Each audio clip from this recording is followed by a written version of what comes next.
I find it strange that I'm sharing a story that is so personal to me, but I would just like to get some understanding from it.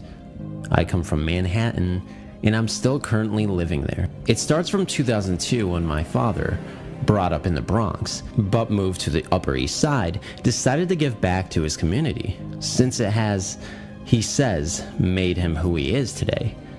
He set up a graffiti club, as I should put it, where kids in rougher neighborhoods could come off and get off the streets and express their emotions through their art. It was pretty successful, some trouble here and there, but overall it went pretty great. I decided to go, of course, and I befriended some people who, if it wasn't for the club, I would never have thought they'd be friends with me. Cut the long story short, I really got on with Jay. Jay, not his real name, but for privacy's sake, with whom I could have so many laughs with. Tragically, in early 2003, he was shot down in Harlem, where he came from. It was a tragic blow to the club and me personally. It affected me more than I could ever explain. It hurts and still does now just to think about him. I visited the spot a few weeks later. I bent down and cried with my head in my hands. As I did, I felt a hand on my shoulder, and I heard a laugh, then a mumble I will never even make out myself. But I think it sounded like, "Don't cry about me" or something. I thought I was a respectful person, yet seconds later when I stood and turned, nobody was there. I wasn't frightened. I just assumed it was someone who walked off fast. Driving back home, still crying, I stopped at a light. I wiped my eyes and looked out the driver's window at some girls playing double dutch. On the steps of the building beside them, I could have sworn I saw Jay. I was so convinced that I shouted his name. The kids were bewildered at who I was shouting at, and the man I saw didn't even look towards me.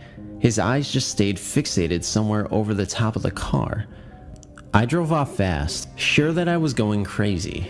It wasn't until the club stopped in 2005 that strange things happened once again. As I prepared food in the kitchen, my music player blasted a Tupac song. I think it's called Hold Your Head. It was an album from the Don Killuminati, the 7-Day Theory, which Jay persuaded me to buy, but I'd never listened to it since the day I'd buy it. This overwhelming feeling of happiness came over me, even though I knew I should be scared as for how a CD had got out of my bedroom closet into the stereo in my living room and then played by itself. I walked into the living room, smiling and silently laughing, and then I heard a laugh, very loud, coming from by the hallway. I then became scared, even though I was so familiar with that laugh.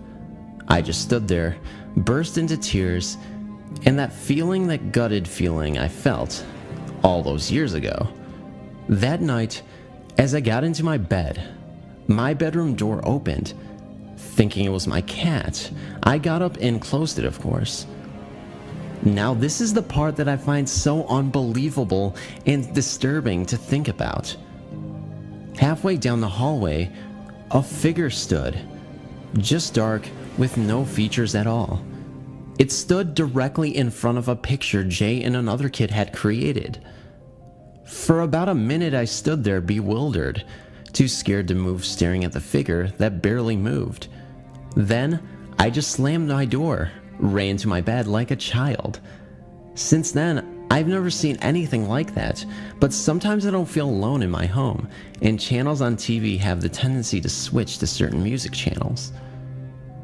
I've never told anybody except my best friend and my father. On here, I'm hoping people are more open-minded and help me understand what happened.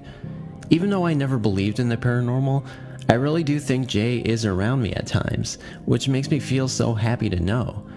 It really does scare me, the idea of a ghost, but if it is of Jay, I know he's only there to joke around and just see if I'm okay. But I can't help thinking that people become ghosts on Earth because they are stopped from going into the afterlife, because they have some unfinished business to attend to. Thank you for allowing me to share the story, which has been bothering me for so long. The ghost girl in the mirror. This is a true story that happened when I was around 11 years old. It is so far the only ghost experience I have ever had, but it is one of the scariest moments ever. I was in middle school when this whole experience occurred. We have two bathrooms for girls and boys, the downstairs bathrooms and the upstairs ones. Everyone knows about the upstairs girls' bathroom. The reason is, whenever you go in there, you always feel really weird. It feels cold, and basically just gives you a feeling of distortion. Because I was with the older students, all our classes were upstairs. So if we needed the toilet, we had to use the upstairs ones. Anyway, one lesson, I needed to go really bad. I had no choice but to use the bathroom upstairs. I walk into the girls' bathroom and immediately get that familiar sense of disorientation. I rush into the cubicle, all the while feeling this freezing cold energy. Despite it being a lovely warm day, my heart was pounding. The feeling of panic was rising. I just wanted to get out of there quickly. I opened the cubicle door and headed for the sinks. Even though I was terrified, I was still a freak about germs.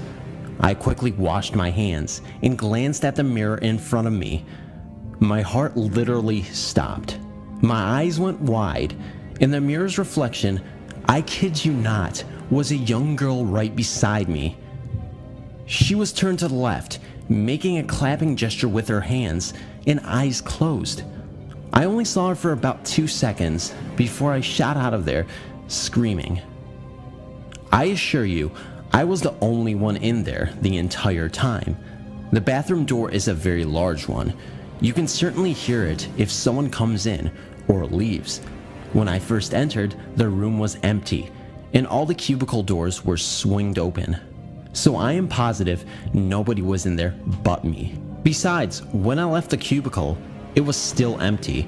I only saw this girl in the reflection. I never went to that bathroom again, and now I moved up to high school. My friend has a familiar experience in the same bathroom, but that's for another day. In January 2000, we lost my dad because of a doctor's error during surgery. As we were all very close to him, this all hit us particularly hard. I decided to move back with my mom. I was 24 at the time, and I took care of her. I've been with her ever since. It has now been nearly 7 years since his death. Before my dad died, I didn't believe in anything paranormal. I believed in what I learned at church, but I did not believe in ghosts or hauntings, even though I had experienced a few inexplicable things myself. I brushed them all off as weird phenomena, but nothing to concern myself with, and certainly nothing to change my views about, until spring 2005. When my dad passed away, we began having trouble with people messing around the house. There were a few things stolen from my dad's work building, and there were 3 batteries stolen right from the vehicles while Mom and I watched out a window after placing a frantic phone call to the police. The police didn't show up until some time later, and by then, the burglars were gone. Occurrences of this nature would happen time and time again. Spring 2005, I was up late one night, 1 a.m. or later, studying for finals in my bedroom. Everything was quiet and dark. The only light on in my house was in my bedroom. We lived in a very rural area, so when it gets dark and quiet, it really gets dark and quiet. I was engrossed in my studying when my dogs began barking. I sighed, realizing that someone was probably out there, but there was really nothing I could actually do about it since we lived so far away from a police station. They had already stolen most of everything of any value, and they never had tried to get in the house before, so I went back to studying.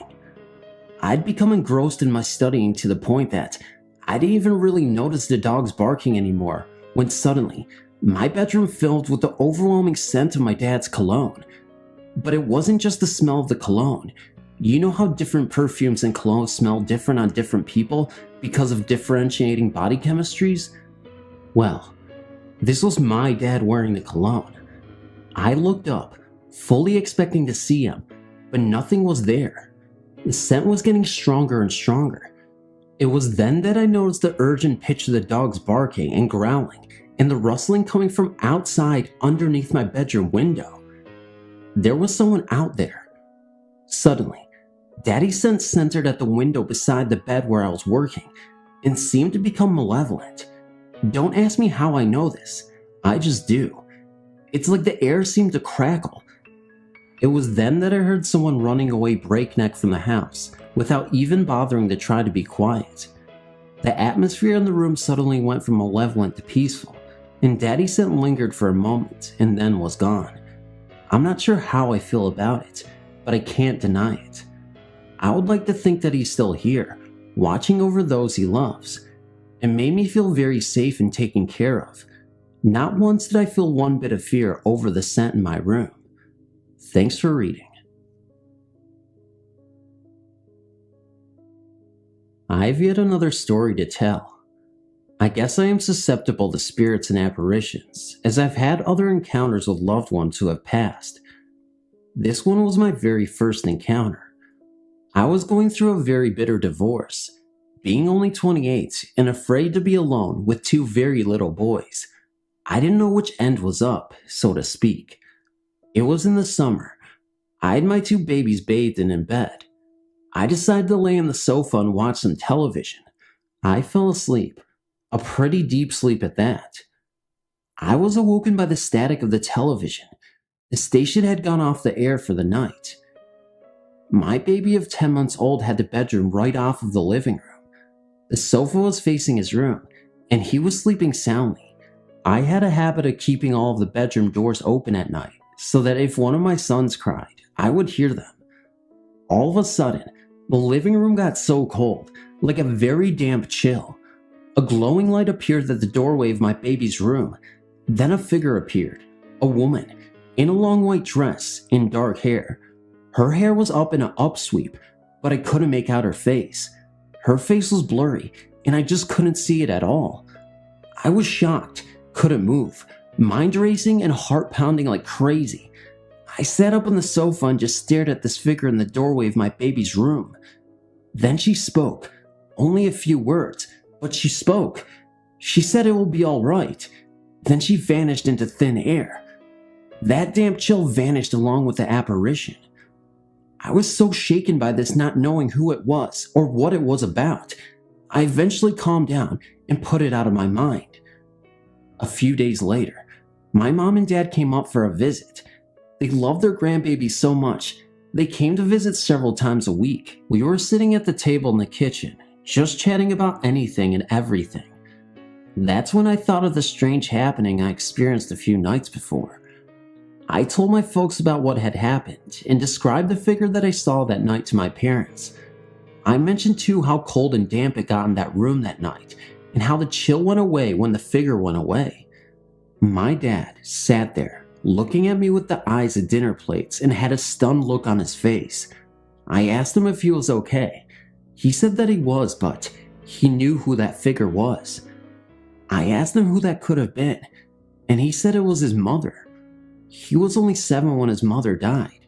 She was only 34 years old. She died a week after her 9th child was born. She had all of her children in the farmhouse where her and my grandfather lived. Dad used to sit at his desk in a one-room schoolhouse and look out at her grave. The cemetery was right next door to the schoolhouse. I asked him how he knew it was his mother. He said the way I described her, wearing a long white dress, and the color and style of her hair. Her hair was dark and always in an upsweep, but this part is what really convinced me that he was right. He told me that she would always use that expression, "It will be alright," to him and his brothers and sisters when things didn't go quite right. He said he just knew it was her. He said she was comforting me and telling me that everything would get better. I was quite amazed, not only by the fact that I never saw my grandmother, but how she came to visit me in my times of need. I never had any other encounters with her after that visit, though I felt a calmness inside of me and felt somehow closer to her after that hot summer night. Thank you for reading my story. I hope you enjoyed reading it.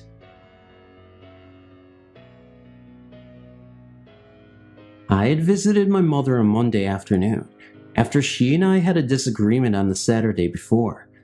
She had called me on the Saturday afternoon and told me she needed to come to her house. I lived in the country at the time, and she lived about 10 miles from me. I'd just been in town with my youngest two sons for baseball practice. I also had just taken my only transportation to the shop to have new tires put on, so I had no vehicle to take me anywhere for the day. Our conversation escalated into an argument quickly, and I ended up hanging up the phone after she had not stopped her insistence that I come to her house immediately. She was never this insistent over me coming to pick up some fresh veggies she had gotten from her early garden. On Sunday, I was stubborn, and though I could have gone in to visit all day, I stayed at home.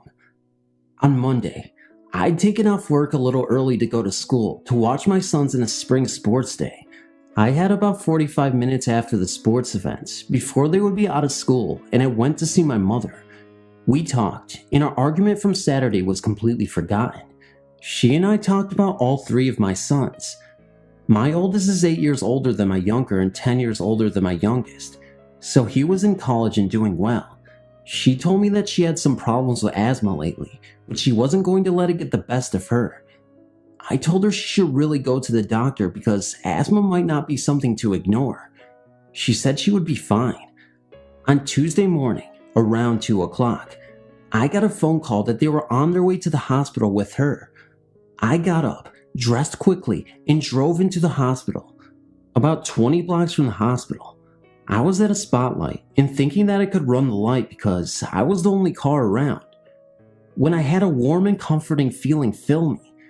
Something told me to take it easy. She was okay and in heaven. Really, it was such a grateful feeling of peace. I got to the hospital, and I knew for sure the way the receptionist at the ER desk met me that she was gone. In the next week after the adjustments, I'd driven my sons to school and was on my way to work. There are some industrial sites at a cross street right before a spotlight, and it can get busy and bottled up. Also, there's a hill going down in the direction of where I was headed. I again felt a warm presence and felt her hand on my arm. Her voice said, "Vicky, look up." Far enough ahead of me was a tractor-trailer truck crossing over my lane into the side street. I had been in deep thought about so much, but had plenty of time to slow down very preventively, not to have any problems with the truck. She has been with me many times since then, and it is always such a warm, loving feeling. In her life, she dismissed ghosts and paranormal things as if she didn't think it was real.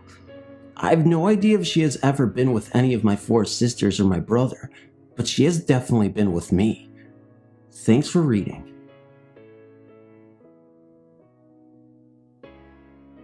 When I was about 4 years old, I answered the front door.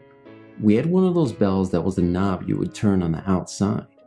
There, in bright daylight, stood a woman dressed in all pale yellow, in a long dress and matching, colored big brimmed hat. This occurred in the 1950s, around 1959. I let her in. She asked for my mother. I told her I didn't know where she was. She was illuminated. I thought by the sunlight coming through the glass of the front windows and doorway, I was only about 4 years old. Not frightened by her, but rather I was fascinated and mesmerized. I followed her into our living room. She proceeded to sit on the antique Empire couch and kept asking where my mother was, and she seemed very concerned that I was left all by myself at a very young age.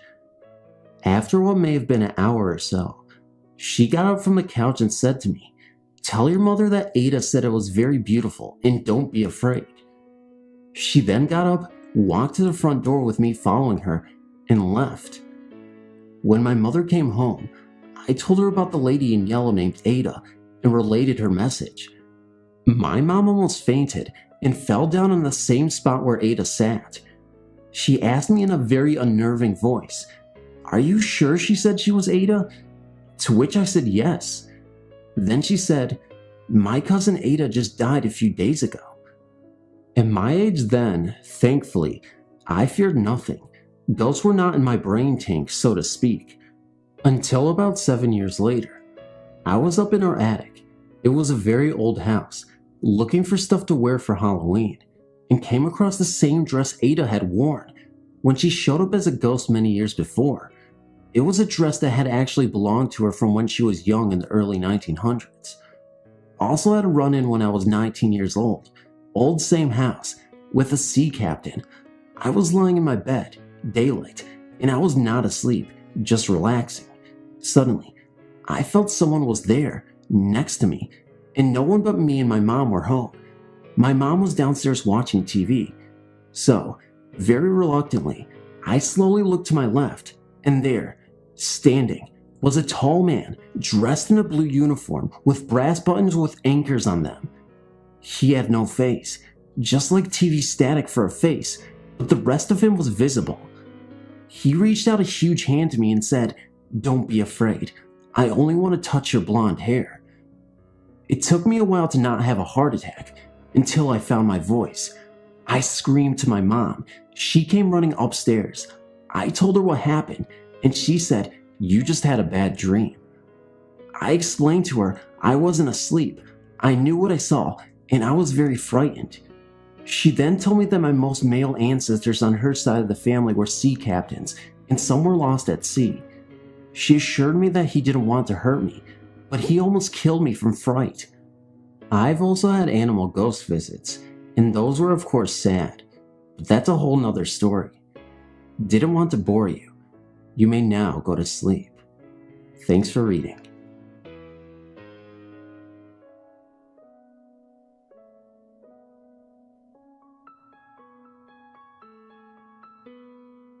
I've decided after about a month or two of wandering around your site that I'll add my own story.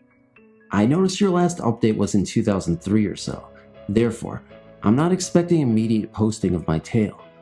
Keep in mind, this is the first time I've ever written the story out, so excuse me if I digress or repeat myself.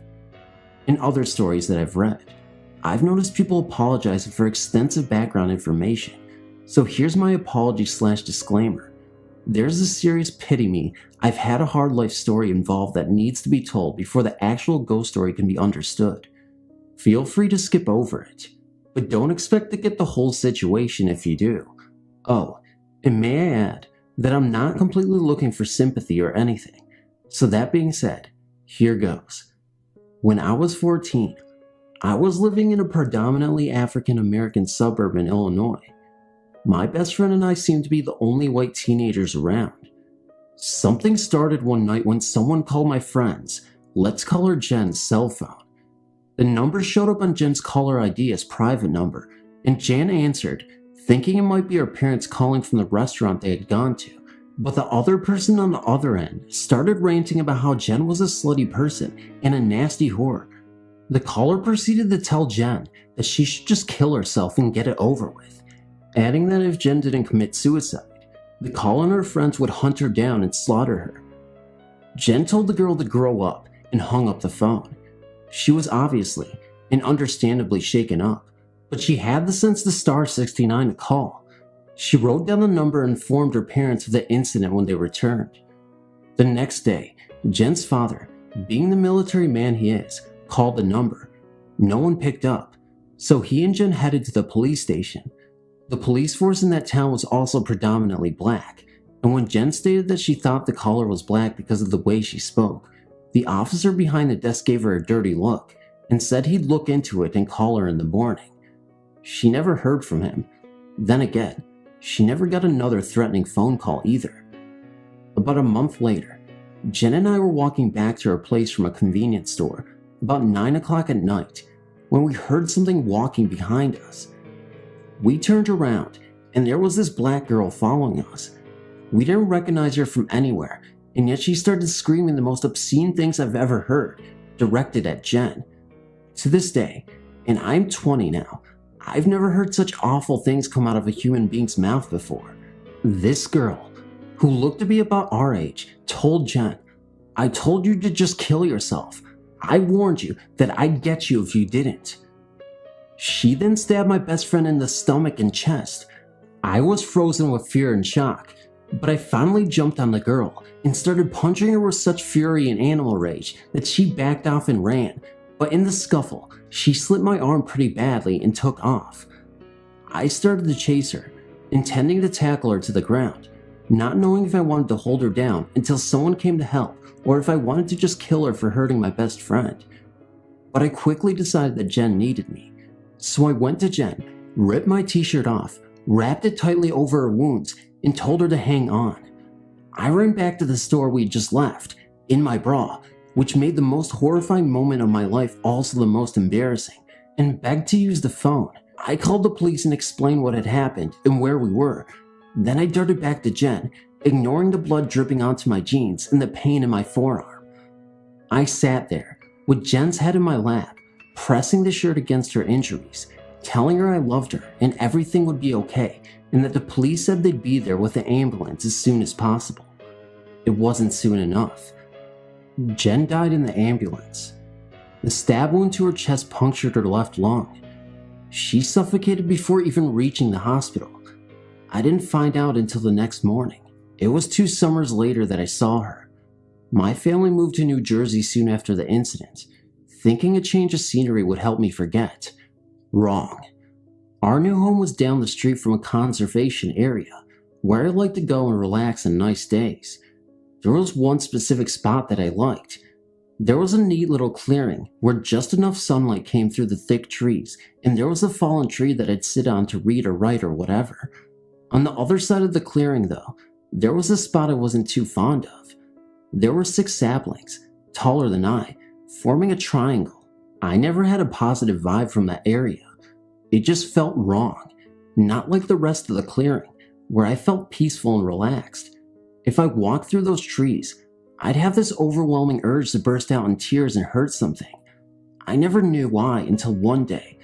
I was sitting on my tree, smoking a cigarette, and reading Shakespeare when that angry, depressing feeling came over me. The feeling I only got from that triangle of young trees. I ignored it and kept reading, but it grew and grew until I felt like I'd choke on it. So I looked up at the triangle and waited. For what? I had no idea. There was a little smoke coming up from the leaves on the ground, but I wrote that off as lit cigarettes someone had thrown. Then again, since I'd been there for quite a while and hadn't seen anyone around, how could someone have thrown a cigarette in there? So I shrugged it off and kept reading. Then I heard leaves rustling, and the feeling of deep depression intensified. There was no wind, the trees were not swaying, my hair wasn't blowing, the leaves were moving. I raised my head and saw only leaves being pressed into the ground, as if an invisible person were walking across them, and they were coming towards me. Needless to say, I booked it out of there and sprinted home. That night, I woke up unable to breathe, with a searing pain in my stomach. I turned the light on, and just as I did, I caught a glimpse of those familiar blue icy eyes I knew and loved. My best friend. After a few minutes, the stomach pain went away, and I caught my breath and turned the light only to see those eyes again and feel presence on my bed like someone sitting down. I felt like she was sitting there watching me. The corners turned up a little, and something cold touched my cheek. I realized then that the angry/depressed feeling I often got was flashing back to the emotions I had the night she was killed. Angry at the killer and myself, and so very depressed that the best friend I'd ever had was taken away from me. And the pains I had moments before were the same feeling she had when she was taking her last gasp of air. I suddenly felt overpoweringly tranquil. She was here, and she was not angry with me. "I miss you," I said, and went back to sleep. Nothing has happened since, and it's been 3 years. I think she's watching over me every day now, except I know it's her, not by a feeling of extreme sadness, but by the overwhelming urge to smile and make the most of my day. Thank you for reading. I know this was heavy-hearted, but I appreciate you sticking through to the end. Thank you so much. It happened when I was a kid, maybe 7 or 8 years old, but I remember what I saw vividly. My little sister and I were ready to go to bed. At that time period, we always slept on the couch together in the living room. Living in an old farmhouse that was heated by a wood stove, the upstairs got a bit cold to sleep in, and We didn't have the luxury of electric blankets back then, so therefore we slept downstairs in the living room. I remember my dad saying goodnight and turning off the light, and I closed my eyes. I opened them again a few seconds later because I hadn't heard my dad leave to go to bed yet. I was wondering why. I assumed that he would still be standing there, but when I opened my eyes, he wasn't there, and neither was my sister, who previously was awake. She was sound asleep. Maybe I had somehow fallen asleep without noticing, but I don't think so. In our living room, there was a door with glass that led to the closed-in porch, and the door was what I could see if I looked up while I was lying on the couch. That night, I looked up and saw a glowing form of a man sitting at the table on the porch. You couldn't really see anything other than his outline, and he didn't glow brightly, just sorta dimly, as if he was made out of shapeless glowing fog. As I saw him, he turned and looked straight at me. He had no face, just the same glowing fog. I was terrified and hid my face under the blankets. I kicked my sister awake. She wasn't very happy with me. Still not looking back up, I asked her if she saw it. She said she didn't, and that I should go back to sleep. I convinced her to get up and investigate, and she got up, looked around, and found nothing. Years later, I told the story to my sister, asking if she remembered it. She said yes, and then asked me if she had ever told me about the time when she had seen a ghost. I hadn't. She then told me that one night she woke up in the middle of the night and heard the TV flashing on and off. Thinking her parents were still awake, she walked into the living room. What she saw was the TV turning on and off by itself. There was no one in the room. She looked over to the couch to find the remote, to turn it off, and that's when she saw it. A ghost sitting and floating over the couch. She said it felt like she had spent hours looking at it.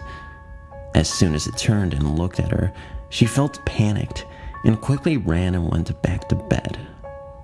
When she looked at the time, a minute had not yet passed since she had got out of bed. She didn't tell anyone about what had happened until years later. When she told me this, I asked her what her ghost had looked like. She then described the exact same glowing ghost that I had seen. The creepy thing is that I had never told her what the ghost I had seen looked like, just that I had seen one. Our continued conversation revealed that many details of our stories matched up. Another glowing encounter. I haven't been around for a while. I've been so busy it's hard to get free time. But finally, I can share another experience that I had just a few nights ago. It's winter here and it's really getting cold out, especially at night. So I bundle up and sit in my car to stay warm whenever I go out for a smoke. This night was odd. I was the only one outside that I could see. It was late and dark out, and nothing but the streetlights to illuminate the parking lot. Everything was fine during my smoke. I finished it, turned off my car, and started walking back towards the dorm. I take a glance up at the smoke pit, up the small hill, and see no one out there. So I look back ahead for only a second. But in that second, I suddenly felt a presence, and I immediately looked up back at the smoke pit, and I see this hazy figure on top of one of the tables. It looked like someone wearing a hoodie and sitting cross-legged on the table, but he was completely see-through. I could see the road behind him and the grassy hills that led to the base housing area, and the lights from the streets were glowing right through him, yet they seemed dim in the haze of this figure. What freaked me out the most was that his eyes were very distinct, and they were glowing a very bright white. The figure just stared at me, and I stopped dead in my tracks staring at him. I don't know why, but I could not move at all. Finally, after what felt like hours, but it was only a few minutes, the figure began to slowly fade away until it was completely gone. I felt like I was released from some invisible chain, and I could move again, and I ran back to my dorm room and made sure everything was locked. I've been seeing strange things all my life, and I understand that this weird ability can cause spirits to be attached to me. Most of the time, I just ignore it, but sometimes there are those moments that I am petrified, and I can't even explain why. I will say this though, this is the first time I have ever seen a figure with glowing white eyes. I've seen red, blue, and a strange haze of purple, but never bright white. Has anyone else seen something like this before? Thank you for reading. Creepy story number 3. When I was 7 years old, my mother, my brother, and I lived in a small 3-bedroom house in a nondescript little town in west central Illinois. I'd been aware of the paranormal for quite some time, as we live in a house that in the 1800s has been something like an abortion center. A summer after my birthday, my grandmother bought me and my younger half-sister a glow-in-the-dark Muppet shirt that were too big for us, so instead we used them as nightshirts. I loved this shirt and wore it all the time. That fall though, after the leaves had fallen off the trees, I remember because I looked out the window. I became scared from that shirt for life. I'd fallen asleep lying in my usual spot. I had a small bedroom with a bunk bed, and I slept on the bottom bunk, my head in line with the window, but on the far side of the bed, a twin-size mattress that is. I remember waking up mentally, realizing that Bluey, my stuffed rabbit, had fallen off the bed. I had an attachment issue to him, so it was really a big deal. Still, I didn't open my eyes because I felt as though somebody was watching me. I remember through my eyelids, a bright green light in the same color as my shirt. I figured it was just my shirt, but I still wanted to make sure, of course. I pulled the covers over my head and opened my eyes. I hadn't looked at my shirt yet, but I remember the light was definitely coming from the other side of my blankets. I looked down and was shocked, only to realize my shirt was plain white. No Muppets, no glow in the dark, just a plain white t-shirt. Without removing the covers, I took the shirt off and checked all sides of it. There was still nothing there. I pulled the shirt back on, sat up, and yanked the covers down over my head so I could see. There, sitting at the end of my bed, was a young boy, maybe 7 or 8 years old. He had pale hair and dark eyes, and honestly looked a lot like myself. We stared at each other for a few minutes. There was a smug look about him as he stared at me in a rather cool way, and I looked at him with what I'm sure horror mixed with curiosity. Horror because I knew he wasn't human, and curiosity because on his impish little body was my Muppet's shirt pattern. My Muppets were glowing at me from his spectral body, and they seemed scary at that point. I tried screaming for my mom, but my throat was tight, almost like I was paralyzed or mute. I can only describe it by saying it was like I was going to cry, but never did. After what seemed like an eternity, the spirit boy crawled over to me, his hands making little indentations on the bed as his weight shifted forward, and he sat on his knees in front of me, between me and the window. He sat there for a minute, our noses maybe 3 inches apart, and then he smiled, or bared his teeth. His teeth, I remember, were normal, except that where he should have had canines, he had fangs. Fangs as in the kind big dogs have. Pointy, sharp, kind of curved, but not so much. I was still registering what his teeth were when he disappeared. Just vanished. No faded away, no transition at all. One moment he was there, the next he was gone. I felt like screaming, but still couldn't speak. About 5 minutes after he left, the Muppets materialized. Yes, just slowly appeared, where they belonged on my shirt, on my body. I was too afraid to move, too afraid of what else might be in my room, and under my bed, to go to my mom and even grab Bluey. A few weeks later, my great-grandfather, Alan, died.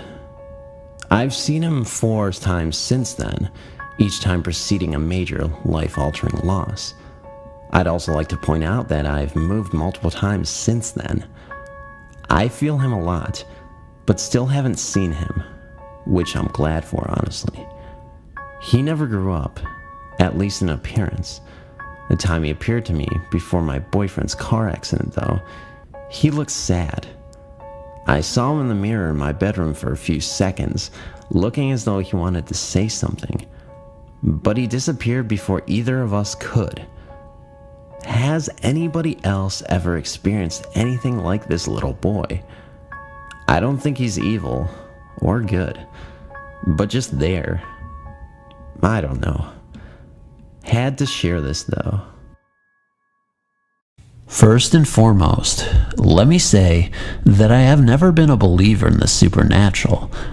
It's not that I don't think that there's more to life than what we can physically see. It's just that I've never really had a ghostly encounter, and I'm just like most ordinary people, going about my business, paying bills, trying to make ends meet, and so forth. That was until Hurricane Katrina. I'm a military policeman in the Air Force Reserves in Texas. We were activated in August of 2005 at the behest of our governor to help the battered state of Louisiana. Part of our job was to patrol the streets in New Orleans with food, water, and what little medication we had left to offer the citizens of New Orleans. We were also there to offer transportation to those who wished to leave, but were stuck without a means to travel. Contrary to what the then Mayor Nagin stated on TV and radio, we were not there to harass black people. We were volunteers who were trying to help fellow Americans. That being said, I remember one evening we were patrolling near the 9th Ward. Not a very nice place, even before the hurricane hit. My squad and I were walking in the middle of the street, yelling out that we were military police. We had food, water, and a way out if anyone needed assistance. I could see every house had been boarded up to keep the looters out, and many people spray-painted slogans on front and sides of their homes. "You loot, I shoot," and "You loot, you die," were the ones that stuck out the most in my mind. Slowly, some people did emerge from their homes and asked for water, food, and medicine. We gave them whatever we had and asked them if they needed to be evacuated. Many refused to leave their homes for fear of losing what little they had left. Anyway, I noticed that all the houses on this particular block had been boarded up. It was a typical southern plantation-style home, which looked like it had been built around the time of the Civil War. A small figure of a little girl caught my eye as I looked up at the 2nd floor. I smiled and waved at her, mainly to let her know that I was there to help and that she had nothing to fear. She seemed to smile and wave back from what I could tell. I called out to her to get her mommy or daddy, but she just stood there staring at me. It was then that a kind of cold shiver ran up my spine. I really couldn't understand why. It was my cop sense kicking in. 2 tours in Iraq and over 20 years as a sheriff deputy had developed this. So when it went off, I paid attention. Just then, an elderly man on a bike rode up on us asking if we could help evacuate his family of 7 out of New Orleans. I told him we'd be happy to help him out and asked him if he knew anything about the little girl and her family living in the old plantation home. He looked at me kind of puzzled and asked, "What girl?" I turned around and pointed to the second floor window, but she was gone. I told him that I had just seen a little girl at the window and she waved to me. His eyes widened a little and he just smiled and said, "So, you've seen her too?"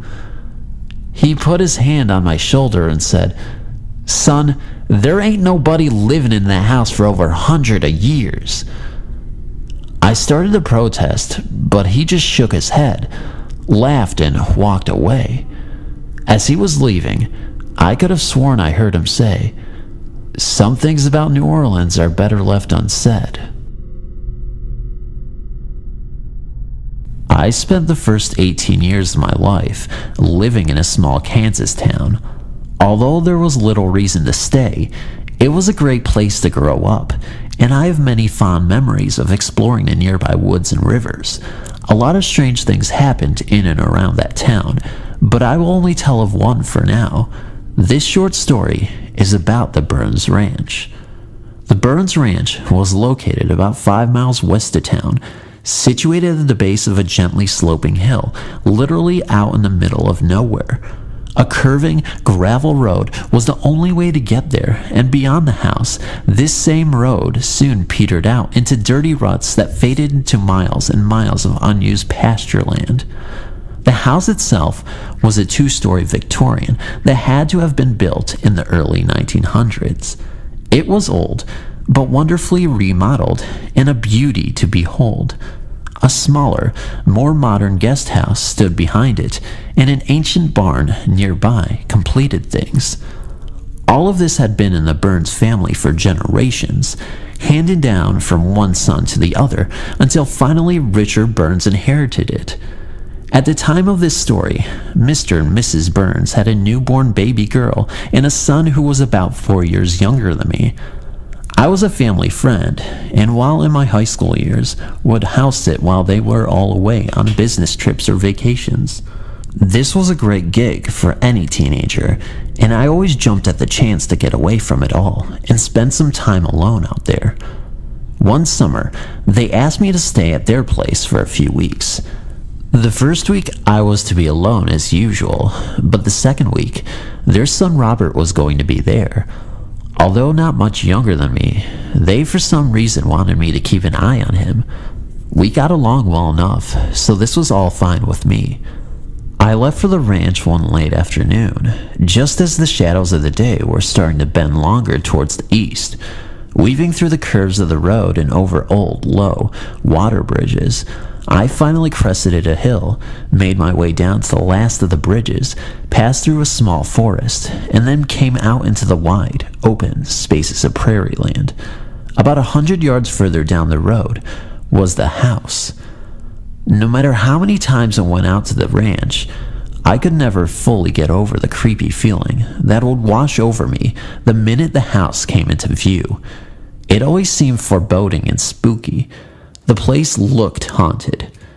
One corner of the house formed a rotunda in which Robert's room was located on the second floor. As I neared the house, I could see someone standing in the shadows of his room, holding the curtain back and watching me arrive. Pulling into the driveway, I saw the curtain fall back into place, swinging slightly. It seemed that someone was home, and I wouldn't be alone that first week after all. The driveway led around the house to the back door, which everyone used when entering or exiting the house. The only time I ever saw the front door used was after dinner, when we would go out to sit on the porch and watch the sunset. I locked up the car, went through the gate of the fenced-in yard, and knocked on the door, waiting for whoever was inside to answer. When no one did, I went across the yard, past the 3-foot statue of the Virgin Mary, and toward what amounted to a cement room that had been built into the side of the hill. It was some sort of storm shelter, and near the door, I found the keys to the house, which were always hidden there behind an old painting. As I let myself into the foyer and sat my bags on a bench, I kept calling out to let my presence be known. Dead silence was my only welcome.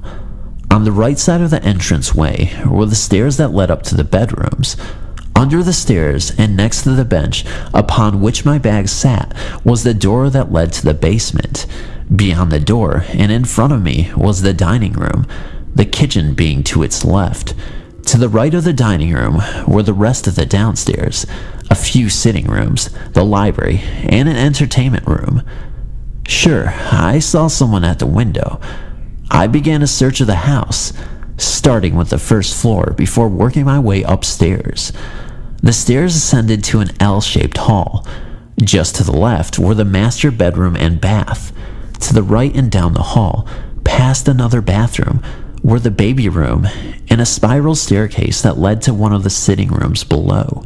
The guest room I used as well as Robert's bedroom was around the corner at the end of the L.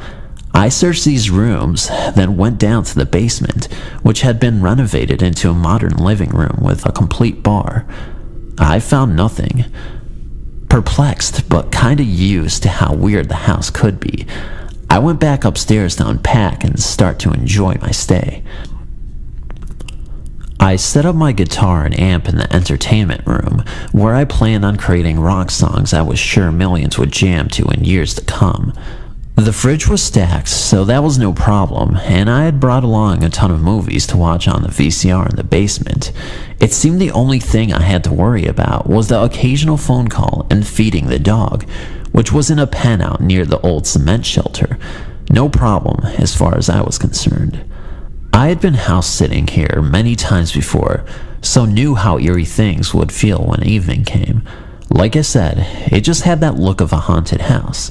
Not much happened that first night, and the next day I got up, fed and watered the dog, then watched a few movies before taking a short walk around the property. That evening the phone rang, and it was Mr. Burns. He wanted to know how much it rained the night before. I knew he was out of state, so told him it didn't rain at all, but he insisted I check his rain counter, a measuring device that he had attached to a post near his mailbox. I went out and sure enough, although it had been completely dry the last few days, there was about 1/4 inches of water at the bottom of the thing. I went back to the phone, where he was waiting on the other line, and told him. He didn't seem surprised and said it would probably rain that night. He told me to take care, make sure to keep the doors locked, and to not let anyone in when evening came. I liked Mr. Burns, and he was a decent guy, but sometimes he talked like that, making little sense at all. So I agreed to do as he said and hung up the phone. About 3 hours later, evening crept up on the ranch, and with it came the first storm of the summer. This wasn't just a small shower. This was a torrent.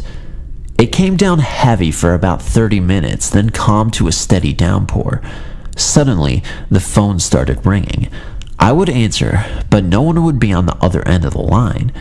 It rang like that all night, about 3 times an hour, and each time I picked up the receiver, I would be greeted with silence. No voice, no signals, nothing.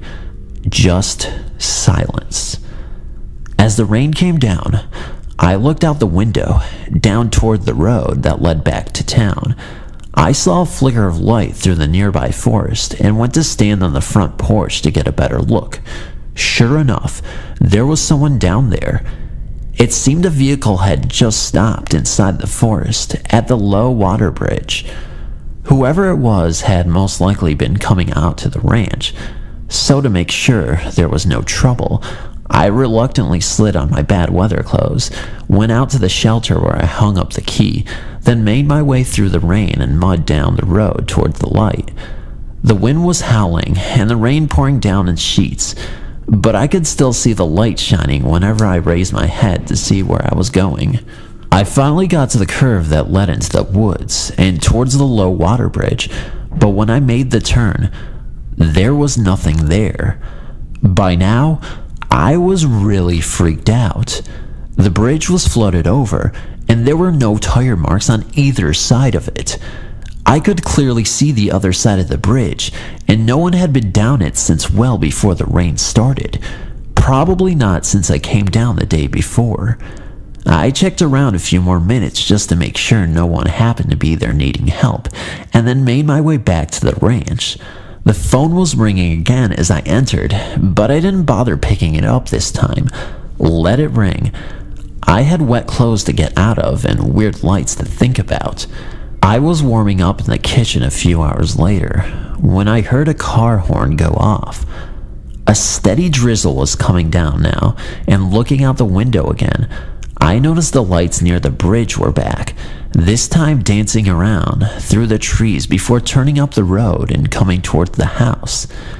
It was a car, and every few seconds the driver would toot the horn a few times.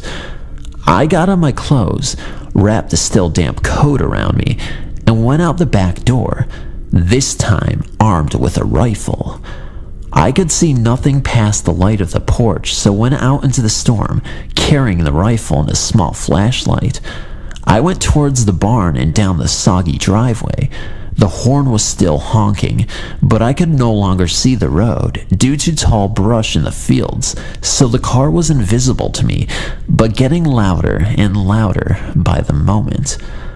Everything suddenly seemed to build up. The car horn got louder. I could now see the glare of the lights growing through the brush. I found myself getting tense, pointing the now cocked rifle in the general direction of whoever was coming down that road. The horn rang out one more time. The light shined just a little brighter. I finally got to the end of the drive and went out onto the road. There was nothing there to greet me, just a dark, wet, stormy night and a muddy road that led to a very flooded bridge. Even the rain seemed to have eased up a bit. After a few minutes of trying to figure this all out, I gave up, covering the rifle so as to keep the water off of it. I trudged back toward the house for the last time that night, deciding it was safer inside than out there in the open. Nothing much happened for the rest of the evening until about 4 a.m., when I was awakened by someone pounding on the front door. This was odd. Everyone always used the back door. Nonetheless, I got out of bed, put my clothes on, and went downstairs to find out what was going on. My body ached from being out in the storm the night before. I tried to hurry down the stairs and through the house as fast as possible, listening as the banging became more and more persistent. I had no idea that no one was going to be waiting for me on the porch when I opened the door, and I was right. Unable to sleep, I looked around a bit, then brewed a large, strong pot of coffee and sat reading until the sun poked over the horizon. The day was bright, hot, and humid, and after a short nap, I decided to take a walk around the property. I hung the keys back inside the shelter so as not to lose them, and as I did, I got a strong urge to go into the little room and explore a bit. I have no idea why I would suddenly want to do this, since there was really nothing in there, and to be honest, it was not a place I wished to be in. Still, it took a little more effort to walk away from the shelter. Something told me not to enter all the way, so I just stuck my hand in, quickly placed the keys beside the painting, and then I shut the heavy door. I took a long walk. Before going back to the low water bridge, I shut the barn door, which had come open during the previous evening storm, then made my way to the top of the hill behind the house. From here, I got a great view of everything for miles and miles. I sat up there for some time, then went to the river. The bridge was still flooded out, but not as bad as before. There were no tire marks and no evidence whatsoever of anyone being there before except for what tracks I made. I still had no idea as to what had happened the night before. I would have thought it was all a prank, but the storm was a bad one, and beside, the bridge had been out. I went back to the ranch, and the first thing I noticed was that the barn door was open again. Already on edge, I peered inside, then closed the door, placed a large rock in front of it. Later that afternoon, while working out a few songs on my guitar, I kept getting a very strong feeling of someone standing right behind me. No matter where I would sit, the feeling was always there. Growing tired of it, I stopped what I was doing and said out loud, "Stop it! I'm trying to do something here." No sooner had I said this than the feeling stopped. It came back whenever I would start to practice my music, but went away when I told it to. The next day, I was upstairs going through some things when I heard, very loudly, someone downstairs yell out, "Hey!" It startled me at first, but then I thought it might be the family coming home early, so I put up what I was doing and went down to find an empty house. The rest of my time there alone was uneventful, with the exception of a lot of weird feelings. The library for some reason spooked me, as did the shelter, and I refused to use the spiral staircase located next to the baby room. I was somewhat nervous the whole time and took many long walks. Once while sitting at the top of the hill, I saw a car coming towards the ranch. It passed through the forest and made it over the bridge. I was actually a little relieved. Robert had finally showed up. Robert's grandmother had brought him back from a summer camp he had attended, and after we finally said our goodbyes, I sat on the porch with him listening to the various stories he had to tell and looking through the photos he'd brought back. I was reluctant to mention my own tales, but it didn't matter. Robert had grown up in that house. He knew something weird had happened to me while I was home alone there. We spent the next few days enjoying the good weather.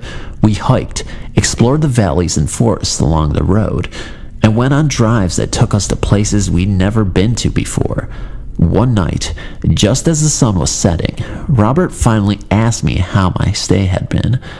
I didn't hesitate in telling him some of the odd things that had happened, and he reaffirmed some of them with his own stories. It seems he too was drawn toward the cement shelter where the keys were hidden.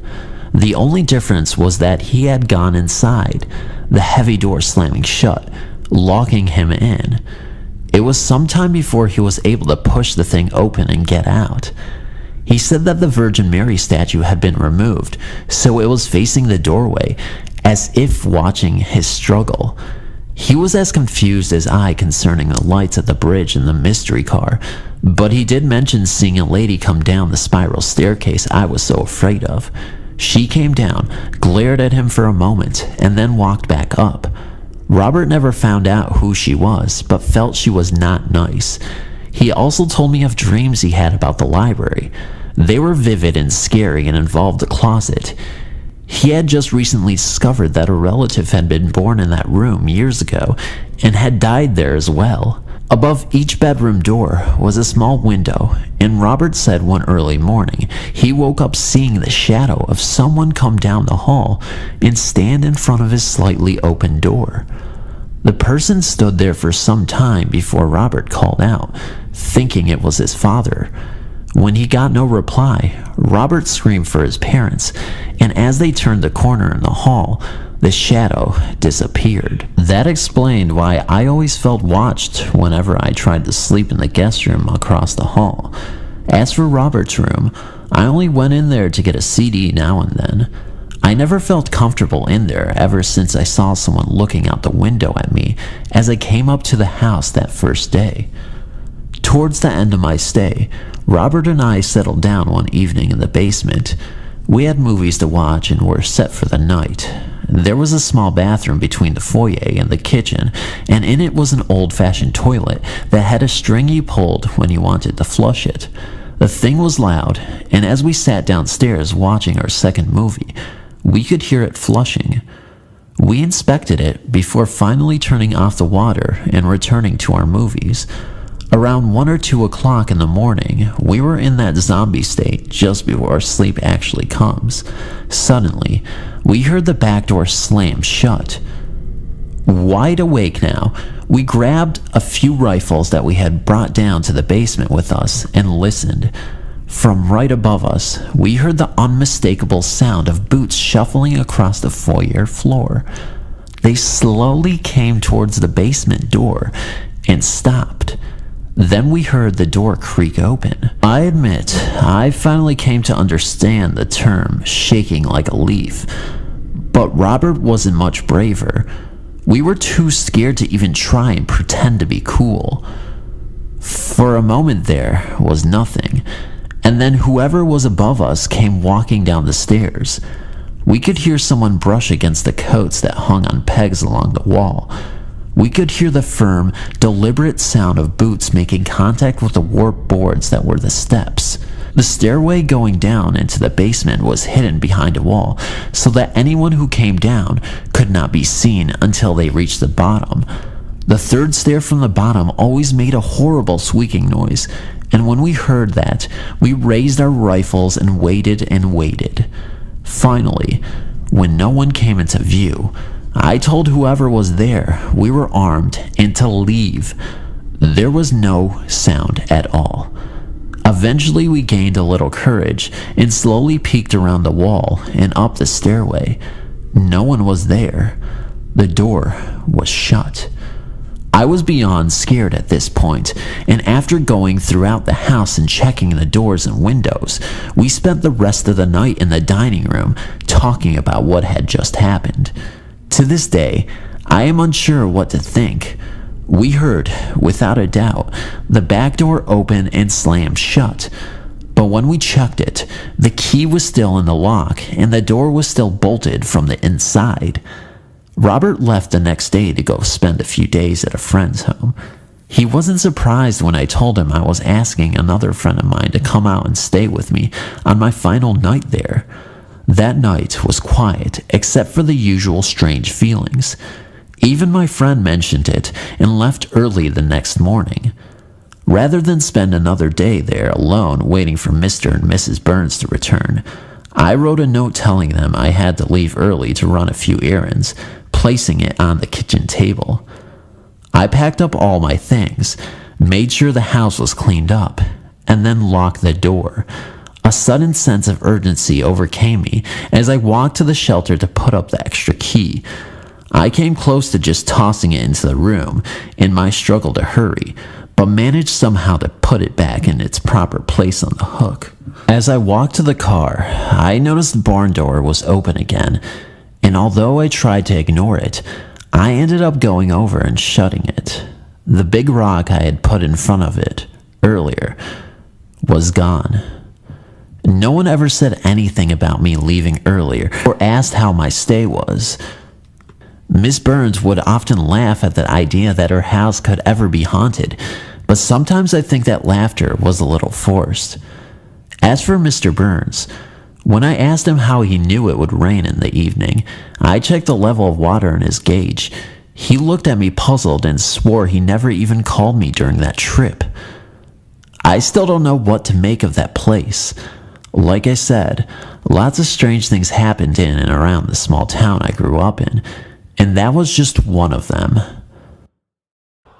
In the summer of 1996, I was sharing an apartment in Huntington, West Virginia. My roommate and I were having similar experiences, but didn't discuss it to each other until I had the scariest moment of my life, supernaturally. What led up to my experience was on different occasions. My roommate and I were having something tapping our feet when we slept. I was sleeping on the couch downstairs one night after falling asleep watching a late-night movie.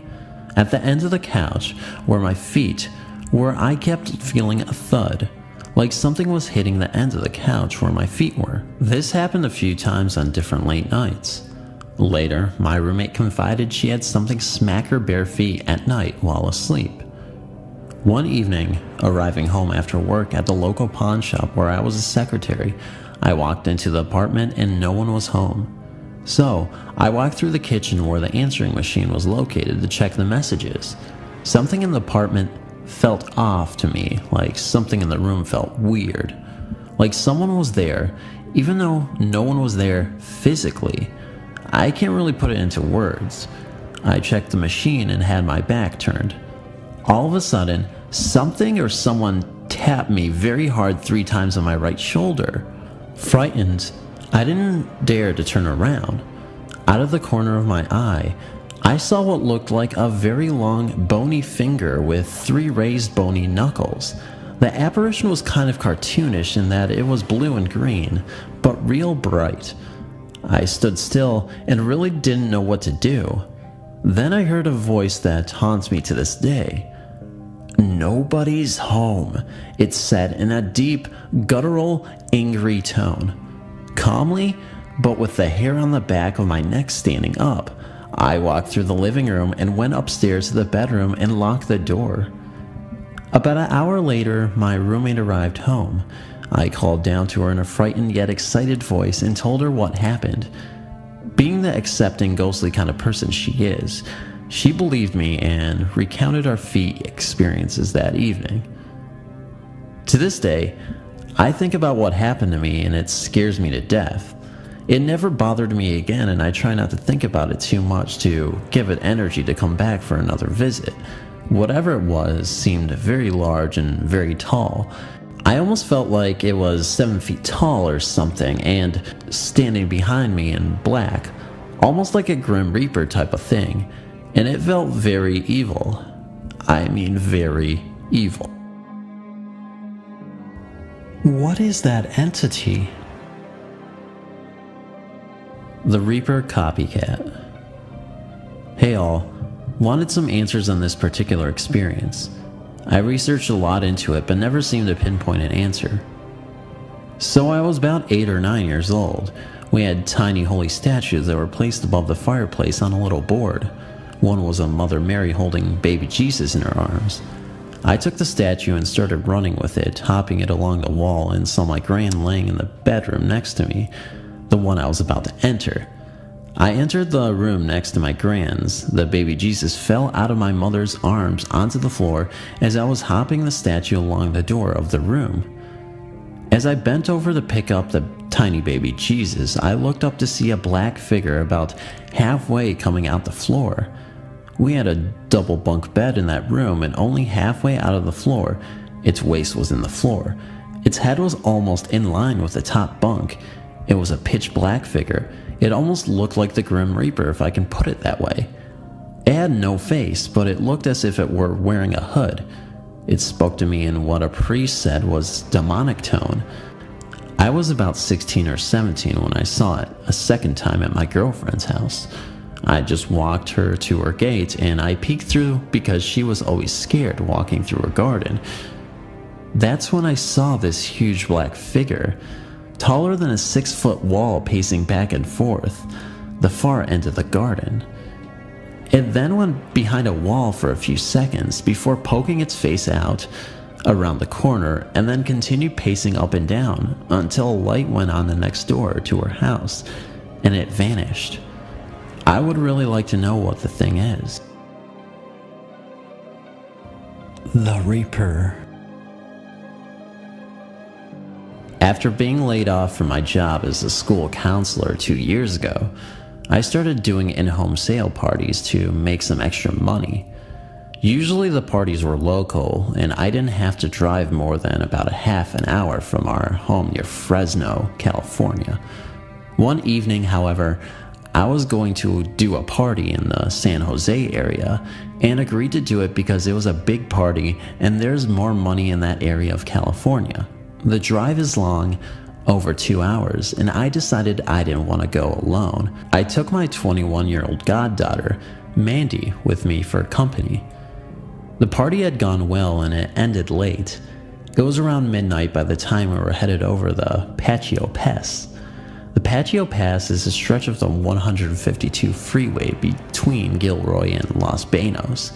This pass goes through a range of mountains, interestingly enough called the Devil Range. Driving this pass at night is scary enough because the grade is steep. There are a lot of big trucks and there are no towns or services on that stretch of road. The freeway is flanked on either side by steep hills. I was tired and very glad to have a chatty companion to keep me awake. As I was driving, listening to Mandy gab away, I suddenly saw a figure dangerously close to the white line that signifies the edge of the lane and the shoulder. This was no place for anyone to be walking, much less someone who looked like the individual I saw. The figure was dressed all in black and was not wearing shoes. The only visible part of the person was the legs, which were very white and thin. There was a black hood over the figure's face, and I passed it so quickly I couldn't get much more detail. I immediately started trying to figure out where this person had come from. There was no place that it seemed it could have come from. There were no houses, stores, or even places for a car to pull out anywhere nearby. I immediately told my goddaughter, but she had been looking my direction, talking about something or another. My heart beat faster and I got chills as I tried to logically figure out why a person would be dressed like a Halloween figure and walking at midnight on a very dangerous highway. Surely the truck in front of me had seen this figure. Someone was going to wreck out of fright just seeing this person so close to traffic. Of course, I couldn't turn around to investigate. There was no place to get off the freeway for miles. As I drove, I continued to look for a car that was broken down or some other way to explain where a person would have come from on this highway. There was no explanation that I could find. That night as I drove, despite the company of my goddaughter, I was very tired. Adrenaline pumped through my veins after seeing the dark figure. It seemed it was the only adrenaline that kept me from falling asleep at the wheel that night. I don't know what or who was walking on that highway that night.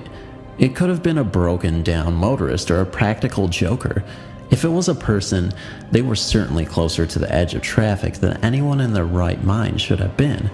I do know, however, that the inability for me to explain this figure away helped keep me awake that night. It made me wonder, had I not seen this Grim Reaper of sorts, would I have fallen asleep at the wheel and had my turn with death that night? I guess I will never know. Was that the Grim Reaper? I was almost 19 years old and my mother and I had an apartment near Waco, Texas. The tenant before us had committed suicide not long before we moved in, so needless to say, we were very nervous about living there. When my mother would be taking a shower, she would feel an odd presence with her in the bathroom. Also, in her bedroom, which was the room this man killed himself in, at night she'd feel someone sit at the end of her bed. One night after my mom went to bed, I was up alone sitting on the couch in the living room. The end of the couch faced directly down the hall. Sitting on the end that faced the hallway, I began to see a tall, skinny, shadow-like creature, possibly the Grim Reaper.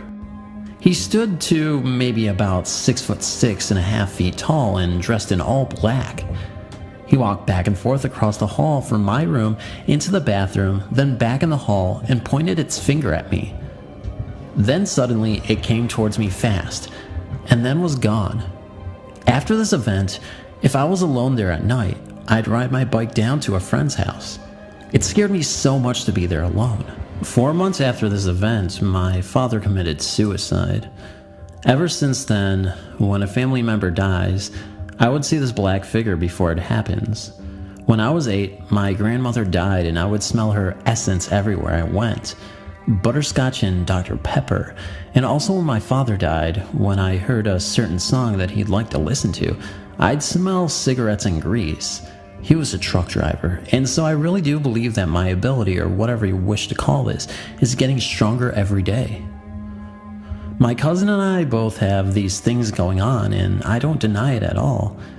That I am meant to use this ability to better understand the deceased and other beings that haunt our everyday lives. Any info about how to be closer to the deceased or how to better understand what's going on would be greatly appreciated. If you would like my email to chat about it, please feel free to contact me. And thank you for reading. The Reaper's Jolt.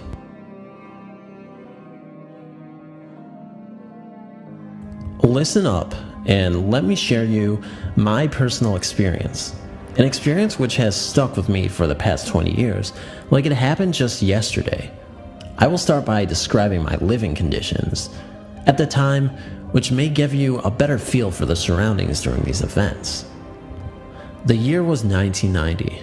I was a Lance Corporal in the U.S. Marine Corps stationed at Camp Luna, North Carolina. I was living in the barracks on base, and contrary to many depictions seen in the movies, our rooms were not open squad bays with 30 Marines each to a cot, but rather decent 3-man rooms with their own bathrooms and actual single-sized beds that we referred to as a rack. Now that I have set the stage for my story, let me begin. I shared a barracks room with one other Marine. At that time, no other Marine was yet assigned for our 3-man room, so it was myself and a fellow Marine named Lance Corporal Gray. Our beds were on opposite sides of the room with about 12 feet between us. Headboards, or where a headboard would be if our beds had them, were facing the outside wall with the exit door to the outside between the 2 racks. It was sometime during the peak winter months at Camp Luini, snow-covered and very cold outside. The time was approximately 2 in the morning when I woke from a very odd dream. I can't recall anything about that dream, but I awoke lying on my side to find my arms stretched upward, as if I was reaching for the heavens. I know what you're thinking, weird, right? Not so much, since there were times in my life at a young age when I have slept, walked, and talked in my sleep. I think most people would admit to much stranger things. So there I was, lying on my side with one arm stretched out to the heavens. I then rolled over to my stomach to get back to the job of a good night's rest. But as I rolled over, my mind quickly became aware that something was standing right next to me. Something so dark that it was very visible in our darkened room, since the room only had the benefit of a single window which provided no more than a faint moonlit glow, further subdued by heavy curtains, making it barely possible to identify objects in the room, all except for this obvious presence standing next to me. This entity can only be described as a Grim Reaper minus the bladed staff. So black, I cannot fully emphasize the unnatural darknesses it possessed, complete with hooded cloak standing at what may have been just over 6 feet in height and eerily thin in stature. I quickly flipped to my back and yelled, "What the frig?" or a similar version of that phrase. It was there standing right beside me. I attempted to sit up and the Reaper reached out to me, reaching out as if to motion me to go back to sleep. Keep in mind, at this point, I can see and feel the very thin arms of this entity touching me and giving way as I was trying to force myself to sit up against its wishes. It was at that instance I was hit with what I can only describe as electricity. Not like being shocked, but more like hit with a hard jolt of electricity that continued to disrupt my senses, but the effects fade after about 30 or 40 seconds. The first jolt I was able to shake off quickly and yell to my roommate, "Gray, Gray!" I could hear that my yells to my fellow Marine woke him up quickly since he started yelling, "What? Hey, hey!" I was then given another jolt which set me back a few inches to what had to be the most difficult sit-up of my life. I didn't hear Gray for about 30 seconds but was again fighting to get myself to a sitting position. I was able to force my body up and at this point was sitting on the side of my rack, but soon rewarded with the third jolt. This time jolted stronger than the previous times, so I am now sitting upright on the side of my rack in a heavy daze which I am fighting to clear. My head is leaning down, staring at the dark cloaked entity at what would be around its knees. It is now standing inches in front of me with its hand on my back between my shoulders. A few more seconds go by until Gray went for the light switch. That effort was certainly past due, and since the switch was only 3 feet away, only requiring him to stand up and reach out for the switch. Finally, Gray hit the light switch, but in my dazed state, it appeared to me as if the light traveled through the room, not like your normal turn on the lights, but as if it took a second or two to fill the room with the light. The entity had to get out and get out fast before exposed to the light, and that it did, by jumping over me into the wall behind me, knocking me back down on the rack, scraping its body over my face in doing so. At this point, my senses were clearing up, and I looked to see Lance Corporal Gray standing at light switch staring at me. Then in a panic, he ran over to the heaving wall lockers which we kept our gear in, throwing them open as if he expected something to jump out. Then he ran into the bathroom. I simply sat there processing what had just happened. Gray slowly walks out of the bathroom and sits down at the end of his rack. For a moment we just looked at each other. I then said to Gray, "What did you see?" To that he responded, "I saw something with 2 limbs stretched out at you." He also told me that when he tried to jump for the lights, he was jolted just as I had been 3 times during the entire ordeal. This slowed his ability to make that desperate lunge for the light switch. The entity did not seem to be aggressive. I got the feeling it was simply watching my odd behavior during my sleep. But when I awoke so quickly, it was caught up in a situation it had to react to. I can tell you that I felt no evil here. I would even go as far as saying it seemed gentle in its movements with no apparent negative vibe. If it wasn't for the mind-scrambling jolts which left me no worse for the wear, I may have considered this a positive experience. There was also something strange with the air in the room I noticed immediately after this incident. The air seemed to be extremely dry, like the moisture in the air was somehow sucked out. I felt like if I didn't open the door and let some fresh air in, my nose was going to start to bleed. A few months later, I was deployed to Desert Storm and never experienced any further activity, though I was hoping to catch another glimpse of this mysterious entity. I expected it has moved on to the nearest Navy base where it no longer has to worry about light sleeping Marines, not to mention it would only take a fraction of its energy to knock those squids to the ground. Sorry, I couldn't resist taking a shot at my Navy brothers. This entity had two abilities worth making note of.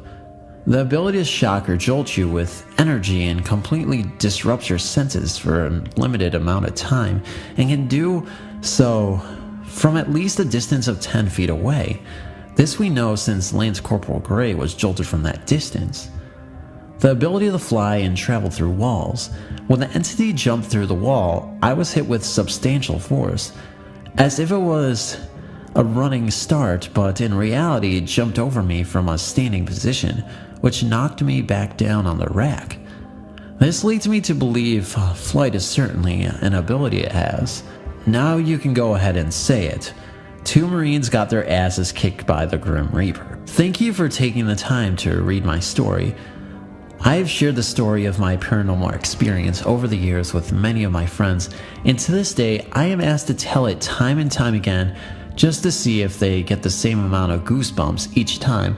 And to those skeptics out there, I can only say, I hope that if you are ever awakened to the reality that there are things out there which cannot be explained, I truly hope your introduction does not leave you fleeing like you have experienced something you need to keep hidden for fear of being seen as a kook, as you may have currently view those of us who have had such experiences. Again, thank you for reading. Back in the 1970s, I was living in Southampton, England, and working as a builder. It was a good time for me. I was earning enough money, had a good set of mates, and no family relying on me. I was young and free and enjoying life. My experience with the supernatural goes back to that time.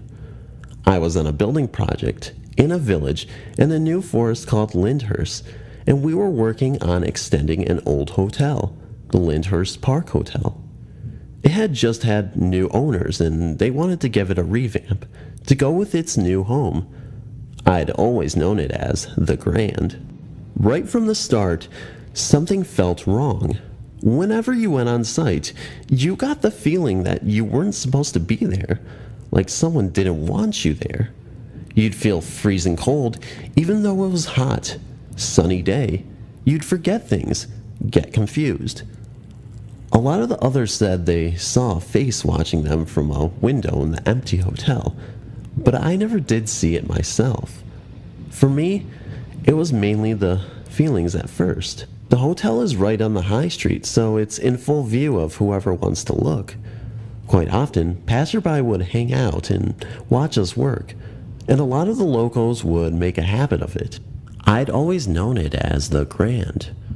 Right from the start, something felt wrong. Whenever you went on site, you got the feeling that you weren't supposed to be there, like someone didn't want you there. You'd feel freezing cold, even though it was hot, and a sunny day.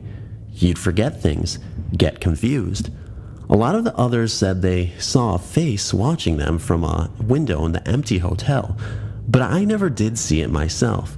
For me, it was mainly the feelings at first. The hotel is right on the high street, so it's in full view of whoever wants to look. Quite often, passerby would hang about and watch us work, and a lot of the locals would make a habit of it. A lot of them less than happy with the extension to the property. After a while, me and the rest began to notice a particular old man staring up at us watching, always on his own. And usually after the light had started to go. He was certainly memorable as his clothes were strange and very old-fashioned, almost like he was in a costume, but subtle. A few times we tried to go down to talk to him, but by the time we got there, he was already gone. Anyway, it was when I was checking on the electronics in an older part of the hotel that I had the encounter. I was in a long corridor and saw a figure at the other end.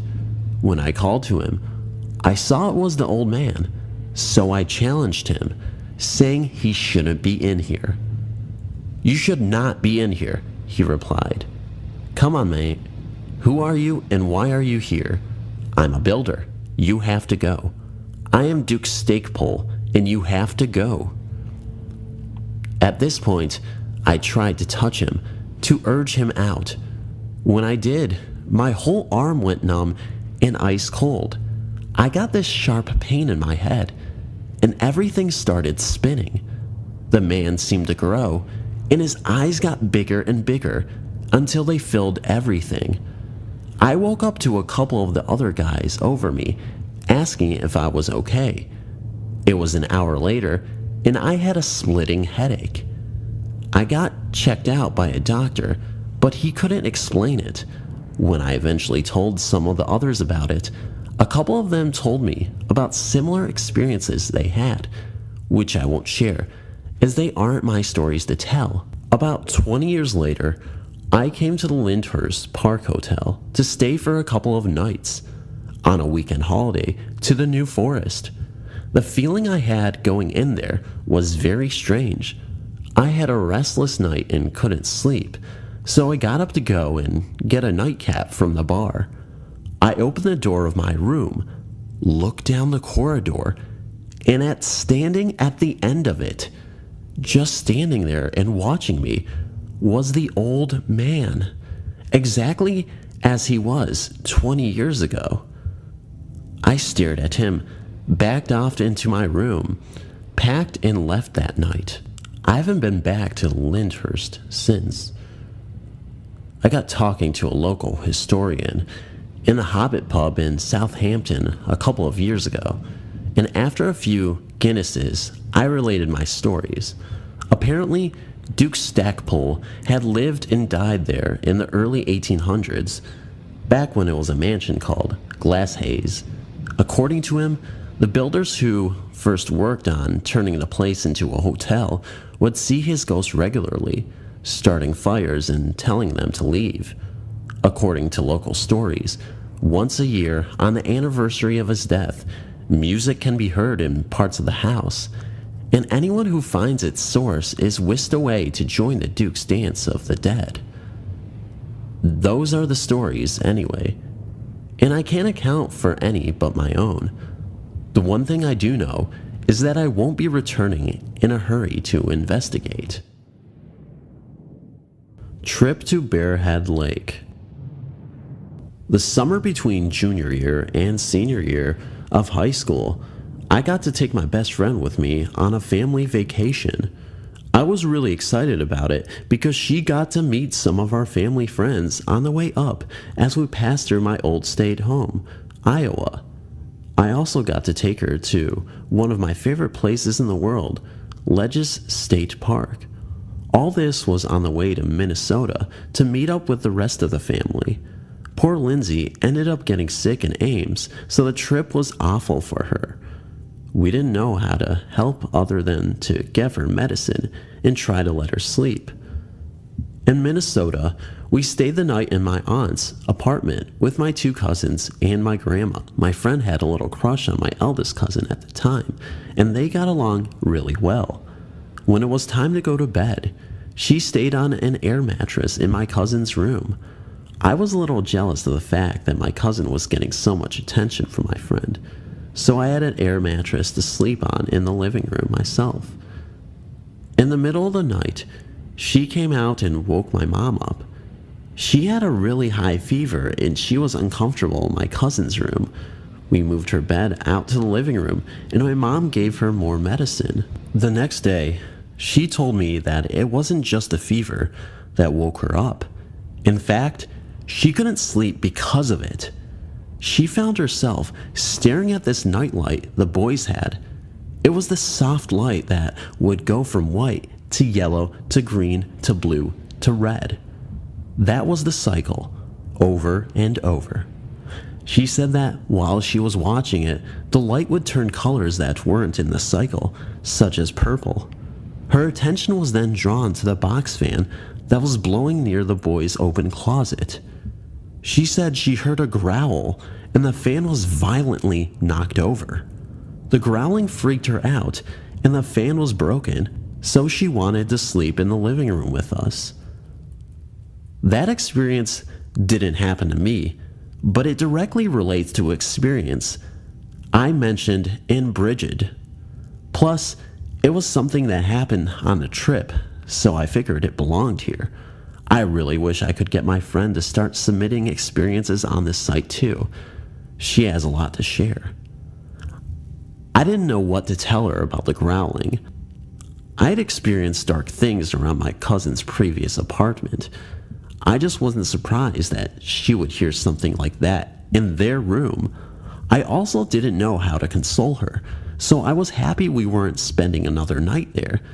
She was pretty happy about that too. The next day, we went further north. I think we camped in Tikahoshi State Park for a few nights. We visited another place in the world that I hold dearly, Grand Marcis. During our stay in that area, we hung out at Split Rock Lighthouse, where Lindsay drank some Lake Superior water. Her fever promptly subsided, and she felt much better, thankfully. Halfway through our vacation, we left the Tegahushi Grand Marcis area to go to Bearhead Lake State Park to camp for a couple days. Lindsay and I thought Bearhead was pretty creepy. It was always really quiet, even though the park was full of people. There were cars, tents, and campers all over the camping area, but it was always extremely quiet. All the time. The first full day we were there, my best friend and I went exploring. We walked around the park, which was beautiful, but there was just something off about it. There was this one area that had a fish cleaning shack and a bathroom. I had to go, but she did not. So I left her in the fish cleaning shack to go do my business. The fish cleaning shack was uphill next to the bathroom. This bathroom had running water and showers. It wasn't an outhouse or anything like that, but it was pretty basic structure. The entrances to each side could be seen from fish cleaning shack, as well as the small parking area next to it on the man's side. I went to the woman's side and hurried in. Just like most of the camp, I didn't see anyone in there. I went to the middle stall because it wasn't the handicap stall, but also wasn't the very first one.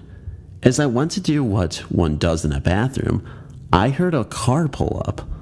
Almost as soon as I heard the car engines turn off, someone walked in. Naturally, I thought it was another lady, but whoever it was walked right up to my stall. They didn't stop at the first or the big handicap one at the end.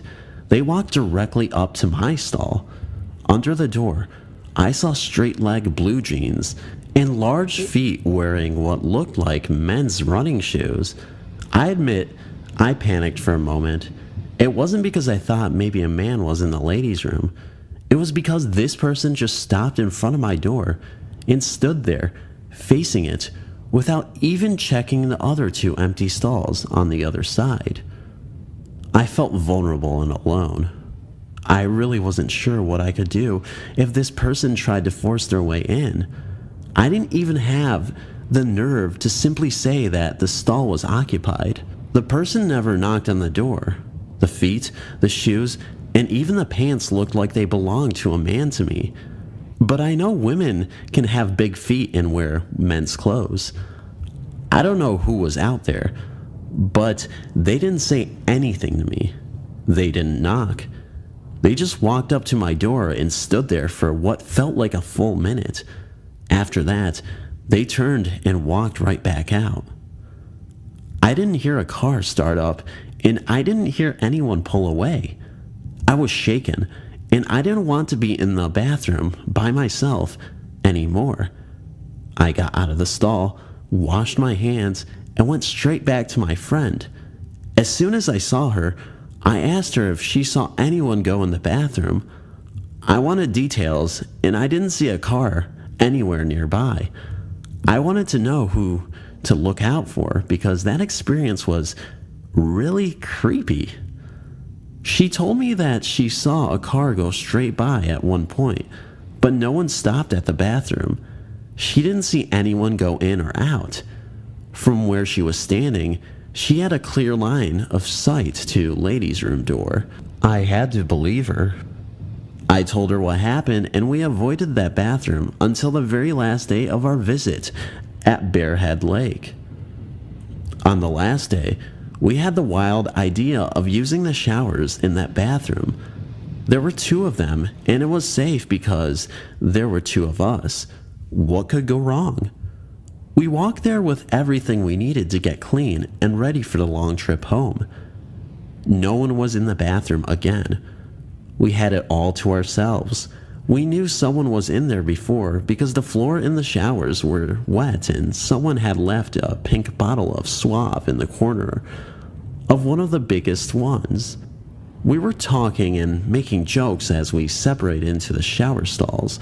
We were both about to start shampooing our hair when we heard a thump somewhere in the bathroom. I called out to ask if anyone was there, brave only because I had someone with me.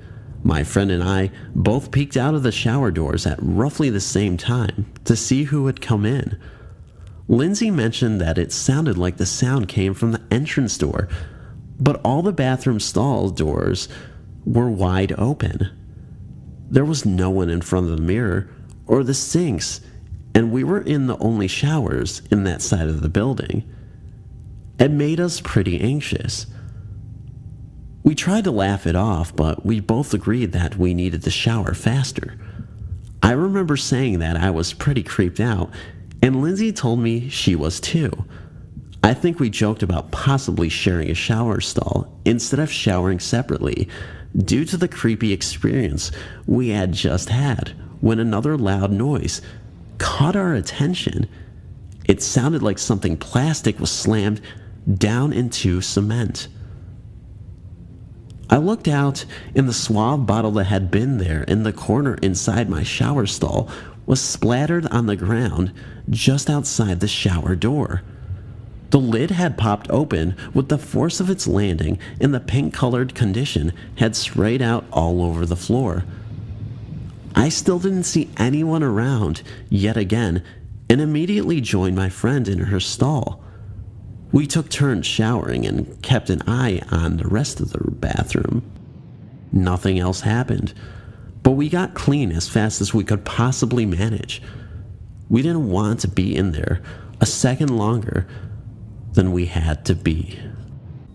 What I am about to tell you really happened, but you have to understand, many believe it did not. I will be honest with you, as I do not lie. This story is real, but you have to understand that on the evening in question, I had a lot to drink. I mean, a lot. Probably more than any other time in my life. Even more than the time I chugged half a liter of white tequila, just to prove I could do it. There are things I remember clearly about the evening in question, and others I don't. But this one event was very clear. There were 3 of us, 4 in total, including me. We had decided to get drunk and bought your standard easily packaged liquor and made our way to an old forgotten graveyard that was over 800 yards or so from the old gravel road. We had been there many times before, but only in the past, and we had never brought so much booze with us before. The graveyard is a great place to visit. Always a foreboding feeling, and it makes the girls stay really close to you. It is kind of out in the middle of a field, surrounded by trees, which is what makes it odd.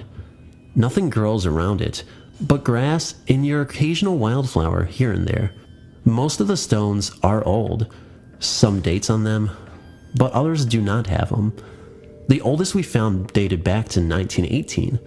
The most recent that I can remember thinking about it was 1932. What is most odd is the number of stones that indicate children were buried there not over the age of 10. On this particular night, we decided and got right to drinking. We played your normal drinking games and did the normal stupid things associated with it. On this night though, we got very drunk, and rather than exit the area to do our business as we had done before, we became lazy and did this on the gravestones and graves. I was the first to pay no mind, and as I was relieving myself on a particularly inviting stone, a friend said I should stop doing that. You know, 'cause it was disrespectful. I, being drunk by then, told them to bugger off and that dead people should have more important things to worry about or consider. After a short while, it seemed that all except the girls agreed with me and did their business in the same way. I have to admit, looking back, I had not been so drunk, I had never would have done this kind of thing. Not because I would have been worried of anything happening, but because, looking back, it was disrespectful. Later that evening, I was propped up against a stone, and Natasha, one of the girls I had come with, was by my side as I peered through the slits in my eyes at the others and the fire we had built. They were laughing, jumping over the fire, and doing stupid things and the like. Jim, one of my best mates, looked in my direction, and I thought he was going to say something. Instead, his face turned to horror, and he started screaming, "Oh my God, what the fuck is that?" over and over. He backed into the fire about a third time. He said this and tripped and fell into it. It was not a large fire, but his shirt instantly ignited, maybe because he had spilt some of the booze on it. I jumped up at this time, somewhat freaked out that he had been screaming to help him up and put out the flames. As I moved closer, he rolled out of the fire saying, "Oh my God, get it away from me, get it away." The others asked, "Jim, what are you talking about, get it away?" And to this, he only started crying and blubbering. As I attempted to get him off the ground, the others who were doing the same mentioned it was getting very cold. They could not believe how cold it was. I asked them what they were talking about, because it was just as warm as it had been when a silence fell over my friends. Bob, who was there first, said in a timid voice, Did you hear that?" Stuttering, I looked at him and said, "What?" His face grew ashen. My friend, who was holding Jim up, let go and dropped him. For a second, as if slow motion, everyone paused, and then they all took off on the road, screaming and hollering. Natasha, who had been behind me, started screaming, "Don't leave me!" And some of the others screamed back as they ran, "Run! Oh my God, run!" And so she began to, but as she got closer to me, I was still standing there now, believing they were playing a joke, and she started blubbering. "Oh God, Jim, don't let it hurt me. Please, please, please don't let it hurt me." As Jim slowly stood up, I looked into her eyes with a smile, trying to tell her the joke was up, but as I looked at her, I saw a face full of fear that alone scared me as well. I choked out, "What's wrong?" just in time to hear the most blood-curdling scream I have ever heard. She rushed past me, reaching for Jim's hand, and as she took it, she tripped over my leg, making me lose my balance. I would not have normally done this, except for the fact I was very pissed. I stumbled back, and to this day, I do not know what I tripped on. All I remember is falling backward, and everything going completely black. I awoke the next morning, face down in a ditch, halfway between there and my home. As I stirred, I heard laughter and thought that someone was standing over me. I could barely think and felt like puking. As I stood up, I remember that my clothes were wet and that I smelled of urine. I thought of, great, I urinated on myself while I was passed out. However, upon closer inspection, I was soaked from head to toe with it. I looked around to see who was laughing and believing the same person had probably relieved themselves on me. I saw no one around.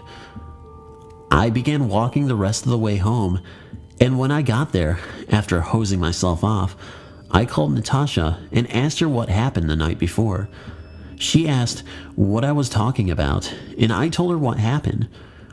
She said no one had gone to the graveyard in over 2 weeks, and had certainly not gone the night before. To this day, I don't even know how to conceive this, or what actually happened that night, or if it actually happened. The 320 Walker. Minnesota nights can be breathtakingly cold and are normally so dark you can't see 10 feet in front of you. But when the moon is able to sneak out from behind the winter clouds, its reflection glistens off the snow-covered ground and lights pathways deep into the forest. I grew up along a beautiful lake in a country setting. It was serene and a beautiful place to make childhood memories. However, the house that we lived in had its eccentricities. One particular late-night winter proved that our family was not living in the house. After a couple hours of evening television, our family retired to our separate bedrooms. My brother to his at the end of the hallway, my parents and baby sister to the master and me, the first room off the dining room. It had been a long day, and I was exhausted. As normal, I left my bedroom door open, just a crack, so that my small dog could enter it if he needed to, undetected, and snuggle up for the night. I turned down the bedspread and jumped into my bed, falling asleep immediately. Oddly, I was awakened in the middle of the night. I was not in a daze, as if just coming out of a dream. Rather, I was alert immediately. I glanced at the clock on the dresser, which was glowing 3:20 a.m. in its digital red numbers. The moonlight was filtering through the night. Then I heard a noise in my basement, below my bedroom. It was a familiar noise, but strange at the same time. The basement was not carpeted, but had a full apartment, which used to house the previous owner's son. The apartment was separated from the downstairs laundry by a large, solid wood pocket door, which was always kept open while we lived in the house.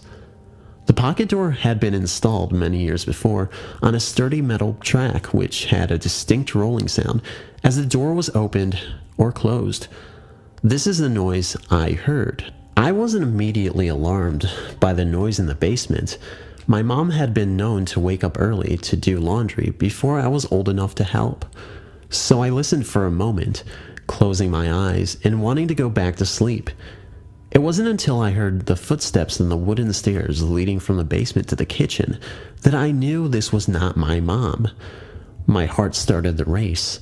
I listened more intently to the heavy, methodical steps being taken by the intruder as they came closer to the landing in the kitchen at the top of the stairs. The footsteps did not stop at the top of the stairs. They continued across the kitchen in the same rhythm. The sound was eerie and is still vivid in my memory today, 30 years later. They didn't get any louder as they crossed, as I expected they should if the intruder was coming toward my room. All of a sudden, they stopped. Oh my God, the intruder was on the carpet. I yanked my bedding over my head, expecting the worst, barely breathing from the fear that I was to be discovered. I laid there stiffly so that I wouldn't move. There was nothing. My door didn't swing open. No more footsteps, no voices. It seemed like a lifetime, but I gradually dozed off.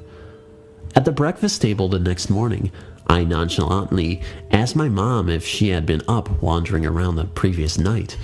To my amazement, she screamed and started crying.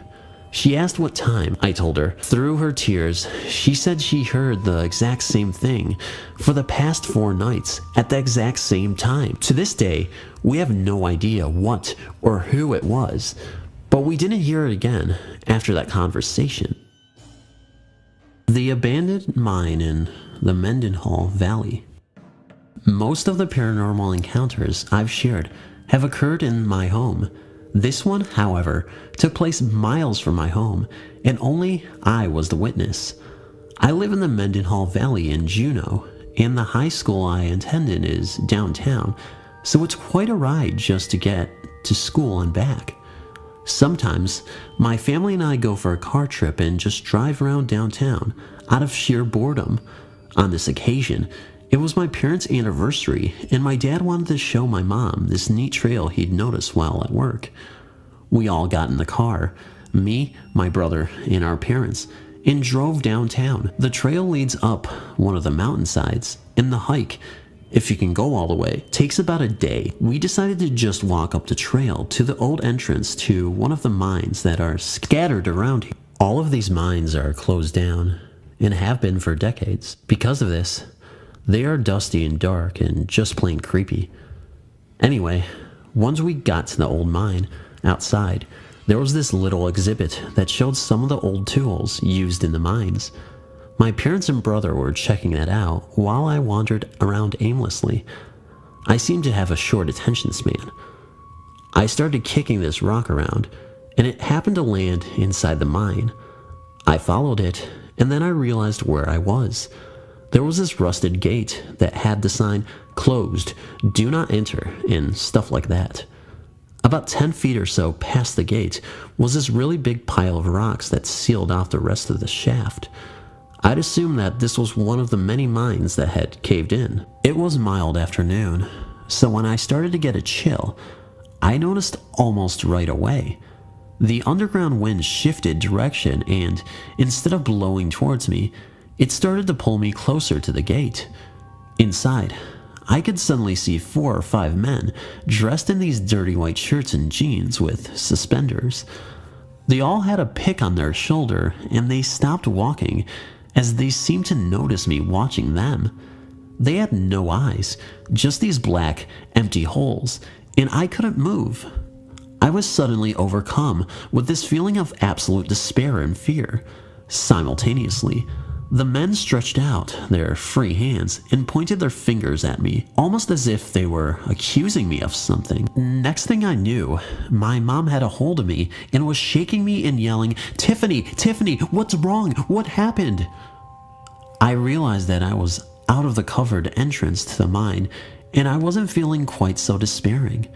I answered my mom with, "I'm fine," or something to that effect. Apparently, while I was watching the men, my parents and brother had started to hike back down to the car. My mom noticed that I wasn't with them and went back to find me. Once she got back to the mine entrance, she heard me making this horrible noise. She told me that she ran and grabbed me, saying that I was deathly white and staring at something that wasn't there, and saying over and over, "I didn't do it. I didn't do it." She pulled me away from the mine, and then I was fine.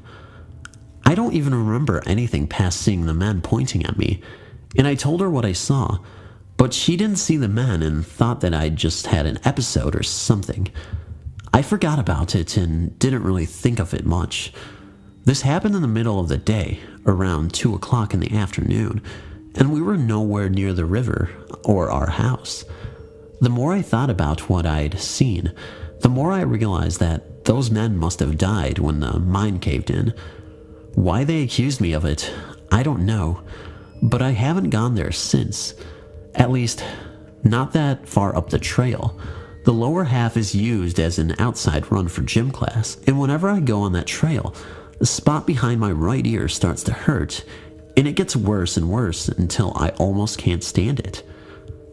Anyone have any insight into why I might be feeling that? Any input would be welcome. Before I moved into the house on Willoughby Lane, I never had given the slightest thought to paranormal activities, and had always dismissed it with a wave of the hand and an offhand comment of how such things are scientifically impossible.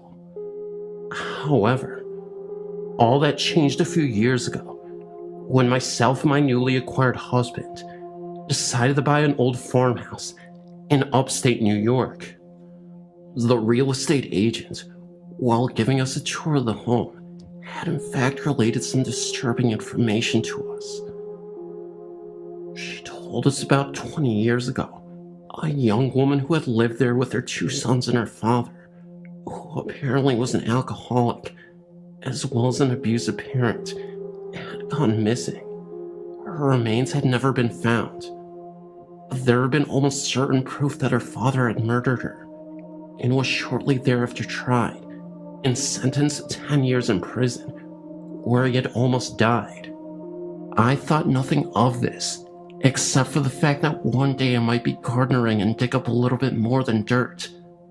However, this did not stop us from buying the home, which was gorgeous, with green shutters, a post and beam barn which was in good repair, and a drive that was lined in grand old maple trees.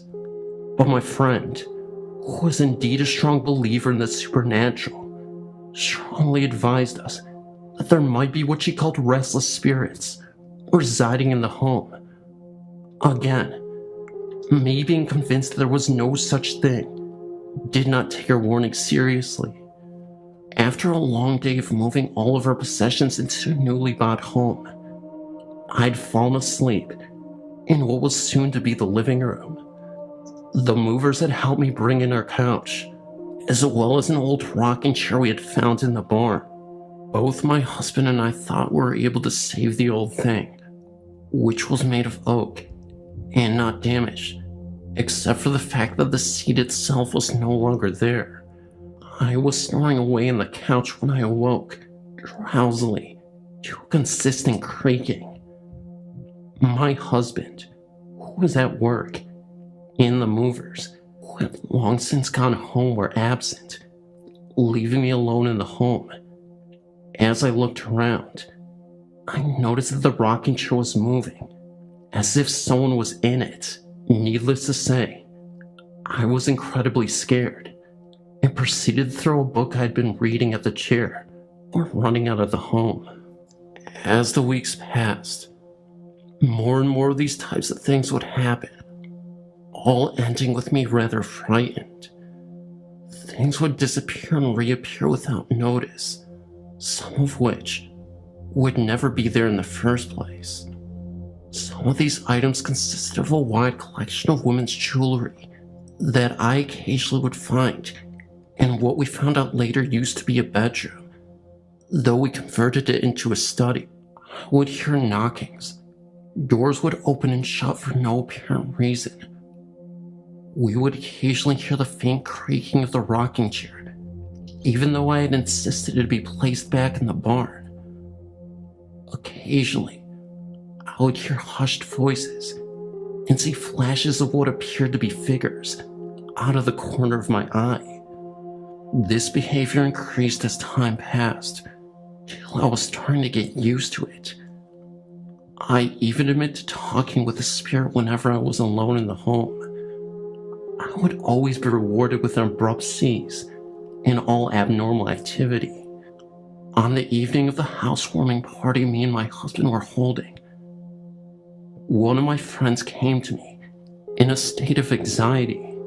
They said that they had been in the basement when they saw a woman standing there, staring at them, then turning and vanishing. Myself and a few others hurried down to the basement, where we looked all over, trying to find the woman. What we did find was a hidden cupboard with what was later confirmed to be the remains of Sue Hoover, the woman who disappeared nearly 20 years ago. After this finding, the noises and sightings immediately stopped, and we have yet to hear the slightly disturbing creak of the old rocking chair, which we eventually moved back into the home and repaired. However, I will never forget my experiences that year, and never again doubt the existence of spirits in the physical world again.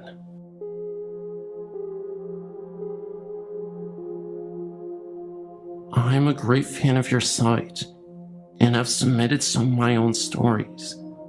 The other day, I remembered an experience my sister Christy had many years ago. Although I was not a direct witness to this, I was there when she came home in hysterics. She was in such a state that we all thought she was attacked, and we could not get any sense out of her.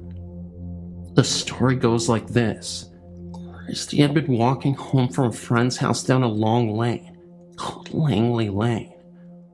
On the right-hand side of this lane, there was a field which was used for cattle from a local farm. There was also a book with a large tree hanging over it.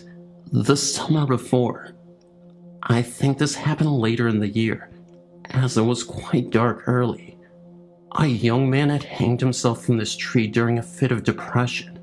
I recall that other people have hanged themselves there too, at least one other one that I know of. I think I was about 16 at the time. I'm now 36, and Christy would have been about 11. Anywho, myself and my brother were sat in the house one evening, and that's when we heard Christy loudly banging on the front door to be let in. She was crying hysterically and was trying to talk but couldn't. She was obviously very distressed, and we thought that she had been attacked. When she eventually did calm down, which was sometime later that evening, she told me what had happened. She said that she was walking down Langley Lane when she looked over at the tree and saw a figure hanging from it. She said that the figure was glowing white and had a bend in its neck, like its neck had been broken. She then proceeded to run all the way home, which was a distance of about 1/4 mile. She did not want to tell her brother, as she thought he would not believe her. Having had experiences myself, I am open-minded and certainly don't feel like she made it up. She has always stood by her story. I was looking at your haunted places in Houston, Texas. I grew up there. I came across the Jefferson Davis Hospital, and it reminded me of something. Once after a good night of hanging out, a group of friends and I decided to go and check it out. When we got there, I immediately felt unwanted. My skin crawled with fear. I kept telling everyone that we were not welcome there. We were only equipped with several lighters, so the shadows were unbelievable. We kept hearing people talk, thinking it was someone else in the hospital. Someone would call out, but nobody would answer. I kept feeling something touch my back, thinking it was my boyfriend. I turned around, but he was a couple of feet away from me. The entire time I was there, I kept telling him that we needed to leave. My friends got annoyed with me, so we decided to leave. As we were leaving the building, I was holding my boyfriend's hand, and something shoved me. I fell so hard that I twisted my ankle. It was swollen for weeks, and my doctor couldn't tell me why. Nothing was broken. It finally healed after 6 months. I still have problems with my ankle to this day.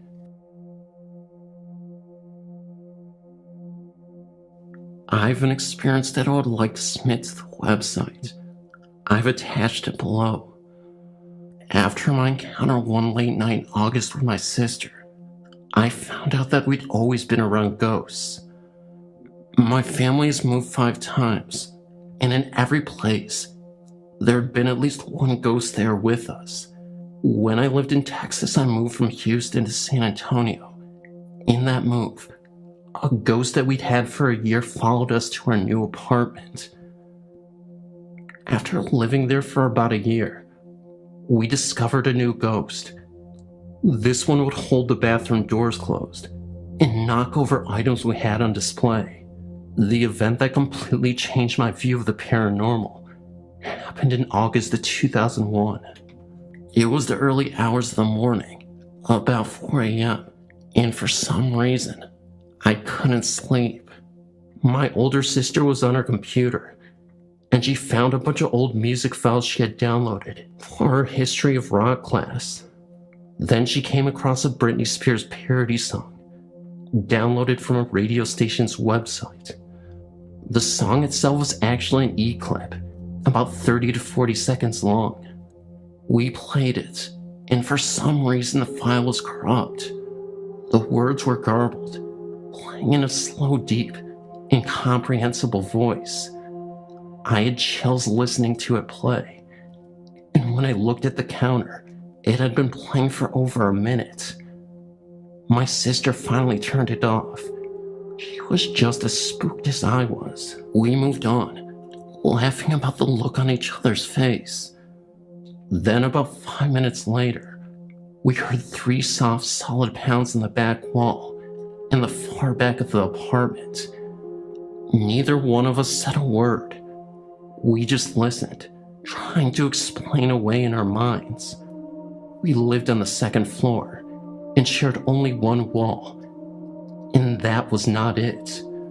Another couple seconds passed by, and the banging jumped to the one long wall we shared, still towards the back of the apartment, but getting closer. We couldn't help but to stare at each other. After that one, we finally decided to ask others if she'd heard that. Of course we heard the same thing, and not a minute later, the banging jumped to the room next to us, on the same wall. 3 solid bangs escalating in amplitude. My heart was racing, waiting for the next set, afraid of where it would jump next. A couple of minutes passed, and just as it began to calm down, and blame the banging on the maintenance worker that we shared the wall with, the banging suddenly jumped forward to the wall behind the computer. I looked above me to see the ceiling light shaking. Moments later, the banging shot across the room to the balcony. It sounded as if the entire wall was pounded on with one giant fist. 3 echoing pounds later, everything stopped.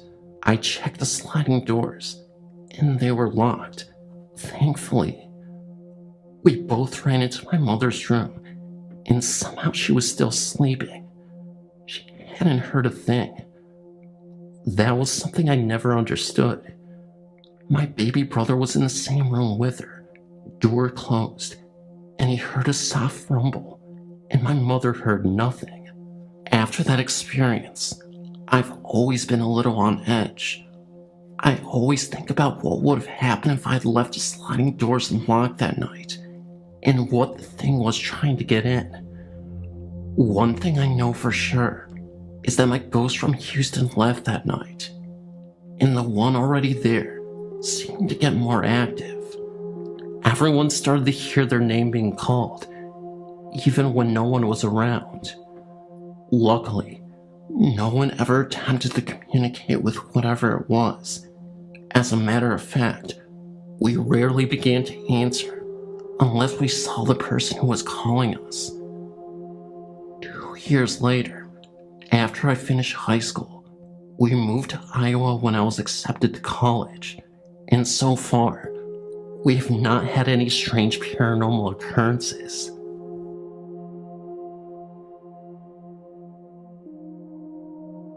"8 years ago, myself, my husband, and my brother lived at this home.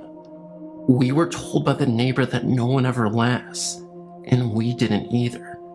Not because of the haunting, but because we needed to come back to Massachusetts for family reasons. Anyway, we lived in this house for 9 months. We were told the AC was broken, and in the Valley of Folsom it gets very hot, but not in our living room. It was always very cool in that part of the home. On one occasion, I was in the bathroom, and after my shower, I was looking towards the mirror, and I saw an orange blur over my shoulder. I turned to look, but it wasn't there. It looked as though it was a face, and it would have been standing at the right height, to where a head would be on a grown man. After a few weeks, I mentioned it to my brother and my husband, and my brother relayed a story about one night, while sound asleep, he was awoken by a very large thud on his bed. He said it felt like a bowling ball had landed on the bed, like someone sat down. He said he was too scared to look, so he fell back to sleep. After a few more months, we found out that the house used to belong to the town doctor that treated inmates from the Folsom prison back in the 1800s. After putting all the info together, we realized we were living in a haunted home. I was hoping to see other stories about the house on this website, but maybe my story will start to flow.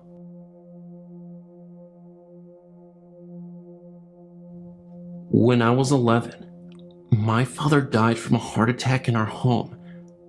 Because of the trauma on my little sister, she witnessed people trying to resuscitate him. Our mother decided to move. We ended up moving just a little bit further down the road, into an older house that had been built in the early 70s. The owner of the house also died in the house many years before. It was a 2-story house, and the bottom level was made of cinder block. I'm guessing because of this, it was the reason that it was always cold downstairs. Luck or unluck would have it that the bottom level would be mine and my sister's rooms. It always was a creepy feeling downstairs. It always felt like you were being watched, but I always just chalked it up to an overactive imagination. Me and my sister both felt uncomfortable in the downstairs area. It consisted of our 2 rooms, a laundry room, and a cellar. One morning, when I was 14, I was standing in front of my dresser and putting on my makeup. Then, I heard a voice come up to my right ear and whisper my name. The fact that on my right side was a wall really freaked me out. I ran upstairs and asked my mom had she called for me. She told me that she had not. I hated sleeping in that room from that time on, and always tried to sleep with the light on, even though it drove my mom nuts. My sister had a similar experience. I was staying at my friend's house one night, and my sister went upstairs to make sure the door leading outside was closed. She said that as she went to place her foot on the bottom step, she said something came up to her and whispered my name. She said that she also experienced things being thrown in the dark when there was no one to throw them, such as a sock. My mom lives there by herself now, and as far as I know, she has never had anything odd happen to her. But whenever I visit, she knows that I will not sleep in the lower bedrooms. I still feel odd in the lower level, but not as bad as I used to. If anyone has any thoughts or suggestions on this, I would love to hear it. Feel free to email me. Hi, I'm 40 years old, and this story is very true. When my brother, sister, and I were young, about 7, 8, or 9, maybe even younger, we used to see what we would call the brown man. He was brown from head to toe. We came to the conclusion he was a shadow spirit, but with a literal brown look, not tucking skin, but visibly brown. His hat, his face, his clothes, and his shoes were all brown, different shades, but all brown. We would see him periodically and take off running when we did, but our parents never would see him. We'd walk from the kitchen and turn the corner, and he'd just be standing there. Sometimes we'd hear the toilet set drop, just little things.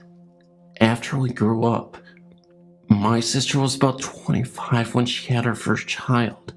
She had a girl. My sister's daughter used to what we thought talk to herself when she was about 2 or 3 years old, and my sister decided it was time to ask her who she was talking to. And her daughter told her, Mr. Burgess. This went on for some time.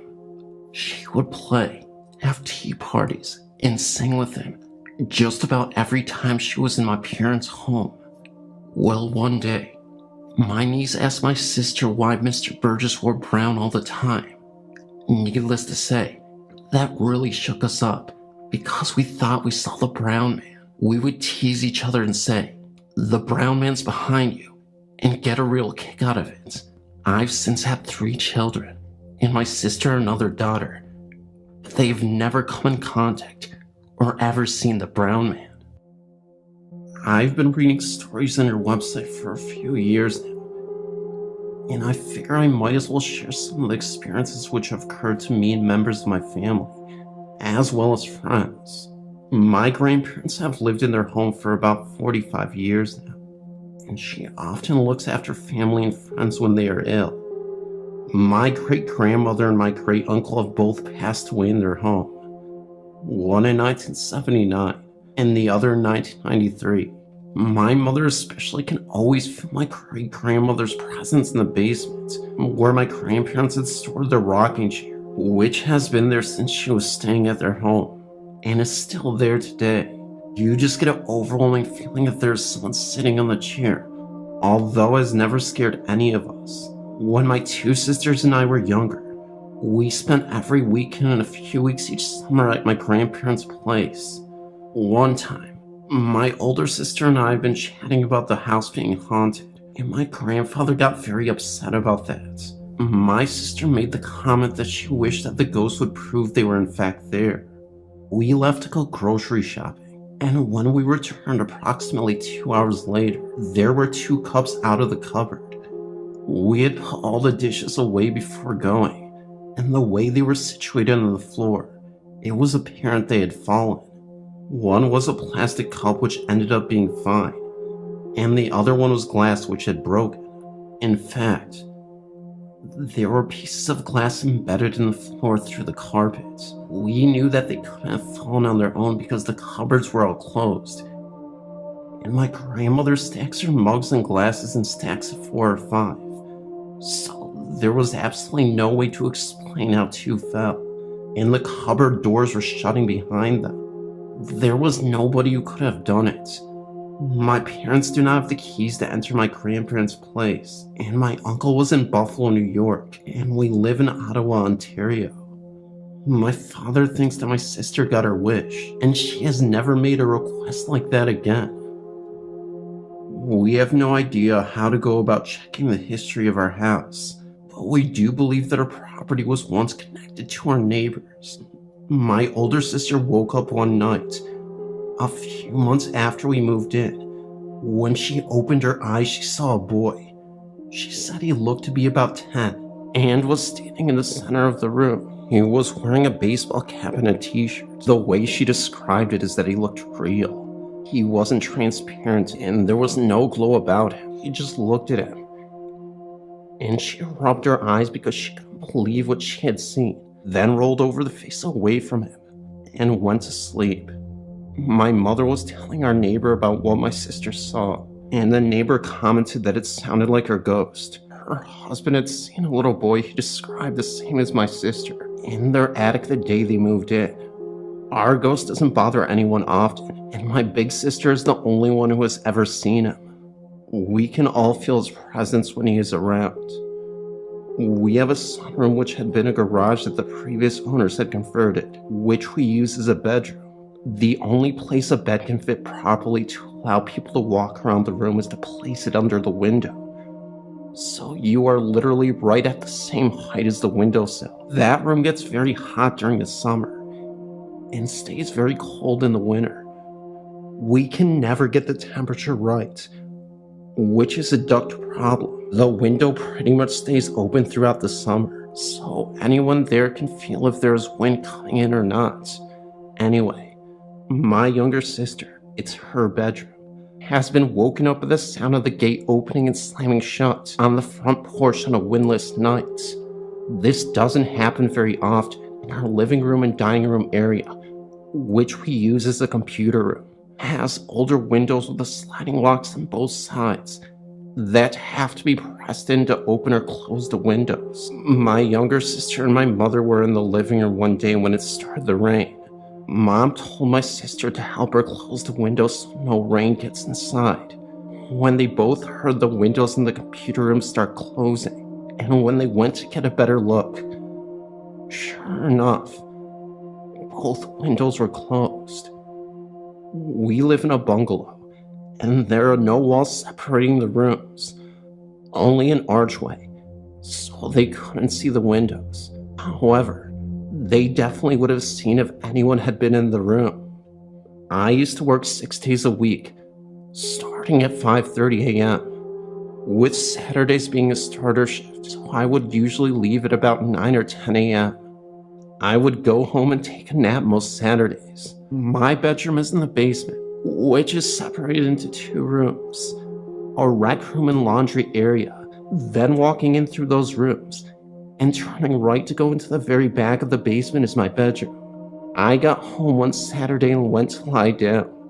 My mom was also lying down in her room, and her room is at the top of the basement staircase. We were the only 2 home. She heard the front door open and footsteps walking around.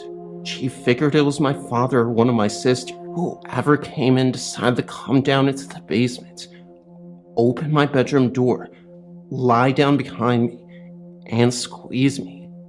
I was so confused, not in any way paralyzed or afraid. I was too tired to open my eyes and see if anyone was there, but I remember being squeezed pretty tightly. Then the squeezer got up, left my room, and both my mother and I heard the footsteps going up the stairs, then out the front door. I had to use the washroom, so I got up and ended up meeting my mom at the top of the stairs.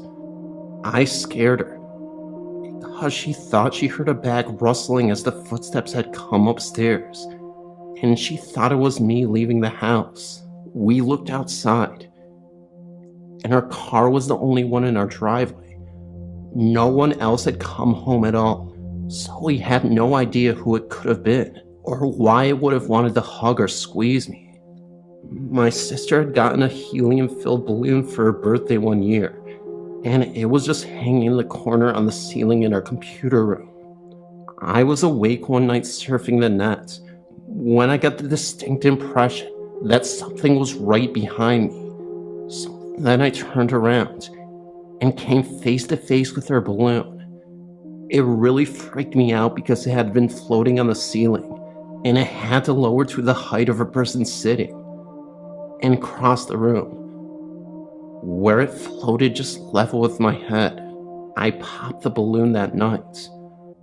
My sister has heard dishes being thrown into the sink at night when she got home from work, and one night saw the shadow of a person looking out into the living room window. When she got home, she walked into the house and discovered everyone sleeping in their bedroom. So she doesn't have a clue as to who had been in the window. She called her boyfriend to come and get her because she didn't want to be the only one awake that night. I apologize for the length of this email. As I've mentioned, it is not the most active of hauntings. In fact, no one has really felt uncomfortable before in our home. I still have years of experiences to tell you about. Maybe I'll email again sometime.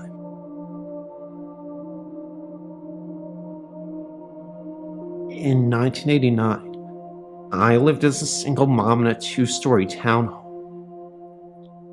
This was in Brea, Kentucky. My bedroom was upstairs and had one window overlooking my front door and the parking lot. David, my next door neighbor who shared his porch with me, one small cement porch with one step up, leading to his door into mine. He was number 7, and I was number 8. One time early between 2 and 3 o'clock, I had just startled myself awake after a disturbing dream. I'd just finished writing it all down in a dream journal and had turned off my bedside lamp. I lay there in darkness with my bedroom window as a nightlight. A bit of streetlight shone through the slightly elevated shade, and if a car happened to go by, I'd see a quick flash of headlights roam through my bedroom walls. The roads were mostly empty, and it was all stillness outside.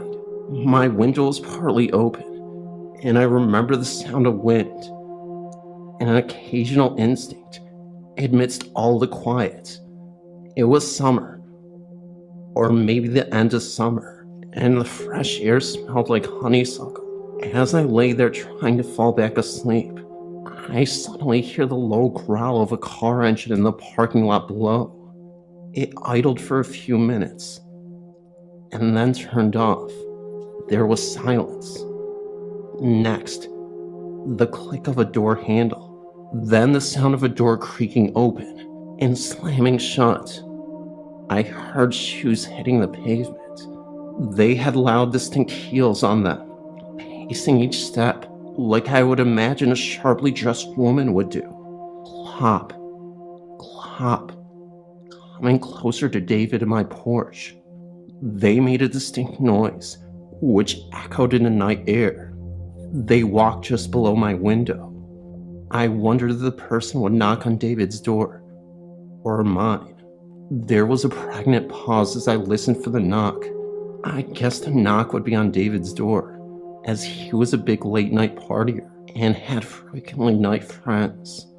The knock came, but on my door. I heard it loud and bellowing through my open window from right below it, and simultaneously, it echoed through my apartment. 5 knocks on my front door, sharp and determined. I immediately leaped out of bed and was at the window for a few seconds later. I yelled down to the visitor, "I'll be right there." I had several friends or family it could be, despite this odd hour, so I wasn't concerned. I turned from the window and bounded down my stairs in the dark and sprung open my front door. I opened it part way, and then all the way. Only darkness. Just an empty porch. There was no car in the parking lot, as far as my eyes could see. Wind howled through the trees. It just shrieked past my door and blew branches across the pavement. I shuddered. Not from cold, but from the lightning bolt of the creepy chills that were traveling like ice down my spinal cord. I shut the door again and then locked it. Then I stood there for a minute or two and checked the lock again. Slowly I moved again, back up the stairs again, taking each step backward, keeping watch on my front door. Then stood there for a minute or two and checked the lock again. I moved slowly back up the stairs again, taking each step up backward, keeping my watch on my front door.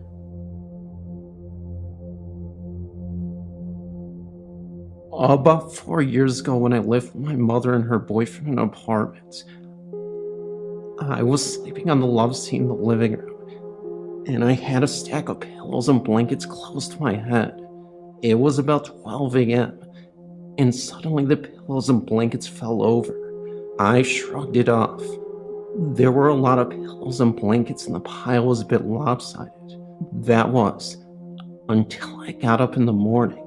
When I woke up, I saw that the pillows and blankets had been made into a little pallet on the floor next to me. Also, in that apartment, it was about 10 p.m.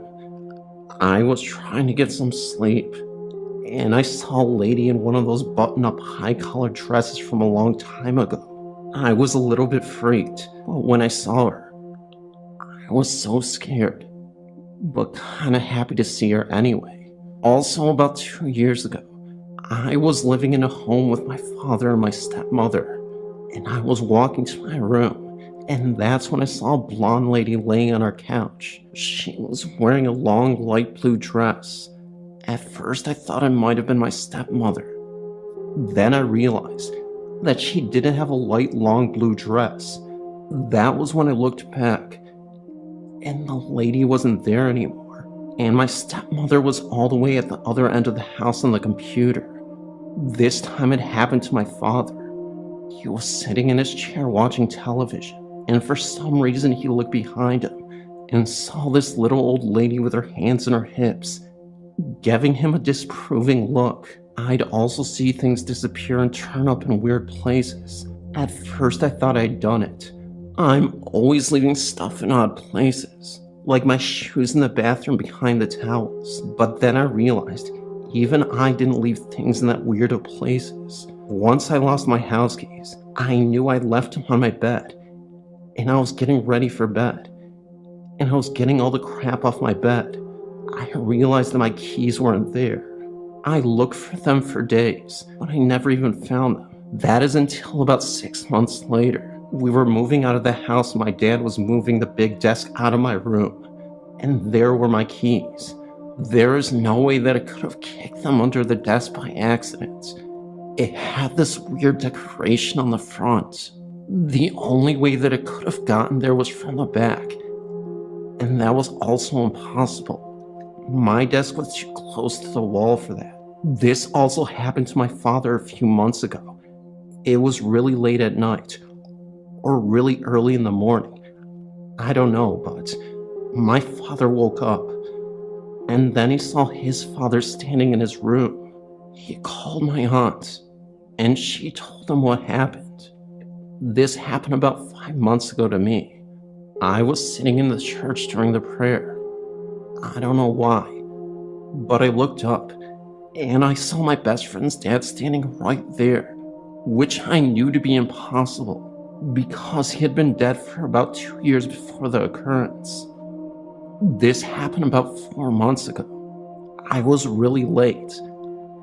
I mean really late. I was having trouble trying to sleep, and I was looking at my window, or rather glaring. But yeah, I was glaring at my window, and I looked at the end of the bed and saw this weird demon-looking creature.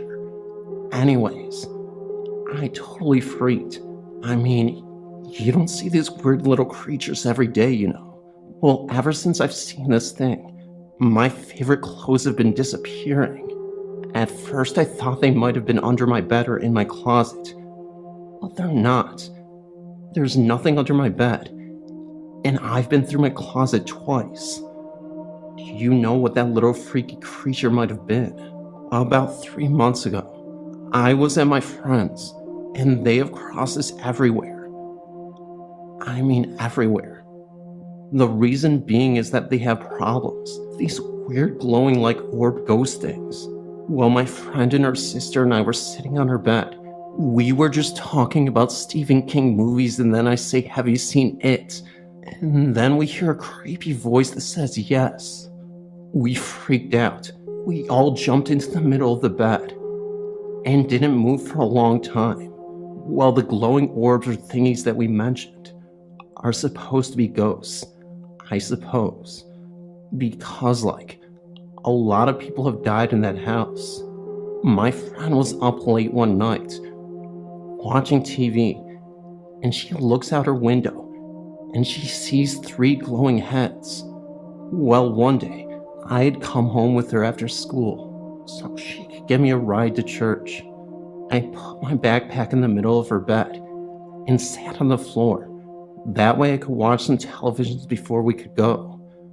That's when she was on the other side of the room, by the window, where she saw the glowing heads. And all of a sudden, my backpack flies off the bed and into her closet. It was more like it moved a little bit, and suddenly it was in her closet. It's kind of hard to explain. About a year ago, I was in my friend's grandmother's bathroom. My friend had to shave her legs, and that's when I see this old dog lying on the floor. And that's when I asked, "Did you have a dog that died?" And she was like, "Yeah." "How'd you know?" Then that's when I said, "'Cause it's lying there right on the floor underneath the sink." Turns out that they have several portals, so to speak, in her house. And then there's a ghost and a Ouija board. We don't mess with that.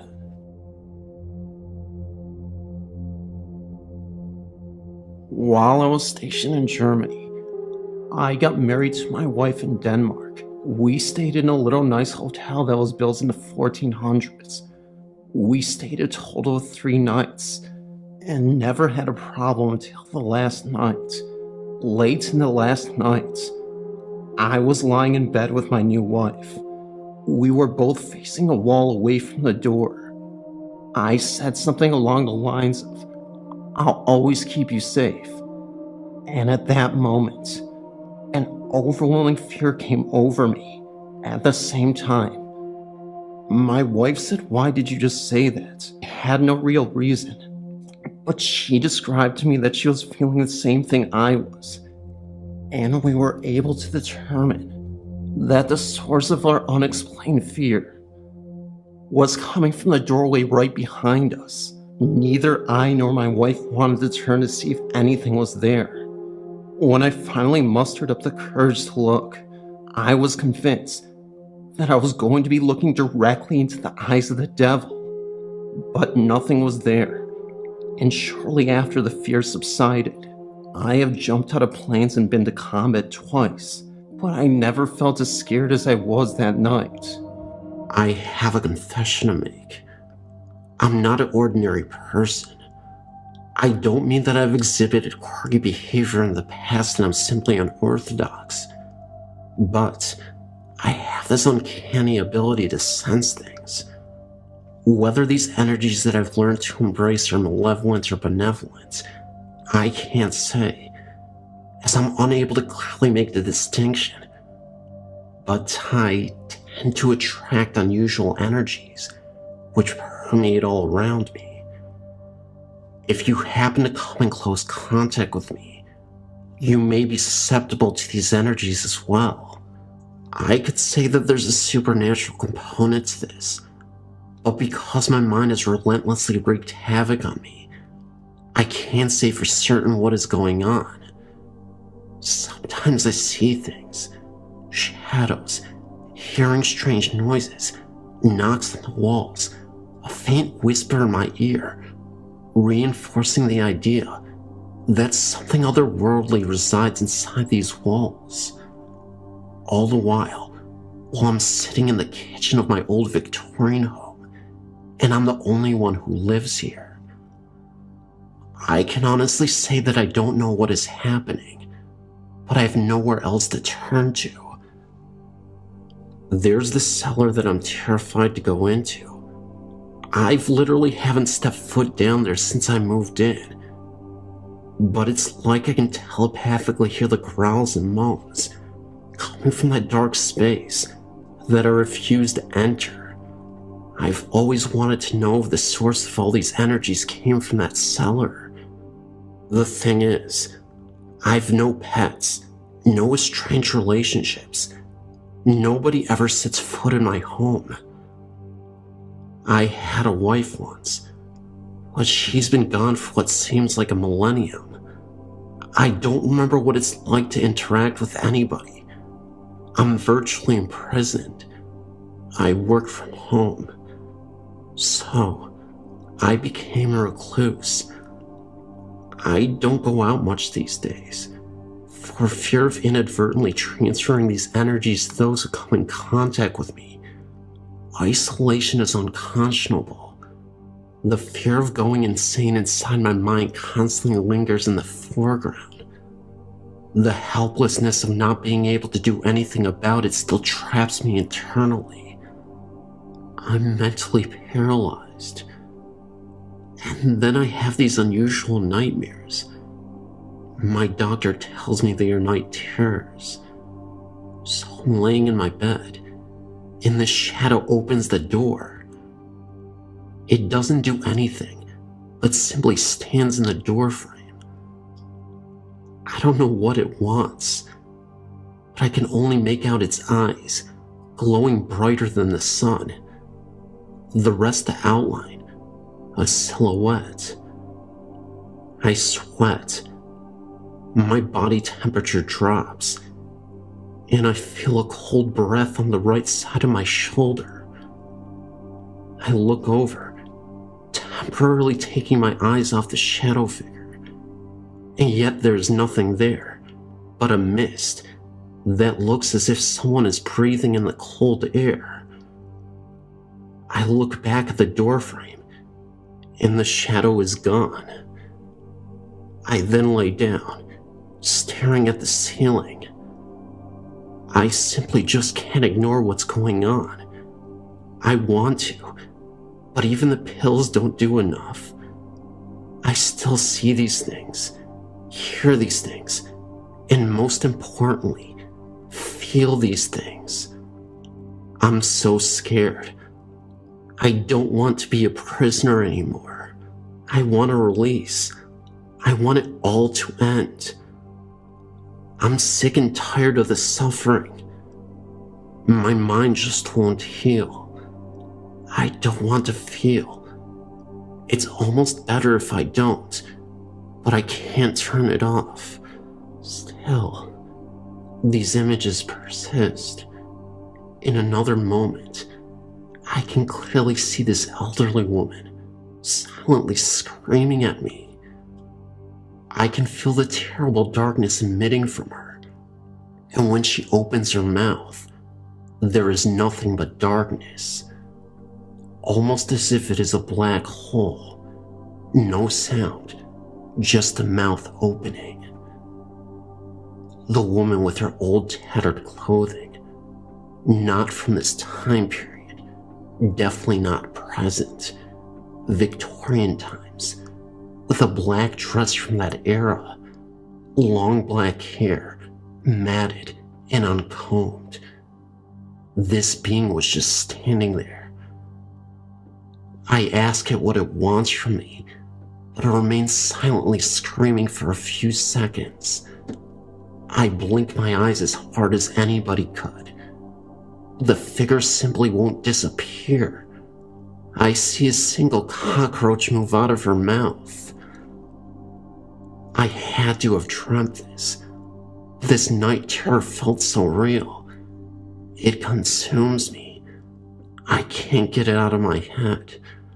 I go back and forth thinking this has got to just be a hallucination.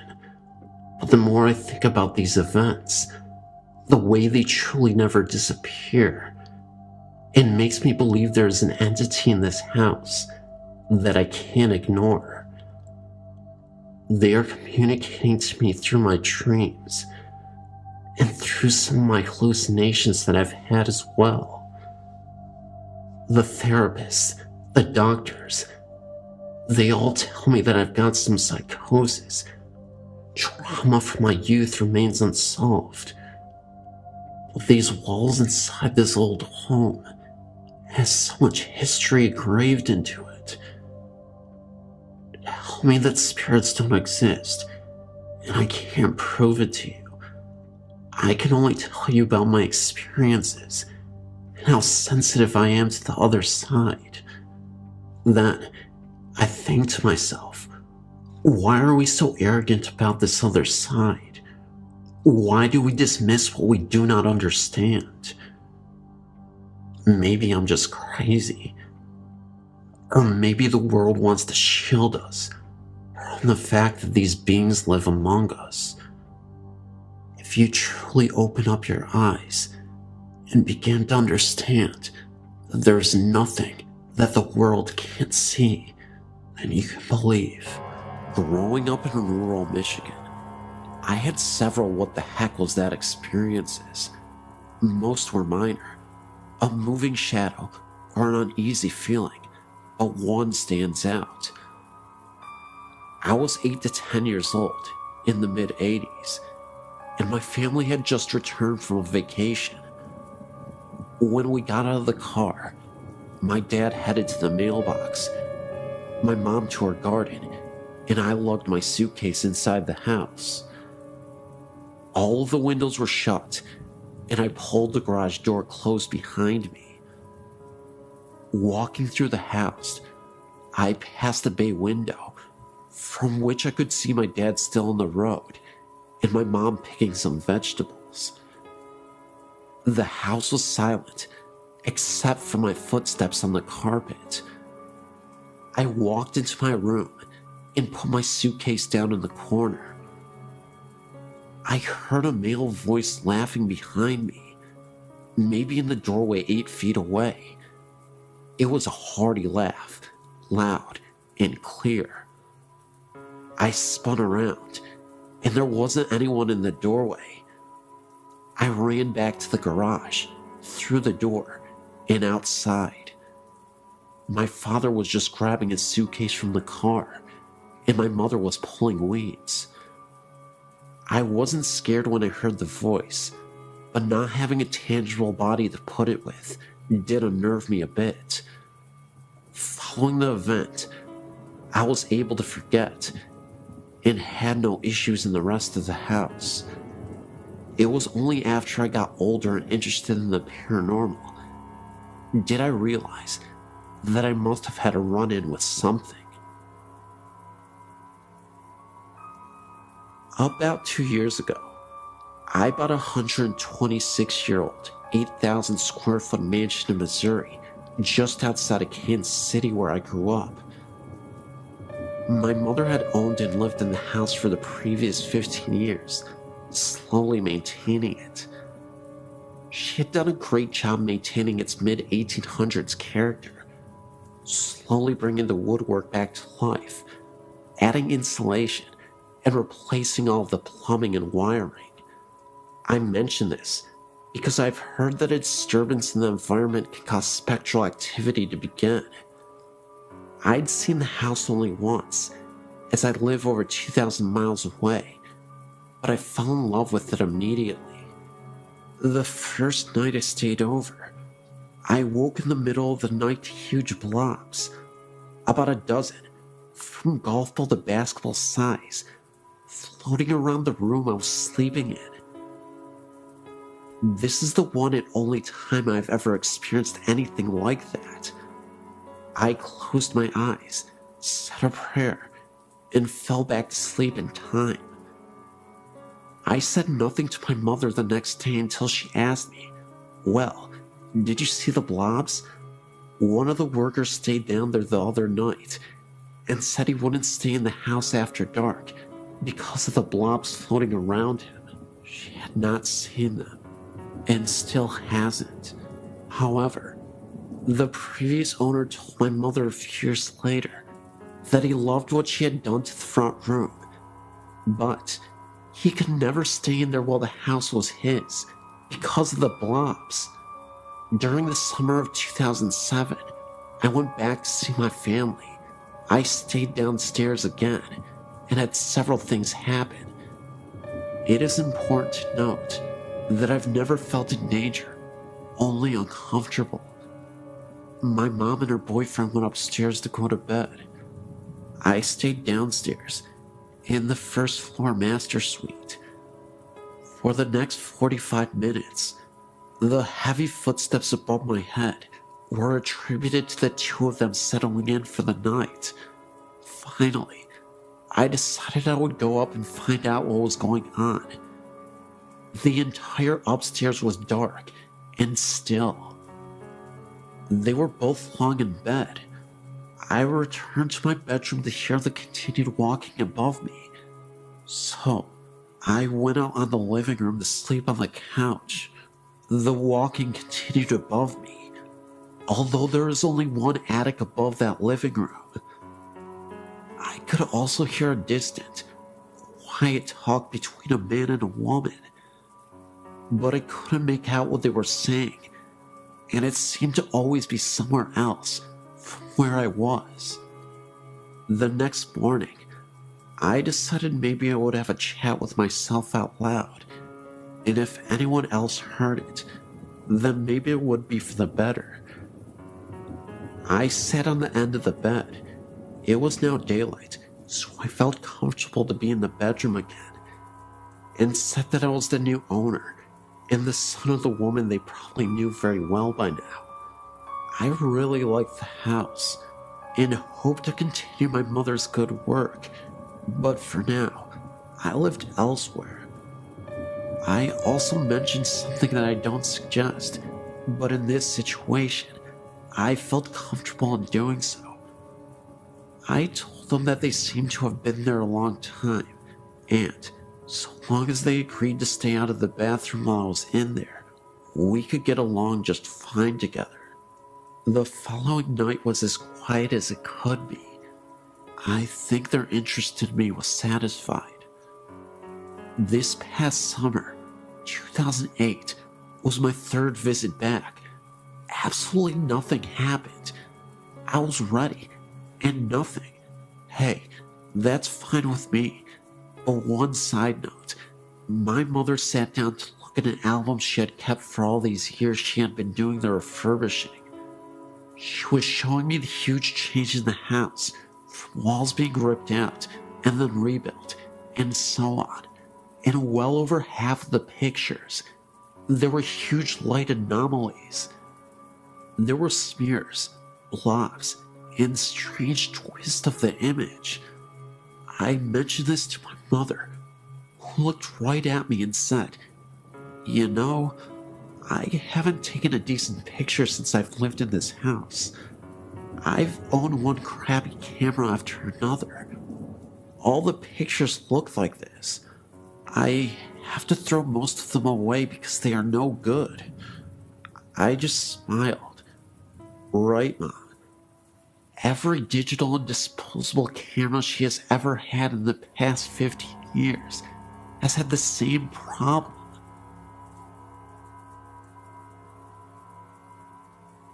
I grew up with a mom who is wicked, and she is very psychic. She has told me accurately if a lover and I will break up, when, if I'll meet someone new, and accurate descriptions of people I'll meet. My mother told my roommate that the child she was having would be a girl, and she was correct. My mom, to my amazement, is the real deal. On Halloween, our house is the most popular because the altar my mother sets up outside is very real. It's very fun, and I grew up with an easygoing view of the paranormal. I do tend to be very logical, and I believe in a paranormal experience if it does not seem like someone is BSing me. I keep my mind open. My mother does have headaches if she is around haunted houses. She has migraines that will make her sick for days after being in one. She's had this happen to her several times in her life, including once when I was a kid. A few years ago, when I was 23, I started having heart palpitations and tachycardia. At one point, my heart rate went up to 181. I spent night after night in the emergency room, and I was recommended to a cardiologist. I went through that for several months before finally someone realized it was a sedative that I took that helped me sleep. The doctors took me off the sleep medication, and I soon found out that I had become dependent on sleep aids. At the same time, I had to get on a Greyhound bus for a 2-day trip to move back with my parents because of the health problems. If you've ever traveled on a Greyhound, you know it's really hard to sleep on it. I was sleep deprived. I was told that I was sleeping, but I didn't realize it. I wasn't sleeping through the night. I was exhausted. I was depressed, and I developed a phobia of the sound of a beating heart medication commercials, etc. In short, my mental health was suffering. I had to make the choice to go into a psychiatric ward because it took a month to get an appointment with a psychiatrist. I didn't want to wait that long. The ward was in a regular city hospital. All the patients were quiet and were there to heal. Nobody was dangerous. There were patients with bipolar and other types of mental illness, and nobody was dangerous. There are different levels of hospitals. This was a ward for anybody going through emotional difficulties. I started to sleep the first 2 days I was there. I was not dangerous, but they did have to give me something to sleep. I was having dreams in which in my bathroom, patients had bathrooms in their rooms. I could hear a woman crying and throwing up all night. It was horrible and nightmarish. I could never see her because in the dream, I was laying in bed. How can I describe this? Even though I was asleep and dreaming, it felt like I was aware of everything going on. It never sounded quiet. It sounded like patients were throwing fits, and that someone would go by my room and rap on the wall with a walker, and that poor woman threw up and cried. She sounded miserable. The ward was actually always quiet. Nobody threw fits at night. My mom had taught me how to interpret dreams. I figured mine showed my anxieties. I'd been through hell. I wanted to sleep, and I never gave one thought to the idea that the place was haunted or had residual hauntings. I had greater concerns at the time. However, my mom came to pick me up, and she refused to enter the ward. I didn't think anything of that either. We were driving home, and she asked me how I had slept, and if I did at all. I told her about the nightmares, and how I was completely loud, and I was still very exhausted. My mother was shocked, and it showed on her face. She said, "Sarah, those were not just dreams. This psychiatric ward used to be a cancer ward." I was getting a migraine because there are patients who have not moved on. Wow, that shocked me. I never heard doctors mention that I had been a cancer ward. The idea was never put into my head. Like I said, I wanted to sleep again and to feel happy. I was concerned for my health. I believe my mom. She's usually incredibly accurate about these kinds of things. I honestly have gotten tired of finding out if me and a potential lover are not going to work out. She's that accurate. However, I could not tell you if that ward was the former cancer ward. I simply don't know because none of the doctors ever mentioned it. I was sleep deprived and going through hell at the time. My emotional state could have been reflected in my dreams. However, if I've learned anything about the paranormal, is that it can be a very small world. The hospital in question is in Iowa. It is a regular city hospital with an emergency room, surgery room, etc. It is not a psychiatric hospital only. If a former nurse ever writes you, or even a former patient, I'm here to tell you that there may have been something to their experience. The ward in question is still open. This was a few years ago that I was there. This is just a quirky experience that I wanted to share.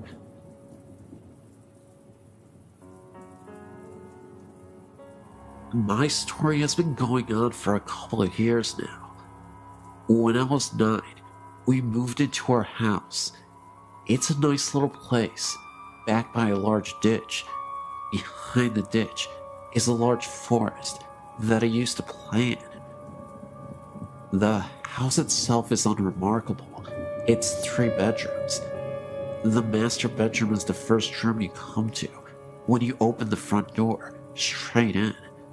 To the right, there's a door to the garage, and to the left is the room we use as our living room.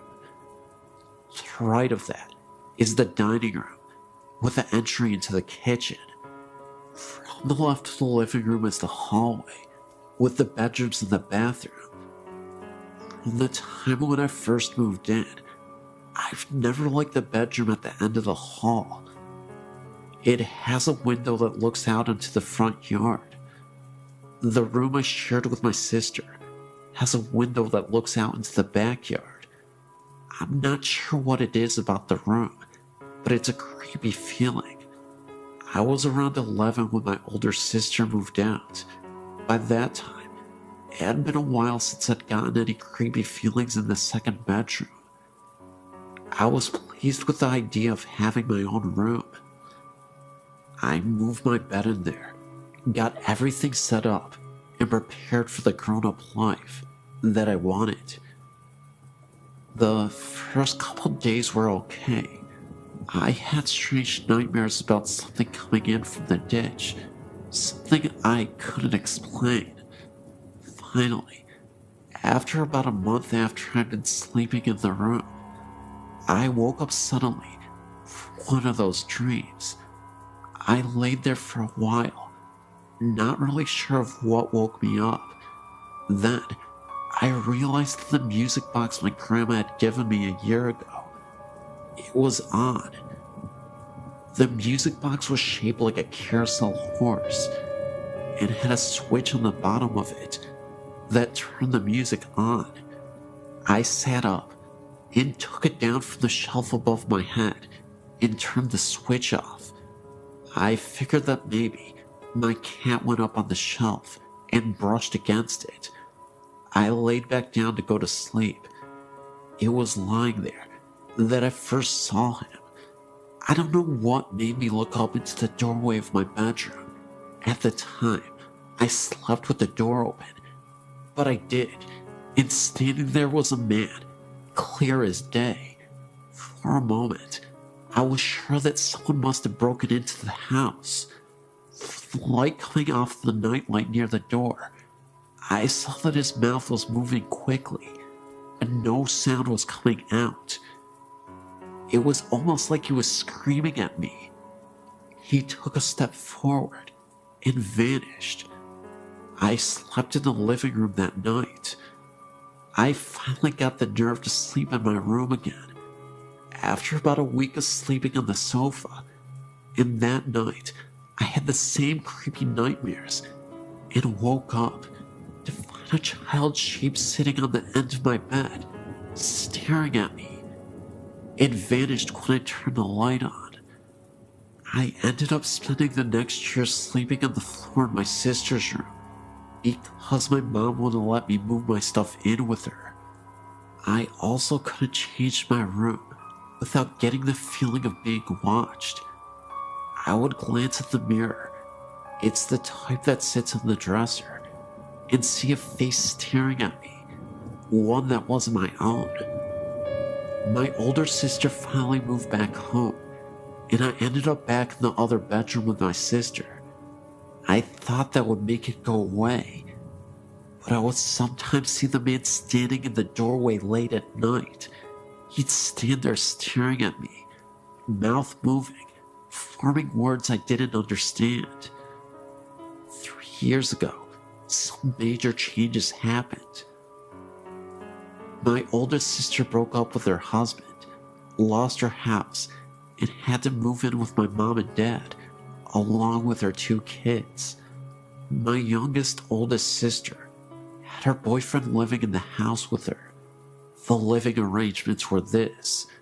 My 2 oldest sisters slept in one room, along with my youngest nephew, belonging to the first sister I talked about.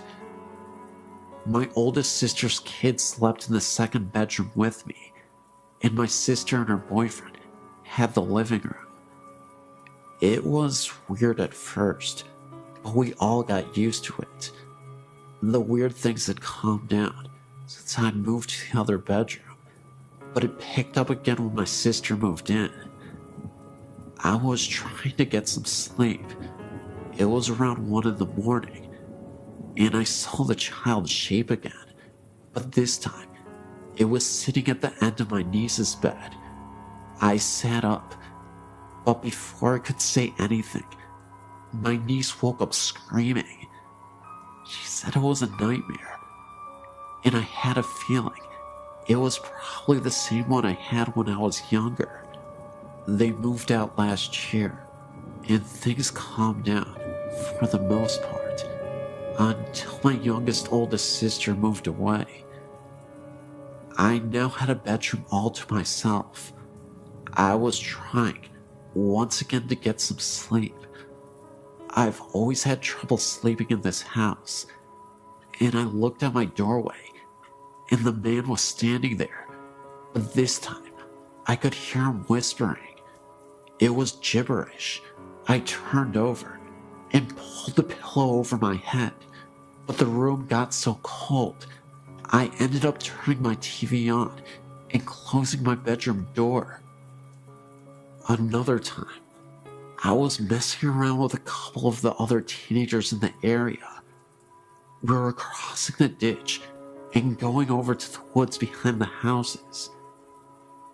The way we cross is there's an area with two large pipes that stick out in the water. Surrounding the pipes are these rocky things that you can slide down, but also grip with your hands. They're kind of smooth and hard to hold when wet. We were coming back. The others had crossed just fine. I was the last one over. The first thing that happened that was really odd was my hand slipped and I started sliding down. I felt as if someone had grabbed my arm and stopped me before I reached the water. I was about to step down into the water to get across when I heard someone yell my name and say very loudly in my ear to stop. I looked down and there was a snake in the water, right where I was about to put my foot. My friend came back across and got rid of the snake. I got home okay. When I went to take a shower later that night, I looked at my arm and I had a hard handprint bruise on my arm. I don't know if it was one of the ghosts from the house, but something stopped me from falling and from getting bitten by the snake. So, I guess even if the ghosts scare me, they're looking out for me too. I was born in Singapore in 1951 to British and Australian parents. We lived in various cities in Malaysia during the 1950s, 60s, and 70s. In 1957, we arrived in Kuala Lumpur, where we stayed until mid-1975. We moved into a company-owned house at Freeman Road, Kuala Lumpur, Malaysia. The history of the house is as follows. It and the house next door, number 17, were built just before World War II by the late Dato Gunlay Take, a then well-known architect, who became an early Malaysian High Commissioner to either Australia or Canada. He built them for his daughters. During World War II, the two houses, along with a large semi-detached house immediately behind, on what was then known as Gulfview Road, were taken over by the Japanese Army's secret police, known as the Kenta Pai, equivalent of the Nazi Gestapo. The two houses behind were used as Kampai Thai offices, and the three in jail in Freeman became senior military officers' brothels. The women in the brothels were both Asian and European, the latter being drawn from a pool of captured civilians and military nurses. Comfort women was the term used by the Japanese. Male military POWs were used as gardeners and cooks, etc. These staff, if they fell from favor, were executed, and some were obviously buried in the ground surrounding the houses. As some years later, we did find scattered human remains when excavating the gardens for our new orchid beds. On the advice of our doctor, who identified them as human in origin, we quietly reburied the remains. He said that if word got out as to what we had found, we would never get any Malay or Chinese domestic staff to work for us. After the war, the houses were returned to their owners who, knowing what the Japanese had used them for, promptly put them up for sale. They were all bought by large companies at bargain prices, who used them to house senior expatriate staff. Gunlay Take was no different, and in 1947, sold his two houses to the company my father worked for. The two company houses were 3-bedroom houses of 2 stories, double brick construction. There was also a long narrow room forming a roof over the carport at the front door. This room was to play a significant role in what we were to experience over the following 10 years. In our house, this room was turned into a large walk-in linen press and storage area. To enter it, one would take one step down. When we moved into the house in early 1957, the first thing my mother noticed was that this room was extremely cold, as if it was air-conditioned. In tropical Malaysia, a non-air-conditioned room this cold is not even practical. Our dogs would never go into this room, and when passing the entrance to that room, always hurried past with tails between their legs. Nobody would really stay in that room for very long. It had a very uncomfortable atmosphere. However, sometimes after running around and playing and getting very hot, I would go and sit on the step at the entrance to the room to cool off. I was 5 years old and knew nothing about ghosts at this time. The main bedroom, on the extreme right-hand side of the upstairs part of the house, as one faced out towards the main road, had its own full bathroom, and the other two, also upstairs, shared a bathroom via separate doors leading from the bedrooms to the bathroom. These latter two were adjoining each other. One was on the extreme left-hand side of the house, and the other at the back, with windows looking out over the back lawn. This eventually became my room. All the doors were heavy solid, with solid brass latches. Windows were hinged teak framed and had a bamboo awning type blind that rolled down over the window to give shade from the sun. Downstairs was a separate formal dining room, lounge room, kitchen, toilet, and downstairs storage room, as well as a storage area under the staircase. The lounge room opened up onto a rear veranda area. Remember, the temperature was over 85 degrees Fahrenheit plus all year round. As per usual, European expatriate practices of the times in India, Malaysia, Indonesia, Hong Kong expats had domestic servants to look after the household chores. All expat houses built prior to the early 1960s had separate servants' quarters on the property. This house had a 3-roomed building with shared kitchen and bathroom, and it had a car garage building sited at the rear of the property, about 20 meters from the main house. About 3 months after we moved in, funny things started to happen. The first incident was the appearance of a white cat. Interestingly enough, it always followed the last person who went into my parents' bedroom at night, the bedroom at the right-hand side of the house. This cat made no sound, but appeared from nowhere and scuttled into the room as the door was opened. This bedroom was air-conditioned. A thorough search of the room failed to find the cat, but next night, there it was, entering again. At the time, we had no cats. This cat was seen every night until my parents moved to the middle bedroom, which was nearer to the room that my younger sister and I shared. Their old bedroom was then turned into a guest room. Over the years, visiting guests who stayed overnight with us also saw this cat.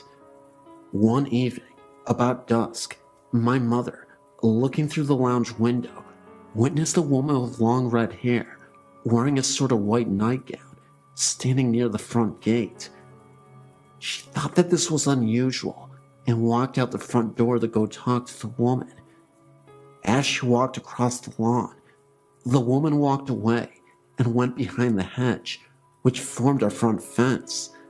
When my mother got to the gate, she looked in the direction that the woman had walked and saw nothing. 3 nights later, my father saw the same woman walk into the entrance of the servants' quarters. He followed her, but found no sign of her when he entered the building. She was never actually seen in our house, only on the front and back lawn and in the servants' quarters, but she was regularly seen in the house next door, number 13, and also in one of the houses behind. The occupants of both these latter houses often saw her sitting on the edge of the bed brushing her hair, but there was never a reflection in the mirror. When spoken to, she would turn her head, smile, and slowly fade from view. We also saw an emaciated man in a military uniform. He was seen in her house, both upstairs and downstairs, as well as outside. One evening, my mother saw what appeared to be a body lying under a shroud in the front garden. About 8 years later, I also saw this figure, for lack of a better word, on the back lawn at first light one morning, and again at about 3 a.m. on another morning. From time to time, we would also see an old Chinese woman in the lounge room. She was wearing a white starched linen top with black pajama pants, cut in a traditional Chinese style. This used to be the standard Chinese domestic staff uniform in the immediate pre- and post-World War II era. We referred to them as black and whites. By the 1960s, the next generation of Chinese female domestic staff had abandoned this tradition for more colorful pajama suit type clothing. One would look up from reading a paper or a book and see this old woman standing in front of you smiling. She would then fade quickly from view. She was only seen in the lounge, in broad daylight, but never when there were a lot of people around. One evening when in my mid-teens, I arrived home from visiting a friend. As I walked down the drive, I noticed that the lounge room was lit up and a man with shiny, neatly combed black hair and wearing a khaki uniform was sitting in a chair with his back to the window and reading what appeared to be a newspaper. I got the impression that he was Asian and thought he was a friend of my father come to visit. Later, I recollected that the furniture in the room was different to what we had in there. When I entered, I found the whole house, including the lounge, to be in darkness, the rest of the family having gone out and the servants retired for the night. Thinking back, I think this man was probably a Japanese military officer. I only experienced this once, and my parents never did. Occasionally we would also hear a woman's voice calling out in terror. We couldn't figure out what she was saying, because she was saying it in Japanese. It was then that my parents realized that what we had seen and experienced were most likely the spirits of those who suffered there. After finding this out, we began to suspect that the cold room I described earlier in this narrative may have been used as a place for the ill treatment and execution of prisoners. My father learned that after the war, health authorities advised that the original septic tank was too close to the house and a new one had to be installed. While digging the new pit, workers had dug up human remains. We left the house in 1967 to move to a new house nearby. The next occupant, also working for the same company, also experienced funny things, but didn't actually see anything strange. This family's dog on several occasions also dug up human bones from the gardens. In the interest of preserving the local peace, they also quietly reburied the remains and said nothing. I didn't find out about what they experienced until many years after they had left Malaysia and returned to England. The company sold the houses in the mid-1970s after my family had left Malaysia. The houses at 15 and 17 were torn down, and a large mansion was built across the boundaries of both properties. However, this was demolished after a few years, and since then, the 2 blocks have remained vacant.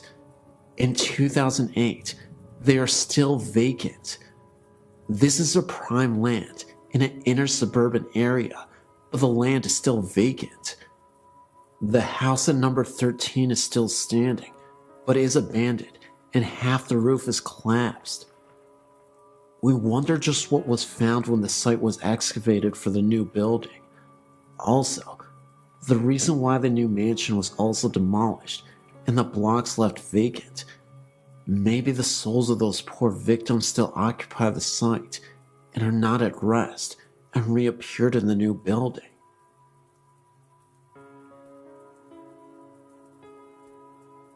I was shocked to see that in Lovejoy, Georgia, there were apparitions. I too had an experience, but didn't think much about it, especially after everybody looked at us. My mother-in-law also saw it, as if we were crazy. We used to live in a new apartment complex. One day, I was sitting on the counter eating lunch, and my mother-in-law was in the living room. As she came towards me to get to the kitchen, we both saw a man going towards the room at the end of the hall. Our first instinct was that one had broken into the apartment. We did get a chill, but at the same time, we didn't seem it was a big deal. We just figured it was the fact that we had gotten scared. I grabbed the phone and we walked towards the hallway. When we looked, we saw nobody. We thought they had gone into the bathroom or the laundry room. When we saw nobody, we looked in the closet of the room, but again, didn't see anybody. After we came to our senses, we realized that nobody could have entered because we would have heard the door and the alarm would have went off anyway. Two guys that slept in that room told us afterwards that they would have trouble sleeping for a long time. On occasion, they would hear the water running, but they thought it was the other one. After sharing these experiences, we have come to the conclusion that this was in fact paranormal. We called the leasing office and asked them if anything had happened in that apartment, or if they knew of anything of this nature in that area. They obviously thought we were crazy and replied that they didn't know anything. Now that I have found this, I feel relieved that now, thanks to this, my family believes us. I'm of course referring to your site. Thank you for letting me share my story.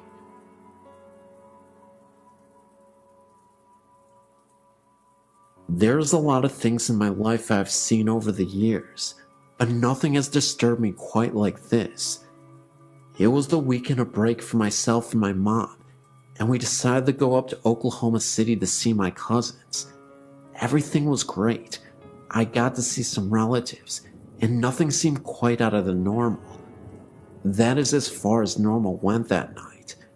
While taking the 4-hour drive back, I noticed that the moon was very huge and blood red.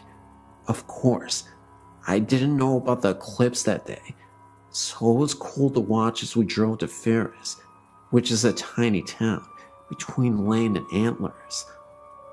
I remember that my mother pulled into the Veterans Bridge in Aloka when a couple miles down the road, I happened to look up and an elderly couple was standing on the side of the road, staring across as if watching something. It reminded me of the Grant Wood painting of the farmer. I remember looking at a clock a moment before and saw it was midnight. The moon was still out and still red. What makes it even worse for myself is that my mother also caught a glimpse of them. I turned around shocked, and I felt like if I turned around, they would be flying behind us screaming. I've passed by several times since then, and every time I get a shiver up my spine, remembering what happened that night. I still get teased a bit about it, even to this day, even though my mom was pretty spooked out herself. My dog and I have been traveling the mountains of upstate New York and Pennsylvania for 17 years. So when he left me last February 2007, I brought him to his favorite spot. There was still snow on the ground, and tracking through the woods at this time was very difficult. I tried to break ground with the pick that I carried, but the ground would not permit me. I found a nice spot and laid him under some brush beneath some trees. I told Dylan I would be back. 3 weeks passed before I was able to get back to him. When I was driving up the dirt road, all I could think about was how I was going to find him. Being where I'd laid him down, I thought I'd find him in pieces. Was getting sick to my stomach. He was my boy, and this had to be done.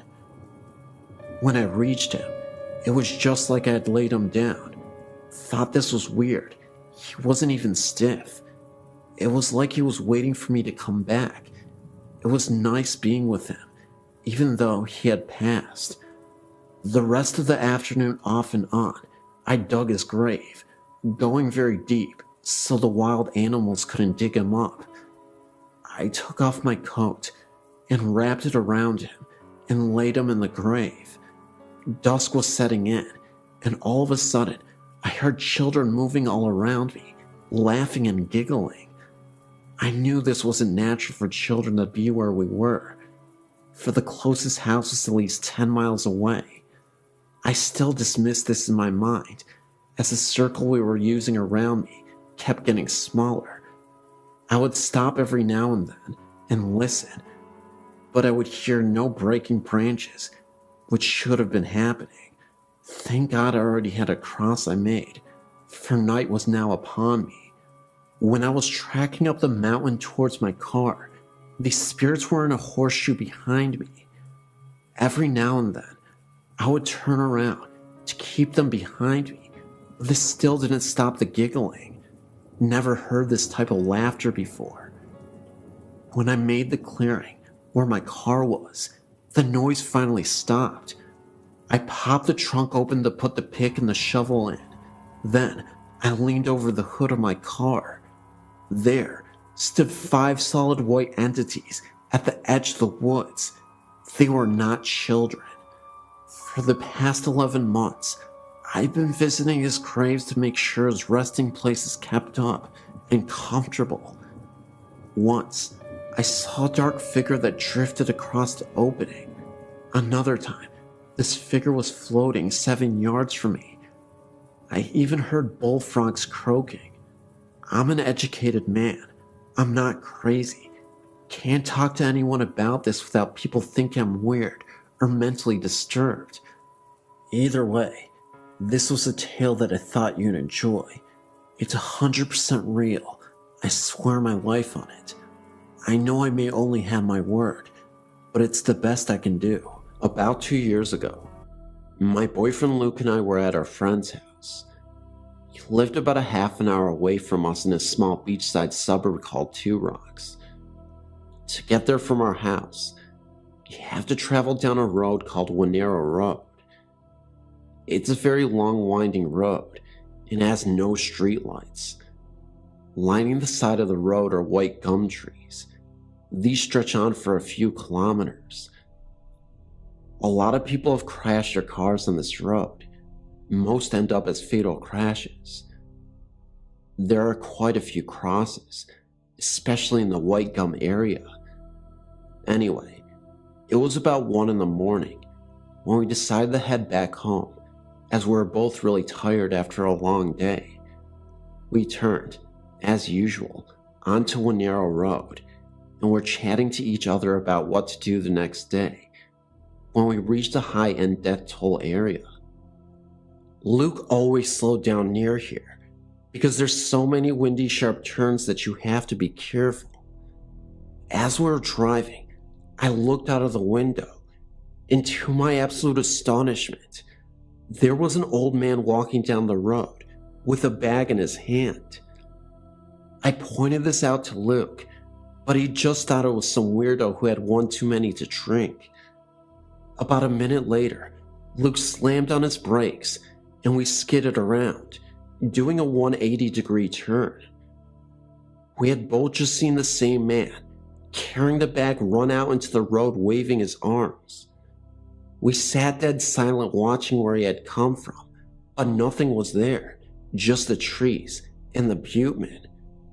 Not far away from where we had stopped, there was a white cross where an old man had flipped his four-wheel drive and died instantly.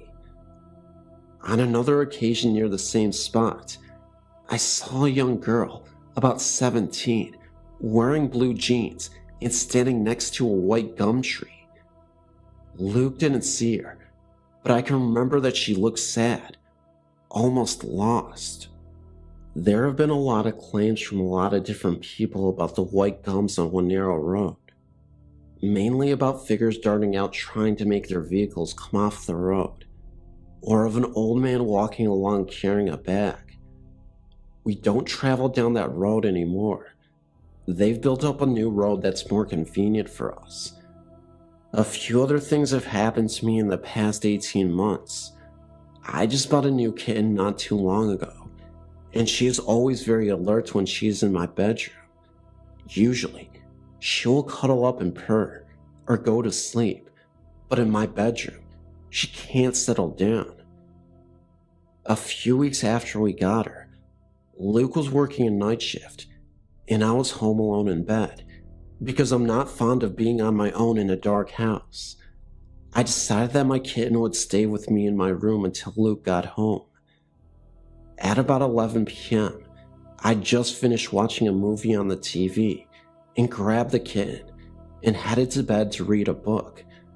I was a few pages in when Lottie, my kitten, started trying to hide underneath my arm. At first I thought she was just getting comfortable, but that's when I noticed she was hiding. She then started to walk up onto me, looking up at the ceiling. Her pupils were huge, and her ears were back, and her tail was wagging angrily. I tried to settle her, but she started to follow something along the roof with her eyes. I looked up, but couldn't see anything, so went back to reading, although I was very uneasy. Lottie kept following this invisible thing for about a half an hour. Then she eventually went to sleep under my blanket. From then on, when I'm alone in my room, I always feel uneasy, like I'm being watched.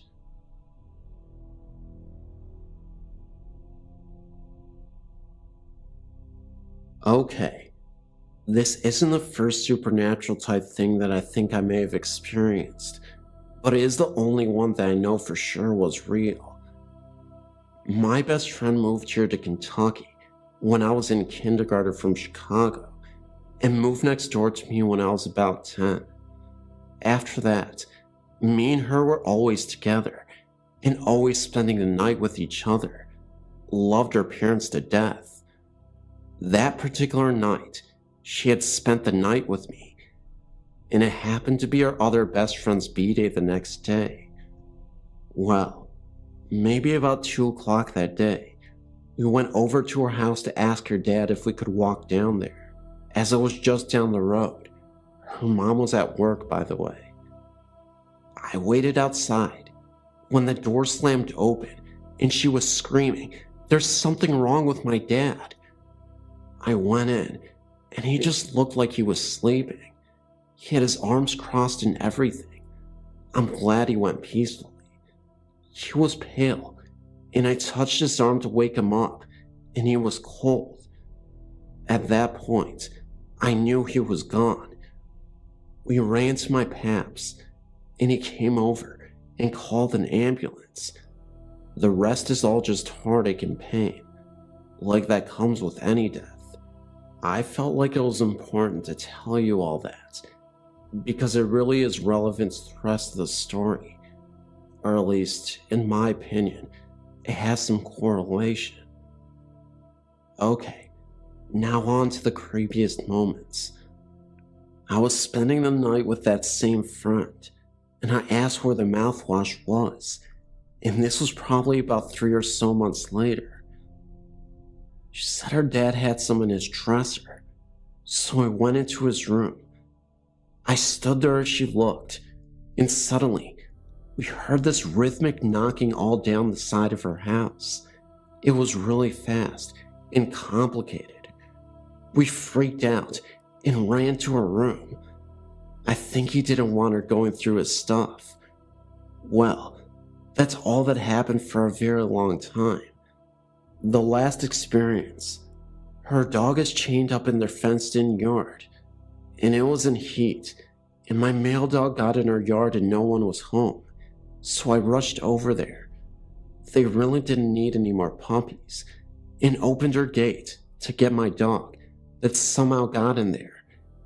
And I heard his voice again, very meanly shout, "Hey," so I freaked out and ran again.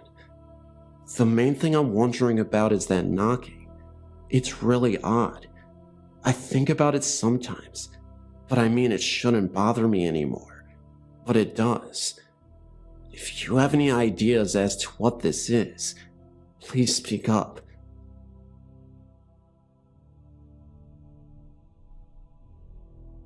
I live in a small residential neighborhood in western Kentucky.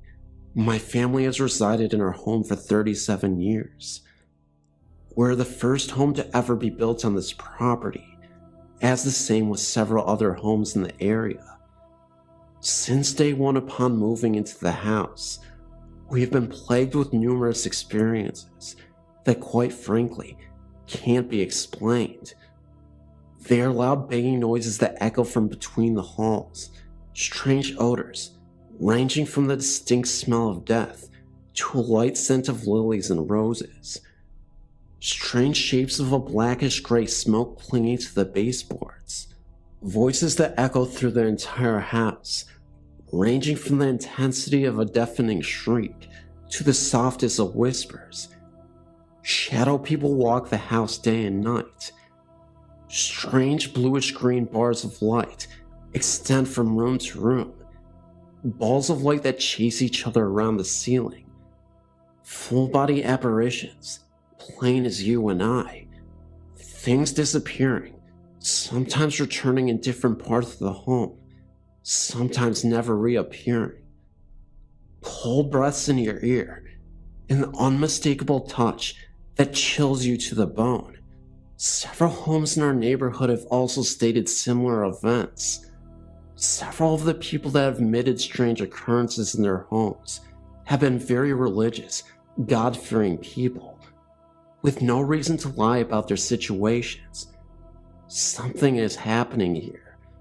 Upon researching our area, it was discovered that back in the early 1700s, this area was an old Indian burial ground.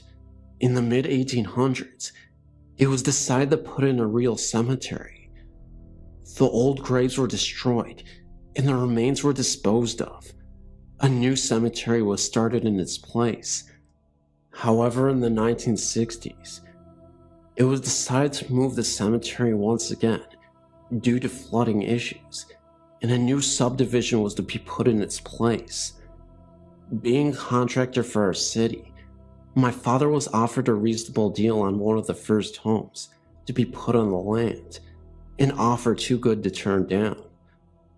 Our house was finished on June 14th, 1972. We moved in on June 21st, 1972. It wasn't until recently that my father told us children that he worked for the crew who removed the graveyard. Some of the graves are so damaged by water erosion that they could not be moved, so they were left, and the homes were built on top of them. Even as recently as 10 years ago, less than 5 miles from my home, a family was putting in a swimming pool. While excavating the backyard, several Indian bones were unearthed. The family sold the home and moved. Mysteriously, when several homeowners started asking for copies of our area's records, the records suddenly vanished without a trace.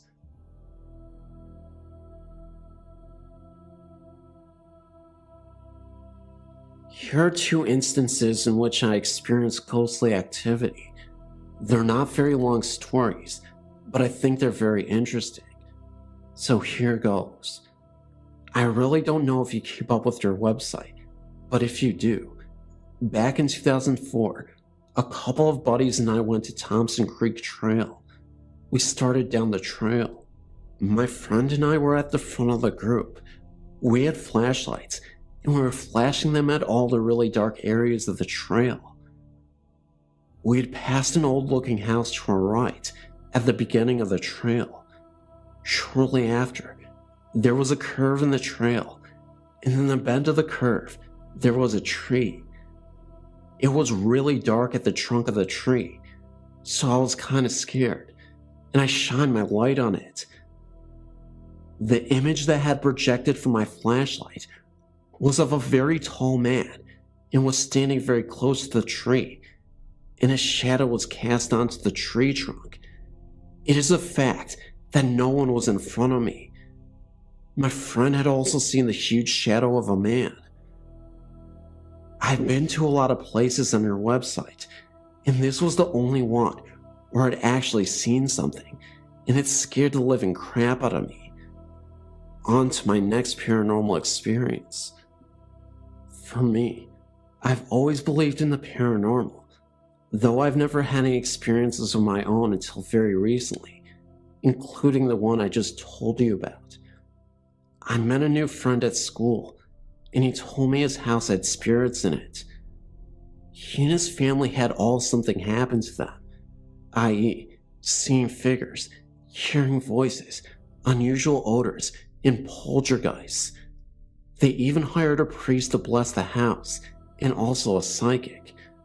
I never thought I would have something happen to me, but me and my mates were watching a movie in his room, and suddenly out of the corner of my eye, I swore to God that I saw a shadowy figure in his mirror, and when I turned my head, it kind of stepped out of view.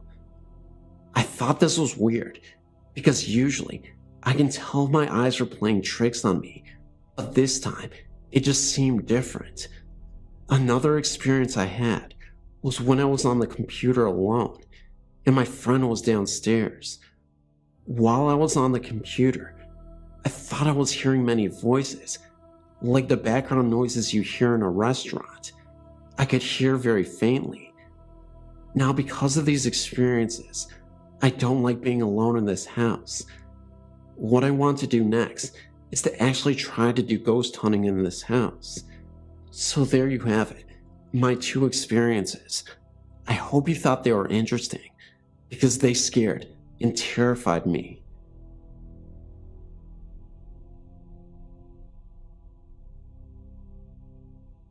I just moved back from Long Beach, California, from Vancouver, Washington.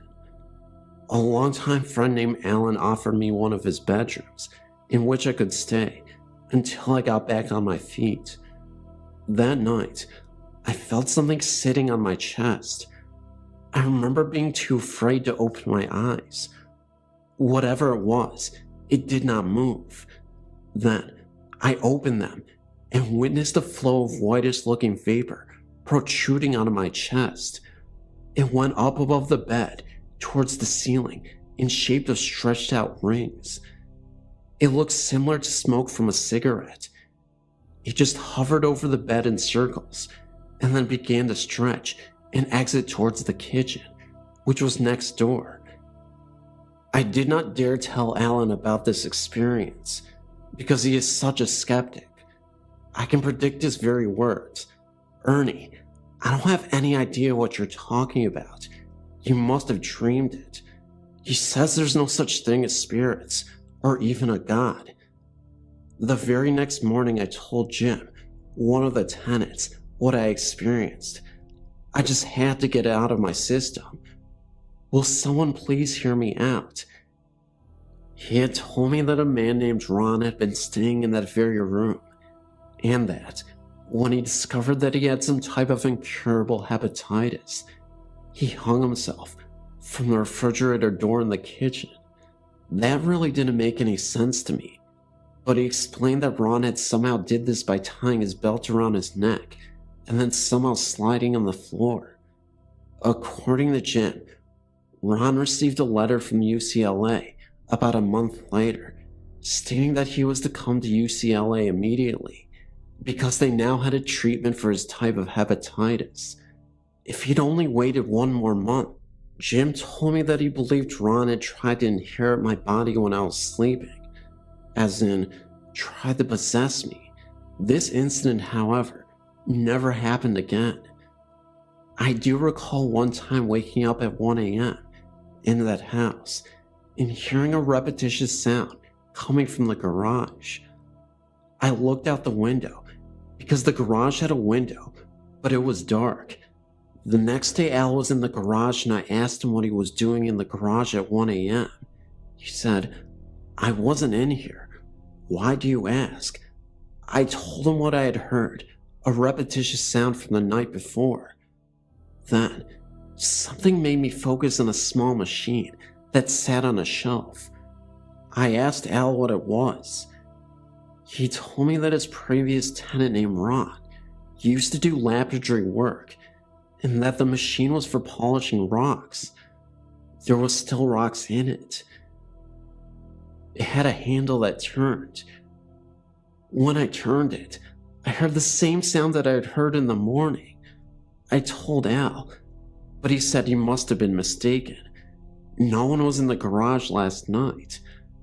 It was locked at night, and only I have a key. I said no more.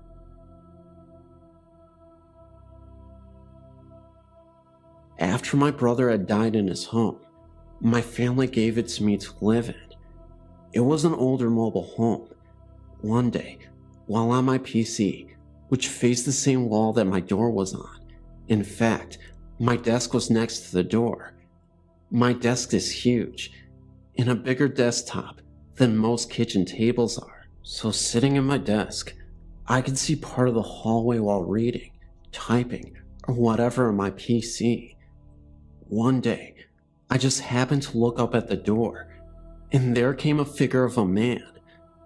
I could only see his shadow on the emergency door and wall outside my bedroom. He was either bald or had some very short hair. I just sat there and stared for what seemed like several minutes, waiting for him to either come into my room or say something. It finally turned and seemed to go into the bathroom, which was on the other side of the wall, or went in the wall, towards the kitchen and living room area. They're both open, with no wall dividing them. I was there alone, except for my dog Chewy, who is very large, over 160 pounds. I got up to check it out, because from what I saw as a shadow, it didn't look like anyone I knew. I walked by the bathroom peering in, and he wasn't there, so I kept going. When I got into the kitchen, I saw Chewy on the couch, looking out the window at the kids who had just gotten off of the school bus and were walking home. He would have barked, even if he had known whoever the shadow was. He never made a sound. There was no one there, not even in my son's bedroom. I checked everywhere. If he had gone outside, I would have heard the door open and close. The only time my brother ever had short hair was when he was in the Marines. The only other person who had no hair or short hair was my father before he had died. The chemo and radiation treatments for cancer had done that, and both were dead for about 4 years, both dying about 4 months apart. So far, this has been my only encounter with a shadow person or ghost. I never really knew they could or would show up like this. This past year, my daughter who works in a nursing home was telling me they have seen shadow people there too. They seem to be only showing up in this one hall section. I believe she said it was where the patients who weren't doing so well stayed. One patient even complained about being there in that hall. He said they kept bothering him and wouldn't leave him alone. When they moved him to another hall, he quit complaining. He did eventually die several months later. I did see this happen on Ghost Hunters too, where they saw a man's shadow like a figure on a locker. They've mentioned shadow people a few times on there too. Now, I suppose you're wondering if I were scared. For some odd reason, I wasn't at all. I just wish I knew who it was. I know dogs have a sixth sense too, and I still wonder why my dog didn't seem to know he was there. Chewy had never met my brother or my father. Even if he knew them, he would have barked at being excited someone came to visit. I work in a nursing home and didn't believe in ghosts till I was offered a night shift position. One of the girls said that the home was pretty bad with spirits, but I thought because of my age, 19, she was just trying to scare me. I was walking alone after answering a buzzer past the dining room when someone touched my shoulder. I turned around and no one was there. I was convinced it was the other two girls, but they were in the lounge and couldn't have got there without me seeing them. Later, we were sitting talking when the door, which is a fire door and doesn't move, was slamming and opening for about a minute and abruptly stopped. We all got out of our seats, don't know why, and then a black figure appeared at the door and just stared at us for about a minute and walked off. The eldest girl went after it, so we followed, and no one was there. We sat down to calm ourselves because we were pretty freaked out by that, when the emergency buzzers started going off simultaneously from one room to 30, but there are patients who can't reach them and others on medication, so we went and turned them off and checked our residents. We went to one lady who was dying of cancer, and I turned off the buzzer when my coworker said she was gone. We can only think this was her having a laugh, because she was a great lady, or she was trying to let us know she was gone. That also wasn't the first time someone passed away before we were aware of it. I had a coworker once who could have sworn she was talking to an old woman at the clinic that had been at the nursing home for nearly a decade. This coworker had gone on vacation, and this was her first day back. There was a figure laying in bed, in a room alone. She was facing away from my coworker, and she had the door cracked open for a second to see if the woman wanted anything to eat. There was no response, so she figured the lady was just cranky and didn't want to be bothered. A few hours later, she went back to the room, and nobody was there.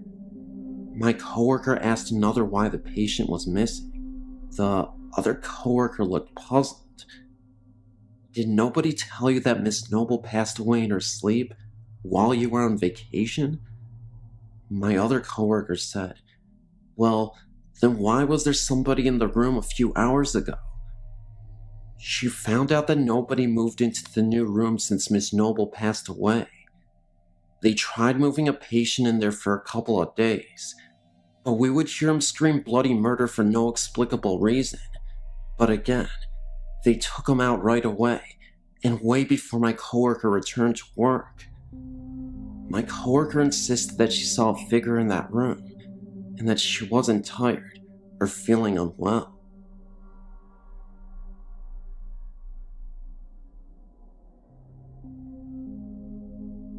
This might end up kind of being long, since I'm going to try to cover a lot of what I experienced in my life. I will start with the first thing that I remember. I was about 4 or 5 years old. I was sitting in my bedroom getting some coloring books. It was summer, and the window was open.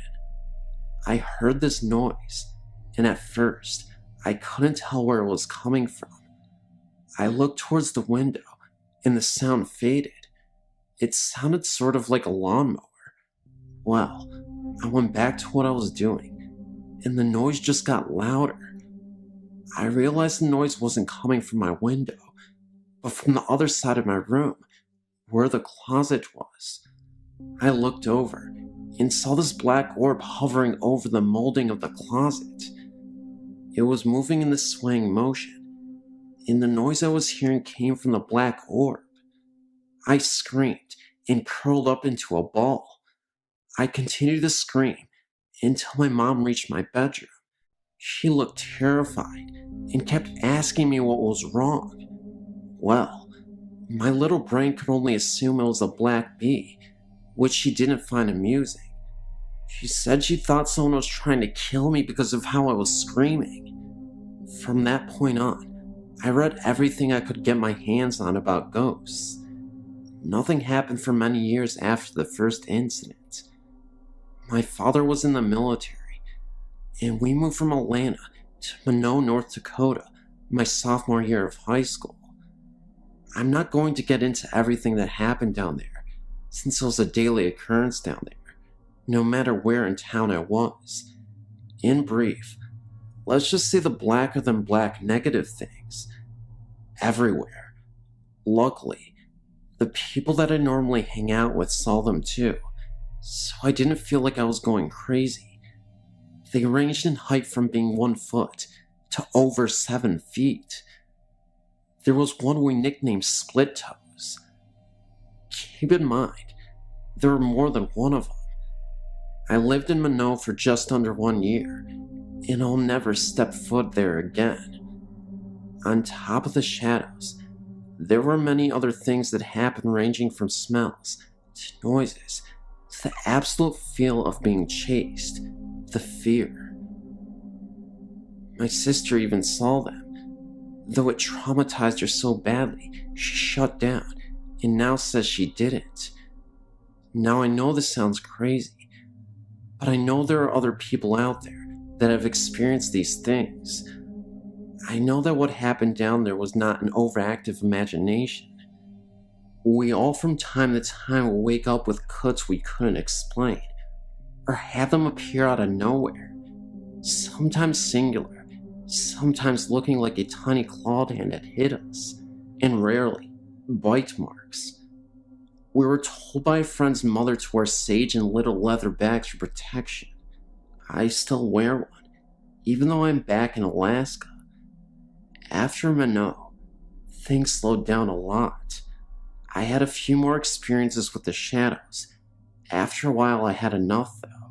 I yelled at them and told them if they agreed to leave me alone, I would pretend they didn't exist, and it has been pretty much quiet ever since. The last time I had an experience like that was out in Cooper Landing, Alaska, just a few years ago. I left Minot almost 8 years ago. My friend invited me and a few other people to her parents' cabin for the night. We drove out there from Anchorage at around 8 p.m. in the winter. I don't know if you're familiar with Alaska seasons and such, but in the winter, it's hardly ever light out. Maybe a couple hours a day during the time period we went out there. So anyways, we drive out to Cooper Landing in the dark on really icy roads. We finally get out there, and at first sight, this place made me nervous. I was determined to have a good time, so I forgot my initial feeling on the cabin. The night went well. The cabin was set up in a very open layout. There was a wall that went halfway across in the middle of the cabin, with the living room on one side and 3 sets of bunk beds on the other. Come to find out, it used to be her grandmother's cabin before she died. Well, we all decided to go to sleep. My friend and her boyfriend pulled out the futon in the living room and went to sleep. Me and my boyfriend were lying on the bunk bed, where we could look into the side of the cabin where the living room was. We were just talking, and then all of a sudden, we started to hear this noise. It started by the living room, but outside, and worked its way around the cabin. But the noise would continue to come from everywhere it had already been. It was sort of like wailing. It reminded me of what a banshee might sound like. I was really freaking out and asking my boyfriend what the hell that was. He said it was a ghost crying. I looked out to where the living room was, and this thing started to appear, starting at the top and kind of whirlwinding down. My boyfriend saw it and leapt to the bunk bed directly across and was freaking out. I started demanding he go and turn the light on. It wouldn't stop until he did. Finally he did, and the thing disappeared. My friend woke up and told us things like that always happen out there, and we just needed to get used to it. I was really upset she didn't tell me. Neither me or my boyfriend could sleep till it got light outside. Nothing else happened that night, but I have no desire to try my luck again. Since then, I haven't had any encounters with anything that appeared as a shadow. I've seen ghosts that appear like people look, in color, and they don't scare me at all. I'm not sure what the black things are, and I'm not sure I want to know. I do know that as long as I don't think about them, I don't have any problems with them. Oh, I almost forgot. Oklunta is a really creepy place up there. Not the cemetery, but the village, or what's left of it. I only got to spend about 15 minutes out there, but that was more than enough to feel it out. Very bad vibes out there. And as we were leaving, I saw something back in the trees. As soon as I looked at it, it darted behind a tree. It was dark out, so I didn't know what it was, but it didn't look like a person. And when we were driving back to Anchorage, on the outbound side of the highway there was an accident, and this huge bull moose was on the side of the road dead. But none of the vehicles looked like they had hit it. A moose hitting your car would crumple it like a soda can. Well, that's all I have for this morning. Maybe sometime I'll go more in depth about my experience in Minot, but not yet. I don't like talking about it when it's dark outside.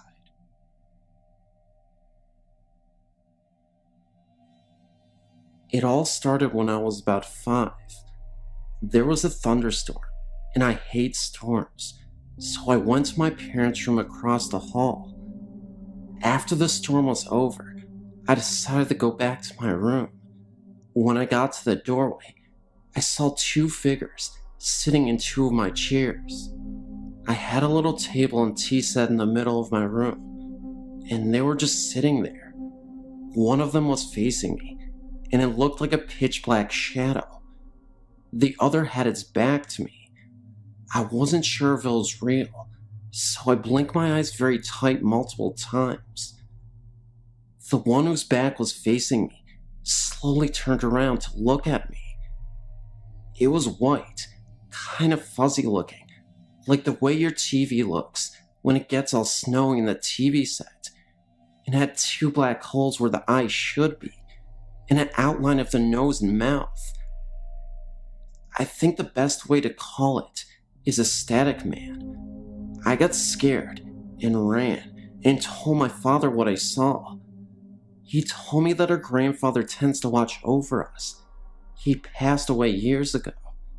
He even said he saw this dark shadow hovering over his bed one night, although it was pretty dark, so we could barely make out anything. I later found out that an old couple originally lived in the house before my parents bought it in the 70s. The original house was small, 2 bedrooms, and a kitchen, a small living room. It was only 1 story, and when my parents moved in, they said the old man died. They heard voices a few times, but didn't think anything of it. Then, when me and my brothers were born, they built a basement and 2nd story where the bedrooms are. My bedroom and my parents' bedroom are right above the original part of the house. My room used to be the attic until we built the upstairs. I think the ghosts were my grandfather and the old man, but I keep seeing the same ghosts when I go places. I'm never scared though. Also, we've had things fly across the room, things shatter out of nowhere, hear noises, and I've had experiences where I felt a presence in the room, and then I saw a crease in the couch right next to where I was sitting. I'm not scared though, because I just have a feeling they don't intend on hurting me. It actually makes me feel safer at times.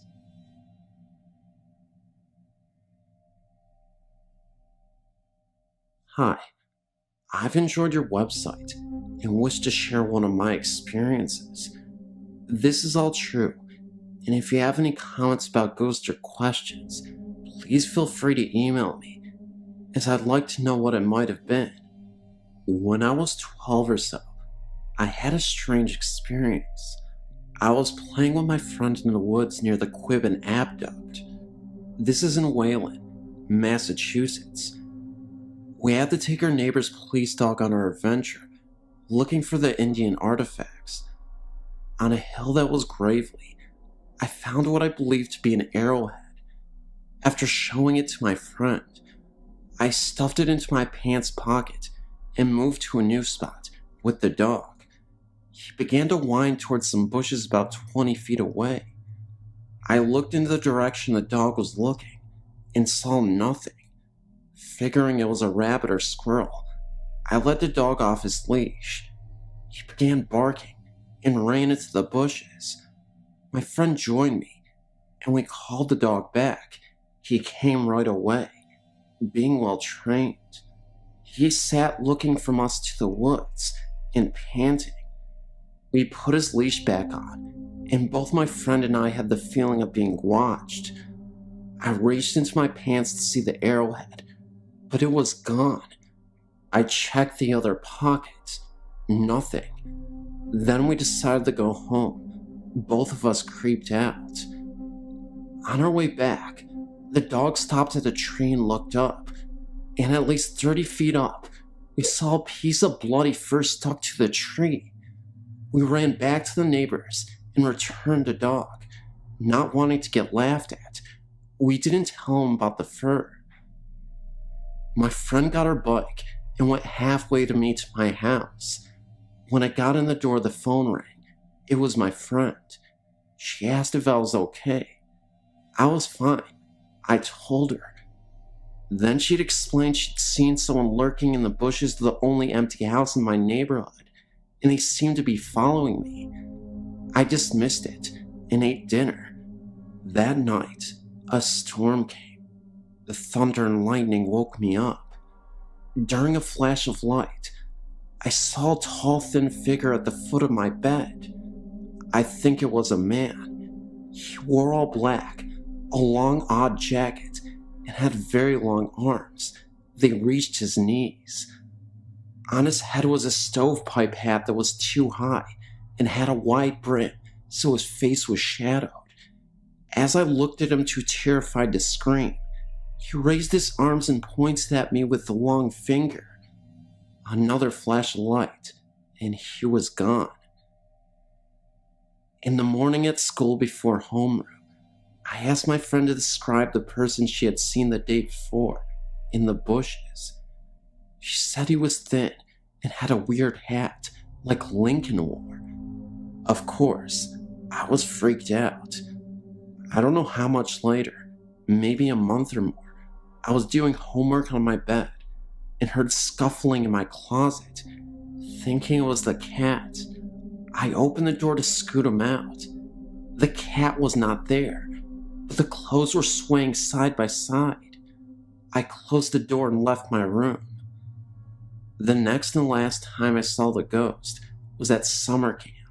I'd been put into a room alone, having had a panic attack over an incident in which I had a dream come true. I dreamt a kid got run over by a van, and a storm came and a cabin was hit by lightning, and kids burnt up. That day, we were teamed up and competing for ribbons. One event was the van pull. A team of kids were pulling a van. A kid fell under, and the van went over him. He was unhurt, but the license plate made a dirty mark on his back. I got scared, and then it began raining very hard. Everyone headed to their cabins. It began to lightning, and I lost my mind. I'd confided my dream to my friend that morning, and as she tried to tell the counselor, I was crying and trying to warn the people about the fire I believed to be about to happen. The counselor locked me in her room, alone. A blast of thunder and lightning hit and blew the outside door open. Rain poured in, and in the storm stood my ghost looking in at me. I screamed and slammed the door shut. Luckily, fire never happened. I never saw the ghost again. I often wonder about it, and as scary as it was, it never hurt me. Please note, I know the story sounds far-fetched, but it isn't. This really happened.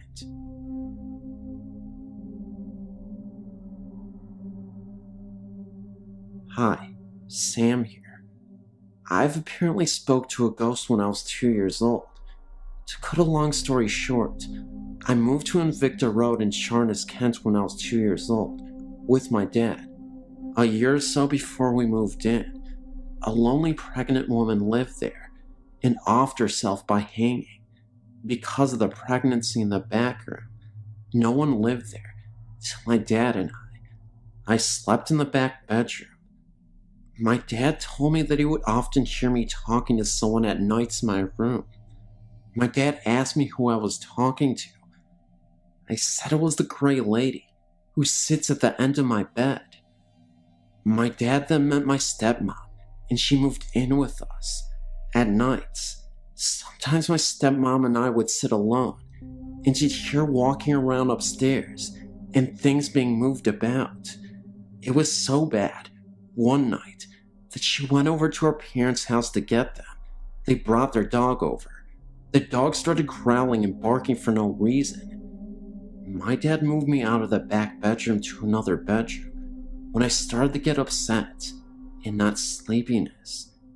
Dreams and anxiety are my main feelings I get. I can't walk through a graveyard without getting anxiety, and I also smell a really musty smell that no one else seems to notice. It's so intoxicating that it makes me feel like I'm suffocating, and it makes me feel sick. Sometimes it makes me wonder whether I still have this woman following me. This actually began here in Lazuka, the capital of Zambia, back in 1983 when I was a young girl of 5. For some reason, I always woke at 3 a.m. on the dot whilst living at our home at the time, and found myself walking down the hallway.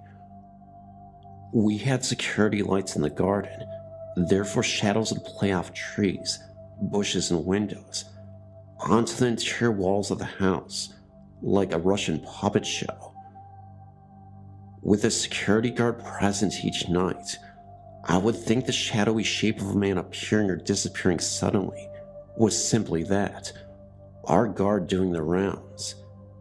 It wasn't until one final night, after my usual check of the houses, I was walking back to my room when I just felt something behind me. Wish I hadn't, because the shadowy figure of a man was right behind me, away from the walls and lights, but very distinctive. I was scared, but to be honest, looking back now, cannot even remember feeling evil, just curiosity. A few months after, I started experiencing visions and dreams. I would start having a dream of a little funny white man standing in my doorway, looking at me with a mean little grin on his face. Then, he would walk off in the direction of my brother's room, whereby I once woke up to hear my brother screaming for my mom, saying there was something in his room.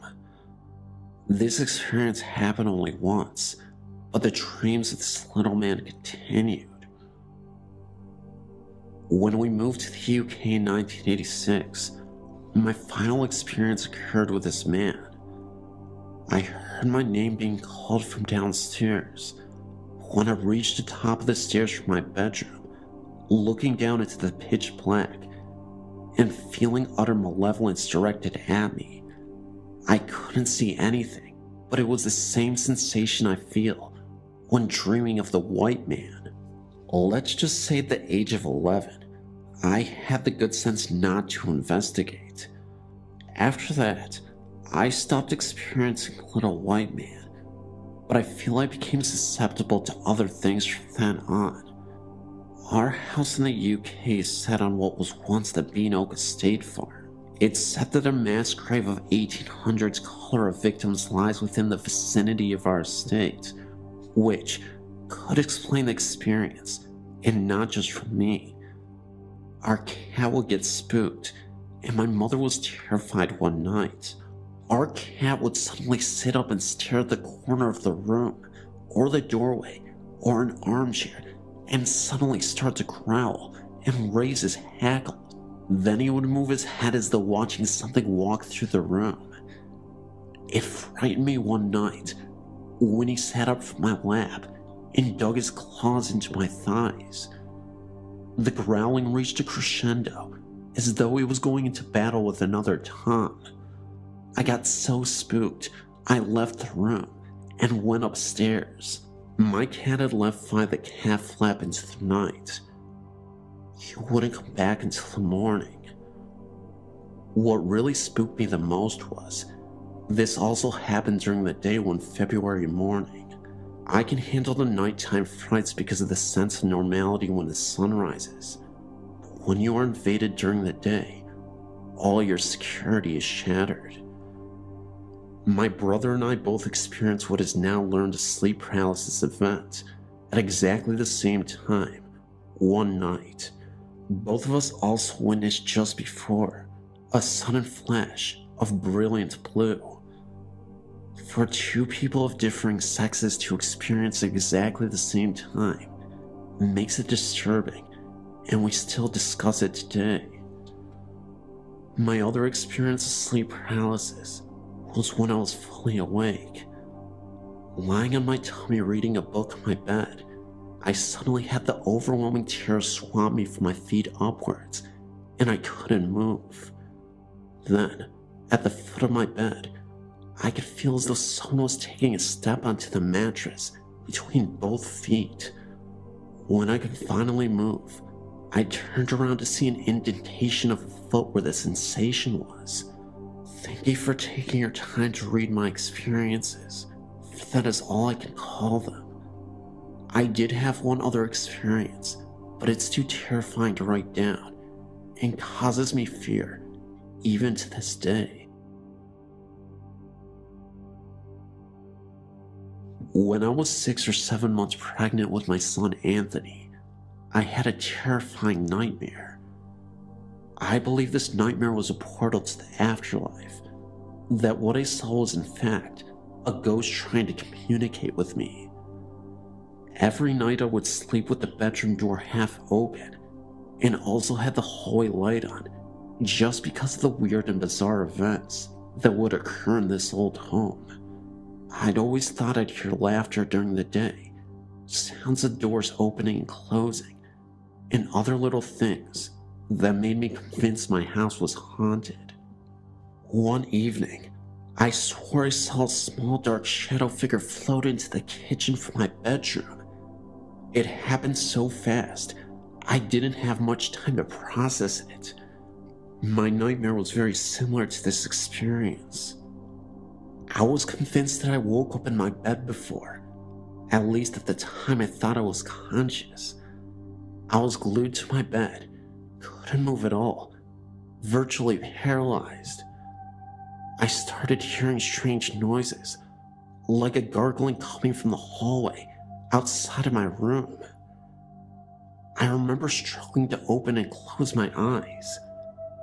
All of a sudden, I was able to focus my eyes and move my head where I could see that the door was open. I saw this little girl standing in my doorway. She was a black shadow from 5 feet away from my bed. She approached closer to me, all while I was still paralyzed and couldn't move. The black shadow whispered, "Don't be scared, I'll be home soon." That's when I woke up, sweating and screaming. Even after realizing it was a nightmare, I could still feel the presence of the shadow in that house. The same girl from my nightmare.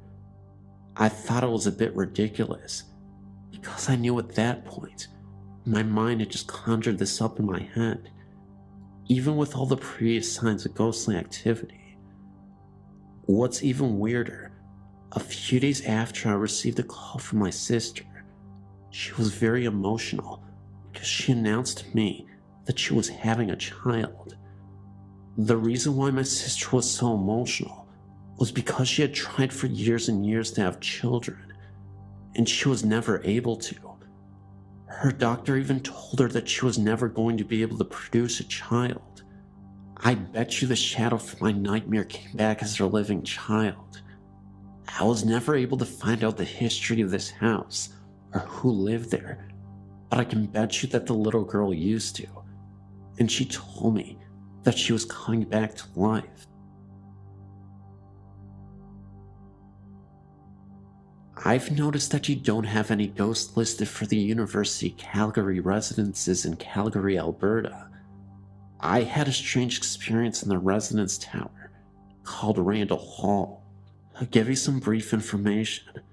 There are 2 identical towers, plus some apartment-style residences that were built in the late 1960s when the university was founded. They are both 7 stories tall, with a central communal lounge and 3 hallways radiating out like spokes. Each hallway has 11 rooms and a bathroom. Originally, they were built as a female dorm and a male dorm. I spent 3 years of my university living in Randall Hall. The room that I shared with my roommate was in the co-ed hallway of the 6th floor of Randall. This kind of applies because we shared all facilities with guys. Toilet stalls, urinals, sinks, and showers were all communal. Think Ally McBeal.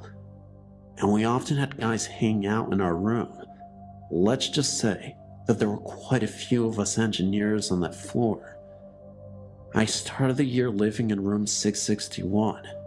One night, I woke frequently, and I could have sworn that there was someone in my room, sitting in the chair at my roommate's desk. I passed it off as being asleep, but the next day I did ask my roommate, were there any people in our room last night? All she said was yeah. I thought that one of the guys had come in during the night. Weird. Anyway, a little later in the year, I moved into room 557, on the same side of the hallway, 2 doors down. We started noticing that in the common room, which was a large open area in the center of the spokes, one of the elevators would often come up to our floor on its own accord, open, close, then go back down to the main floor. Sometimes it would stay on our floor with the door open for almost an hour before going back down. My real experience came during reading break. I guess your guys' equivalent to spring break, only we have ours in early to mid-February, and most people leave because the skiing's awesome in the Rockies, only a few hours away. In our hallway, the only people not gone was me, my roommate, the girls across the hall, and the girl at the end of the hall, on our side by the fire escape. To start my real story, I'll give you guys a little explanation about how our room was laid out. If you walk into the door from the hallway, there's a closet on each side that extends about 2 feet into the room, that goes all the way to each wall. No doors in the closets. The room is approximately square.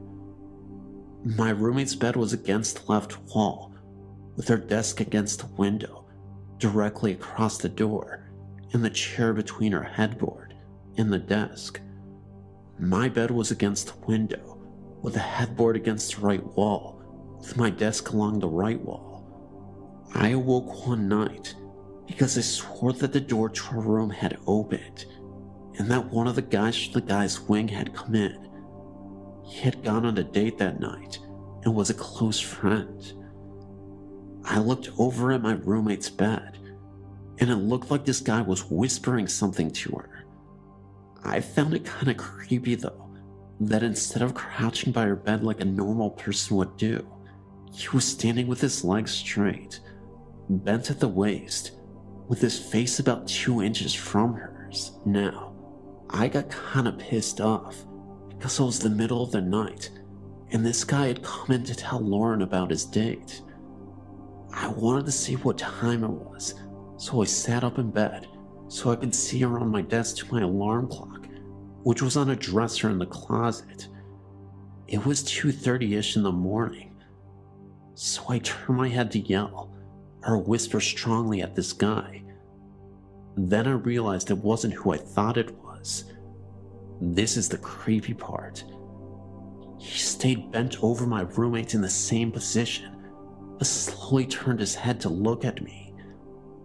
While he was turning his head, this grin spread across his face.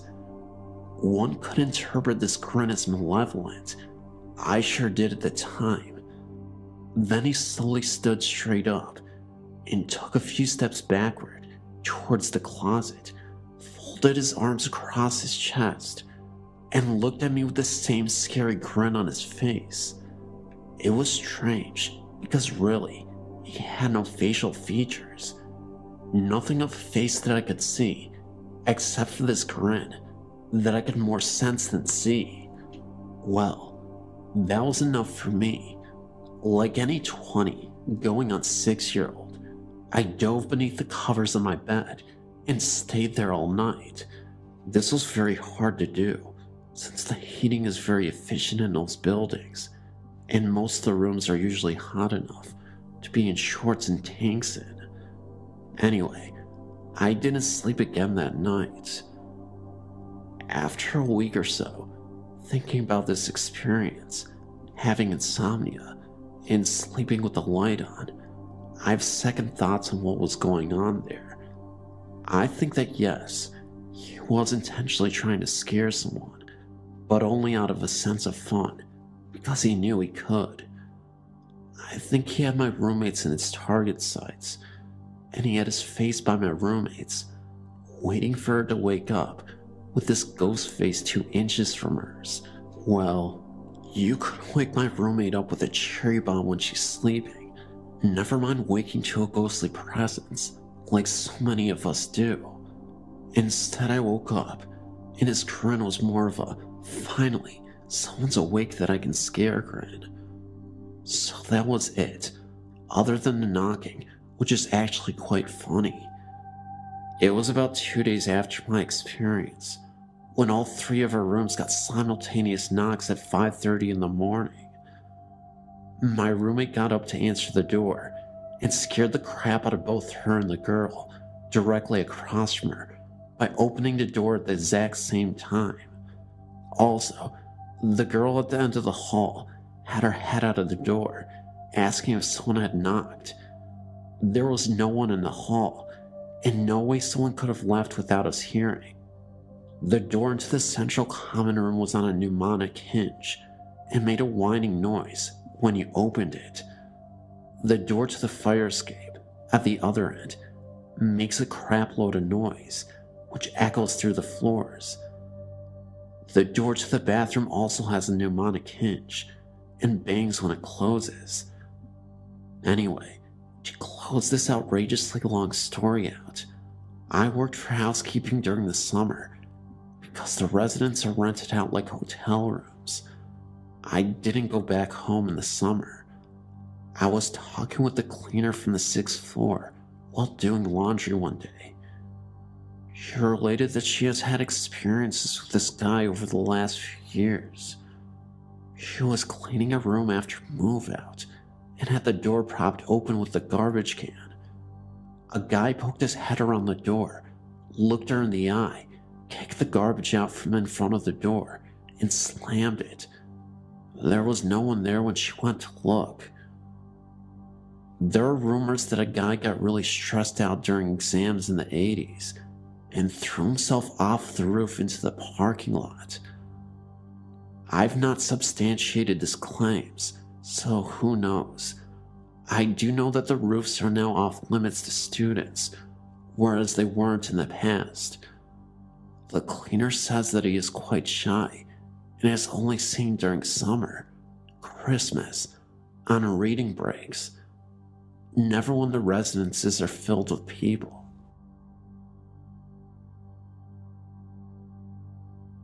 This isn't the first time I've told someone this. Normally people don't believe me because I'm only 14, but I swear that everything I'm about to say is the honest truth. My first experience happened 6 years ago. My friend was sleeping over at mine.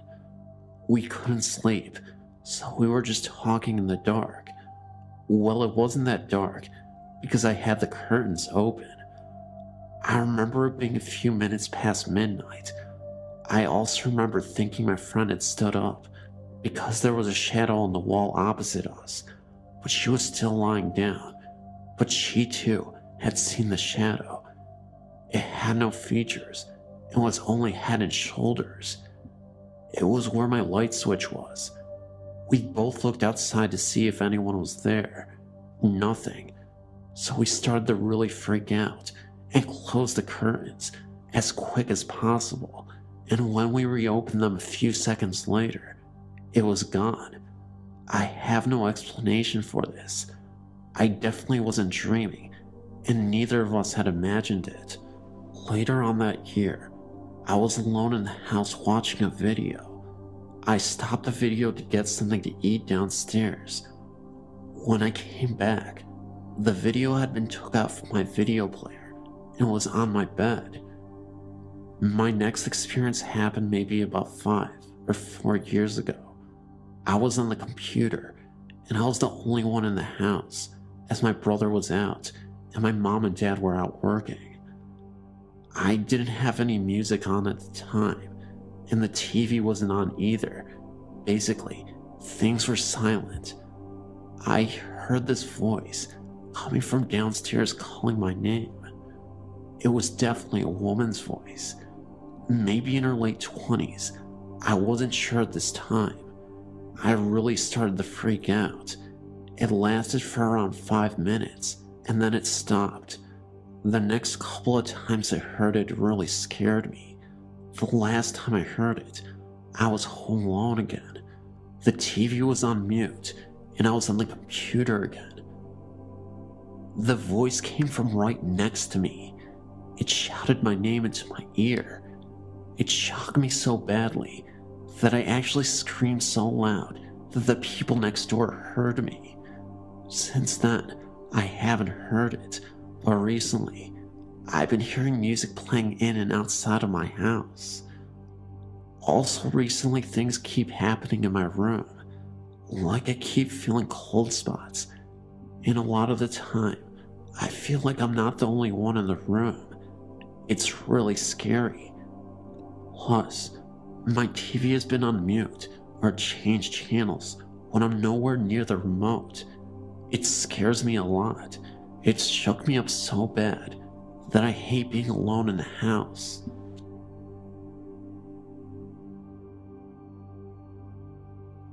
This occurred roughly 20 years ago when I was 19 or 20, and I was sleeping over at my boyfriend's apartment in Spring Valley, California. My boyfriend left for work by 4 a.m., and I was alone in the apartment. This one morning after he left, I awoke on my back to a heaviness in the room. It was still dark, but becoming dawn. I looked to my right, and standing next to me by the bed was this tall black shrouded shadow entity. I was terrified. I could feel its presence surrounding me. Then it spoke. I was lying there wide-eyed and in shock. I'm not still sure how I heard it. Was it audible or just in my head? The voice was deep and gruff and asked, "What are you doing here?" I'm familiar with some experiences with the paranormal, just never had it been so terrifying. I closed my eyes and began the Lord's Prayer. By the last words, "Deliver me from evil. Amen." The room had cleared. I felt a change immediately, and when I reopened my eyes, all was normal again.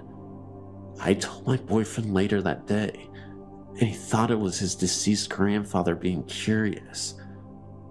My boyfriend's grandma was recently staying with him, and she would tell him stories of the grandfather visiting her. Possible, I guess, but I still wonder what the black shrouded entity was, and what its intentions were.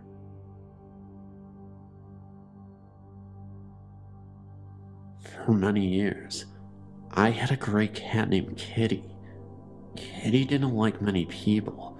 She mainly only liked me. She always slept up against my legs at night, on the outside of the covers. She loved to be close to me. After she died, I was absolutely miserable. I missed her so much. After a few days, I started getting a glimpse of her walking around the house, out of the corner of my eye. I didn't say anything to anyone for a while. One day, my aunt said that she didn't realize that we had gotten another cat after Kitty had died. I told her that we didn't have any other cats, or any other pets for that matter. She was absolutely convinced that she had seen a cat walk across the doorway in our living room. One night, just as I was going to sleep, I felt Kitty jump up onto the bed and cuddle up against me. I could feel her pressing up against my legs. I tried my best to convince myself that it was just my imagination, but my husband felt her jump onto the bed also. Over the years, she has gradually stopped coming around us so much.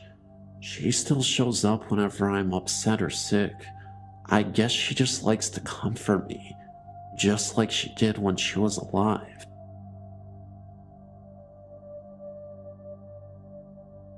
Hello.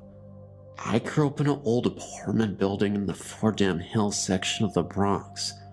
When I was about 14 years old, I was speaking on the telephone to my best friend, who lived upstairs on the 5th floor of the building. My apartment was on the 2nd floor.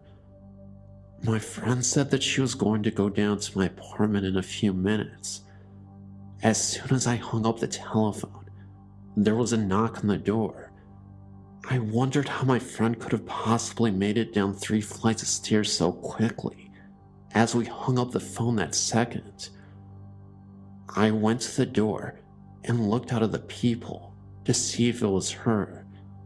There, at the door, stood a tall young-looking man wearing a ruffled white shirt, a thick black belt, black pants, and black boots that went almost to his knees. Hanging from the side of his belt was a sword or a saber. As I stared at him, it appeared as though he was looking right at me with piercing blue eyes, even though the door was between us. I then noticed that I could see the number on the apartment door across from mine through his shirt. I quickly ran from the door, realizing what I had seen, thoroughly frightened, and called my friend, asking her to hurry and come down as I was alone in the house. I will never forget it for as long as I live. I did some research and learned that there was Revolutionary battles on and among Fordham Hill. I came to the conclusion that the ghost was a Revolutionary War soldier, probably British from the clothing. I only wish I could learn more.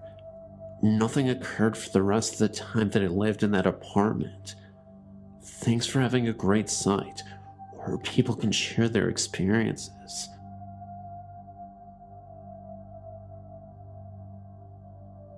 Like a lot of people, I've had friends and family members pass away. One of my best friends was John, who died from pancreatic cancer while still in his early 30s. Many years later, I started a habit while praying. I asked God to help me always remember my friends and family who have passed away, who influenced me, and who are a big part of my life. Then I think of their names and say them silently in prayer. About a year ago, our friend and family priest passed away, and I attended the funeral mass. As I was kneeling in the pews, I felt someone beside me. I looked to my right, and there, plain as day, was John. He was there for only 2, maybe 3 seconds, and then disappeared. I shook my head and looked again, but he was gone. I hadn't thought about John at all that day, and I may never know why he decided to show himself. I know that God puts people into your life for a reason, and I know that even after they are gone, they're always with you. I love you, brother. Thanks for the visit. I met my first ghost when I was 4 years old, in the bathroom of the first house I can clearly remember living in, and ever since then, I've been chased by them. The first ghost was a young boy in overalls and a button-down shirt and a straw hat. He looked to be about 6 years old, and didn't do anything except stand there in the bathroom watching as I brushed my teeth. He appeared there several times over the next few months, until my family moved to a house just up the road. In the new house, which was the same property, I never felt comfortable. Sometimes at night, I woke up hearing someone call my name, but the voice was unfamiliar. I was always too afraid to get out of bed, and assumed that if it was my mother or father calling me, they would come to get me. The house was always cold, as I'm told newly built houses usually are for a while. But even years after we moved in, there was always a chill in the air that neither the electric heat nor the wood-burning stove could chase away, even in the summer. The first time anything appeared to me in that house, I was 7, and my brother Josh was a few months old. His crib was kept in my room, and I was always the first to wake up when he was crying. One night, in March, when Josh was 5 months old, he was crying, and he woke me. I sat up in bed and waited for Mom to come in and get him, and as I looked out my bedroom window, I saw something silvery and translucent, standing on the railing of the deck, on the back of the house. As my eyes came into focus, I made out the vague figure of a heavy-set woman with a little boy in her arms. The same little boy who had appeared to me in the bathroom of the old house 3 years before. She extended her arms and held them, dangling from her hands, and then let them go. I quickly closed my eyes, not wanting to see what happened. I heard the sound of a child crying.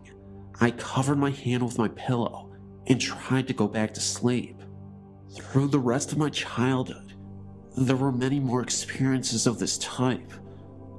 I saw a male ghost that I presumed to be the father of the little boy ghost, a much younger little girl ghost, and an older girl who had a distressed look about her, as if she had been through something terrible. Her clothes were ragged and torn up, and appeared to be stained with something dark. I speculated that it might have been blood, and every year, on the night of August 1st, I lie awake at night, listening to the sounds of children screaming. I gave up trying to explain the sights and sounds to my parents, who just laughed at me. Their excuses for not believing me went from inadequate to just ridiculous. At one point, when I was 11 or 12 years old, they told me ghosts don't haunt new houses because they can't make enough noise. All that changed when I was 15. My mom and I were up late watching a movie after she had come in from work. Around 2 a.m., she drifted off to sleep, and I went to the kitchen for a glass of water. When I came back, she was sitting bolt upright on the couch where she had been lying asleep. Her eyes were wide and fearful, and she was pointing at the front window. I followed her gaze, and in the light on the front porch, I saw the shadow of a man hanging from a rope. Together, Mom and I opened the front door to investigate, but nothing was there. Mom was proactive. She began researching the farm we lived on, desperate to find any reason for the hauntings we were experiencing. In the meantime, I experienced more and more alarming sightings. I found old toys under my bed, ragdolls with button eyes that were pulled loose, and wooden pop guns and handmade bears, all of them dirty and obviously ancient. The 2 small children kept appearing wherever I was, calling my name and tugging on my clothes. The most frightening thing happened a few weeks before I left for college. I was packing up my books and CDs and felt an unwelcome chill.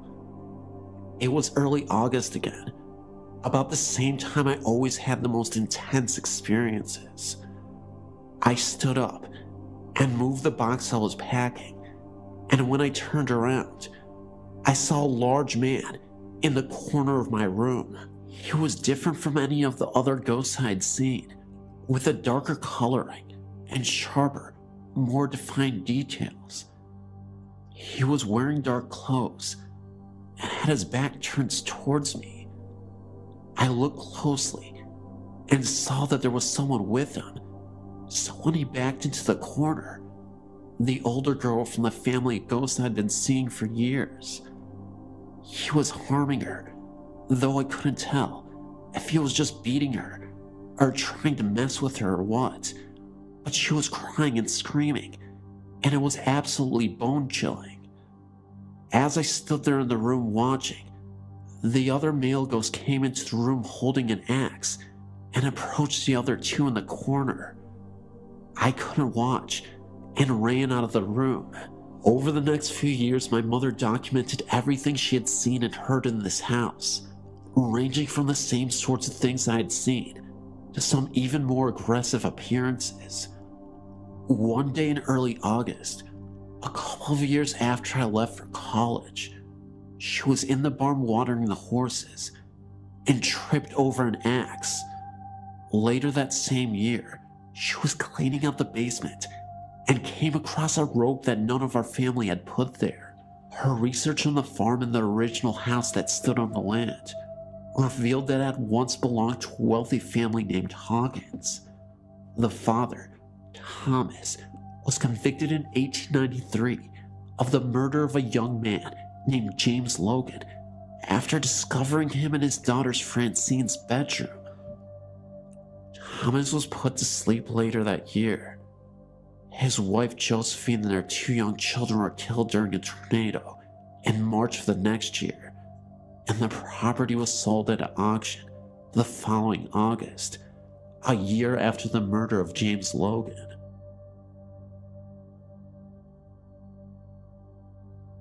I've seen and heard ghosts for many years, ever since I was a small child.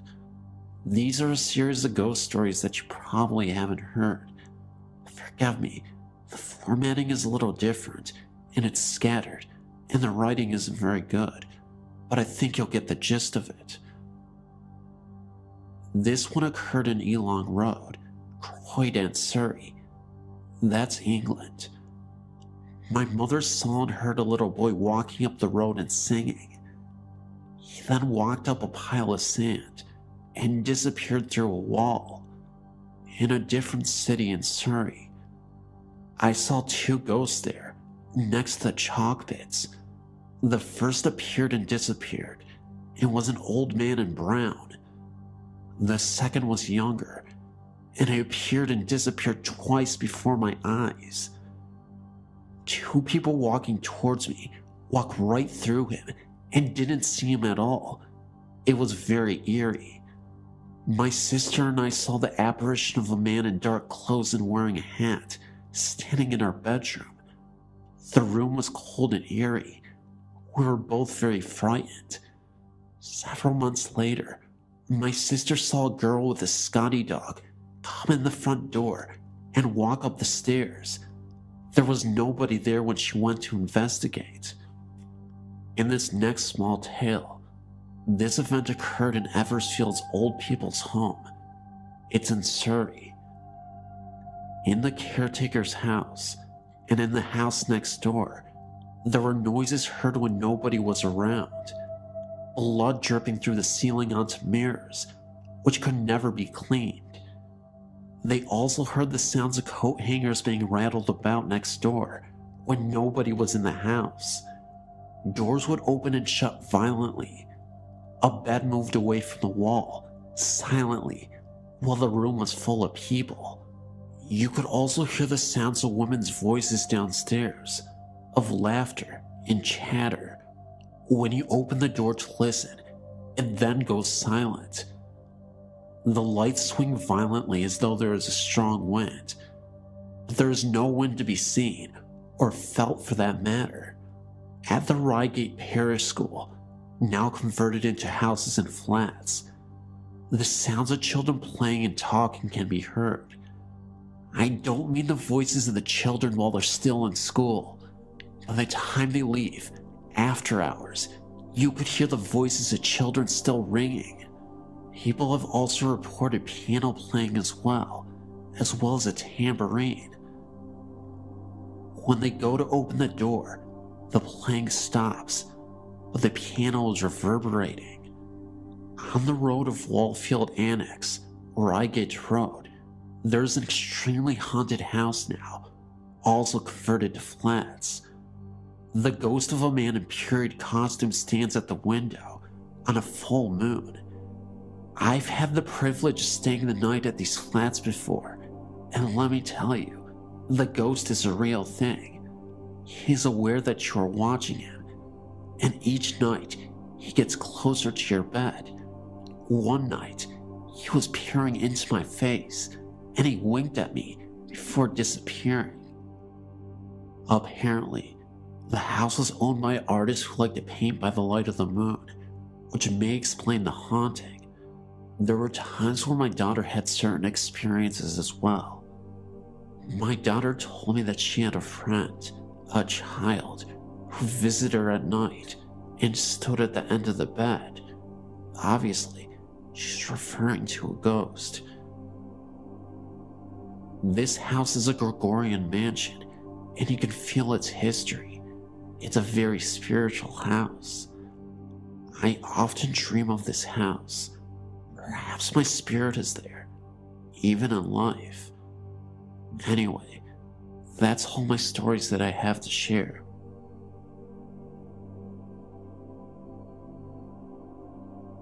I work really early in the morning, so by the time I get off work and head home, I'm really tired. I was sneaking in a nap before my husband came home. I've seen some unexplained things when I was younger, but I've never had this happen to me. This was in my parents' basement because at that time, my husband and I were building a home. When I think about it, the dogs never came down in the room. They hated it down there. Anyways, like I said, I was taking a nap. I remember waking up in complete horror. I was being attacked. By this I mean, this shadow figure was trying to get at me while I was asleep. It started at the foot of my bed, and I was kicking my feet at it to get away from me. It then moved up right next to me. I could feel it trying to touch me, and that horrified me. Something about this thing was not right. I was still kicking my legs at it. I remember thinking in my head, no, no. I then sat up straight in bed and looked around. Nothing was there. My heart was pounding and I was sweating. I didn't know what to think. I still don't. I wasn't fully awake during this fight to keep the shadow away from me. I guess I could have been dreaming, but it felt so real.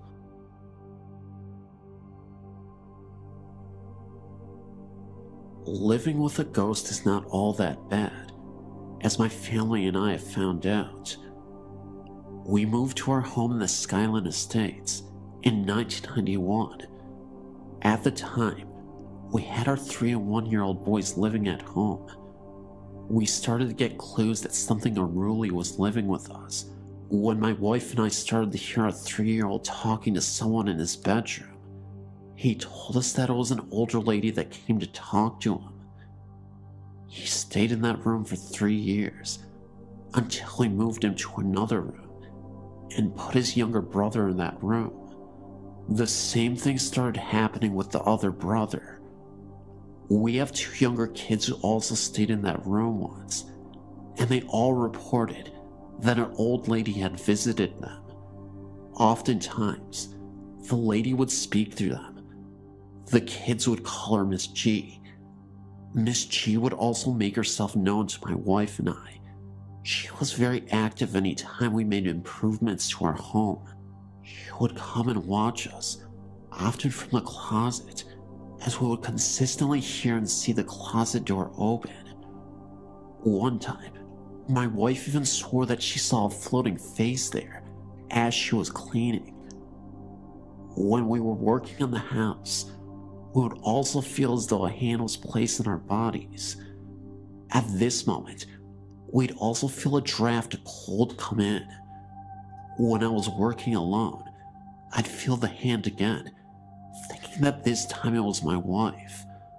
I would stop to say something, look over my shoulder, and there would be nobody there. This happens to my wife too. She would think I was touching her as well. I saw Miss G once in 1993. I was sitting in the living room late at night. I remember I had the doors leading to the living room closed. A short moment later, I heard what I thought was the sound of my wife walking behind the door. I turned to look back and saw the silhouette of a figure walk by. I immediately went to open the door and look for my wife when I saw a figure move quickly from the hallway into the kitchen, then turn the corner. It happened so fast and it spooked me. That's when my wife walked through the front door. She had been shopping. That's when I suddenly realized that this was the presence of Miss G that was making herself known to me. Even though it spooked me, I don't think she meant any harm by it. As if to say, sorry, I'm just passing through here. My wife has had many interactions with her in the kitchen while cooking. She would set the table and ask her to move a plate. The plate would move slightly forward on its own. Not a big movement, but enough to let her know she was there. After these encounters, we did some research about who our ghostly ghost really was. We found out that an older lady had the house built as her dream home to retire in. Unfortunately, she passed away only a day after she moved in. There was another homeowner who bought the house before us. They only lived there for a month before moving out to live with their kids. I really don't think Miss G is a threat to us, but I believe when we do eventually move from this house, we'll miss her presence, even if it's a bit scary at times.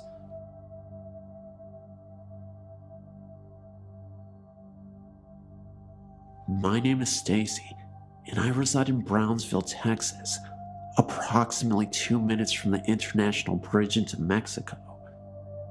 What I'm about to tell you is something that happened to me when I was in the 3rd grade, and haven't been able to forget since then. I'm now 25. I remember very distinctly that it was Halloween night, and my brother, father, and I had just returned from a night of trick-or-treating. It was almost midnight when my parents sent us to bed, worried we wouldn't wake up in time for school the next day. At this time, being so young and so close to the border, I shared a room with my nanny. We slept on 2 twin beds.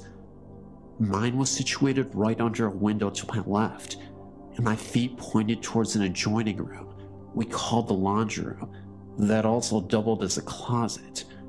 There was a window in there as well, which illuminated the little room with light from the moon in conjunction with the street lamps. At this time, our house didn't have central air, so we slept with the windows open and a floor oscillating fan. I'd been asleep for a while, and I woke up because I felt hot and looked at the fan as the blades had a tendency to jam. As I had suspected, the fan wasn't working, and I stared at the ceiling, contemplating going to the kitchen for a glass of water. While doing so, I happened to glance into the closet, and standing in front of the washer was the figure of a man dressed all in black and wearing some type of hat, a fedora maybe. Also, his face was not visible to me at all, and all I could see was the black underneath his hat. He was chuckling, but at the same time, I thought it was the most horrifying noise in the world. He started to talk, very casually, about how he was going to get me and my family. I snapped, and finally realized that this wasn't supposed to be happening. He wasn't supposed to be there. Where was his face? I jumped up from the bed and sprinted to the door, hoping at the same time, not wanting anything to be able to reach out and grab me. I could still hear him laughing, and I felt him getting closer. By the way, when he said all those things to me, it was like a telepathic thing. I don't know if you understand that, but that's the best way I can describe it. I then noticed a faint banging that kept getting louder as I got closer to the door. I then realized it was my brother banging on his wall. That was when I realized that I was screaming at the top of my lungs.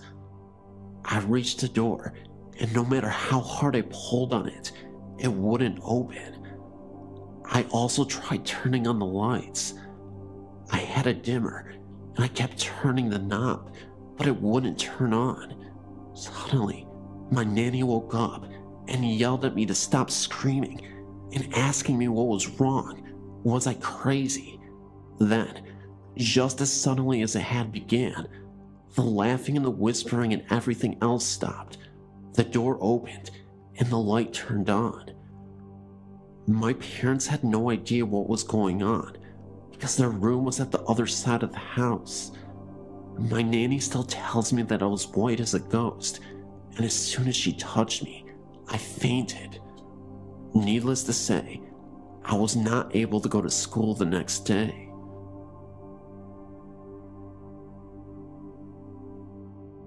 When I was about 7 years old, I can remember this very strange house in West Virginia I used to live in. First, it started with my brothers and sisters and I. We all had one bedroom upstairs we slept in, and one night, waking up, I saw a strange figure of a little child by our bed. I recall turning the opposite way and holding on to my older sister. Being that age, I never thought nothing of it until about 8 years later my family and I moved out, and we were talking about how nice it was to live there, and my mother and father were telling us if we only knew the strange things that they had seen and heard. My father said he woke up one night seeing a little child and thinking it was one of us, and he said go back to bed. The figure never moved, so we sat up from the bed realizing it was a shadow figure and not one of us. And when we went to wake my mother up, it was gone.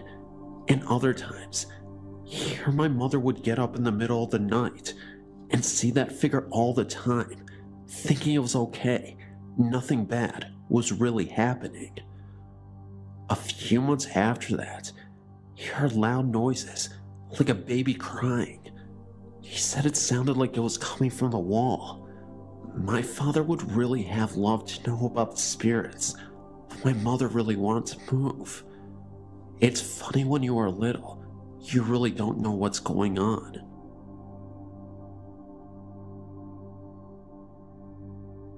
When I was little, I used to play outside a lot. In my country, the weather is really hot.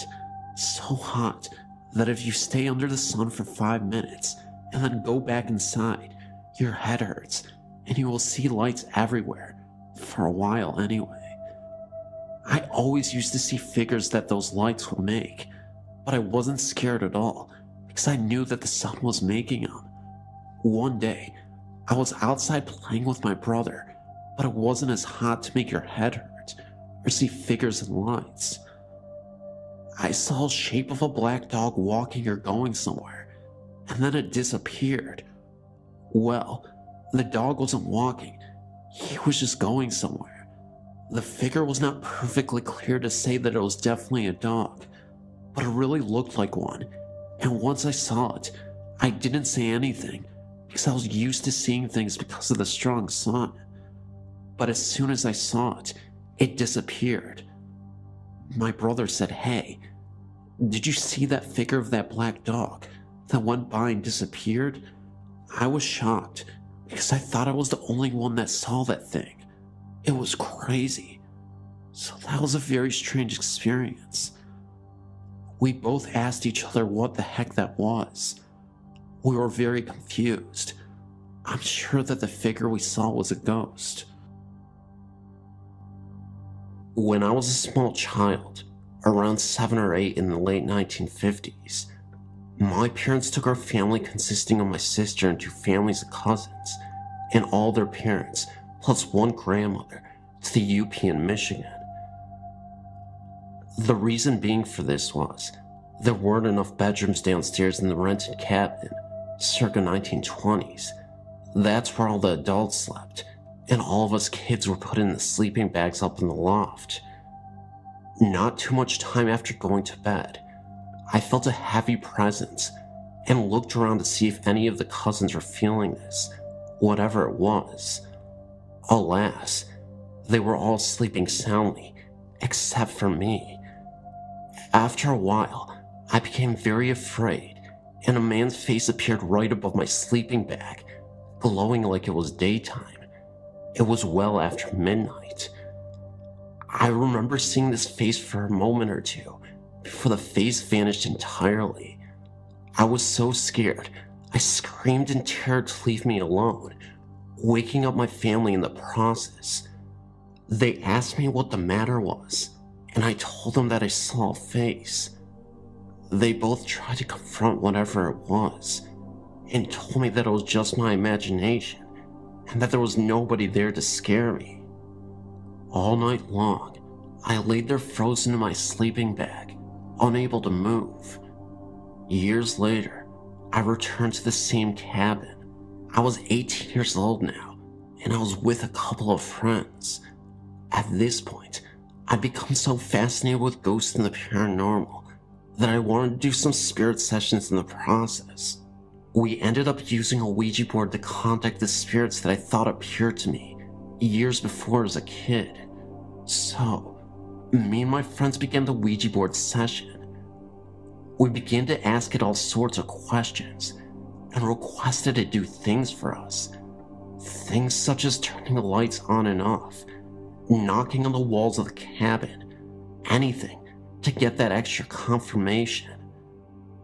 It wasn't until my friend James told me that he was getting bored of this because we weren't getting any answers, and the Ouija board wasn't even moving the planchette. It almost seemed as if the spirit had completely left, until late that night, when we went to bed. There was a rocking chair in the cabin that had been left there for years. What my friend James saw next swears it was true. I'd fallen asleep, and James had woken up to take a smoke break out on the front porch. The rocking chair was on the front porch. As James was smoking, he suddenly turns to face the rocking chair, and the chair literally rocked back and forth, as if someone was sitting there. This wouldn't stop for about 30 seconds. Then it suddenly stopped. He called me over, and by the time I had a chance to witness it, the chair stopped. This was in the middle of the summer, and there was absolutely no wind.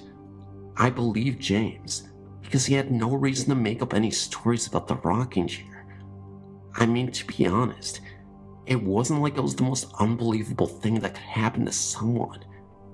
Definitely creepy, considering what we were asking for hours before. I don't exactly remember when in our friendship James said this, but we made an agreement that one day, that if either of us passes on before the other, we would give each other another sign to yet again prove that ghosts in the afterlife is a real thing. Fast forward another 12 years. James unfortunately died in a car accident the year before. It was so devastating because he had just gotten married a month prior and had a baby on the way. I was very close to his family and we remained good buddies throughout his life. Creepily enough, I had a dream that I was in the same cabin and was again playing the Ouija board with James. I then remember the Ouija board suddenly disappearing. Then, we were sitting on the couch together, drinking beers, and just hanging out. James looked at me and said, "If you only knew." I asked what he meant. He then remarked, "I wish I wasn't dead. I miss you guys so much." The dream ends, and I wake up with tears in my eyes. I've never had a dream about him after that. You may say that this was just my imaginative mind making up a dream of us together because I was mourning. However, I took it as a sign that maybe James was telling me he was still around. This was the only sign I had gotten from him, as in the waking world, I've never had any. I've also been back to that same cabin for many years after, and I never saw the rocking chair move, or that face ever again. Weird.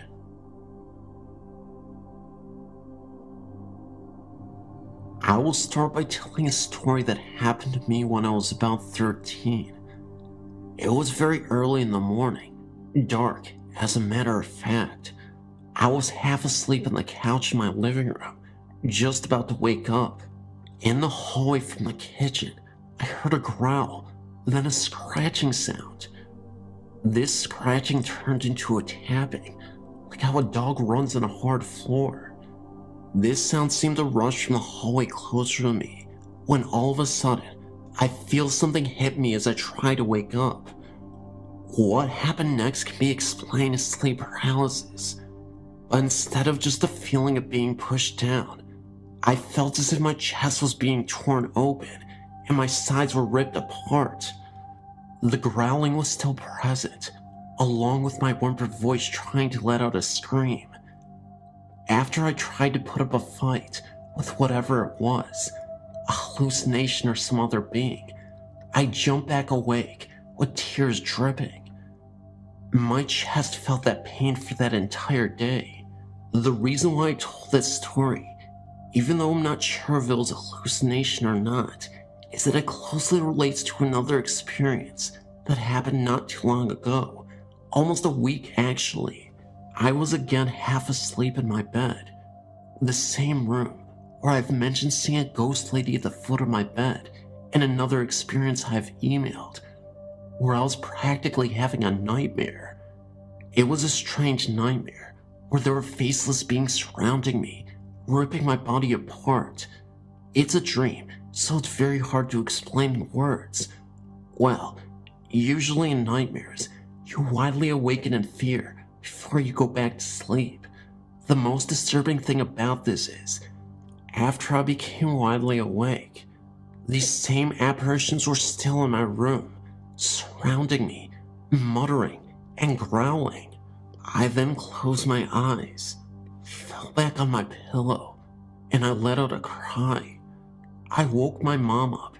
She rushed in to see what was wrong, and she saw me laying there with my eyes wide open on my pale face. I felt sick for a week since that day.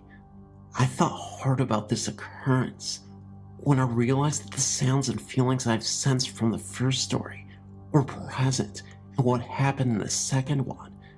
It's a rough connection, but I felt the very same emotions, and I feel like there must be a connection. They both happen in my waking stage of sleep. The spirits, as I think they are, rush and attack towards the inside of the chest, and are disturbingly similar. In any case, it's something I really want to look into. I've had plenty of people spend the night here, in the living room mostly, and hear strange noises coming from that branch of the house. My room, the hallway, and the kitchen are all in the same branch of the house, which is the newer addition to the old schoolhouse building. Some of my friends who have been here late at night have felt a strange presence from that hallway too. I know I felt it as a child. I remember trying to avoid that hallway for my life.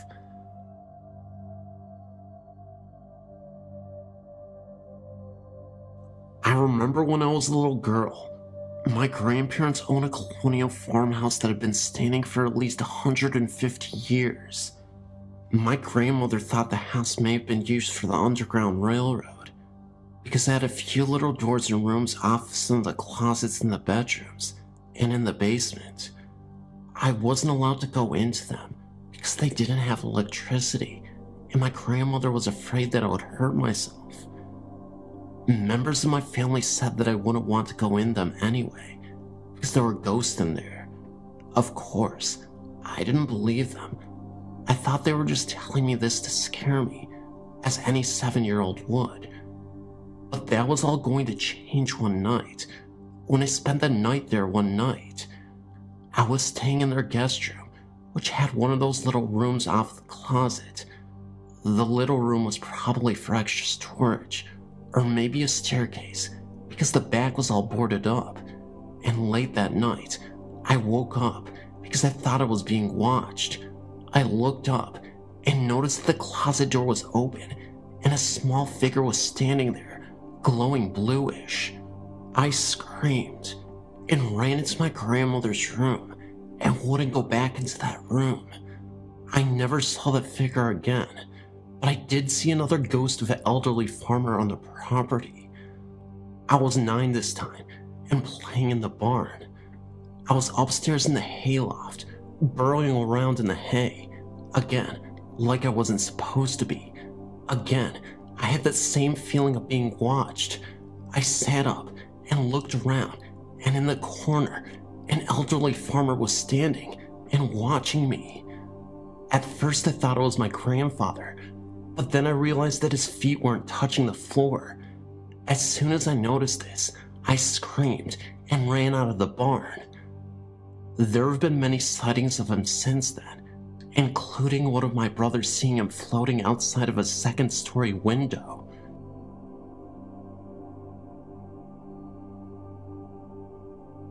This is an experience I've had repeatedly over the course of several years when I'm in bed for the night, just falling asleep.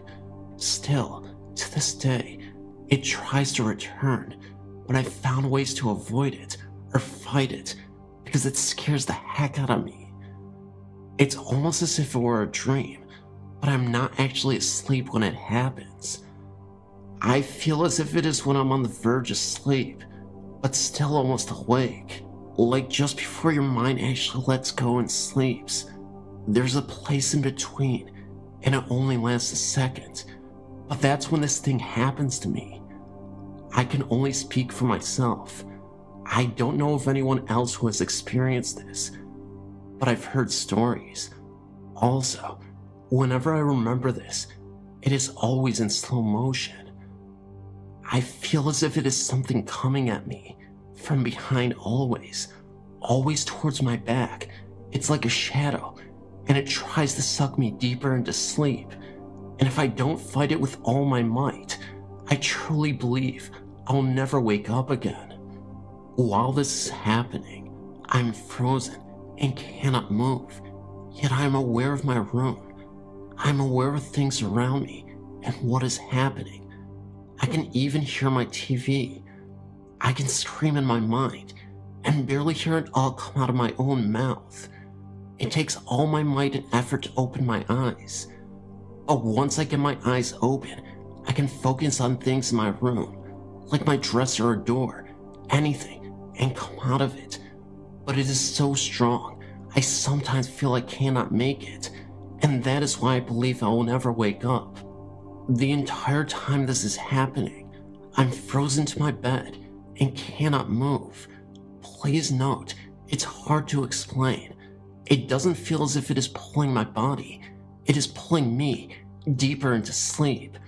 One time, it was pulling me so strongly that when I did get my eyes open, I actually could see my room, but it was as if looking through water or fog. It still had me, even though I was opening up my eyes. This is a true experience. Believe this, I'm not joking. I would not type this much otherwise. If I were to compare it to anything, I would say it resembles the dark figures or shadows in the movie Ghost with Whoopi Goldberg that come and take someone away right after they have died. Please note, I cannot physically see whatever this is. I'm saying that this is my guess of what it would look like. To this day, I still cannot sleep without the TV. This has happened to me repeatedly, countless times within a span of several years. When this began, I lived in an apartment near the Piedmont Hills in the Bay Area, California. I was always uncomfortable and felt as if I was being watched there. I started sleeping in the front room with the TV on because I started having really evil dreams and was so scared to be alone at this point. I would desperately beg my boyfriend to please stay home with me, but he couldn't take any more time off because he wasn't able to use any more sick days. Sometimes I'm just too scared to be there alone, especially at night. I never used to be that way, and I'm not faint of heart. I'm actually 4'11" and 90 pounds soaking wet, but I forget I'm not 10 feet tall and bulletproof sometimes. Still, when this began, I became scared. Whatever it is that followed me when I moved, and to this day I still feel it, although it's been a while since I've struggled with it. When I go to sleep, I must have my boyfriend hold me with my back at his chest, spoon fashion, and this works, and when he rolls over, I can make sure my back is touching his, and I feel comfortable this way. As long as my back or behind me isn't opened or exposed, for some reason, it isn't as bad as when I feel my back is protected, and I'm not as vulnerable when I'm facing it.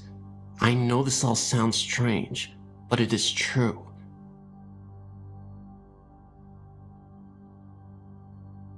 I work in a nursing home, 3rd shift. For the last year, I've been transferred to the 1st floor. I, among others, have seen some pretty weird stuff. It starts like this.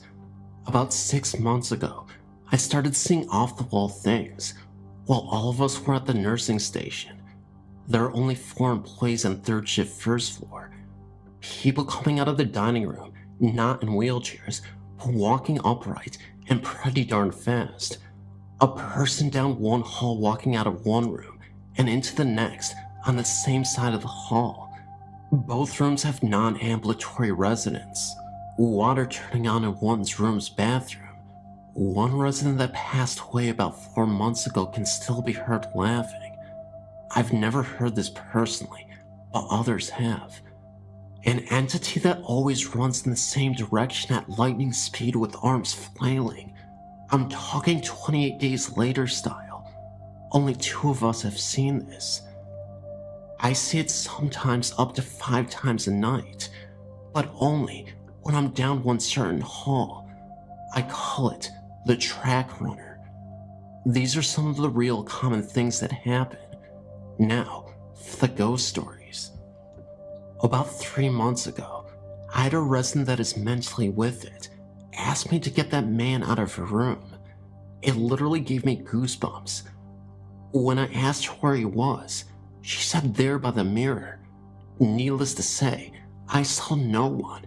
So later on, I asked a coworker if she had seen anything that was different or odd. She told me to stop and went pale. About 10 minutes later, she came to me again and started talking, mainly about the things I posted above. We ended up at the nursing station in a pretty good discussion, and all of us had pretty much the same story. Fast forward to Thursday, October 14th to 15th, 3rd shift. The same resident that had asked me a few months ago to remove the man by the mirror from her room rings me her call bell. I go down and ask what I can do. She tells me to get him out of here. I ask who, the person by the dresser. She replies, now I'm thinking too cool. I step out in the hall and get another coworker and have her wait outside the door out of sight. As I return to the room, she's now asking me, why is my husband with that stranger? My husband is dead, and I don't know that other person. I ask her where they are, and she tells me, don't act that way with me. I'm not crazy. I know what I see. Then proceeds to get verbally abusive with me. The other coworker comes in at this point after hearing what went on, and the resident goes through the same routine about her husband and the stranger with him. So we get the change nurse. Same routine. 3. About an hour later, another resident rings her call bell. At this point, 2 of us go down together, different hall. This resident is bugging us to get her out of bed. Her words, I don't want to be in bed with him. He's not my husband, and I don't know him. She was definitely shook up. so we transferred her to her chair and brought her out to the nursing station with us. While we were getting her some coffee and graham crackers, another bell rings. Again, different hall. The charge nurse got that one. She comes back out and stated that the resident said the man by her TV told her she wasn't going to be here much longer, and she insisted that he was still there, although the charge nurse couldn't see him, even after turning the lights on. Number 5. The first lady that saw her husband in strange rings again. So 3 of us went down and left one aide to watch the halls answer and answer call lights. This time, 2 of us stayed in the hall, and only the charge nurse went in. The residents started talking about possession and demons, very detailed and very scary, to say the least. I figured with all the weird stuff happening at work and all, I would share what I've been experiencing with my coworkers as of late. I've had other uncanny things in my life at other places, but nothing with this much activity, or so many other people that either agree with me or describe what I've seen to me first, without me asking.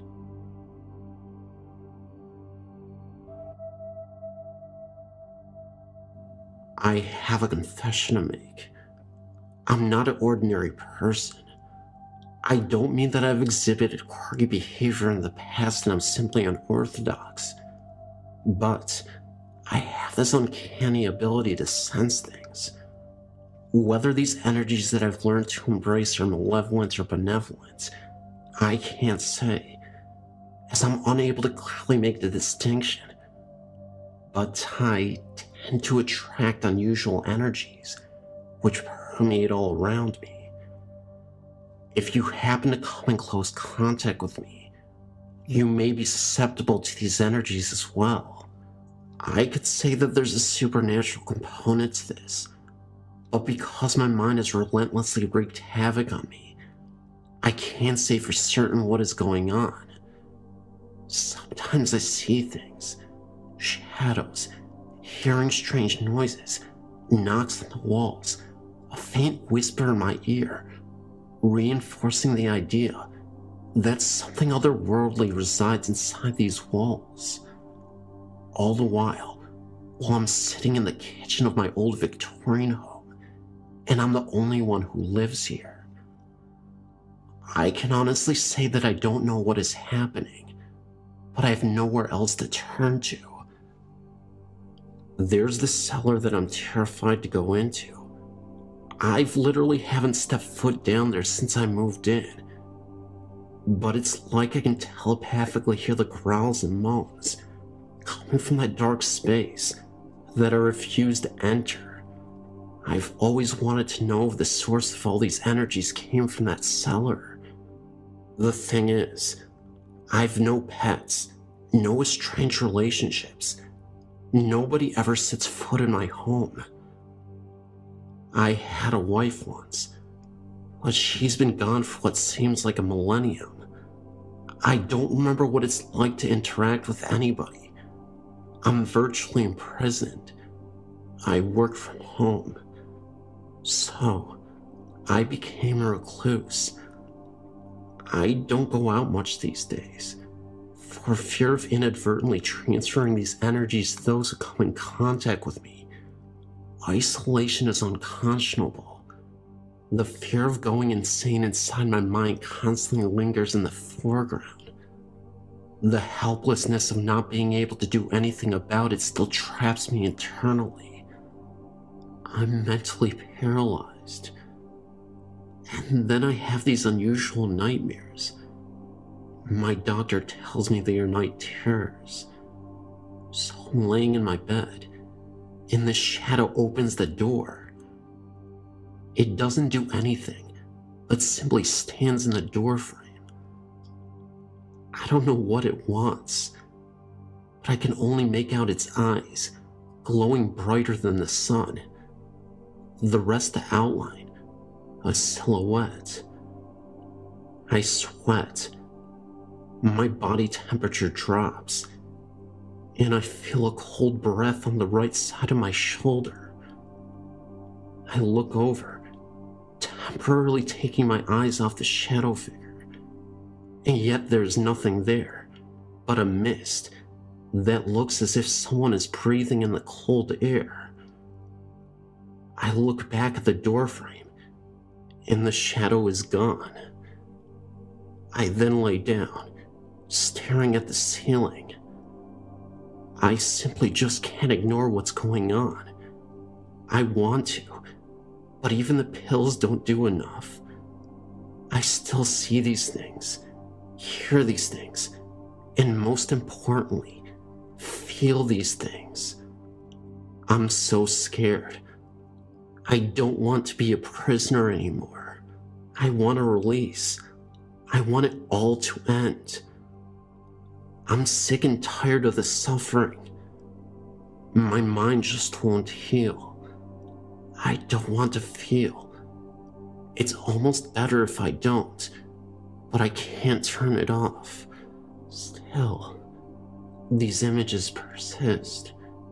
In another moment, I can clearly see this elderly woman silently screaming at me. I can feel the terrible darkness emitting from her, and when she opens her mouth, there is nothing but darkness, almost as if it is a black hole. No sound, just the mouth opening.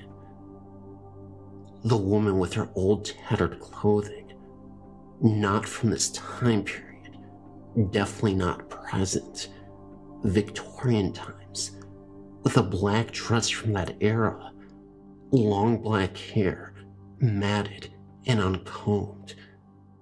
This being was just standing there. I ask it what it wants from me, but it remains silently screaming for a few seconds. I blink my eyes as hard as anybody could. The figure simply won't disappear. I see a single cockroach move out of her mouth. I had to have dreamt this. This night terror felt so real. It consumes me. I can't get it out of my head. I go back and forth thinking this has got to just be a hallucination. But the more I think about these events, the way they truly never disappear, it makes me believe there is an entity in this house that I can't ignore. They are communicating to me through my dreams and through some of my hallucinations that I've had as well. The therapists, the doctors, they all tell me that I've got some psychosis. Trauma from my youth remains unsolved. These walls inside this old home has so much history engraved into it.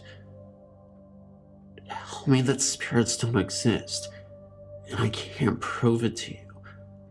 I can only tell you about my experiences and how sensitive I am to the other side. Then I think to myself, why are we so arrogant about this other side? Why do we dismiss what we do not understand? Maybe I'm just crazy. Or maybe the world wants to shield us from the fact that these beings live among us. If you truly open up your eyes and begin to understand that there's nothing that the world can't see, then you can believe. Several years ago, I was planning on moving from the USA to Australia to be with my partner, Craig. My partner and I would talk for hours on the web. What else can you do when you're 9,000 miles apart? My daughter, Catherine, who was 7 at the time, would often get in on it too. Her and Greg developed a very loving father-daughter relationship, even though he is her stepdad. One day, no different than any other, Greg and I were chatting. He wanted to talk to Catherine. I yelled for her. She was in another room, and I couldn't see the monitor. She came running and stopped dead inside the doorway, She could not see the monitor and started wigging out, demanding that Greg shut his bedroom door, which was clearly visible behind him. She wouldn't move from where she was. We tried to coax her, but she wasn't having any of it. Greg got up and closed the bedroom door. Catherine ran into my lap and buried her face into my shoulder, away from the monitor. She wouldn't even look at the monitor. I asked her what was wrong, and she said, "He's mean, and I don't want to see him." Completely caught off guard, I asked her who was mean. She answered, "The mean guy in the doorway." I asked her to describe him. She said he was tall, had red hair, blue eyes, and wore a dressy shirt. Deeper voice than Greg's. Oh, and by the way, Greg's voice is already pretty deep enough as it is. I tried to get more information out of her. That was all she had, or what she wanted to tell me anyway. I relayed what she had told me to Greg, and he just didn't get it. Catherine left my lap as fast as she had flown into it, yelled goodbye Greg from the other room. I wondered if she had seen something. I had episodes like that when I was her age, and they've continued. I asked Greg if she had described anyone he might know. He looked shocked for a second, and then asked me to wait. He went into the bedroom and came out a few minutes later with a pick in his hand. He looked at me, held up the pick, and said, "Wonder if this is who she saw." I asked who it was, and he said it was his grandfather Bill, who passed away in '92. It was 2007. Now get this. The pick was exactly the description Catherine had given. He was tall, red-haired, blue-eyed, had a dressy shirt in the pic. I asked Greg how he talked, and he said that Bill was old-school Aussie. His voice was deeper than most, and with the accent, it was even harder for Greg to understand him. I excused myself, and went and told Catherine who we thought it was. As soon as I said the name Bill, she smiled. She said, "I thought that was his name. That was the only thing I could almost understand." She seemed more at ease after learning it was his name. Greg, on the other hand, didn't know what to make of it. Apparently, her and Bill made peace and became friends. When I was leaving for Australia, she told me that she didn't need Bill anymore and wanted him to come over and watch over me and Greg till she got there. Gotta love kids. Fast forward a few years. Since my arrival here in Oz, I've heard a man's voice. Sometimes I can understand him. Other times, it's too deep and garbled for me to get. I ask him to repeat slower, and it gets him a little pissy. He has never told me his name, but I know it is Bill. I have that feeling. But lately, over the last year or so, I've been hearing a lot more voices. It's like being in a crowd where everyone is talking at once. I ask someone to step forward and talk only to me, but it just stays garbled. This is a weekly thing. It has gotten to the point where, when it starts, I simply say, if you're all going to talk to me at once, then I won't be able to understand any of it. What I was wondering is if anyone else has ever heard this, and if so, what did they do? Might this be more family members who saw that Bill was able to talk to us and want to try themselves? Or might it be something bad? Sometimes, not very often, I get a bad feeling when they start talking. Bill is still with me. I asked him, but he's given me nothing.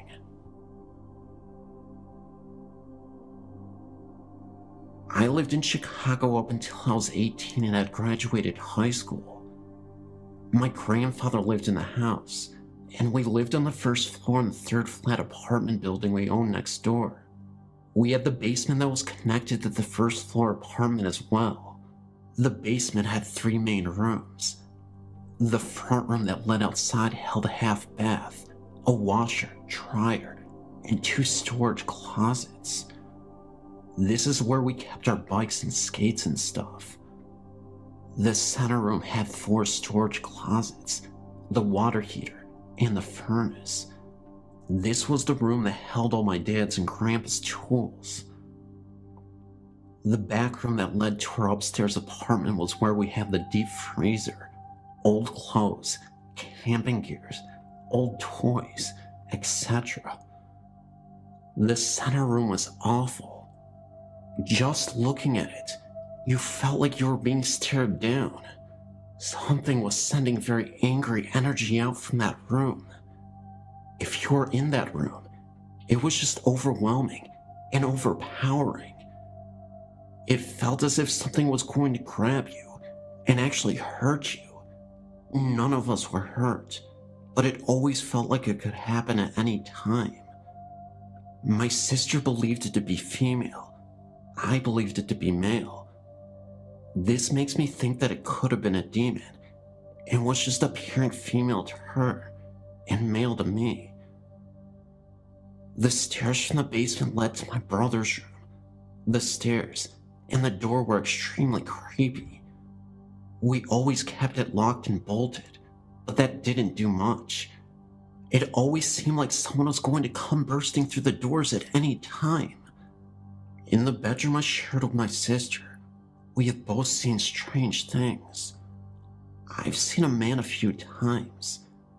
He would start at the head of my bed, which happened to be by the door to the bedroom, and walk towards my closet.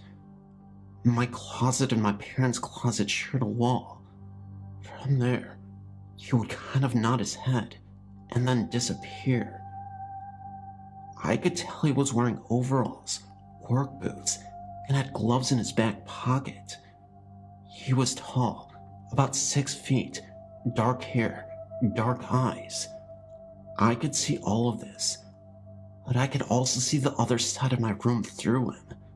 He was kind of a misty gray color.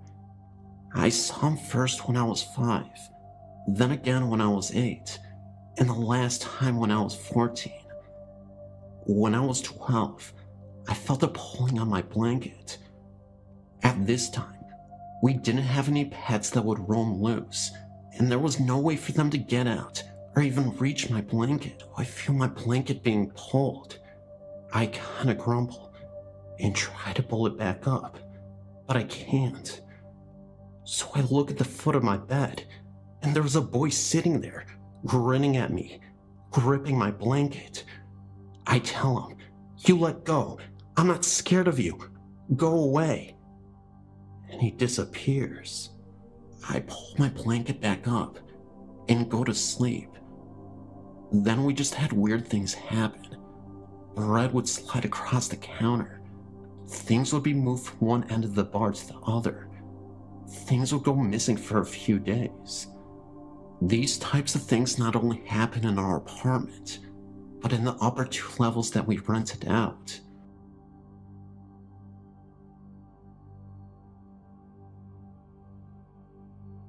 I was in Arizona a few years back. I was at the Sonoran Desert Museum outside of Tucson. It is more like a zoo than a museum. It was summer, very few people there, and a pretty warm morning. I was in the very back of the property all by myself, taking photos of the native cactus. I was completely alone and enjoying the beautiful outdoors. I suddenly felt a terrible sense of dread behind me. I turned and looked, and there was an elderly Native American man standing there. He was dressed in all black, long-sleeved black shirt in the middle of the summer. His hair was snow white, and his face was wrinkled. When we made eye contact, I felt like someone tweaked my soul. I started to walk, fast. I wanted to get back to the front of the zoo and be where people were, I was really moving, and every time I looked back, the man was about 6 feet behind me. He never seemed to increase his pace, but kept up with me no matter how fast I walked. He casually started straight ahead and kept walking. I made it up to the front and walked into the gift shop. He stayed with me the whole time. I decided to get the heck out of there. I hurried to the parking lot. All I wanted was to get into the car and get away. He was still behind me. When I reached my car, a coyote was standing by the trunk. I made eye contact with that animal. I can't describe it. It sounds nuts, but that coyote gestured towards the exit with his head. Of course, he didn't speak to me, nor did I hear a voice, but I just knew that the coyote would watch over me while I drove away.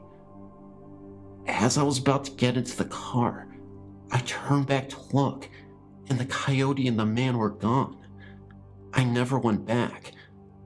Every time I think of this, I feel as if I escaped something terrible. It's so strange, but it's like the coyote knew me, and I knew him. Thoughts, anyone? I don't take drugs, wasn't drinking, or overheated. I swear this happened. I know it sounds unbelievable, but it did. This happened in the summer, and at the time, my horse was living on an old farm not far from the sea. The farm was from 1925, with the original stables and barn. Anyway, on this day, it was only me and my horse there, and I had him standing outside while I was tacking up, since the weather was nice. Where he stood, he had the back entrance to the stables on the right side, and straight in front was the door to the barn. You had to go through the barn to get out. Everything was fine at first. Then, I got this feeling like I was being watched from inside the stable. I looked inside, thinking that maybe one of the other girls who had their horses there had come. But it was empty. I shrugged it off and continued grooming. Then, I noticed my horse had his attention towards the stables. I walked up to the door and looked inside, but again, there was no one. I got my saddle and stuff and started tacking up, and then my horse suddenly tensed up. He stood completely still, his ears forward, and all his attention on the entrance to the barn. I looked over, thinking it was a cat or something, but what I saw made the hairs on my neck stand up. In the barn stood a tractor. Behind this, I could see a dark figure. It didn't really look like a man. It was more, I don't know, liquid sort of. It stood on the one side of the tractor, hardly hidden, and I could swear that it was staring back at us. It moved backward towards the back of the tractor and just vanished. Well, I hurried up with my Sadie, grabbed my helmet, and though I really didn't want to, I walked my horse towards the barn. Let me tell you, it was no easy task getting him to go inside, and when I got him inside, he refused to go anywhere near the tractor and almost ran out the other side, pulling me alongside with him.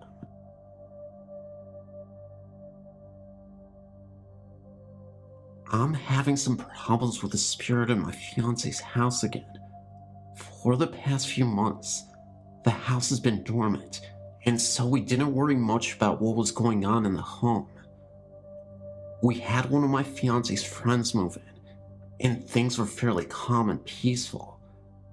Her friend, though, began to never stay at the house, and due to some issues, emotions got rather heated between the three of us. 2 days ago, her friend moved back after a fight, and activity has escalated in the home since then. Yesterday, I got an overwhelming sense of fear and dread while at the house, and I had an overwhelming headache come over myself. I began packing up my things and told my fiancée to pack her things because we needed to stay a few days at my house. She became overwhelmingly tired and had a headache, much like mine, and passed out. When she woke up, she wasn't herself, but quickly came back out of it. Then, I went to the bathroom, and when I looked into the mirrors from the corner of my eye, I saw something I couldn't explain. The thing was, though, it looked inhuman and comprised of only bones, I think, and it seemed to be wanting out of the mirror. I ran back, and my fiancée was packing and taking her time out, humming to the tune of an old music box that used to be in her friend's room. She started to have a play fight with me and threw a shirt at me, then casually kicked the door shut. The next thing I know, she screams and I kick the door open. She said I'd been standing in the mirror after I'd left the room. She seemed fine at the moment, and so I just watched over her as she kept packing. She began stalling again, though, and I told her we needed to get going, or we'd be late for dinner. She then told me that she didn't want to. She liked the house and wanted to stay there. I began to hear voices as well, other than hers in the house, and got drowsy, but kept my head about me. She finally was packed, and I got her to go outside for a brief moment to see if being out of the house would snap her out of the trance. She got rather defensive and ran off and ran under a doorway where there was a crucifix standing above the doorway. When she ran through it, she collapsed and then woke up again, perfectly fine and not remembering about the past 45 minutes, except for bits and pieces, like she had been dreaming.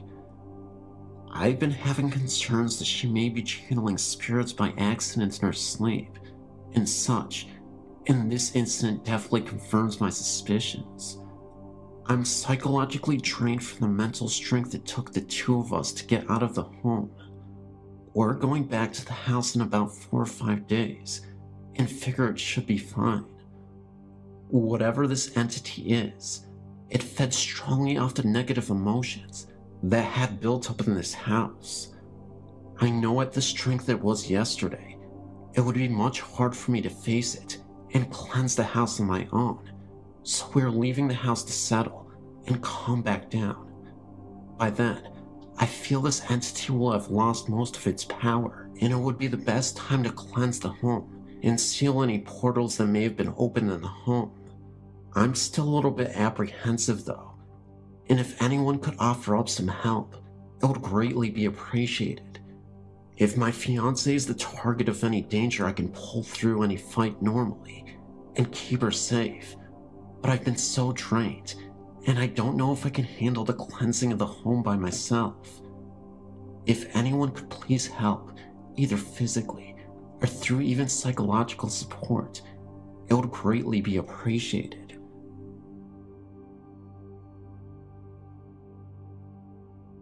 Hey there, I live in Akron, Ohio. About a year ago, I moved into my ex's house since it was nice, and well, we were in love. I lived there for about 6 months before she broke it off and decided to live in Ireland. I've been heartbroken for a long time, but I do remember some extra stuff that happened in that home. It's on Spicer Street in Akron, Ohio.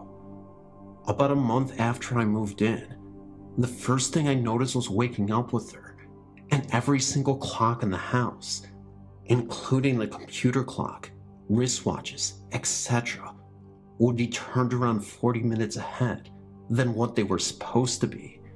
This only happened once, and after I arrived at class, she called me to explain how each clock had changed overnight. Later, she told me that the previous tenants believed the house was haunted and refused to move back in.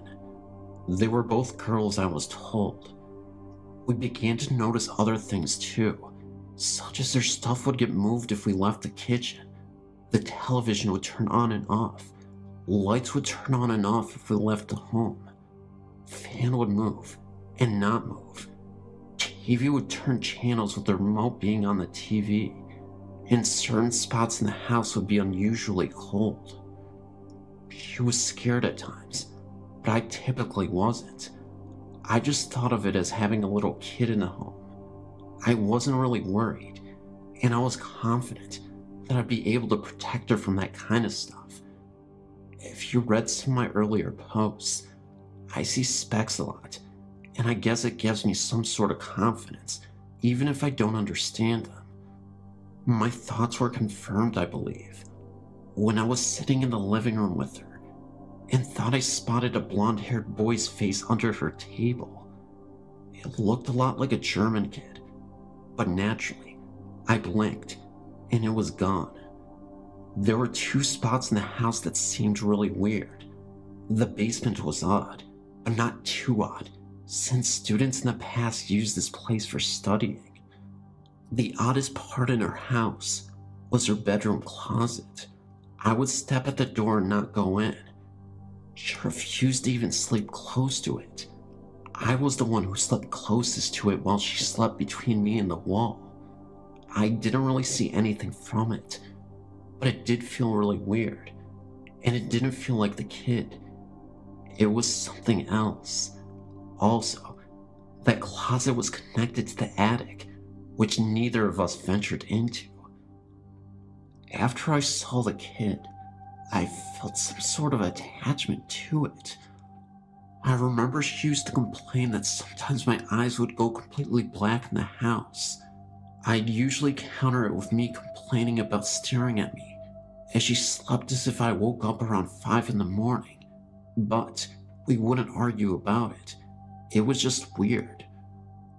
When we broke up, or rather, when she broke up with me, I'll admit it, her away messages often wrote how she was scared and didn't want to hear any noises. So I guess the activity in the home increased when I left. Again, not sure why. So, I want to find out more about the home, but I don't know where to start.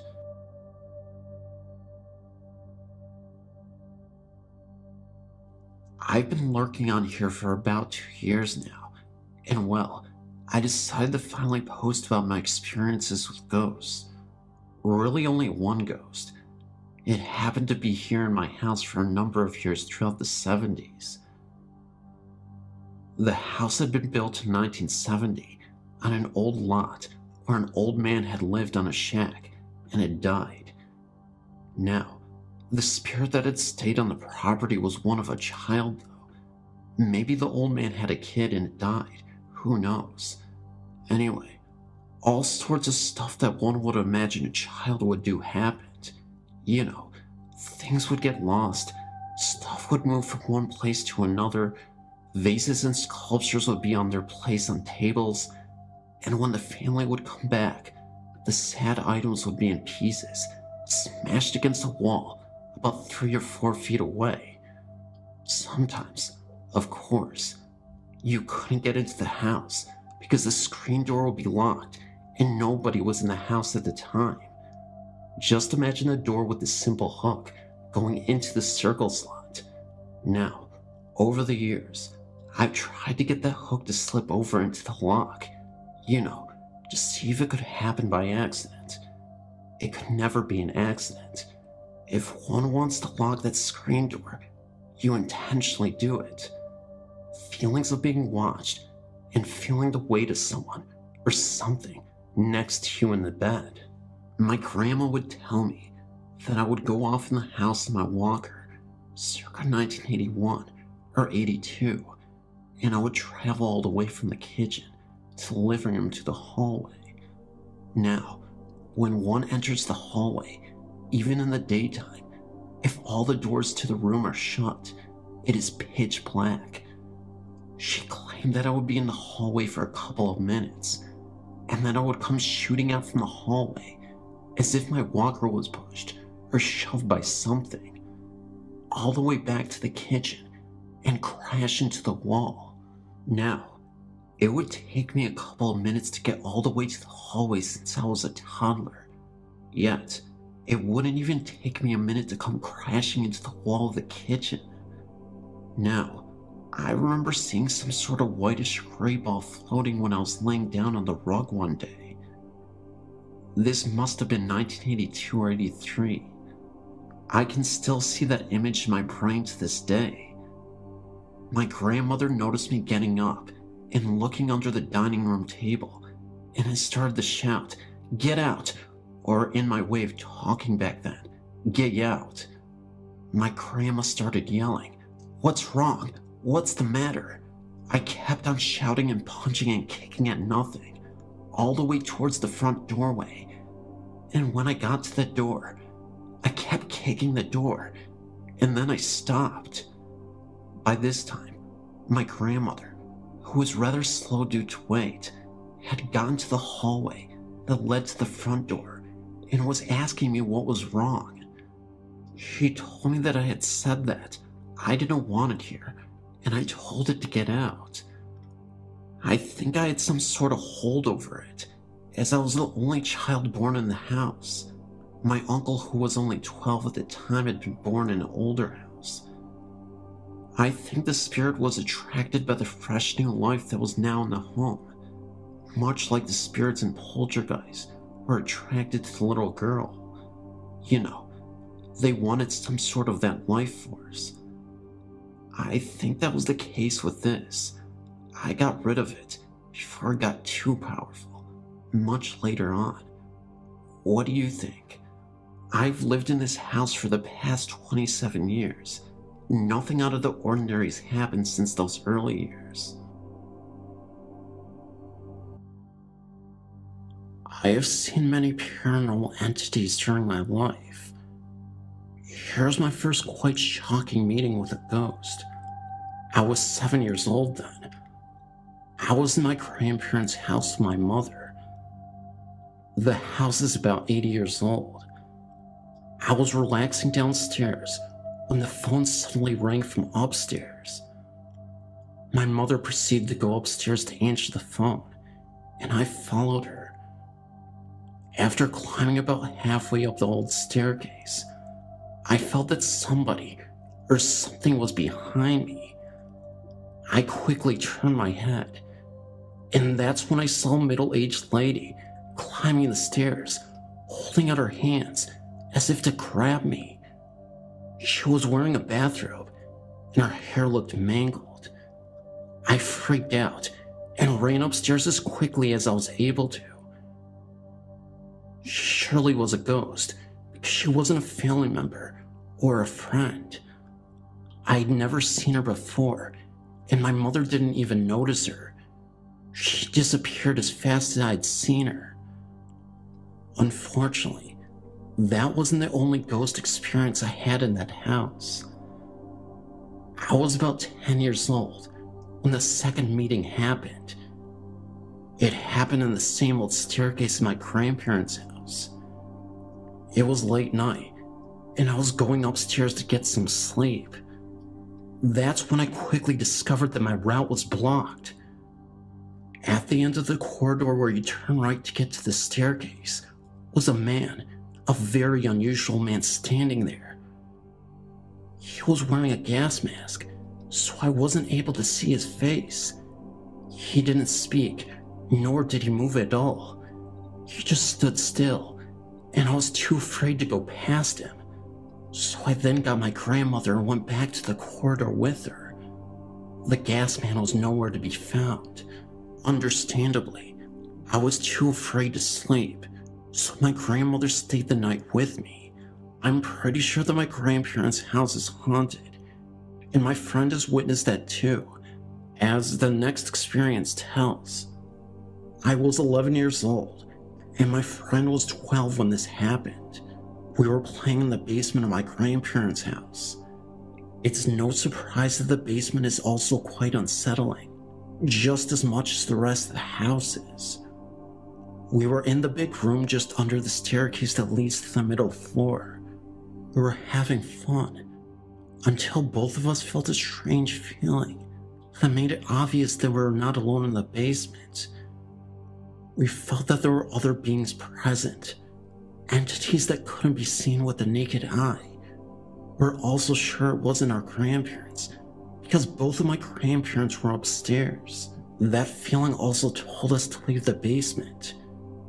It felt like we were surrounded by invisible people, and that we really needed to leave the basement immediately. After a few minutes, in a panic, we fled back up fast. Even at this stage in my life, it is still frightening for me to walk that staircase or be in the basement. I often feel the same feeling in these places that I felt 10 years ago. My friend also feels the same energy as well. Luckily, I haven't seen any ghosts since then. Regardless, one thing is certain. There's a lot of paranormal activity going on in that house, and I'm the person the spirits need to target, for whatever reason or another.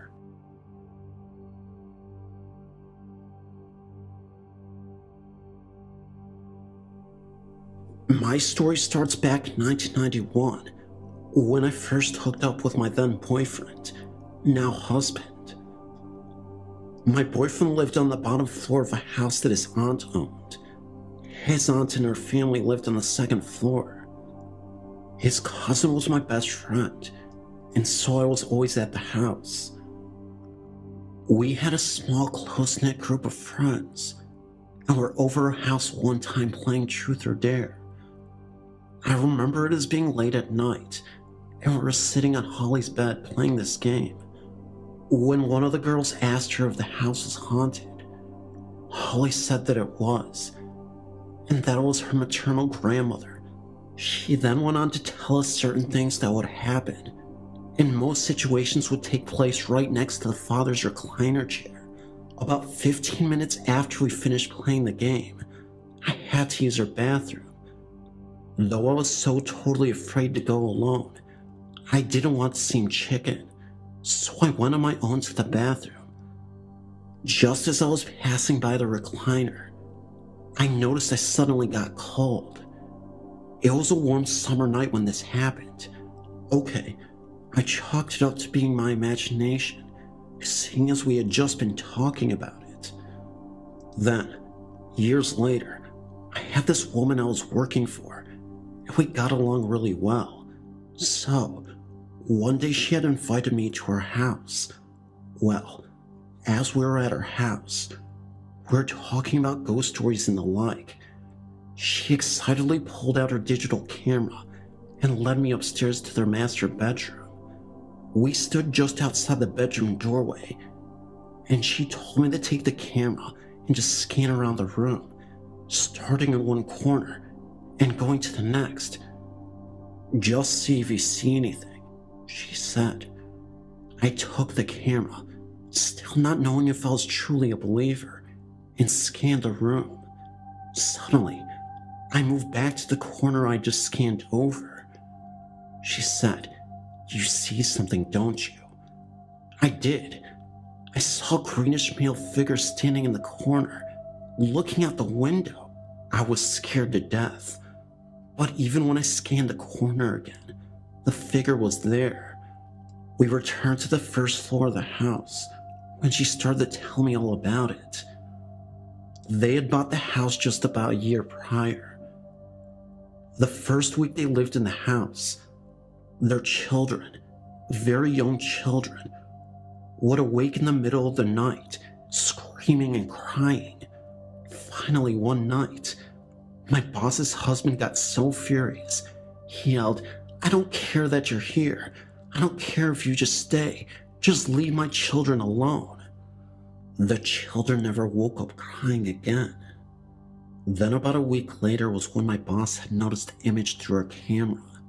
She'd been going through various parts of the home, taking photos to send to relatives that lived out of state.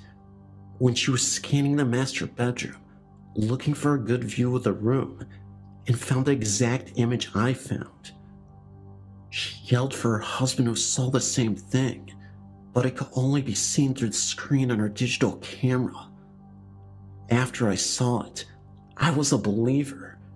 There was no way I would have seen it if it weren't there. A couple of days after she saw the first image herself, She was cleaning in the basement when she found a hidden room. She went into the hidden room and found a box of papers. They started investigating the roots of the home. She found out that the old police chief of Renister, the town she had lived in, had built the house a very long time ago. The only thing she could figure is that the greenish male figure is the police chief, looking out the window and watching over his town. They still live in that same home, and they still live with their chief, all of them living peacefully together.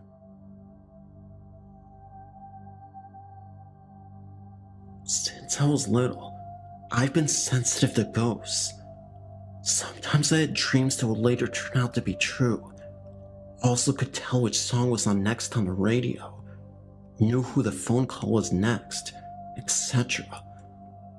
My experiences tend to happen at times when I'm either feeling low or just open towards the other side. My stories.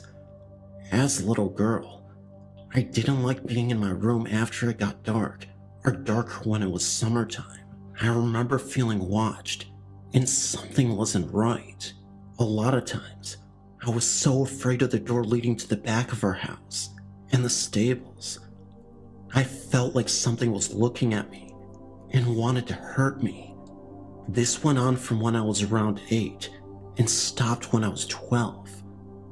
At times, they would show up only once. Once I was in bed and was close to falling asleep. Suddenly, I heard a voice calling my name. I woke up completely and looked into the corner of my room, and there was an old woman there. I couldn't see her clearly because she was kind of blurry, but she had a friendly feeling about her. She then disappeared, and I never saw her again.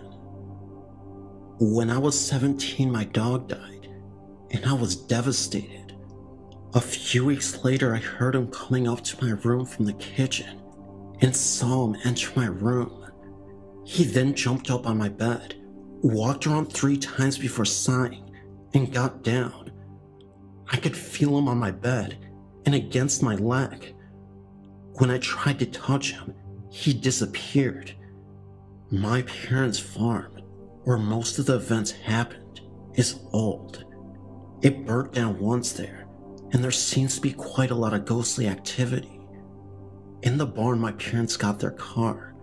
Since I was little, I was afraid being alone there. I felt something was wrong, and that something was hanging in the dark.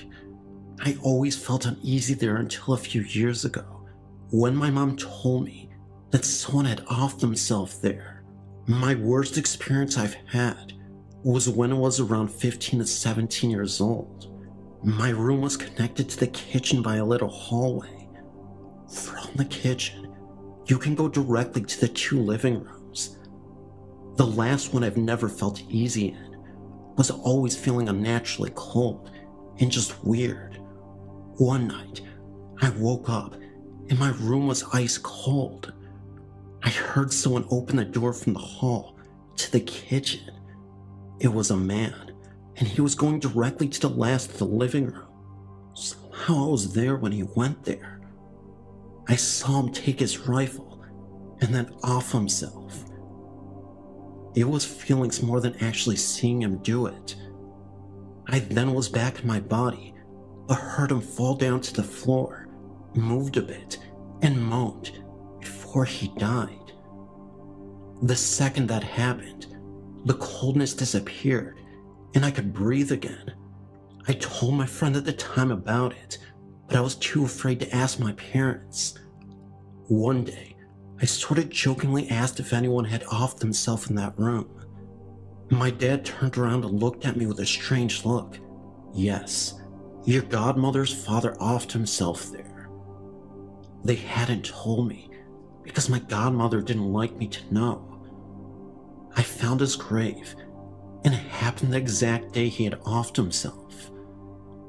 I've had nice experiences though. A friend of my parents and their friend had offed herself. My friend was really devastated about it and couldn't get over it. One day we were in the kitchen when I saw a sort of fog that turned into a ghostly hand. It may have looked ridiculous, but I'm telling you, I know with my own eyes what I saw.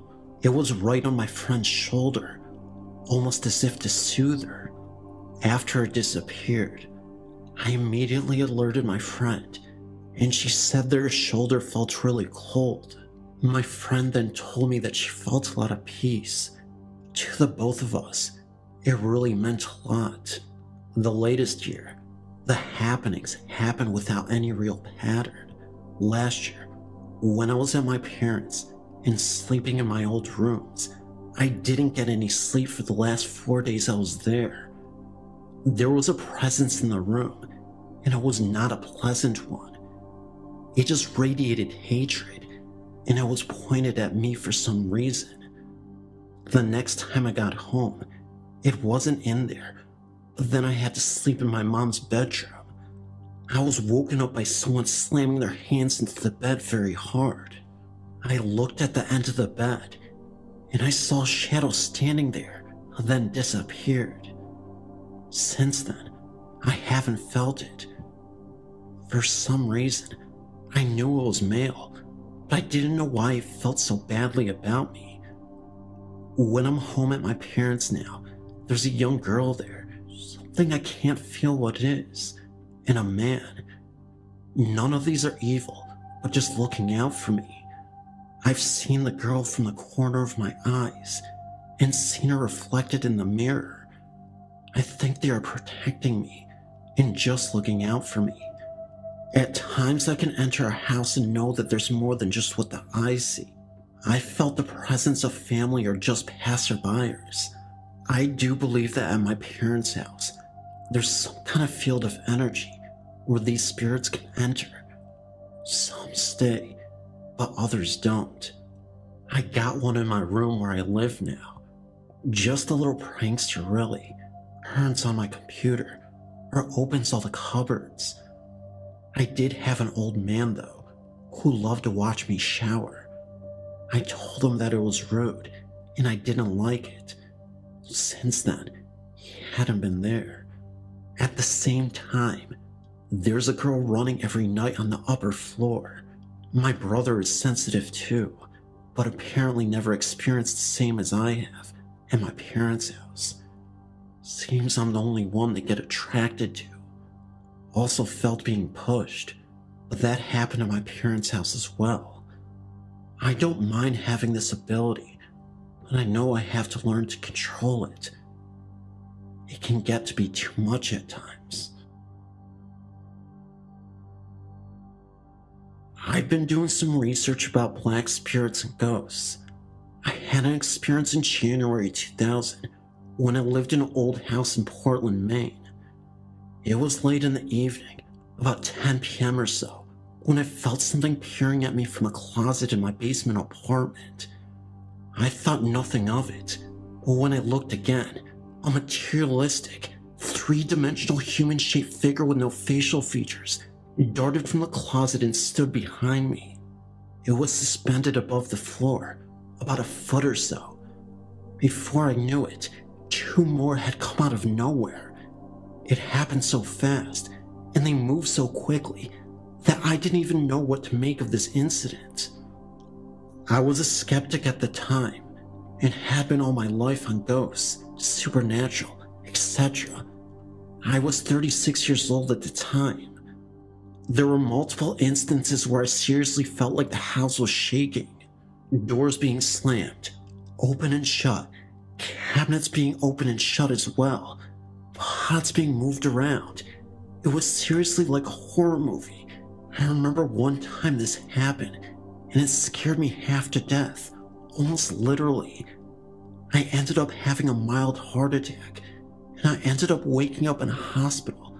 All I remember was feeling the energy of what was happening that day, and then I lost consciousness. And that's when I was in the hospital bed. The doctor told me that the neighbor noticed something was wrong in that house, and noticed me lying on the floor, so she went and called the cops for me.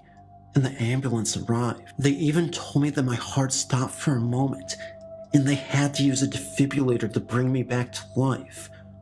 I was clinically dead, even though they only classified it as a mild heart attack. Anyway, I know this all sounds absurd, but I'm telling you, it definitely did happen. I'm just glad that I don't have to deal with it anymore. I don't live in the same place I do now. It was not worth it in the end. And after that heart attack, I don't think it'll ever be worth it. Scary stuff, poltergeists, and black beings on the walls. Definitely not something I want to deal with.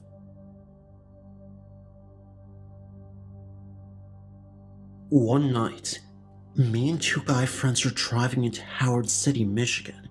We were driving down the road, and on each side, there's cornfields, and we saw two girls, one standing at the opposite side of the road, and another walking directly into our path. The girl walking into our path was wearing a gray sweatshirt, blue jeans, had blonde hair, and white eyes. The girl that was standing on the other side of the road was wearing a red sweatshirt, had brown hair, and wore blue jeans. As we're driving towards them, I tried as hard as I could to tell my friend's boyfriend to look out for her, but I couldn't. I couldn't say a word. I tried, and nothing came out because I was so terrified of what I thought I saw. The girls had completely vanished. After we got to the stop sign, I said to my friend's boyfriend, "Did you see that?" He said yes, and the other guy that was in the truck with us asked me what, so I told him, and he said, "We have to go back and check it out." So we turned back around and went back down the road and found no signs of them. This is a remarkable story of ghosts from my experience. This happened when I was studying at my university. At that time, I was far away from home and stayed in a hostel near my university with my friends. Before I moved into the hostel, my friend who lived in the hostel told me that it was haunted. Actually, it was a house whose owner intentionally left this world. That's why many people have said that the hostel was haunted. They said that the spirit of the owner appears near the kitchen at night. Another said that sometimes you could hear the crying voices from the woman who owned the now hostel. At that time, there was only one last room available for me to sleep in, on the second floor, so I had to stay in that room. My room was in the last row. Many people have said that my room was terrifying because the surroundings around my room were quite dark and sunshine couldn't enter my room. There were multiple nights in which I kept waking up around 2:30 a.m. One night, I was terribly tired and went to bed earlier than usual. When I woke up, it felt as if somebody was pulling on my blanket from my feet, and so I pulled it back up again. However, when I went to pull the blanket back up, I still felt a resistance on my blanket. It definitely felt as if somebody was pulling it down again. I then felt annoyed and wanted to sleep, so I just said, "Stop it. Don't disturb me. I really want to sleep." Surprisingly, it actually stopped, and I was able to sleep the rest of the night.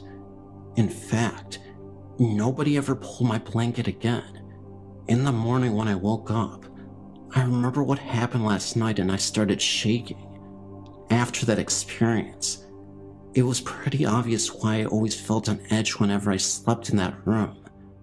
Ghosts are pretty freaky. I was sleeping over my best friend Jasmine's house, and the night before, her mother promised us BLTs for breakfast. So that night, after setting me up in an air mattress for the room, we had gone to bed. That night was peaceful, but I'll forever remember that horrific morning.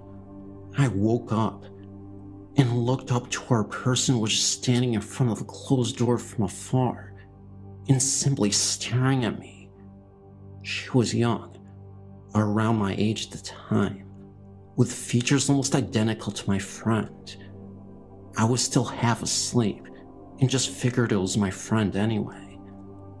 I began to ask her when we were going downstairs for the BLTs, and she just stared at me without saying a word. I closed my eyes for a little bit, then reopened them, and that girl was gone. I never heard the door open in her room, and somehow the girl was gone. I looked at my clock, and only 10 minutes had passed since I closed my eyes to lay down. I had screamed loud and ran down the stairs to find Jasmine and her mother sitting in the kitchen. They looked very concerned and asked me why I screamed. I told them that just 10 minutes ago I saw Jasmine, but she didn't say a word. Her mother looked at me and told me that Jasmine was downstairs for over an hour and had never once went back upstairs in the time in which I saw this girl. It was then when I realized that it was a spirit. Ever since, I've only seen the girl twice. On my friend's birthday, I was downstairs getting cake for some of the other girls, and I saw her standing in the pantry watching me. And the other time, I was in the basement with Jasmine. We were getting some laundry done when we all saw the girl run across the basement living room to his storage room. I haven't been back since, but the last experience helped my friends not think I was crazy.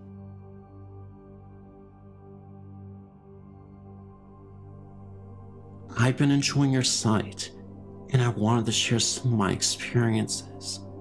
Well, I went to Mercyhurst College in Erie, Pennsylvania in 1995 to 96, and I left in the fall when my father died. Anyway, I lived in Egan Hall, which is connected to Old Main and the chapel, and I saw the nun and her antics almost daily. In the fall of 96, I saw a reflection in the bathroom windows at night. She often opened and closed the windows and doors, turned faucets and radios on, and flushed the toilets for hours on end. I was absolutely frightened at first. My roommate, a very down-to-earth and logical girl, told me a friend of hers who lived on the boys' floor saw the sister every morning, around 4 a.m. when he got up for crew practice. He would end up seeing her, but she was only there supposedly to look out for us. It turns out that the heartbroken nun story is just a fun, creepy story. And the truth is that the nun died peacefully of old age and stuck around to keep an eye on all the students. I also used to see a blue orb floating from the chapel through Old Main when I was coming back from the computer lab late at night. Other students had seen the orb originate from a small statue in the chapel, and a figure had been seen in the organ loft as well. I have heard that the path between campus and the New Covenant is haunted, but I can't verify that. In Springboro, Pennsylvania, there is a large Victorian house which had been used as a stop in the Underground Railroad. There had been a tunnel between the basement and the barn, but the tunnel was filled in the late 70s to early 80s for safety reasons, and the barn was moved to Cunnaville at some point. There are cold spots throughout the house, and a feeling of being watched. Sometimes, you can see strange reflections in the windows and lights or figures, just at the edge of your field of vision. The basement is very frightening. There is a feeling of pressure, and a very dark and menacing feeling. I mean, I feel very threatened if I go down there, no matter the time of day. When I'm alone in the living room without the TV on, I can hear muffled voices from the basement. I have always felt very negatively in this house.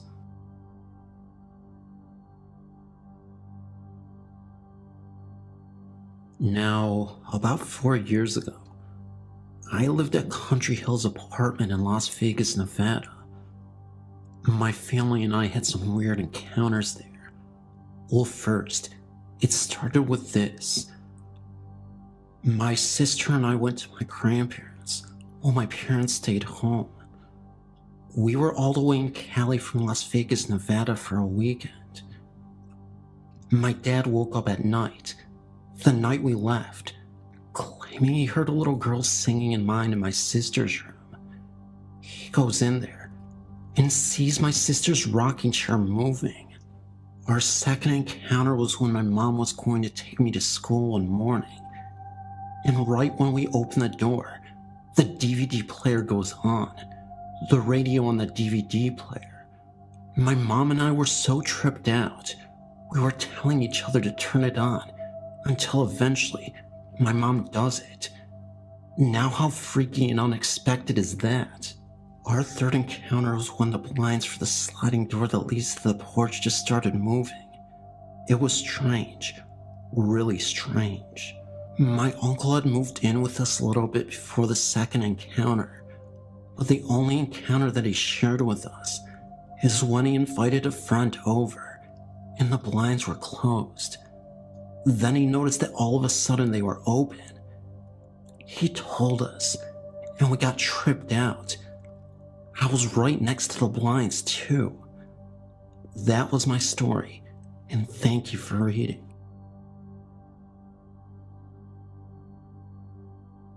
I work at a cemetery in California. I used to work the graveyard shift. As I was in the office doing paperwork, I suddenly heard a noise that startled me a bit. It almost sounded like faint singing from a distance. I got up, turned to face where I heard the mysterious singing. By the way, there are only 4 of us in the office. Everybody else was in the other room. And in that direction, I noticed a lady looking at me. She freaked me out so badly because she didn't even look real, translucent. All I could remember was that she had a smirk on her face and disappeared within seconds. It happened so fast, but I knew there was a lady there. She was just nowhere to be found. I walked around looking for this lady. I asked the other employees about it, and they all looked at me like I was crazy. So I forgot about it, went back, and finished my paperwork. Well, the next night, we got 4 bodies in. I started to do paperwork on this one lady. As I started typing in the information, I went to check the tab on her toe and took the sheet off to see her face. And it was the lady from the night before. It freaked me out. And after that experience, I never doubted ghosts again. I was at the job for only 1 week at the time. It's now been 10 years. I believe we walk and live with ghosts and spirits every day. They don't know they have passed on. I say that because I've experienced a few ghost sightings and I heard things. It is so fascinating. In September of 2002, I was in Geneva, Switzerland on a business trip, and I was due to return home the day of my girlfriend's birthday. For her birthday, I purchased a violin, and I planned on giving it to her after she picked me up from the airport. The violin was at my house. The night before I was scheduled to return home, I called my girlfriend, but she was not home. So I left a message. After I hung up the phone rang back in my room in Switzerland. I picked the phone up, but I didn't hear anything. After saying hello a couple of times, I hung the phone up. Later that night, I again tried to call my girlfriend, and this time, she was home. As we spoke, she told me that she received both my messages. Having only called once before, I was very perplexed. I asked her what was said on the messages. and she described the first message that left to a T, but she thought that I was teasing her with the second message, since she thought that I might be giving her a violin for her birthday. After some prompting, she told me that she heard scratchy violin music, like a beginner tuning their instrument, followed by me saying hello, hello. I thought she was joking, but when I could tell that she was serious, I asked her if it sounded like the music, static, or some other background noise. She had the voice messages still on her answering machine, and she played both messages back to me. On the first message, I could clearly hear my voice saying that I just called to say hi, and that I would see her tomorrow. The second message starts with about 4 seconds of clear but scratchy violin music, and then I could very clearly hear my voice saying hello, hello. My girlfriend said that both the messages had my phone number and the caller ID. By this time, I had convinced her that I did not leave the violin music on her machine, nor were there any TVs or radios turned on in my room during the call. All I could think of was that I may have been hearing some future event when my girlfriend would be tuning her violin, and that I would not be around to hear it. So I changed my plane reservations to take a different flight home. Nothing happened to the plane that I would have been on, but I cannot help to think that the violin music was meant to be some type of warning. Maybe I would have had a car accident if I took the other flight, or I would have been hit crossing the road. Regardless, an omen like that is hard to ignore. I've kept the message recording as a reminder of this very strange experience. May 2006, it happened again.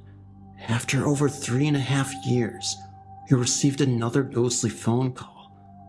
Last night, we were sitting at home when my wife's, my girlfriend in 2002, cell phone rang. She answered it, and at first did not hear anything. Then, the sound of the same scratchy violin music became slowly more pronounced. She said hello several times, but had no response except the music. She handed the cell phone to me, and I also heard the violin. Then, the sound just stopped. I did not hear a phone hang up. It just stopped. I closed the cell phone lid and then checked the call log. There was no record of a call, incoming or outgoing, to the cell phone at that time. I'm scheduled for another flight to Atlanta on Thursday. I sure wish I could get out of it.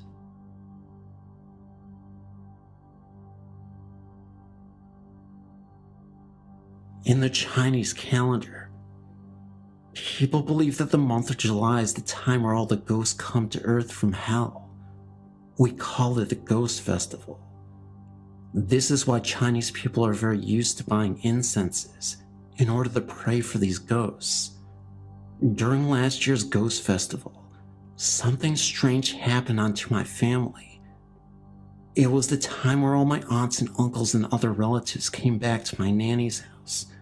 The entire family of mine sat in the living room, watching TV and chit-chatting. Suddenly, one of my aunts started yelling very loudly, "I'm cold, I'm bleeding, I'm in pain." She then ran upstairs and started throwing everything she saw. She acted insane, and her face turned pale. Every one of us in the family was shocked by her actions. We were panicked and did not have any idea of what had happened. My nanny was the only person who remained calm. Immediately she called the ritual witch, whom we called her as Boombo, to the house. As soon as the Boombo arrived, my aunt ran to her and wanted to choke her to death. She yelled, "I'm dead, and now it's your turn." Two of my cousins immediately captured her and pulled her away from the Boombo. The witch then murmured as if to cast spells on my aunt. About half an hour later, my aunt was awake. She said she felt exhausted and asked everyone what had just happened now. At the moment we told her the truth, my aunt was frightened and couldn't believe that. The witch told us that she was possessed by a ghost who was killed in an accident years ago.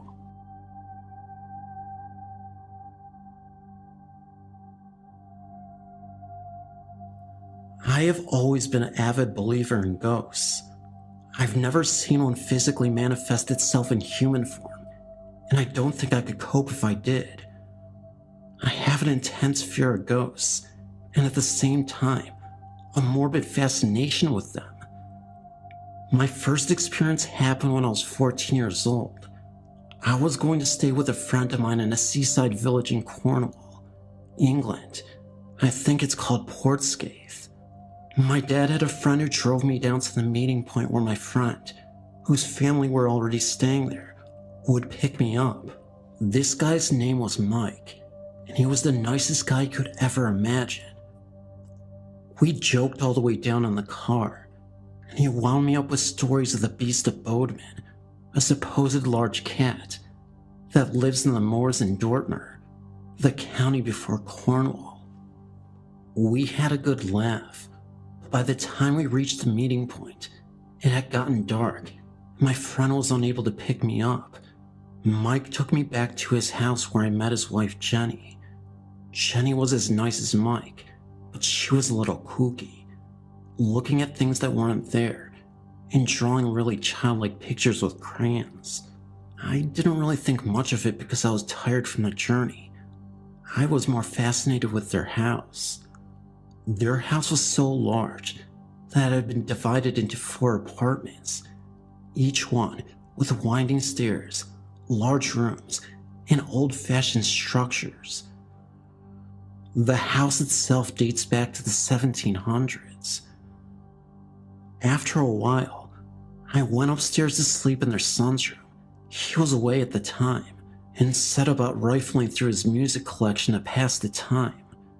His CDs were in one corner of the room, and every time I was looking through them, I felt like I was being watched from another corner of the room. I looked over to where I felt this presence emanating from, and saw nothing except a barred window. It was only a small window with a few bars across it, and very high up. There was nothing there that should have made me feel so watched.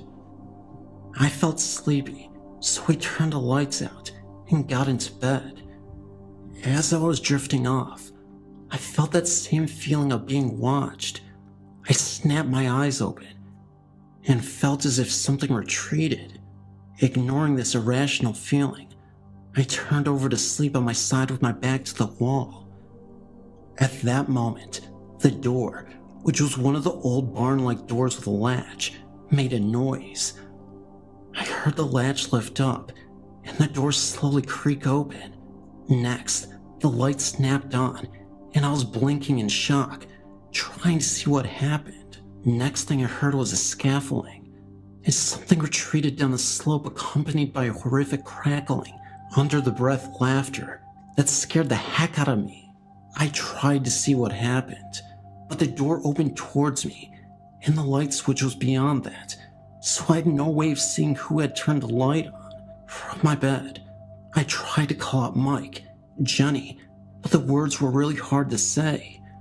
I was so scared that any noise might bring this something back. I couldn't sleep with the light on, so I scuffled out of bed, switched it off, and practically jumped back into bed, and under the covers where I felt safe. I finally fell asleep and thought nothing of it. I didn't really think about it again until a few months later when, out of the blue, my dad mentioned he was thinking of taking me to Cornwall to stay at that house. I told him my story, and he told me that the house was haunted and that Jenny was one of those people who could see ghosts and communicate with them. He told me that the ghost that did that was probably Harry, a mischievous ghost. He also said that the house was full of them. A lot of children could be heard playing on the steps, and a Chinese washerwoman was always communicating with Jenny while she cleaned the kitchen. This at least explains some of Jenny's unusual behavior. She could sense ley lines and everything. Being terrified of ghosts, I totally freaked upon hearing this, especially as Dad told me we were going to stay there. A few months later, after my exams, he took me there as a treat. Knowing what I know now, it felt a little unsavory. I was absolutely terrified of walking into that house, especially as Mike and Jenny were away. I felt watched everywhere I went, and on the first night, I didn't sleep a wink or turn off the lights. The rest of the holiday, I actually spent sleeping in the same bed as my dad. A little unorthodox for a girl of 15, but it was a choice between my dad and the ghost, and I'd choose my dad any day. The last thing that happened which really scared me was that Jenny popped back for a short while and whilst there was cleaning the kitchen. As she did, I repeatedly saw her brush off something that wasn't there and say, with a giggle, "Get off," in the calm and patient way a mother does to a child that's pestering her for cookies. The next thing I saw was an invisible force actually pinch her clothing and pull it from her. I actually saw the shirt she was wearing become pinched and pulled away by nothing. She looked at me and said, "Oh, don't worry, that's just Hong Lee, the washerwoman. She thinks I'm not doing a good job of these surfaces." We didn't stay much longer.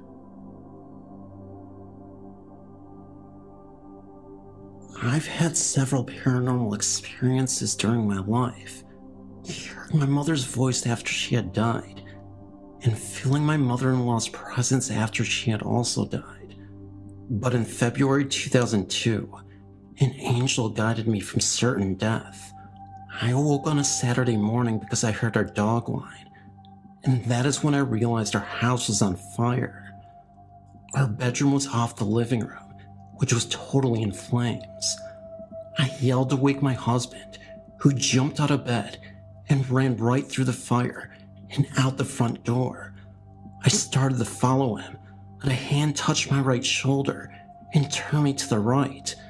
At the same time, I heard a voice in my right ear saying, "The window." I ran around the bed, opened the window and screen, and rolled out to the ground. It was a one-story house. I escaped with just a few burns to my back and left shoulder. My husband, on the other hand, was in intensive care for almost a month, with acute smoke inhalation and second-degree burns over half his body. I am certain that if I had followed him through that burning living room, I would have died.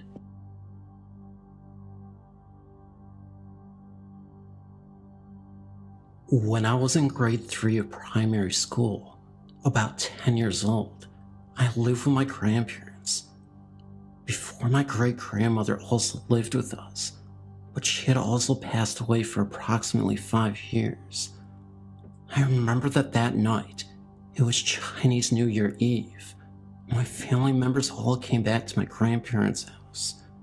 After dinner, nearly 8 o'clock, my parents and other uncles and aunts went to play Mahjong game. When I was watching TV with my cousins, I felt thirsty, so I went to the kitchen to find some water, but something happened that I couldn't believe what I saw. It was a lady in the kitchen, a transparent figure. She was standing in front of the stove. However, the lady did not have any legs. She was just hovering above the kitchen. I was so scared to death that I ran out of the kitchen as fast as I could and ran into my uncle's and aunt's arms.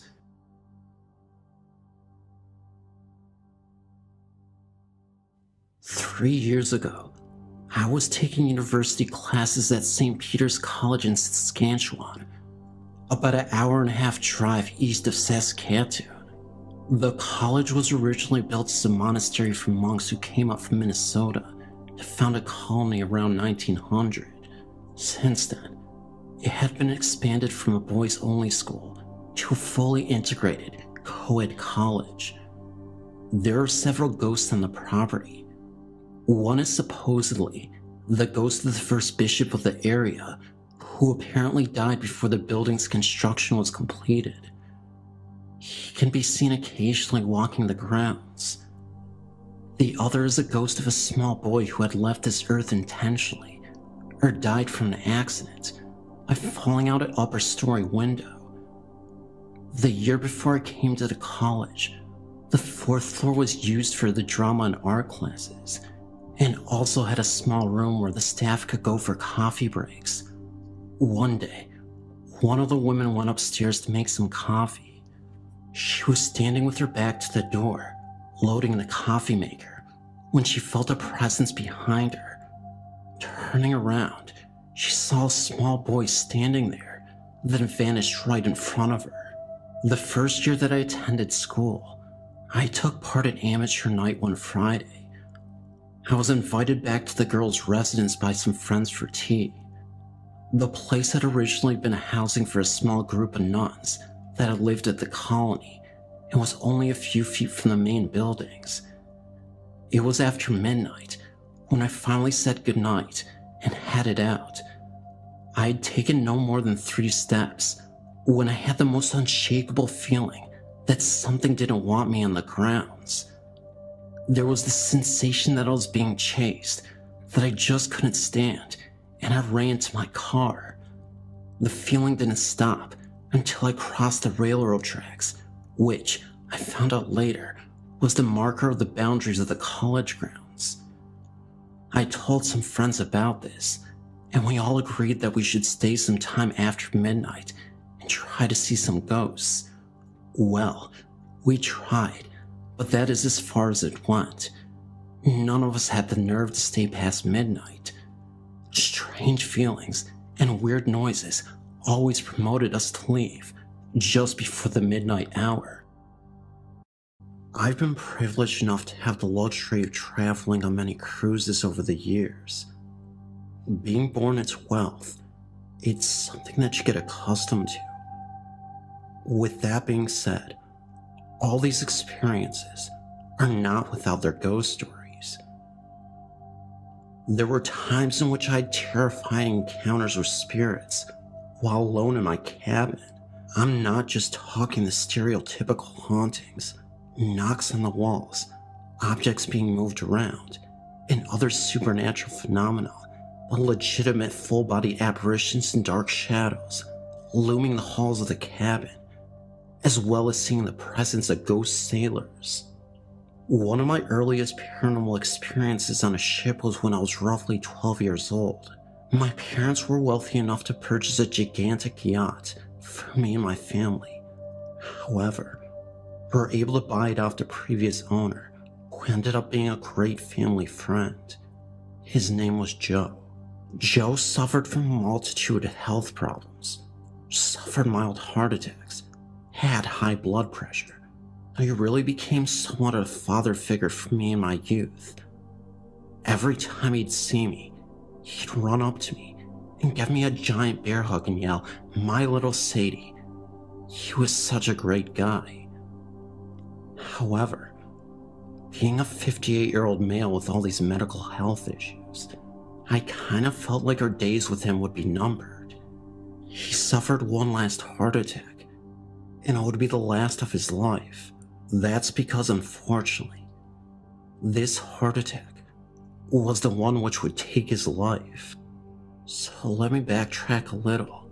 Joe had been with us, me and my parents on the yacht, for the entire day.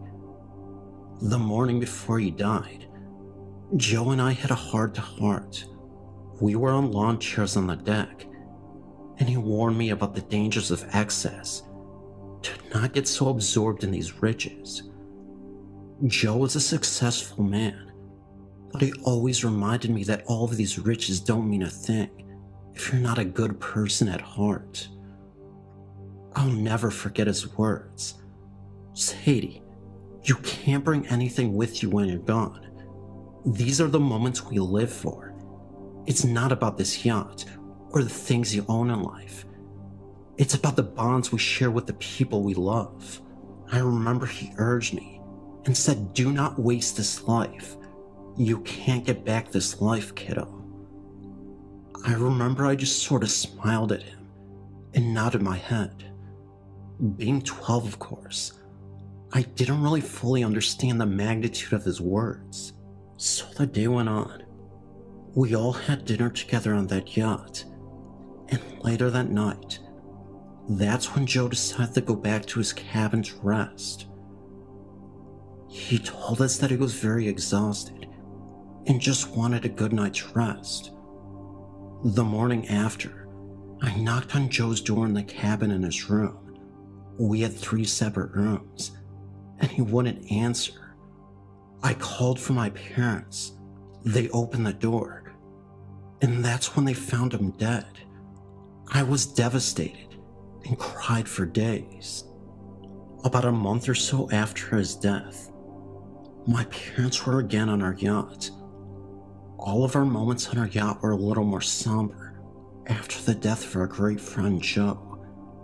Anyway, it was starting to get dark when my parents told me to get back into the cabin to go back to sleep. I yelled back that I wanted a few more minutes, and they eventually relented.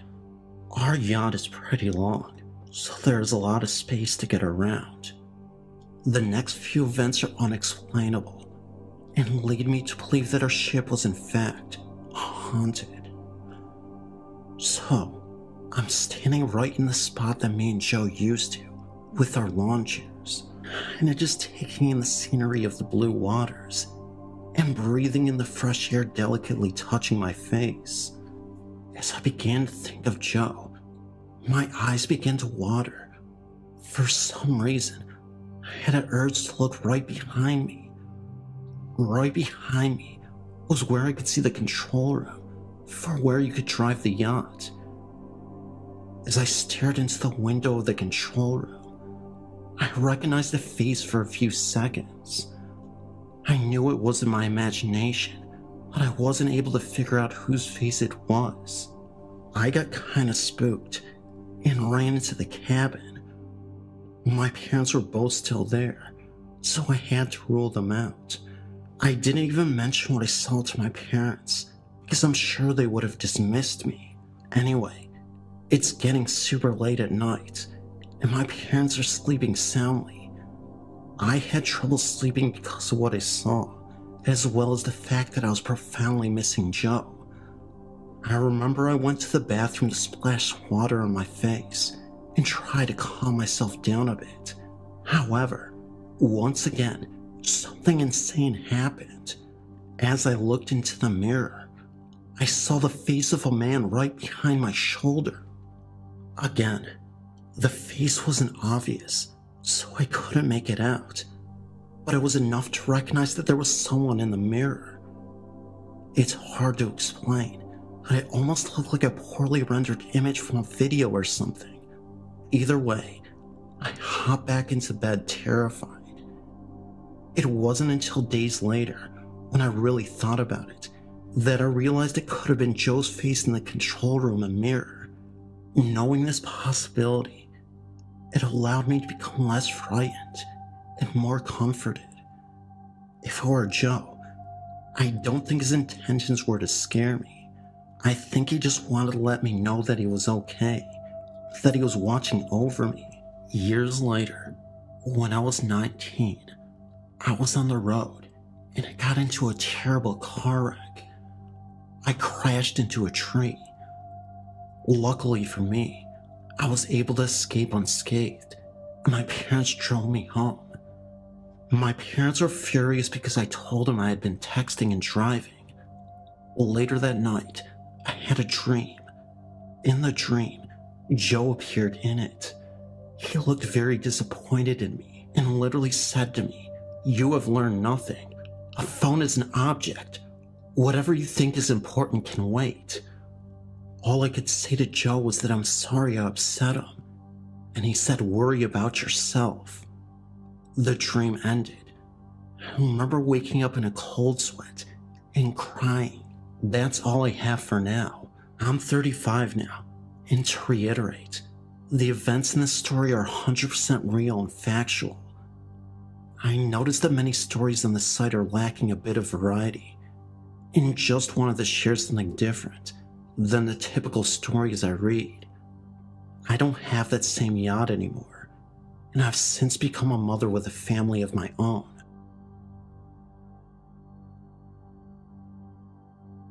I'm a 20-year-old English writing professional major, attending Slippery Rock University, Pennsylvania, and I've never believed in ghosts until this happened to me. Early last fall, my good friend told me about Snyder Cemetery in Butler County, Pennsylvania, and its alleged hauntedness. He, our other mutual friend, and I decided to visit it one Friday night. We drove up to the entrance, parked his truck, and bought a few lighters and a scented candle, the only things we had in the car that would emit light, and ventured in. We as a group initially found nothing out of the ordinary in the way of activity. I, however, started hearing unhuman moaning coming out of the surrounding trees. My two other friends didn't hear them. However, when I asked them if they heard it, even as it was going on, still skeptical, it surely was some kind of animal, I told myself. I ventured around to the rusted iron gate in the back. As soon as I opened the gate, I felt as if I had walked into a wall. I've been in a life and death situation before.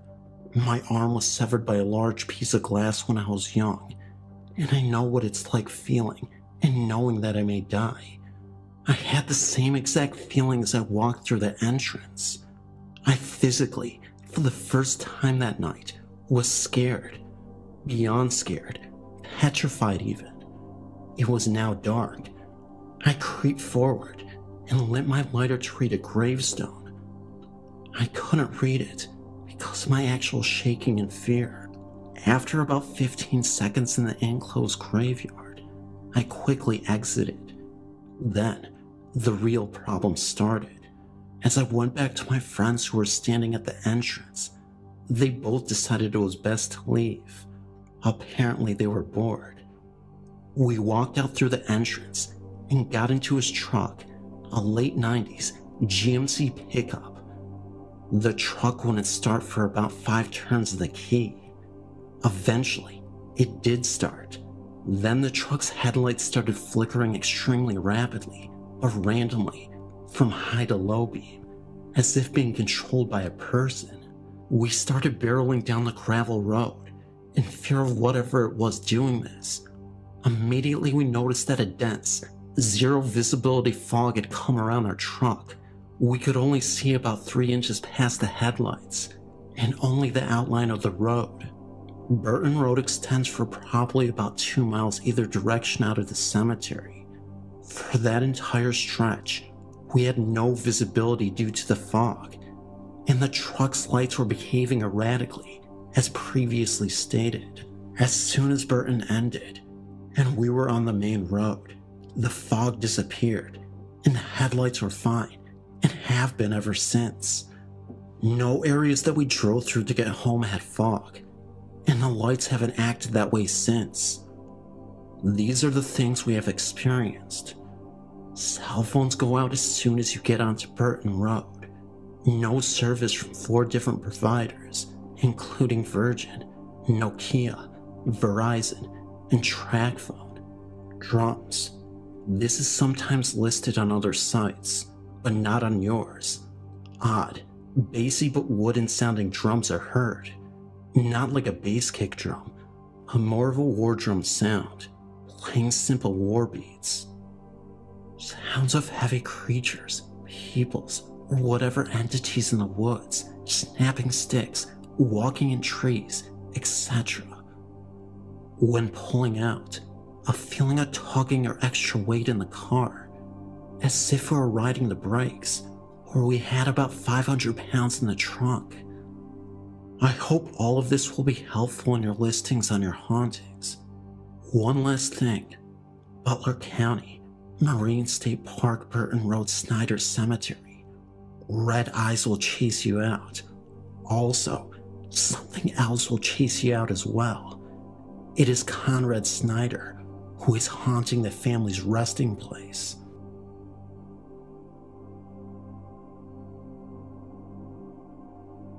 I've been reading the stories on the site for a while, and I would like to share one of the many experiences I've had. This was without a doubt one of the most terrifying experiences of my life. Now, as a little bit of a backstory, I've been aware of the other realm and its inhabitants all my life. Also my mother, her mother, my Nana, and her mother, my great Nana, have as well. I've been in tune with the entities that are among us my entire life. So, to say that this particular event scared the heck out of me is saying a lot.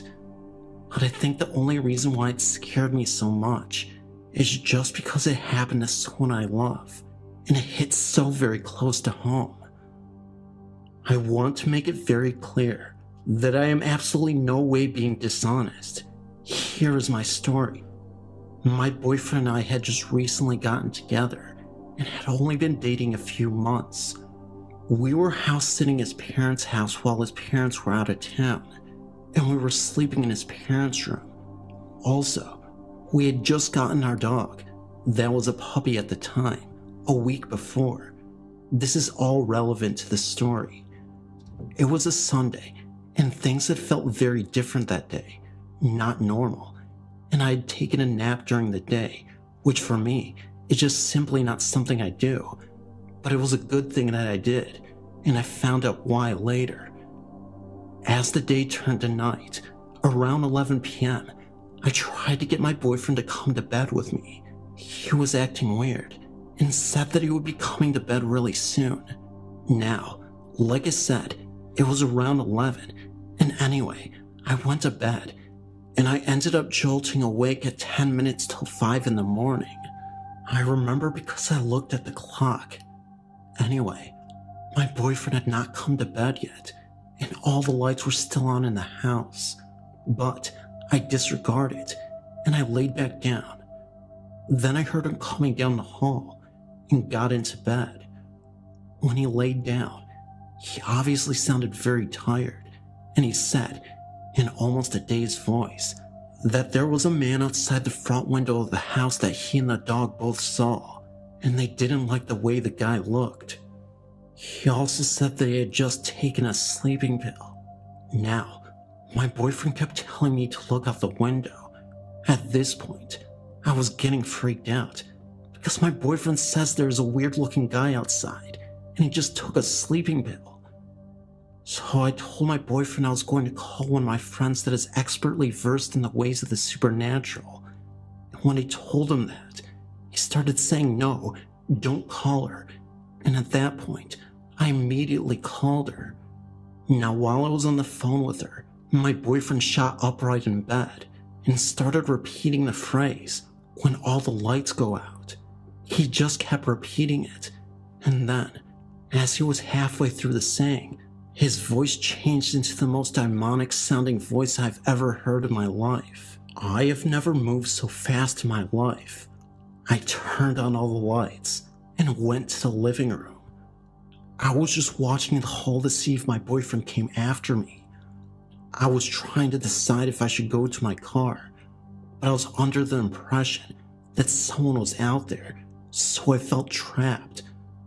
But I finally got enough courage to get to my car, and I never saw anyone outside, and to this day, I still firmly believe the man who my boyfriend saw was the demon. As I sat out there trying to call one of my friends to come to the house so that I wasn't alone, my boyfriend kept calling me from the house. Now, he kept saying on the phone that he couldn't move, yet he was able to call me. Our dog was very small, and in a big deep box at the time. He kept telling me that our dog was in the hall, and bleeding, that he was scared, and he needed me. I knew things still weren't right, and then before I knew it, he was speaking and laughing in that demonic voice again. Finally, around 6 a.m., my friend showed up, and he escorted me into the home.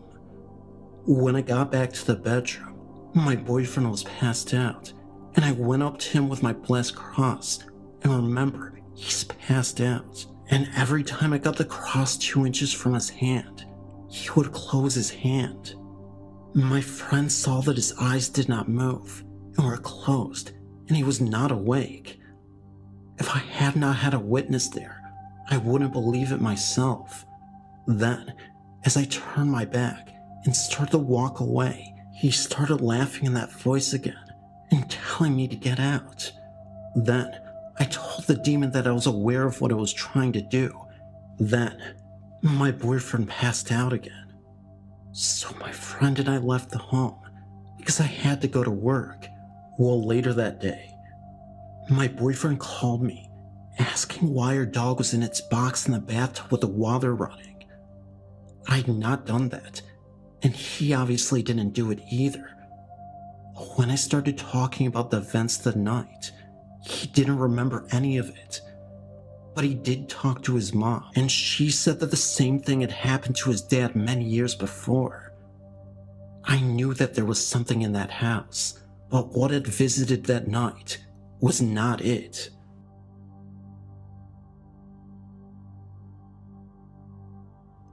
I grew up on a farm and I had stepbrothers and sisters. We lived in this old farmhouse that had 4 bedrooms upstairs, and I'd shared a room with my stepbrother who was about 2 years younger than me. It was 1986, and I was 17 when this happened.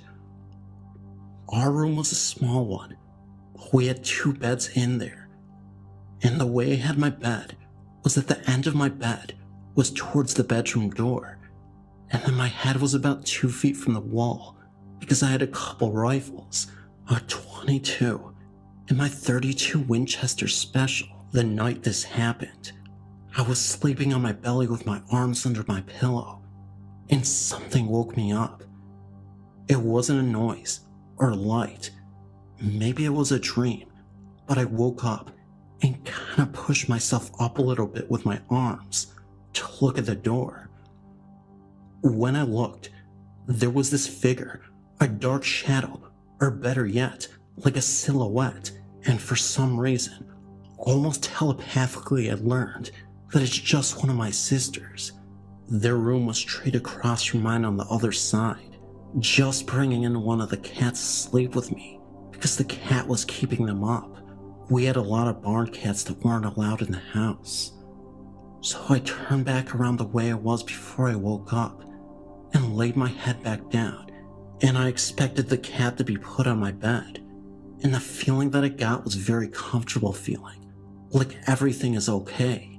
A few seconds later, I felt the weight of the cat snuggled up to my side, like it was half on my bed and head, and paws on my kidney area of me. I woke up a couple more times feeling this kitty cat still next to me. I was going to reach around and pet it, but I didn't want to wake her up. After a good night of sleep, I woke up and I couldn't believe that the cat was still in my bed and partially on my side, and I did not find a cat on bed with me. I found my .22 rifle laying across my back. I was totally confused by this.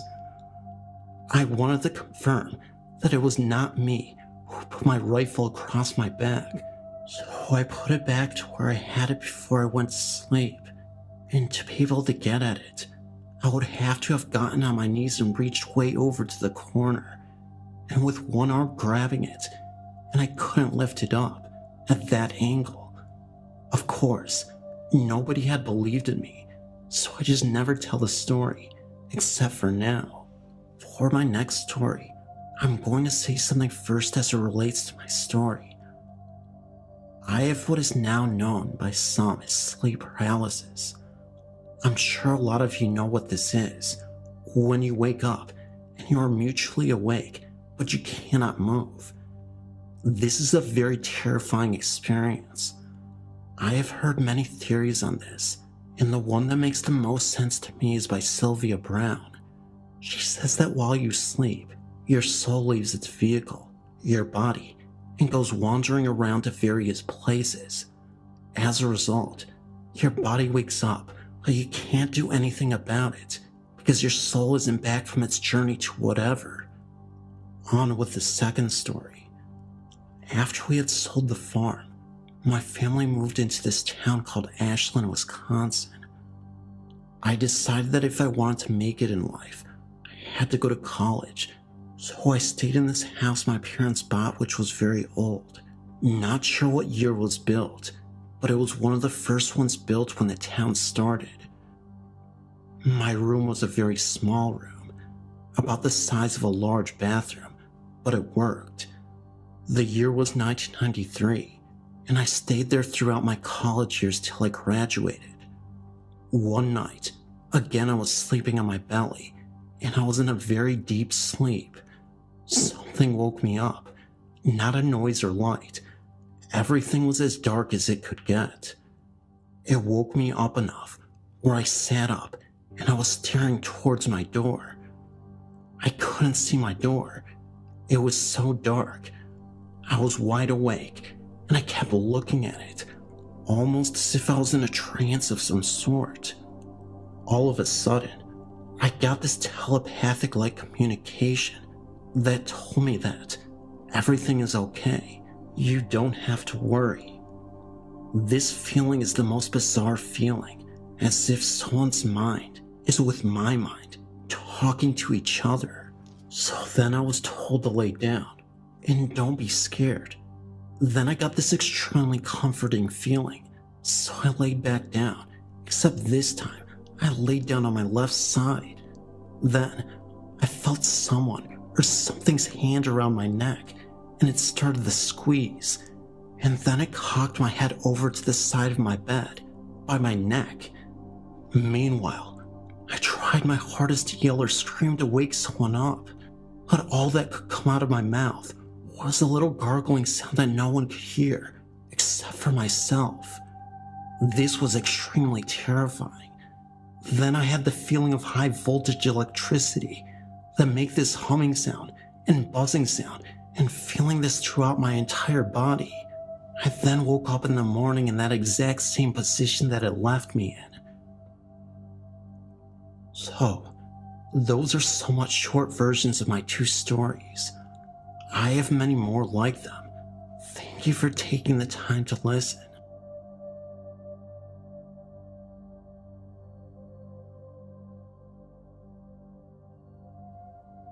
During my college years, my brother and I lived in an old brownstone in South Minneapolis. The apartment itself was large and sub-level with 2 bedrooms. From the moment we moved in, we knew there was something wrong. On numerous occasions, I saw someone in my hallway moving across the rooms out of the corner of my eye. I always felt that it was my eyes playing tricks on me initially, but then stranger things began to occur.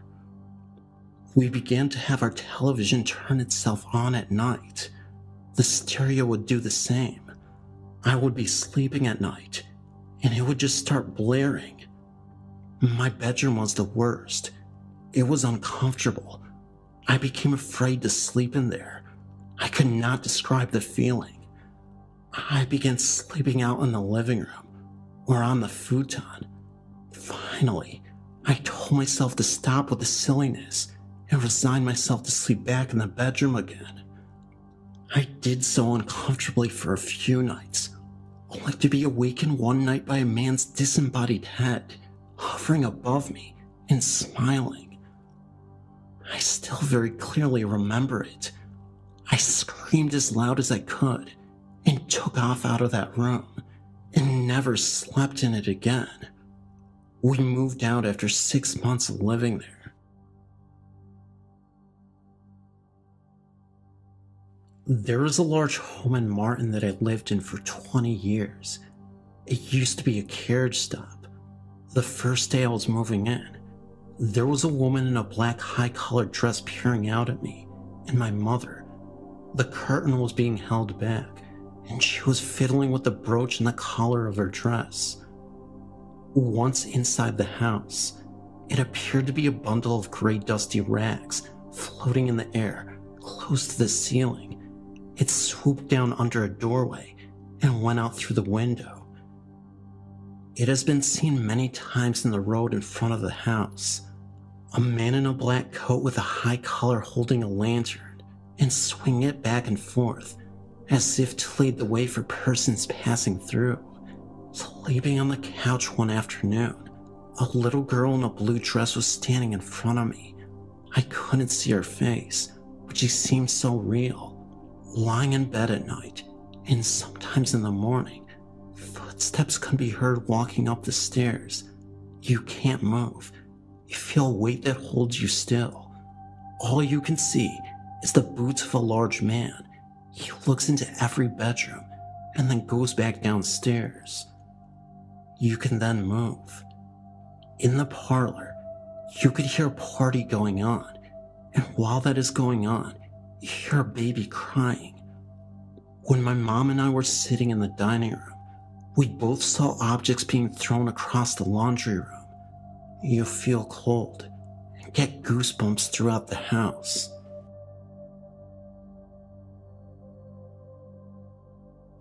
A while ago, me and my friend were doing a project for school, and we got to choose what we did. So we did ghosts and hauntings, and we used the site, and it helped us loads. But anyway, while we were working, our substitute came over and saw what we were doing, and he asked us if we ever had seen a ghost. I think I've heard a ghost crying, but I wasn't too sure, and my friend hasn't seen anything. But my sub said that he had seen one. He said that he went to look after his nephew once, and he saw something. He said that he went around to his brother's house, and while his brother and his wife were getting ready, his nephew came downstairs and told his dad that he had seen the man with the big hat and the funny glasses right upstairs. My teacher asked his brother what he was on about, and his brother said that he had seen the ghost again. My teacher didn't believe him, but his brother said he'd seen it upstairs. Then when his brother and his bro's wife had gone, his nephew, who was only 5, wanted to play football in the garden. So as they were going through the kitchen, his nephew said that the man with the big hat and funny glasses was behind my teacher. He freaked out and was scared to death. He said he just wanted to get out of the house, but made himself turn around. He said that he saw a gaslight form that had a pilot's hat on, an old one, not a helmet like nowadays, and that the thing was wearing big goggles. He later found out that his brother's house was built in an old airfield. The story freaked us out.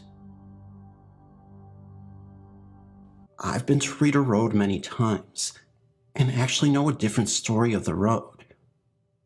The ones I saw on your site are new to me.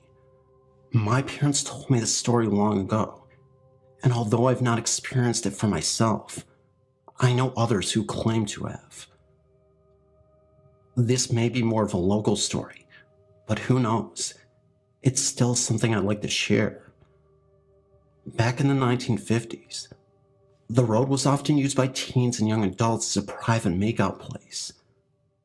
The story goes that a young lady and her boyfriend made a stop at the road. While they were parked, they heard a thumping on top of the car.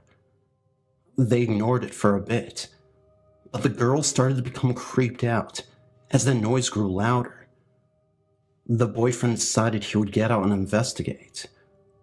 When he got out, the thumping stopped. After several minutes, the boyfriend had not returned, and the thumping started again. The girl panicked and got out of the car. She found her boyfriend bloodied and hung from a tree, and the thumping she was hearing was the sound of her boyfriend's feet hitting the top of the car as he hung there dead. Supposedly on warm summer nights, if you pull off into the road and park for a bit, you will hear the thumping, and if you get out to investigate, the thumping will stop, and you will find a letterman's jacket hanging from the tree above you. There is also an abandoned school out in Cedar Lake, where Hammond Baptist used to attend. The story goes that the pastor went crazy and removed some of the little ones from this world, if you know what I mean. I've personally have experienced strange happenings in the school, such as children's voices, windows that were shut on the way and open as we walked back out. Supposedly, it's supposed to be the little ones trying to escape.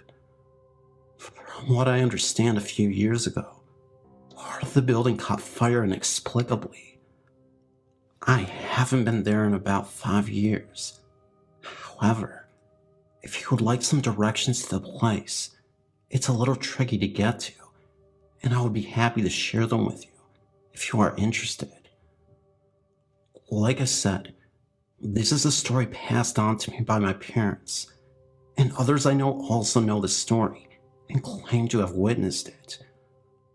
I'm also aware of the satanic gatherings in the field, down the trail in the woods, usually occurring during the 2 equinoxes every year. This may explain some of the animal parts we found. Also, in this field, I've seen glowing orbs here and there, but never thought much of them since they were out far in the field. But you may be able to look into this more than I can. Oh, and the girl that jumped into the river and drowned, she is also part of this story. And Hammond, of course. She can be seen on Halloween night on Pine Avenue, hitchhiking to get to her wedding. Supposedly, if you pick her up, she thanks you for the ride and then disappears into the night.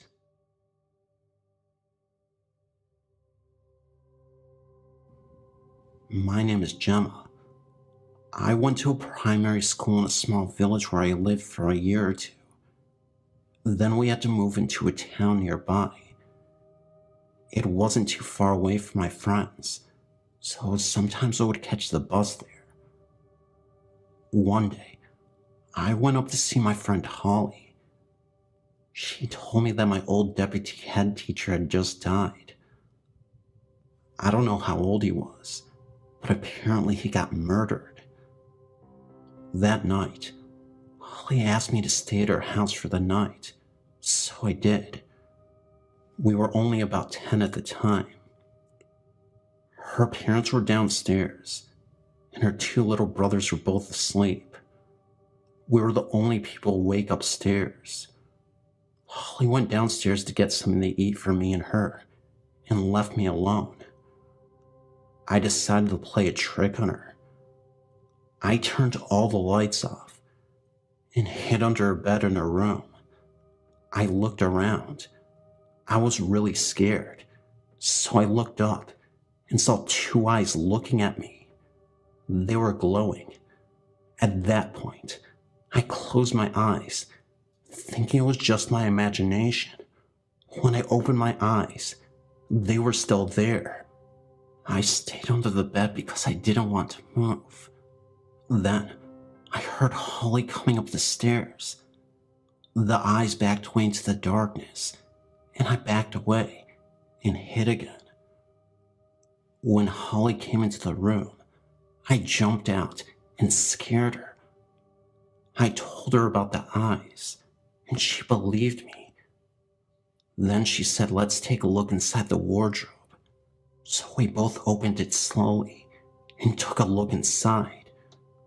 Funny enough, nothing was in there except for her clothes and stuff. So we both decided that it was me seeing things because it was dark. Later that night, Holly turned the lights off, and we both went to sleep. I couldn't get to sleep, and I kept on looking over at the wardrobe. I laid there with my eyes open, when suddenly I saw the eyes again, looking over at me. I slid under my covers. When I looked out, they had gone, but I could feel something in the room. I knew something was there. Suddenly, a black figure appeared in front of me. It laid down, and then I saw the eyes. It was staring right at me. I screamed, which woke Holly up, and she suddenly backed away against the wall. We could both see the black figure on the floor. Then it seemed to sink into the ground and disappear. We both went downstairs and stayed there for a couple of hours. We talked about the figure for ages. Then I said it reminded me of something. Holly said that as well, before we both realized that it looked like Mr. Baker. Why would he haunt us, though? We'll never know.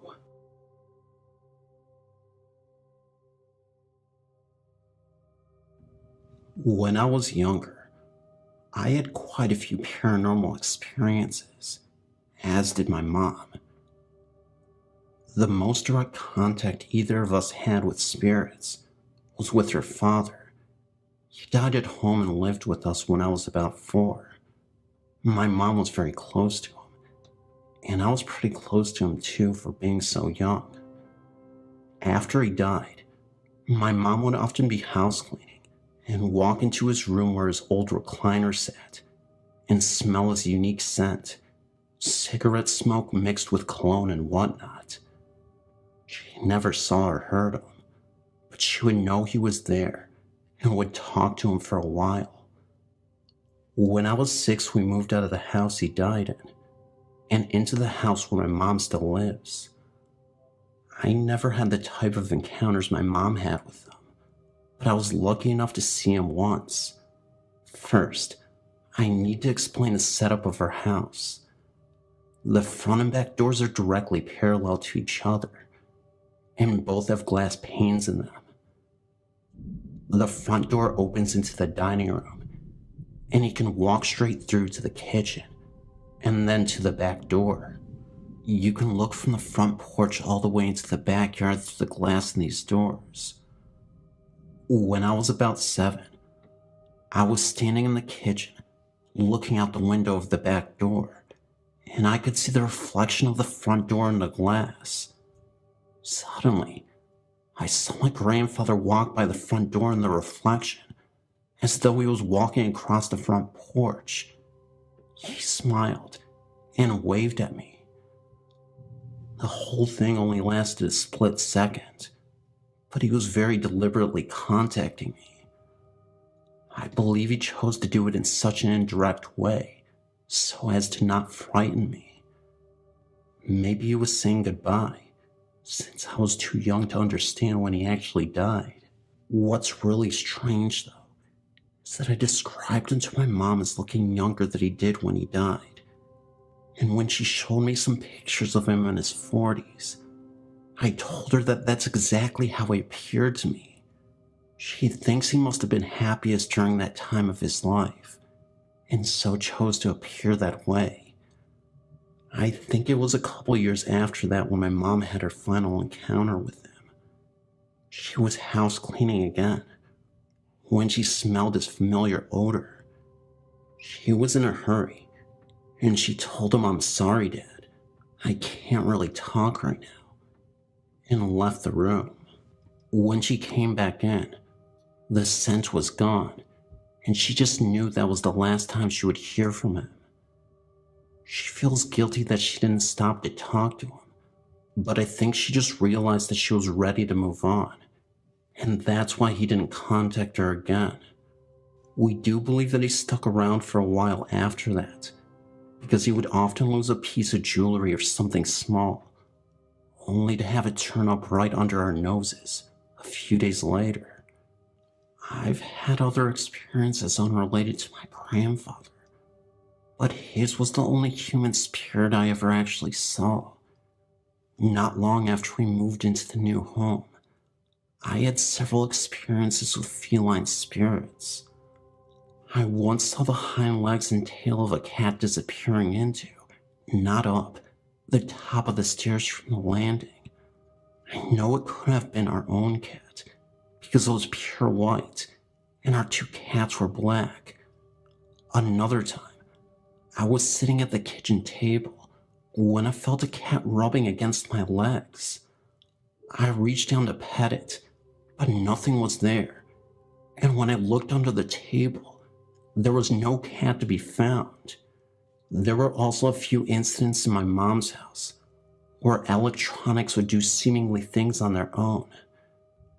The TV turned itself off at least twice that I can remember.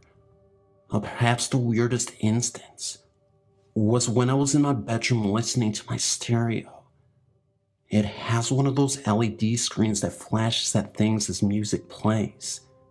And when you turn the volume knob, these bars show up on the screen that move up or down as you change the volume. I was listening to music one day, and I had my back to the stereo. When I realized the volume was getting lower, I turned around, and the volume display came up on the screen, and the bars were going down like the knob was being turned. I turned the volume back up, and nothing else happened after that. This has gotten long, but I only have one more experience to share.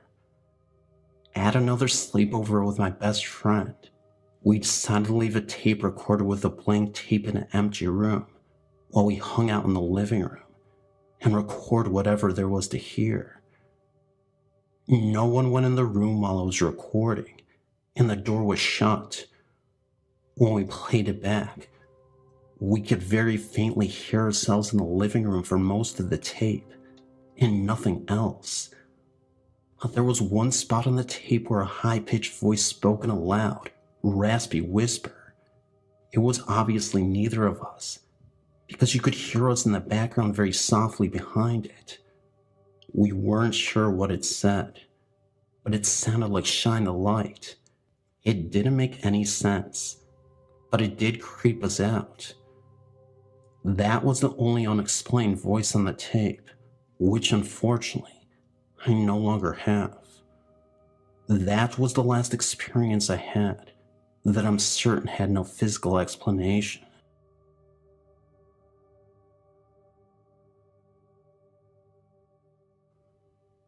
This is a story about ghosts that I think is worth sharing. It's a little bizarre and not very detailed, but I think it would capture your interest. When I was young, I always heard ghost stories revolving around these red coat ghosts. These were entities that would often appear in our house. The home I lived in used to house British soldiers from Napoleon's time, so essentially the late 1700s. I remember one particular incident. It was late at night, and that's when I started to hear strange noises in my room. At first I brushed them off, not thinking anything of it, because you can always explain these incidents away as nothing more than just normal noises. Then, I started to hear noises which were very peculiar. I would hear faded whispers, like a group of people whispering when I would open my door to investigate the sound. It wasn't anything loud, and didn't last for too long. Of course, I ended up going down that staircase to find a root cause of these whispers. What I saw next was actually quite interesting to me. Not scary, although a bit unbelievable.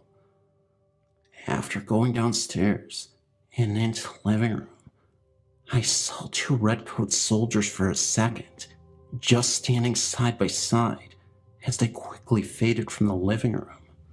They also had a foggy and faded quality to them to begin with, where you could barely tell a figure was there with the red colors. I'll never forget that moment the rest of my life.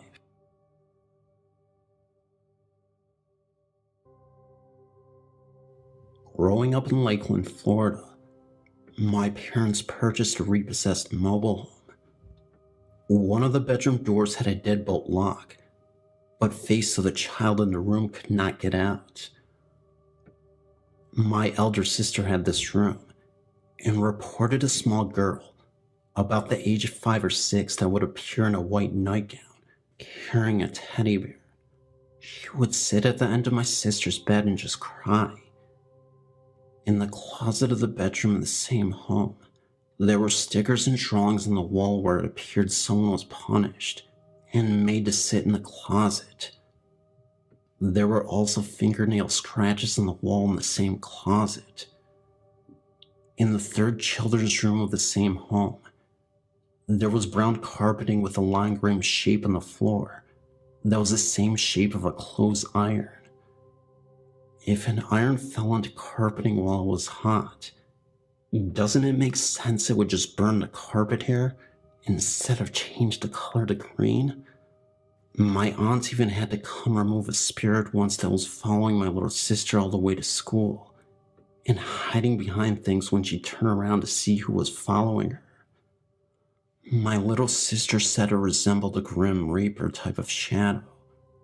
In the same home, items would mysteriously be moved to another area. Things would then come up missing, then all of a sudden reappear one day.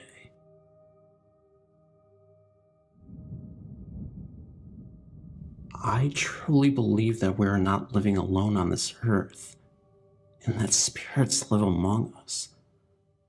There are a lot of theories as to why this is, but to me, I believe that ghosts and spirits are almost other living forms trapped in another dimension.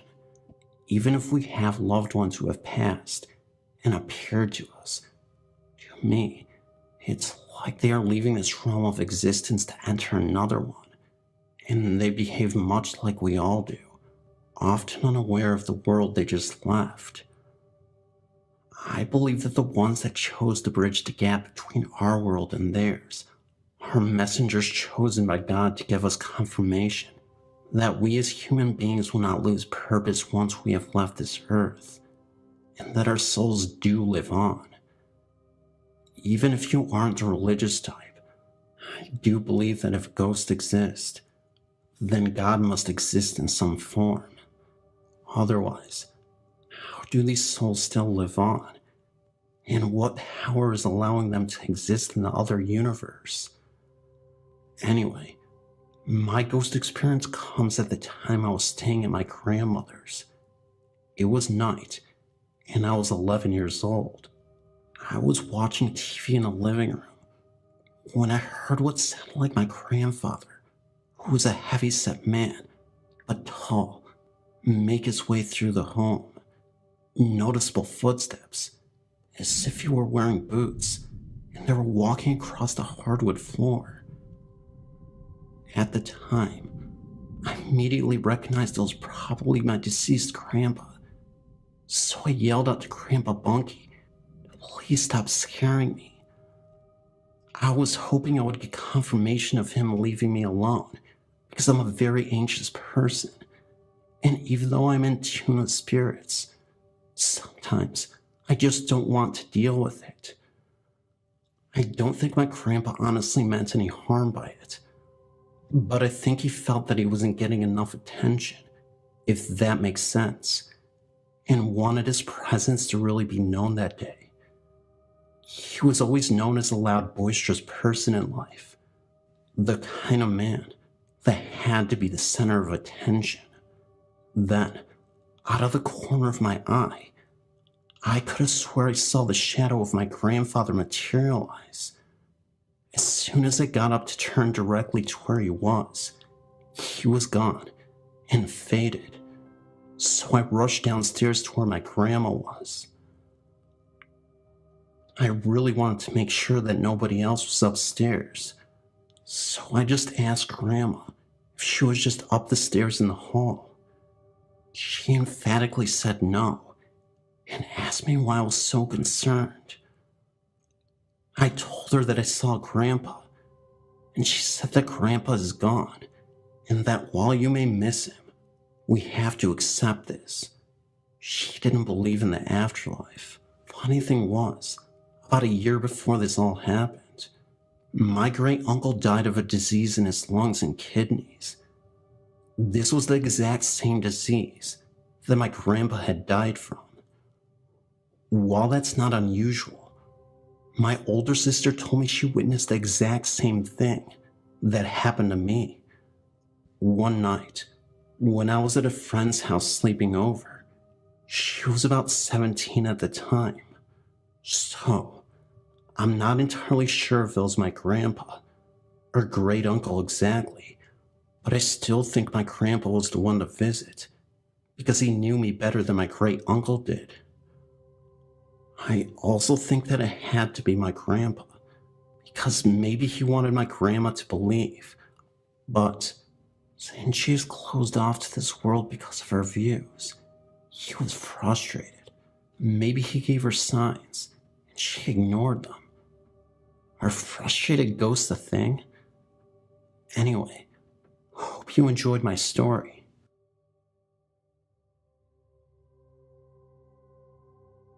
I have a crazy story to tell. I live in New Orleans. That's of course located in Louisiana, the deep south. One night, me and my girlfriend were at home, and I'm guessing it was around 5:30 in the morning.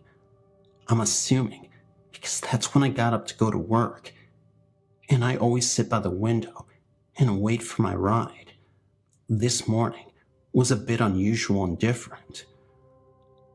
I was sitting there, and all of a sudden, I felt this overwhelming chill brush past me, like an undeniable cold air. I asked my girlfriend if she was cold, and she said no. I don't know what it was, but something told me to tell her to sit in my chair to see if she felt what I was describing. It was a lingering cold that didn't go away, and told me she could feel the cold chill as well. It gave us both goosebumps, and within a few moments, the coldness quickly disappeared. The crazy part is, I think the chair is haunted. It was given to me as a present from generations in the family. I'm talking an early 1900s style rocking chair. I remember one of my uncles wanted to just sell it off eBay to get rid of it, because he didn't want anything to do with it. So I ended up taking it off his hands because of the family history. The most interesting part of this chair is, a lot of my family members have claimed to see a black figure in that chair rocking back and forth on numerous occasions. At times, it would be seen rocking on its own without anything being seen. I still have yet to witness anything like this, but ironically, a friend staying over our house actually did. It was later that night, and my girlfriend and I were in a separate room.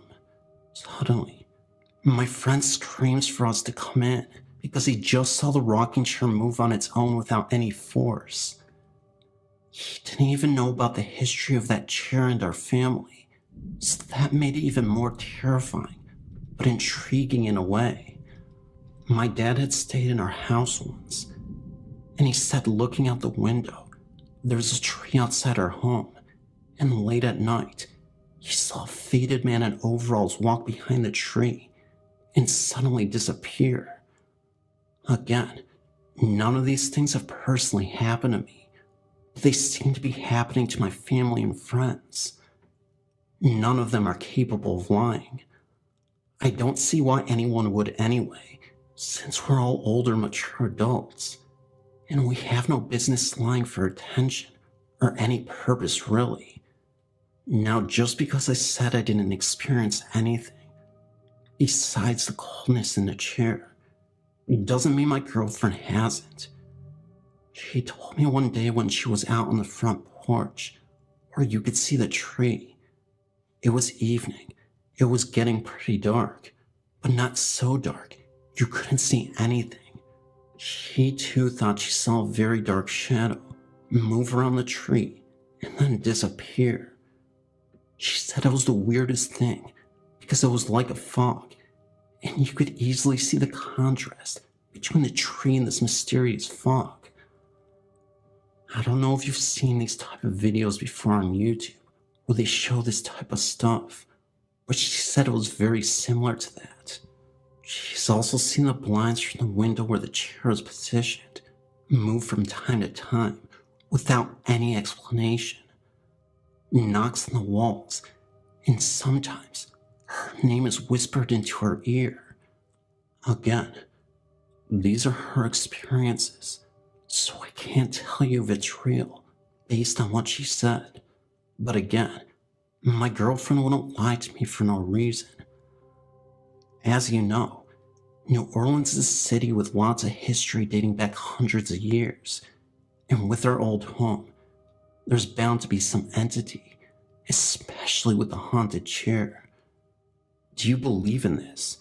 Because honestly, as crazy it may seem, I do, even without having these experiences for my own to share. As an open-minded person, I'm not just going to hate on someone just because they have a ghost story to tell. I'll be open-minded. I'll consider their credibility and other things. If all those aspects of their personality check out, then yes, I'll have to believe them. This world is fascinating. It has a lot of mystery. I will not just ignore the spirit world. I just wish that I could experience it too. Just once. What everyone else has as well.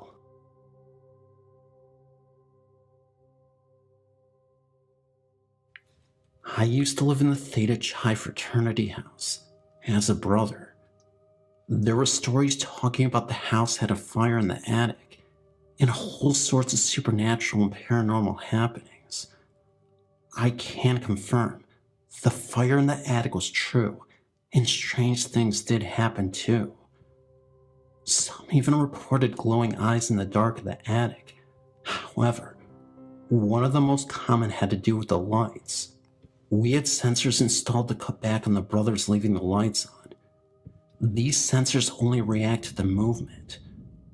These lights would go on and off all the time when nobody would be in the room. We would be several rooms away, far enough from the sensors that we wouldn't set them off, and they would suddenly go on and off. Also, there were times when we would be sleeping, and we would wake up to what sounded like a large social gathering downstairs. Several of us would go down there, thinking it was a group of brothers coming home from the bar, only to find the entire house empty, and no one would be around. Also, I used to work at Have a Nice Day Cafe, and the upstairs was indeed haunted. I would have to go up there every night to take down a banner that was thrown over the exterior of the building. To do this, I would have to go to the roof via the upstairs. It is full of rooms, completely empty. There was this long hallway that stretched the length of the building. There was only one light that sat at the end of the hallway. As you walked down the hall, you would get the feeling that you were being watched. Several bouncers have claimed to see a man up there. Apparently, before it was Have a Nice Day Cafe, it was called Industry, and one night, a barback intentionally left the world upstairs, using a broken beer bottle, and when the bouncers would make their rounds before closing, they would have to go up there to make sure no one snuck up there. When they would flash their flashlights into the room in which the sad incident took place, the man ghost was seen crying and bleeding.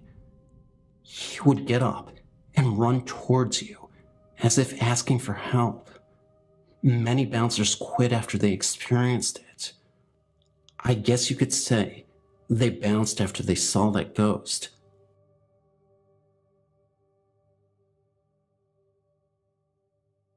This is a true story of our family's experience at Theodore's Bridge in Wichita, Kansas. I grew up in Sagwitch, Kansas, a small town just north of the bridge's location. Since my family is American Indian, we always respected the legend and tales of the bridge. On May 12th, 1983, my own mother was killed in a car wreck within feet of the old bridge. The police couldn't explain what caused her to swerve sharply to the left. However, they agree that something must have been in the road right in front of her. What's odd is that no animal tracks were ever found, and it wasn't another car. I was young at the time, and awoke around midnight with a horrible dream. It had to do with being grossly removed from this life. Someone had chopped my head off with an axe. Later that morning, around 4:45 a.m., I was awakened again by someone pounding on my door. It was the police looking for me. Turns out, they found my driver's license in my mom's car. thinking it was me who died. They came to inform my parents only to find me standing in the doorway. Several years later, I was helping my dad go through some papers and found my mom's death certificate. Only then did I find out that Mom was thrown through the windshield with her head coming right off. Throughout the years, as family members and friends have drove by, the sight strange things have happened to them. Their cars would quit working for just a few moments, or they see things, like my mom standing there, looking at them and smiling. If anyone would like to email me, I'd be more than happy to talk to you about all the strange things I've occasionally seen.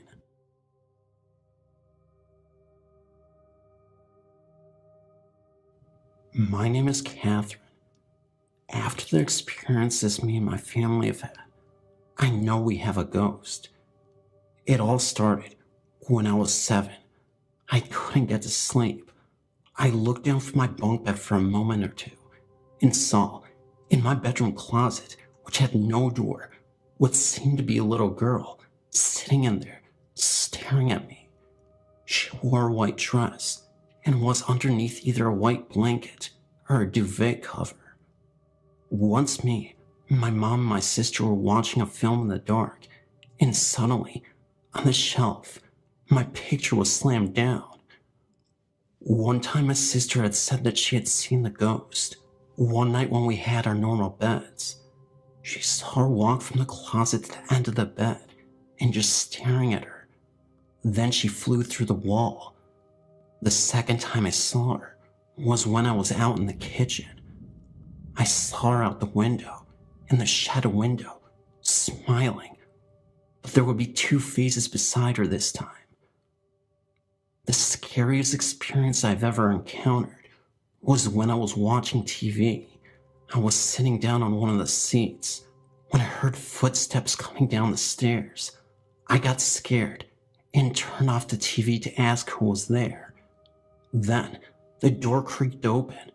Then there was a noise in the other seat, like someone was sitting down on it. I was so scared that I couldn't even move. Nothing else happened since then, but I know our house is haunted for sure. The girl just won't go away. Hi, my name is Kim. I'm 18 years old, and I have a few experiences I would like to share with you. Every summer, I used to go to my Nana's farm and help out. The last time I went was a few years ago.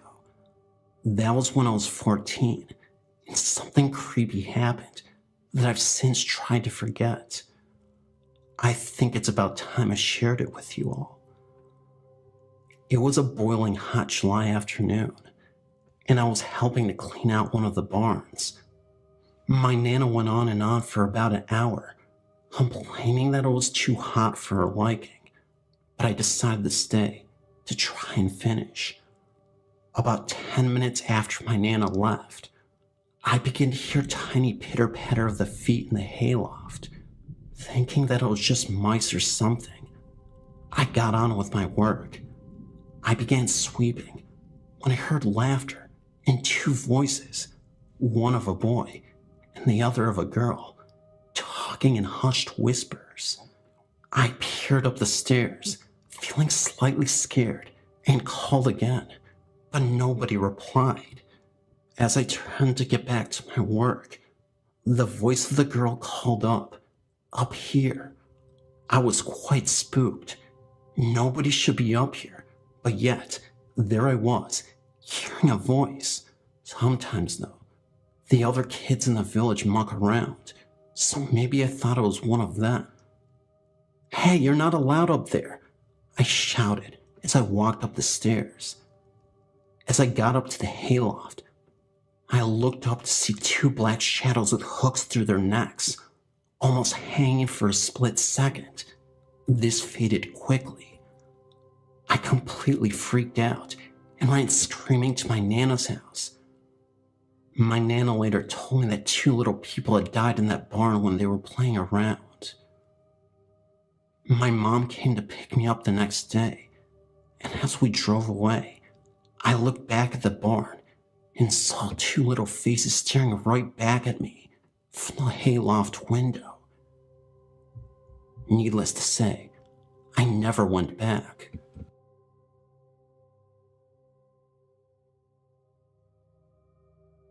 In 1998, I had a ghost experience.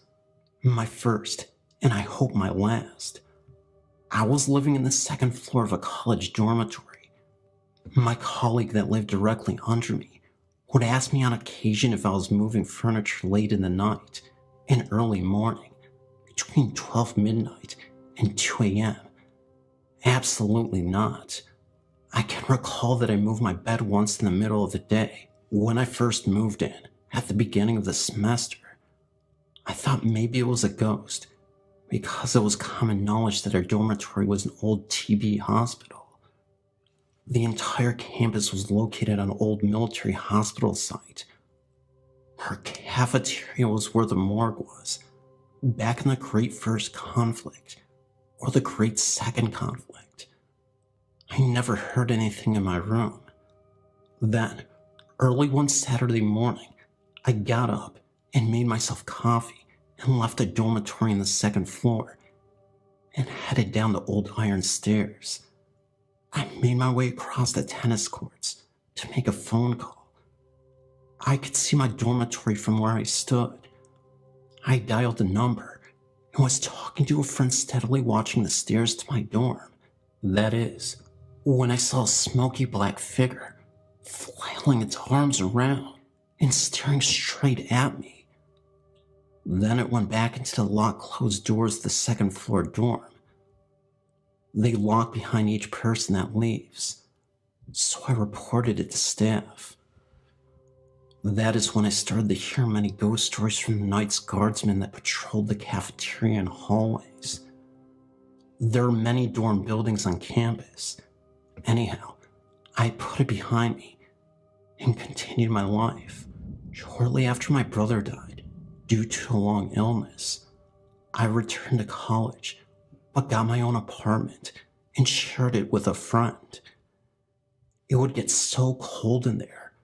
Heat turned on all the way up and the fireplace on, yet it was 70 degrees outside. I was still grieving, so I withdrew from college and took my truck on a long drive across the country. In Nebraska while at a rest stop, my entire truck swarmed with flies. I'm very clean, and so was my truck. I was eating, but still swarms of flies. I threw my food away and drove crying and screaming, trying to get them out of my truck. I stopped to wash my truck, then got a motel and shower. I returned 6 months later to my old apartment to ask around to see if the new renters had any problem. The lady that opened the door was really nice and said that she had to hire someone from another state to come and clear the ghost. She said that it was so bad that the person they hired had to have a partner come and help. She mentioned the freezing cold room temperatures, the feelings that someone was following her up the stairs, like I had. They said they do a certain ceremony and burn certain herbs to clear away the spirit, because she didn't mind her ghost clearing work, but it was too much for her. She said that the people she hired said that the bowl they used to burn herbs caught fire. The flames reached the ceiling. It was the worst ghost cleansing they had to do in a long time. Then the lady did a ceremony over me, and the feeling that something hanging on my back just went away. Actually, I felt whatever it was kind of crawl up and out of me and move my spine involuntarily. I've never had a problem since. Mabel Castle, located in Ayrshire, Scotland, was built many hundreds of years ago and is reputed to have its fair share of ghosts. There have been many sightings over the years, one of which may be the young lady Jane, who had been imprisoned in the turret for falling in love with a gypsy. I recently have been invited to participate in a sponsored ghost watch at the castle, but chickened out at the last minute. due to a recent visit by a ghost expert who reported the presence of at least 3 ghosts, one of which was a crying child who had been tortured and tied in the basement. There was regular paranormal activity reported, as the castle is still being used as offices. Anyway, I'm sort of 2 minds about losing my nerve, as the ghost watch had proved eventful. Crying had been heard from the basement. When the team left at 4 a.m., they made sure all the lights had been turned off. But in the car park, they looked back, and all the lights had been turned back on. When the cleaner came in the morning, the energy-conscious ghost had turned them off again. Of course, such paranormal happenings are not rare in Scotland. I can quote hundreds from friends and family. These are just a few. My sister and husband walked into a bookshop housed in a very old building, with the books shot straight off of one shelf, one after the other. My youngest sister lived for years in a haunted house, possibly the spirit of a young child. There were occasional temper tantrums. This is a tragic but true tale. My youngest sister and her then boyfriend George had friends over for the evening. Of course, the talk turned to ghost stories in general, when suddenly, the door of the sitting room flew open with such force, it crashed against the arm of the sofa and slammed shut again. George jumped up and pulled open the door, but nobody was there. Everyone was shaken by the violence of the event.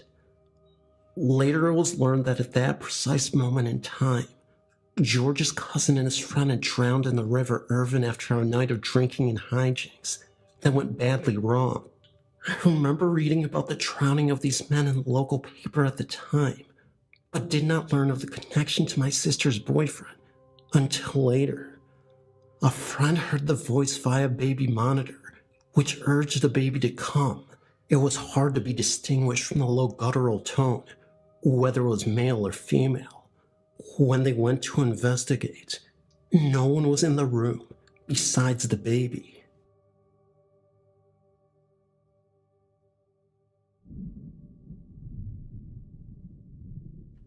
My name is Trisha, and I'm writing about one of the many few ghost experiences I've had in my life. I'm fortunate to have found the site to talk to many of those who have experiences with the supernatural. I moved to Bemis Point, New York from Woodbridge, Virginia on May 1st, 2004, into a house which, as to this date, I still call my dream home, because all my life, I always wanted to live in a home so big and so beautiful. This house had 5 bedrooms, 1 bath, a basement, and a beautiful yard. I want to explain why I've chosen to talk about this particular experience in this home, in Bemis Point, New York. Of course, I wasn't the only person living in a 5-bedroom home. It was me, my fiance, and my 4-year-old son. My fiance's brother and father were going to live with us.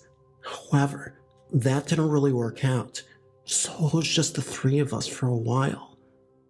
Before we all actually moved into the home, my fiance and my father went to the house to drop off some belongings of ours, and my fiance had videotaped every room of the home. The home was just so extraordinary to us, like something we had never seen before. As of this date, we still hold in possession the tape which had been recorded of that home. One of the bedrooms had been painted with artwork from a very artistic person. That artwork is believed to have been finger painted and very unusual.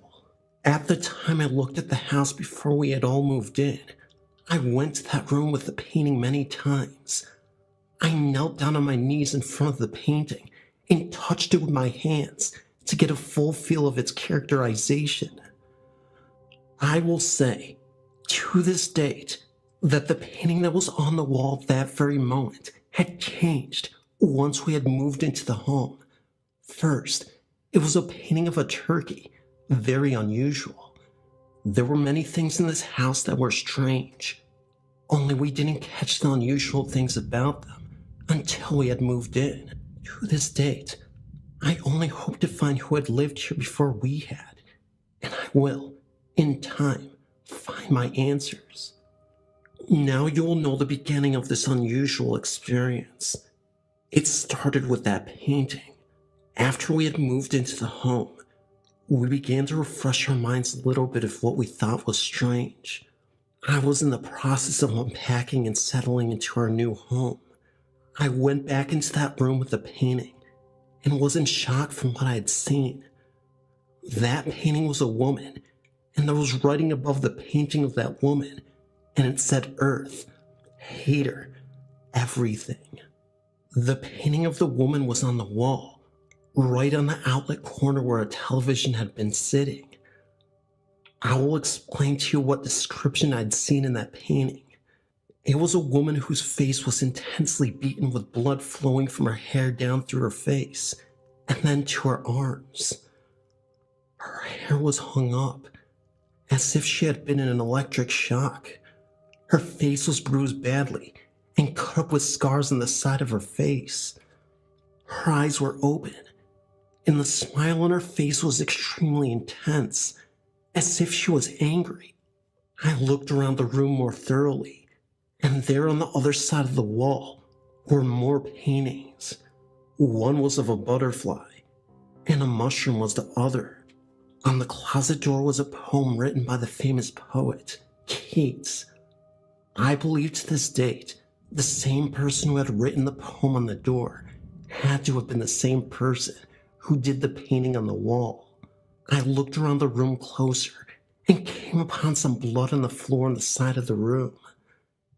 It was not fresh blood, because it looked like it had dried up and had been there for a long while. I closed the door behind me and left the room. I didn't go back to the room until later on through the next week. One of the rooms upstairs was right next to that room that we had turned into an office. Across the room was the bathroom. On the other side was another room we used for our bedroom. Of course, there was an attic, located right across from the room with the painting. On the door that leads to the attic is a sign that says private. I always wondered who slept up there in that attic. In the attic, there were beds, 2 of them. The beds were built into the floor and the walls. Underneath the boards of the beds were pipes. I won't say what kind of pipes, because I'm not sure. My only guess is that they are water pipes. The attic was made to be one of the 5 bedrooms in the entire house. This room, however, was among the most strangest thing I'd ever seen, the exception with the room being the painting. In this room, the attic was cross spaces large enough to fit almost 10 or more bodies depending on the size. In one of the cross spaces was another painting. This painting was put together with boards. It was handmade, and the colors of the painting were the exact same colors used in the painting of the other room. It seemed to be the painting of the devil. However, it was never confirmed of what the painting really was. There was a sofa left in the room with strands of brown hair, which seemed to be the color of my own hair, and I never even sat on the couch when we found it there, let alone had it belonged to me. Along with the sofa, there had been a brown recliner chair sitting next to the sofa. Underneath the recliner there had been a huge blood stain. In turn could have passed to be a huge stain of grease. The attic could have been turned into at least 2 rooms by the size of the cross spaces, and that's an example of how big they were. When I left the room of the attic to go back downstairs, I noticed as I walked down the stairs, there had been names engraved into the carpet of each step that I walked down. I could not make out the names, but it was indeed visible to the eye. It was very strange to me. I wanted to find out some information about the house because I began to get nervous and anxious of the situation. I turned to our next door neighbor for info and hoped to find out all I could. One side of the house was cut off by a wall where the next door neighbor had lived. It was indeed unfortunate to us because that wall was separated from the neighbor and had not been closed off to him, as he had all entrances into our part of the house. No door on our side had locks to keep him coming through our side of the home. This made me very nervous, especially throughout the night. With an exact total of 4 rooms upstairs and the bathroom, and only 1 bedroom downstairs. We had turned that room on the bottom level downstairs into my son's room. It was not safe enough to put my son upstairs due to the stairwell, and the fact that I was afraid that he would get hurt. Therefore, the only room downstairs we had used for his room, just outside of my son's bedroom, was the basement door, and another door that led to the next door neighbor's bathroom. We were told that the door that led to the neighbor's bathroom had not been used because the bathroom toilet was broken. To this date, I don't believe that theory which had been said to us. I noticed on the side where my son's bedroom was, each door had locks on them at the top, which made me nervous because I was concerned that someone could get locked in and would not be able to get out. However, the only door without a lock was the bathroom door to the neighbor's side of the home. That seemed a bit unusual to me, as if it was purposely set up that way, so that the next door neighbors could have entrance into our side of the home whenever he wanted to come on our side. Another entrance that our next door neighbor had to our side of the house was in the kitchen right where the pantry closet is. In the process of unpacking, I had sat some pictures against the door until I got around to hanging them up. Other entrances the neighbor had to our side of the home were upstairs and in the basement. There was a storage place located right between the office and the bathroom, which had 2 doors inside the storage space that the next door neighbor could use on our side of the home. On our side of the storage space were locks. Therefore, we were fortunate for the matter. The doors to the storage space were made of glass, and therefore, it would have to take someone to break the glass or professionally remove the glass in order to enter on our side. As for the basement, the neighbor would have to break the chain on our side to come up the stairs on our side. Anyway, after having suspicions of what may have happened in this home, or what could have happened, I had to talk to someone and find out something. That's when I started questioning the next door neighbor. One day, I ran into our neighbor outside, not literally, and asked him about the painting that was on the wall. I asked him if he had known of the tenants who used to live in the home before us, and possibly all he could tell me about the painting and who stayed in the home where the painting was. The neighbor claims that a girl by the name Anna stayed in that room at one time, and told me that she was the one who did the painting. At that very moment, I felt that there was more that he had known that I need to know now. With having a few supernatural experiences previously, the feeling that someone would lead me to some kind of answer clung to me, to ask him more about what he could tell me. He told me that Anna was about the same age as me, and knew that she had been involved in many serious circumstances with others dealing with gothic rituals, practicing witchcraft, and had camped out with others in the back of the house at a campsite where most of the rituals are being performed. He offered to take me back to the campsite one day, although I never was able to get around to it. Thereafter, I insisted on letting him take a look at the painting himself, as well as the poem from Keats that was written on the door in the room. We also went to the attic to look at the stain that was on the floor. He could not agree with me that it looked like anything like a blood stain. I showed him the names engraved into the carpet on the stairs to the attic. He couldn't make a vision of what I had been seeing. Therefore, he wasn't able to discuss that matter with me. As far as the blood in the room on the floor of the room with the painting, he did in fact agree with me that it appeared to be bloodstains.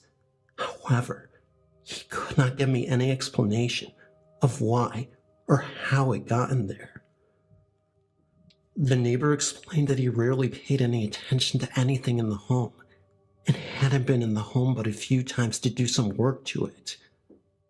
I didn't agree with that theory at all. I knew there had to be a lot of info missing that he wouldn't tell me then. The neighbor insisted on finding someone to come look at the painting. I told him that it would be a good idea for someone to come out to take a look at everything I'd seen and to examine the home in case there was any signs of supernatural crisis. When the neighbor left, I assumed that what he intended to do was not going to happen only because I felt that he knew more than he was willing to tell me at that time. I left the matter alone long enough for me to stumble across anything else that seemed unusual to me. The day after, my fiance and I, along with our son, left the home to take care of some business, and when we had returned to the home that evening, we saw the neighbor coming out of our house with a cooking pot. It was quite unusual to us knowing that the home had been locked up, and could not understand how he had gotten into the home without having a key. My fiance and I got out of the car, and the neighbor walked over to us, explaining that he went into the house. He told us that we made him quite nervous about the discussion with the painting as well as everything else we talked about. Therefore, he decided to speak with his cousin on how to bless the home. The neighbor explained that he blessed the entire home using some ancient herbs that were given to him, and told us that he was trying to help us out because he felt that it would resolve the situation. After his explanation, he continuously explained that he would not go back into the home without us knowing about it first. We left this incident alone, being as it was a first-time offense, and he said he was trying to help. When we walked into the home after speaking with him, we could smell the scent of the herbs he used all through the home. It was a very strong and painful scent, almost as if it was the smell of marijuana. The smell was in a long stretch throughout the home. I was more concerned for my son. We had to leave the house for a few hours more in order to escape the smell and painful irritation of our eyes. Finally, once we returned to the home, the smell settled and we could breathe again. I wasn't actually pleased for the matter that he had came into the home uninvited and blessed the home with no knowledge of what he was doing. Still, I left the matter alone, believing that he would not do it again. In order to concentrate on other things, I used my time trying to unpack my things and cleaning one room to the next. It wasn't until the next few days later I had an incident of my own. It was in the middle of the night. We were all asleep, and I was awakened by a man who laid there on top of me with all his weight pushing on me so tight that I couldn't breathe. I thought I'd been having a nightmare, although my eyes were open, and the force I'd been using to fight and pull to escape this man's weight and the fear he had been pouring over me was only a nightmare in my life. In reality, I looked beside me as I laid there fighting to escape the fear amongst the man's desire to hurt me, trying to wake my fiancé from a sleep to save me. My fiancé laid there in a deep sleep as he could not hear a peep from my crying screams of what I had left to breathe. I had been played with that very night, if you know what I mean, laying there in my own head with my fiancé laying right next to me. With one heroic scream, I used all my weight to escape this man's arms and pushed him off of me. Frightening, all I could see was his brown hair and his back that turned to my face as he walked away with not even 2 seconds and disappeared. I sat up in my bed next to my fiance, waiting there, holding my body, hoping he would be awake and hold me. I could not make sense of this. Not then, and not now. Even after, I knew it wasn't over. I couldn't even call the police, because let's face it, I wouldn't be able to explain to them of such an incident. Even so, they wouldn't be able to believe me. Amongst other things, they would turn it on my fiance, and I would not take that route. Not then, and not now. After my fiance had awakened, I told him about what happened. He just held me tight, and he was worried. I'm thankful he believed me. After a while, I was too angry to sit there and do nothing. I was determined to get my answers. Even then, why me? I know I'm not the only person in the entire world who has had this exact same incident. There are others. I know, because I've read about them. I know that there are others out there who have been hurt multiple times in incidents like this. I've now moved out of that home and only live 2 minutes away from there. I've not been back since we moved.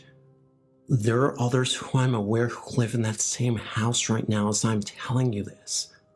4 of them I am aware of are girls. I fear for them. I worry for them. Even though this isn't the only incident that happened to me in that same home, they live in there as I speak. As there have been many incidents, not so much severe to this one, I worry for anyone who lives there. This will come back to me one day. In some form, some way, it will find me, and I will find my answers. I've had the experience of the supernatural ever since I was a young child, around the age of 7 years old. It has followed me. I'm 22 now. This house I lived in Buma Point, New York was said to be over 100 years old. The supernatural experiences I've had are real. It may be some kind of gift that I've been given, but it's frightening at the same time. I only seek to understand it. Even so, it's frightening to know the answers I'm looking for. I can only do what I can to accept this the best way I find reasonable. I will tell you that the man who messed with me that night is in no way comparison to any person I've ever met or come across my entire life. This will be one of the many experiences I will never forget. I know that there are others out there who wonder just the same as I do. Why me? Is there ever really an answer to that question? And if you ever wonder whatever happened to the painting, the handmade artwork that was found in those rooms, I won't be able to explain that to you. All I can tell you is that the neighbor that lived next door to me went into the house without telling us, carved that painting off the wall, literally, and told me that he burned it. As far as the handmade artwork made out of boards, I won't ever know. The neighbor took that too. To this date, that painting exists, as well as the handmade artwork made of boards. Everything in this house exists to me, and as far as the girl I was told that did the painting on the wall, Anna, what does she know? Where is she today? My last question, in regards to the landlord, John. Do you always allow your son to go into the home whenever he wants to, especially when other tenants are renting the home from you? Trust me, one day it could end up being a big mistake for him. My guess is there something to hide?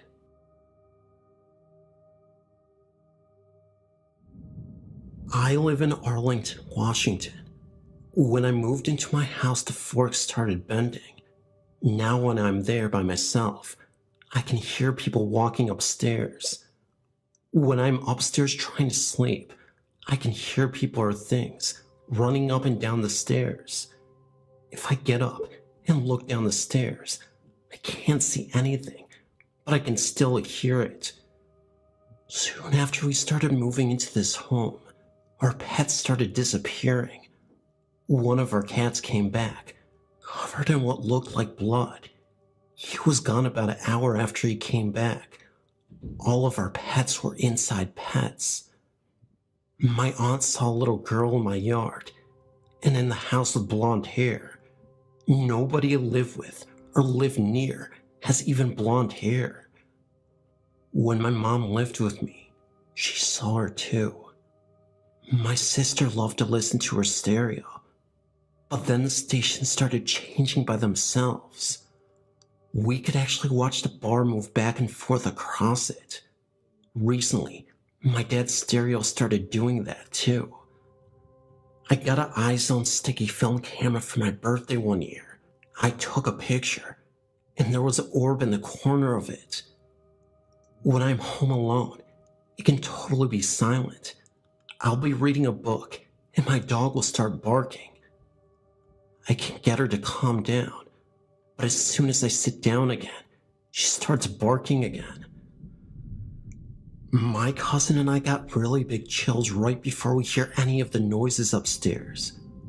We look at our attic doors, but every morning the lock is unlocked and sometimes on the ground. Sometimes at night, I can even hear faint talking. I had a friend stay with me once, and she tried to get out of bed, but she said she felt something heavy on her. There was nothing that I could see on her.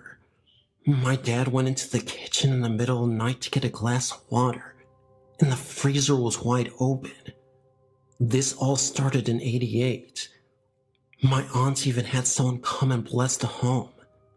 I guess it didn't work, because it is still happening.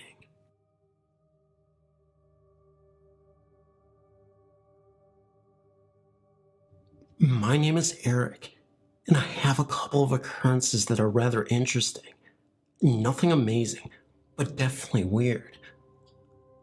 I've always been interested by dark things.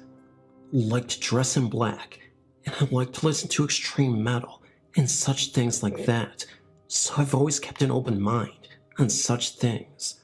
Well, anyways, when I was about 6 years old, me and some of my brothers slept in the floor of the living room for about a couple of years. Well, one night, I woke for no real reason, I guess. I was still tired, so I didn't want to get up or open my eyes when I felt something unexplainable. It was the feeling that someone was near me, that wanted to hurt me. I can't explain it. I just felt that. Well, being curious, I opened my eyes, and I saw an older woman crouching down next to me, and her face was right in front of mine, as if looking right at me. I closed my eyes again in sheer terror, but I was still curious to see if it was still there, so I looked, and the woman's face was still there. I didn't actually see her body. I just assumed she had a body or something. I closed and opened my eyes several times, and she was still there. I was more scared than heck, but somehow I went back to sleep. It never happened again, and I never told anybody because I really thought it could have been my imagination. But I know what I felt, and I'll never forget that terrible feeling I got. Another interesting experience I had was the same year, a few months later.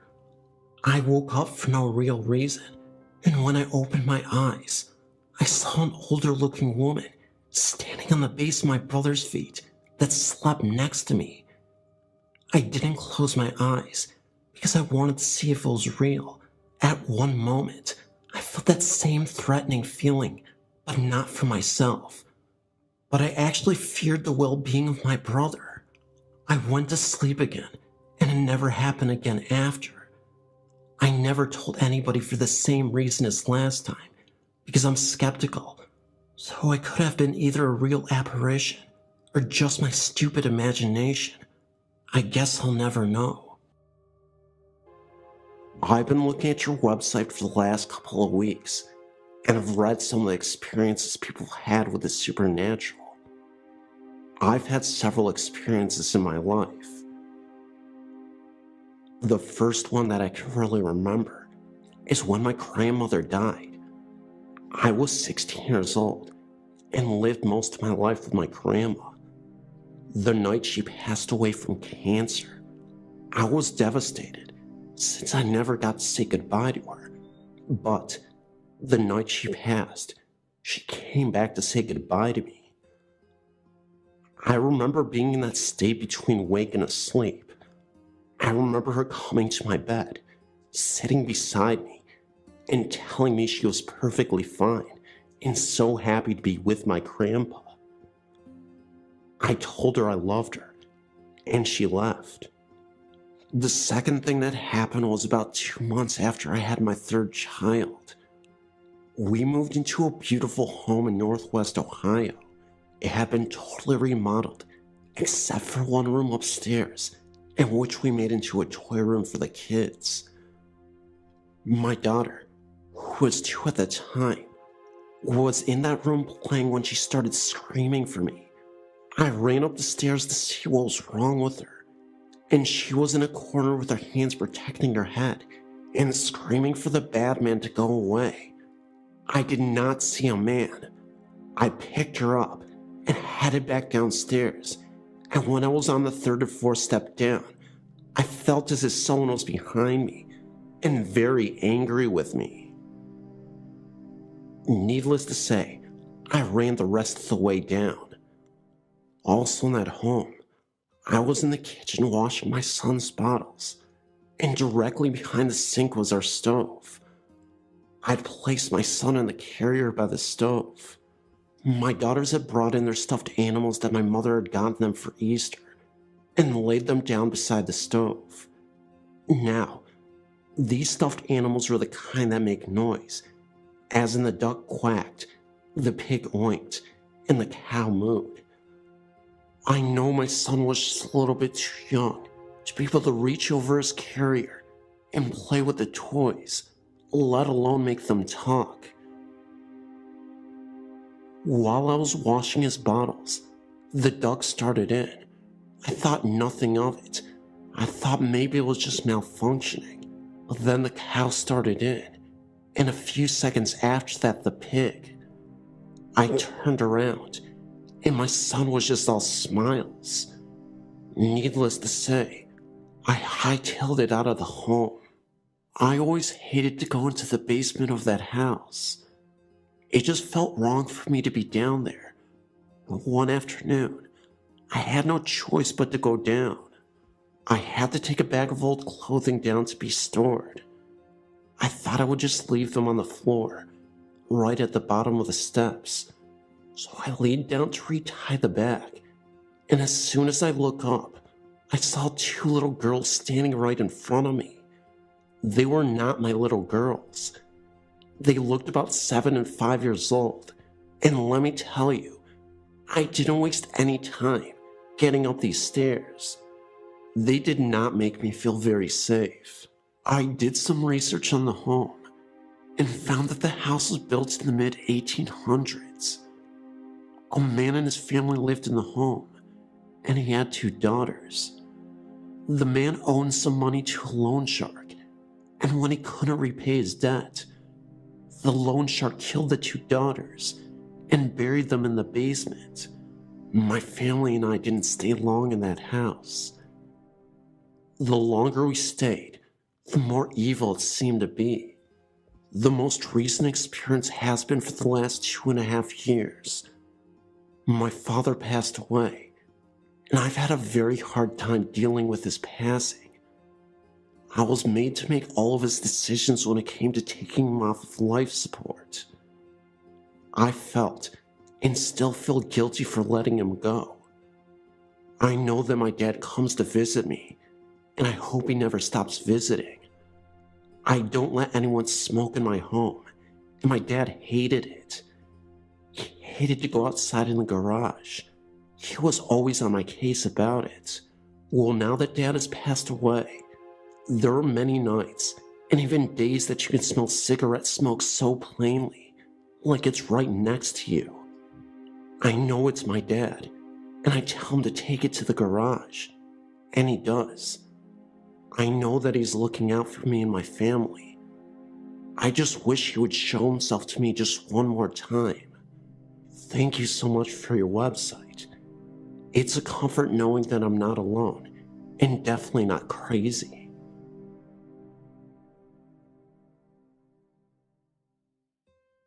This story involves my aunt and uncle, and took place in the late 70s and early 80s.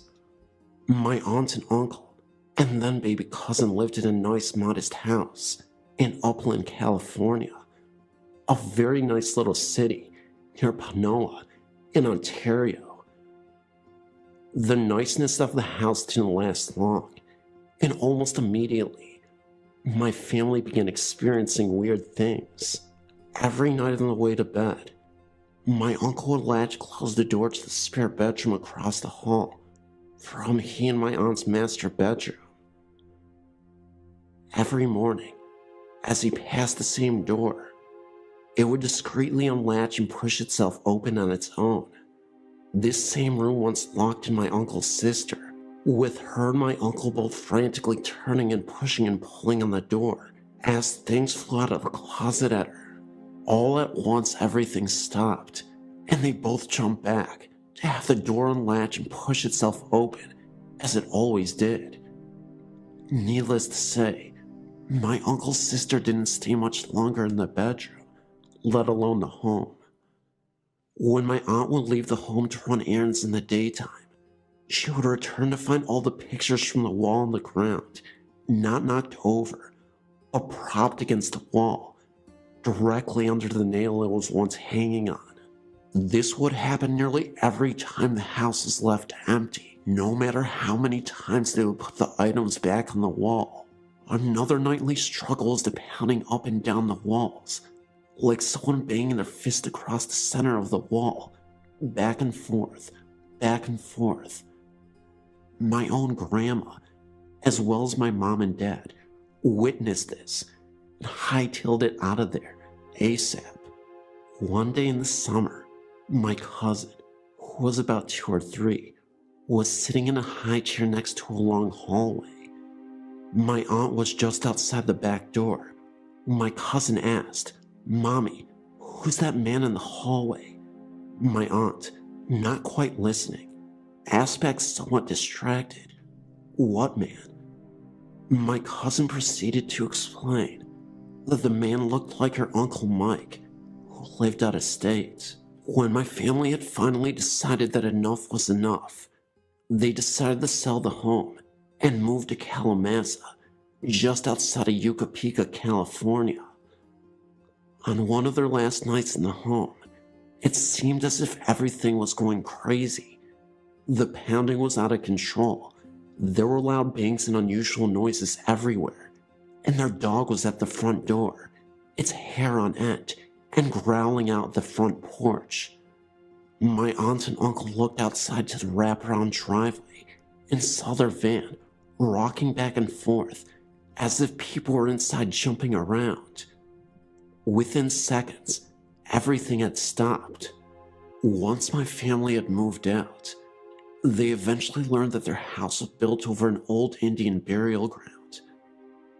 I've tried to ask my aunt more about this story, but she'll rarely talk about it, and I think is subconsciously trying to block it out.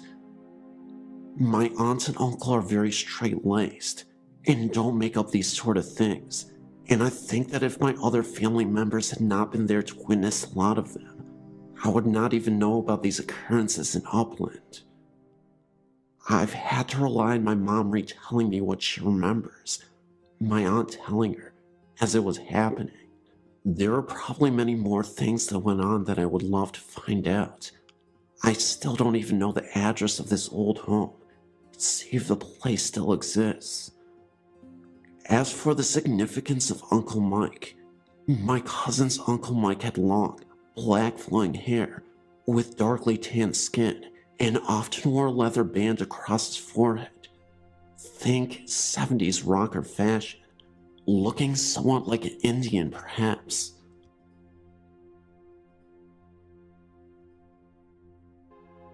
This happened quite recently.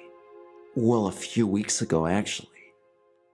Apart from what I think are a few cases of what I think are more likely sleep paralysis, with resulting hallucinations. This is the only experience I felt that was truly, well, weird. A bit of background first. I live alone and rent an apartment in a newly built block, one of 3, of low-rise units.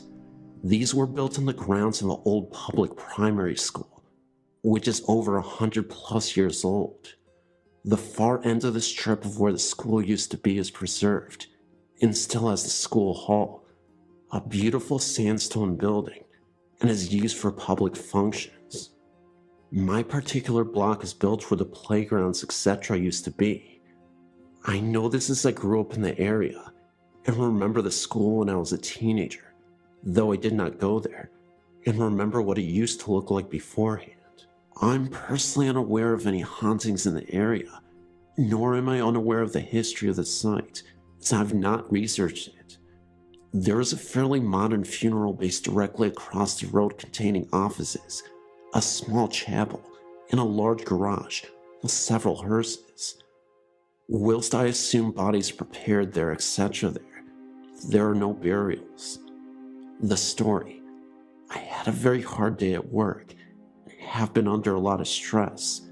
It was a Friday night, fairly late, and I eventually decided to go to bed. I had a lot of trouble sleeping, as my mind was working 100 miles per hour. You know the feeling. I simply couldn't turn it off.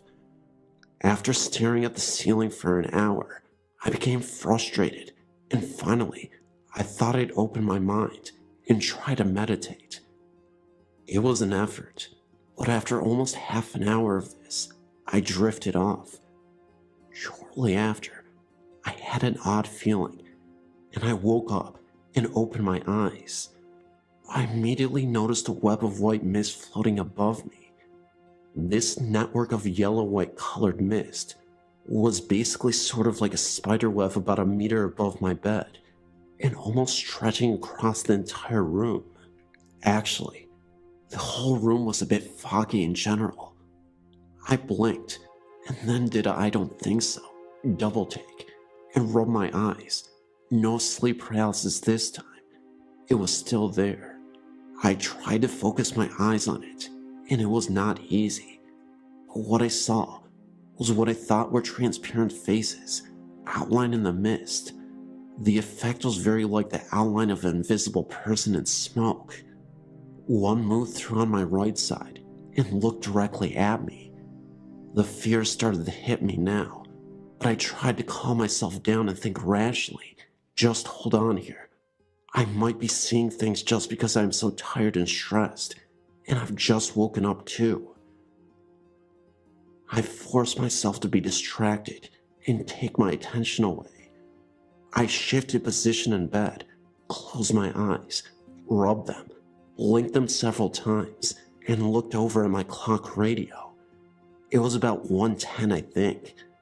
Then looked back up, and it was still there. I then started to feel a slight vibration in my bed. Not a strong one, just like you'd feel the ground at a station as a train went past.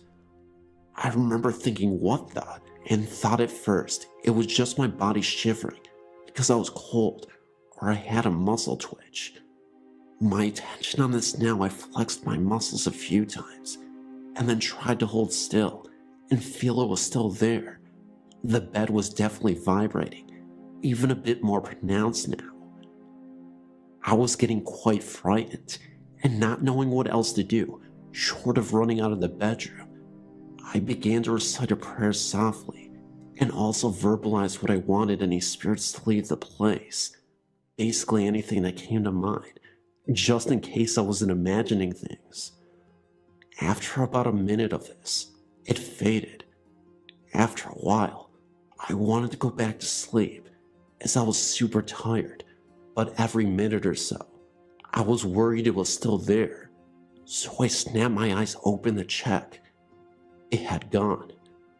A few minutes after that, I fell asleep again, with no more events that night. Now after the event, when I think about it, I wonder if it was just my imagination or something else. What surprised and concerned me is that I felt very lucid. I felt quite clear-headed. The only other event which is vaguely similar, which I dismissed at the time, was about a year ago when I woke up in the early hours of the morning to see a similar face above, and to the left of my bed, no mist, looking at me. I rather sheepishly recall in the shock yelling and then punching it. Honestly, who punches a ghost? Seemed to work though. The action either jolted me out of my sleep hallucination or made whatever it was go away. I'm not sure what to make of the above event, to be honest.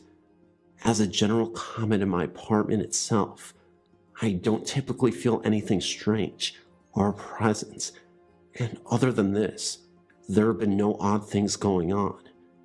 Plenty of unusual sounds, mind you, but I'm fairly sure these come mostly from the neighbors, etc. Usually from what I read about hauntings, they tend to be more or less repetitive, and don't just hit you like that and go away. So I'm still not 100% convinced it wasn't a half dream. But still, what a freak out.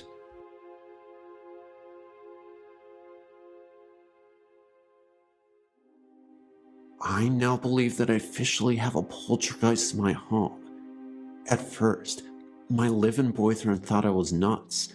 Now, he believes it too. The first day I moved in, I was doing laundry in the basement.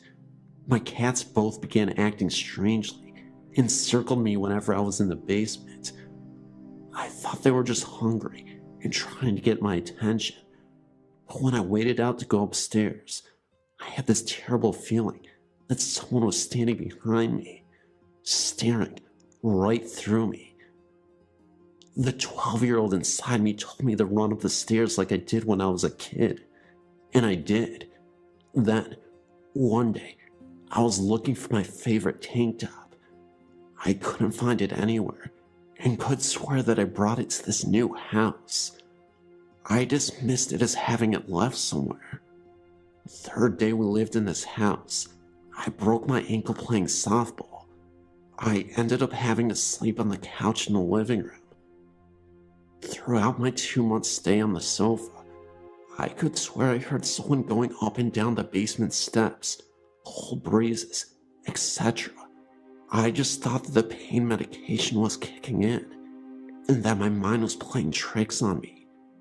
After I could walk again, and venture into the basement to do the laundry, I still had the same feeling that someone was standing behind me and staring at me. One night, I was getting ready to fall asleep in the bedroom when my boyfriend was out of town fishing. I had both dogs in the room, one on the bed, and the cats too, and the dog on the floor next to the bed. Out of nowhere, I heard a loud thump, like a book had just fallen off a bookshelf and onto the hardwood floor. Well, I don't have any bookshelves in the bedroom, nor was anything on the floor, except for clothes, when I turned the light on. Just this last week, I came home to discover the bed neatly made, pillows stacked just so, and the blankets pulled up neatly and turned down. When I thanked my boyfriend for making the bed, he just stared at me. He said, "What are you talking about?" And I said that I didn't know what got into him to make the bed so nice, but it was a nice thing to do. He said though that I came home on my lunch hour and made the bed. He had been gone all day and didn't come home until I was already home. The basement lights continually go on and off. The light switches don't work, and the light bulbs are new. The circuits have been checked and everything is fine. I never know when they will work. The other night, the toilet handle in the bathroom jiggled for 10 minutes straight at 3 a.m., and we both heard it. The night before last, my boyfriend witnessed the light come on in the hallway outside our bedroom, and had heard the light switch flip. The light faded, and later when he got up to go to the bathroom, the kitchen light was on, which had been off when we went to bed. Last night, I saw a light come into our bedroom from the hallway and then fade. I also heard a very loud thump at the foot of my bed. When I got up, only my tennis shoes were in the floor, hardwood floor, and nothing else had fallen off or was out of place. It was so loud, I physically jumped when I heard it. My boyfriend was sound asleep. I am convinced that someone or something is totally screwing with me. This is a very personal story to my family, but I think your readers might find it as fascinating as I do. My mother grew up in an infamous mental institution in Massachusetts, now closed, and I won't name the facility for privacy's sake. She was placed in state custody in 1948 at 6 years old because my grandmother, a Portuguese gypsy immigrant and closet psychotic, claimed she was mentally disturbed. In actuality, my grandmother was just not capable of raising her, so she successfully pawned her off on the state. My mother was not only a beautiful and innocent child, but was totally mentally capable and 100% sane. In those days, there was no system in place to accurately assessing a child's medical condition. They simply took the parents' word for it. After living at various orphanages and state facilities, she ended up at this institution just outside of Boston. The place is notorious for paranormal activity, even on the outer grounds where some of the buildings once stood. She was about 12 when she got there. She said that there were many physically and mentally incapacitated young people there, and the stories she told us about the school or institution were both heartbreaking and terrifying. There were mental abuses, deprivations, beatings, medical experiments on patients, and cruel punishments galore. So-called professional care was barbaric, and even the terminology was outdated. My mother's own records, which I've seen myself, showed her mental assessment as moron, even though she said she was never really tested by any mental health professional. When she was around 13, she began helping the patients whenever she could. She would bandage their injuries, break up fights, and speak to the matrons on behalf of those who could not speak. This created enemies among the staff, who knew she wasn't handicapped and who felt she was a threat to their employment. Therefore, whenever they could, they punished her severely. One such punishment led to a horrifying encounter with the supernatural. One dark, stormy afternoon, Mom had words with a matron, trying to tell her that certain handicapped children were frightened of the thunder and that they should not be forced to go outside to exercise that afternoon. The matron appeared to give in, then asked my mother to please go down into the cellar of the building to get to the rain gear for those who wanted to go outside. Mom was terrified of that cellar, and the matron knew it. There was this long, steep, narrow, and rickety stairway, ending at a long, dark hallway with no windows, and just a tiny yellowish light bulb in the ceiling. At the end of the hallway, there was a cabinet that contained raincoats, boots, etc. When my mother hesitantly stepped onto the stairway, the matron slammed a door, bolted it shut behind her, and shut off the light. My mother screamed and pounded on the door for an hour, only to be laughed at by matrons who had been instructed to let her spend the entire night down there.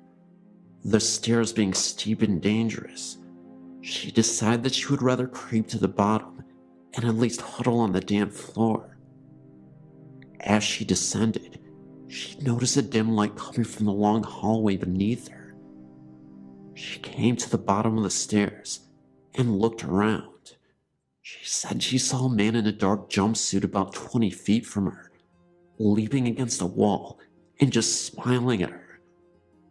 She thought he must have been a custodian, so she walked towards him, asking him to please let her out. But as she approached him, he kept getting further away. She realized he was not a sullen being, and that the dim light seemed to be coming from his outline. The light began to fade, and she found herself screaming again, only in the total dark of the dingy basement. She was disoriented and stumbled forward until she bumped into the cabinet which held the rain gear. As she squinted in the dark, she began to make out shapes forming on either side of the cabinet. What appeared to be a pair of detached hands forming a clawed shape were each coming from around opposite sides of the cabinet and heading for her. She turned and ran, faint with terror, until she tripped on the bottom step. Frozen with fear, she could only sit at the bottom step and cover her face with her hands. After a minute or so, she peeked through her fingers down the hallway. The strange dim light was back. She chanced to look down, and what she saw filled her with horror. One of the smoky floating hands were reaching for her skirt, as if to pull at it. She again screamed and ran back up the stairs, tripping and falling several times in the dark, convinced she was being chased. The air was cold, and she heard a strange rustling sound behind her as she frequently climbed. When she reached the top of the stairs, she pounded furiously on the door and found that it had been unlocked. She never found out who unlocked it, but she didn't care either. She ran all the way to her room and hid on her bed.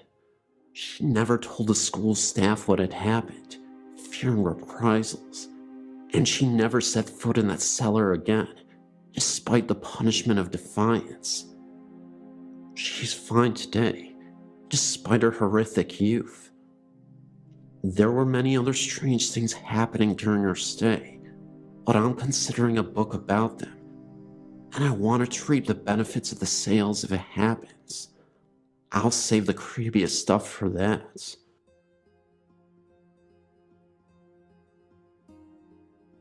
I've had many paranormal experiences since I was a young child. At the age of 4, my mother and grandmother would visit the graves of my father and grandfather, staying all day. I would play with the little girl there, while my grandmother and mother sat and talked. They believed I had an imaginary playmate. Both are now dead themselves. I decided to check the records of the cemetery, and had little trouble since it is a small place. I found one girl that could have been the one that I played with. Her name was Mary Jane Walker, and she died in 1866, at the age of 9 years of age. My husband and I decided to see if we could find the girl's grave. I told him to check the back of the cemetery because that was where we played. He found the grave. I asked Mary Jane if I could take her picture. I took 3 of the grave, and one of my husband, sitting on a tree stump not far away. I had the pictures developed. All the pictures were normal, except for the one of my husband where there appears to be a vortex in it. I've looked for all the usual problems, but can find no rational explanation for this. I now feel that I have proof of my friend's existence. My husband and I rented a home in southwest Detroit in the 1980s that was very haunted. The first thing that happened was when I was waiting for the gas company to come turn the gas on. I felt as though there was someone watching me, and I smelled pipe tobacco. I figured, okay, I'm alone in a strange place. I also thought that maybe the people who lived in the front part of the house used pipe tobacco. I found out later that these people were from India and were visiting that country. They moved out within a week of returning to the US. All the problems in the house seemed to originate in the attic. There was a log cabin built up there for children to play in. It was complete with glass in the windows and a drawstring latch for the door. I was only in there once, but the feeling of uneasiness I felt was real. We never allowed our children to play in it. The attic door had no lock, but my 5-year-old daughter got locked in and was screaming for us to let her out. Although you could hear any noise from upstairs, we never heard her. The door opened on its own. I started to dream about an old Indian woman with a pockmarked face. Since this was a dream, I never told anyone about it. One day, a woman I had become friendly with asked me if my mother was visiting. I told her I sure hope not, since my mother was dead. She said that she saw a woman with long black hair in my bedroom window. This sort of freaked me out, since I was dreaming of that Indian woman, and she had long black hair.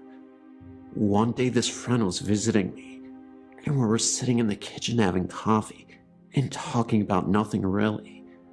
She seemed to go into a daze, and was starting to go up to my attic. In fact, she was insisting that she was going. I got her back to the table and sitting down when something punched her head hard enough to leave a red mark. She left and refused to come visit anymore. My husband and I had cleaned out the basement, but yet my kids found a Ouija board down there. They showed us where it was, and we got rid of it right away. We don't mess with that thing. Things seemed to quiet down for a couple of weeks when the apartment in front of us was rented to a young couple. They started to have problems right away. The keys hanging on the wall would begin to sway. The rocker in the front room would start rocking by itself. At first, things only happened at night, but people decided to contact this thing, and things got bad from then. She would get phone calls, and when she answered, no one would be on the line, except one time. She told me a voice told her to get out.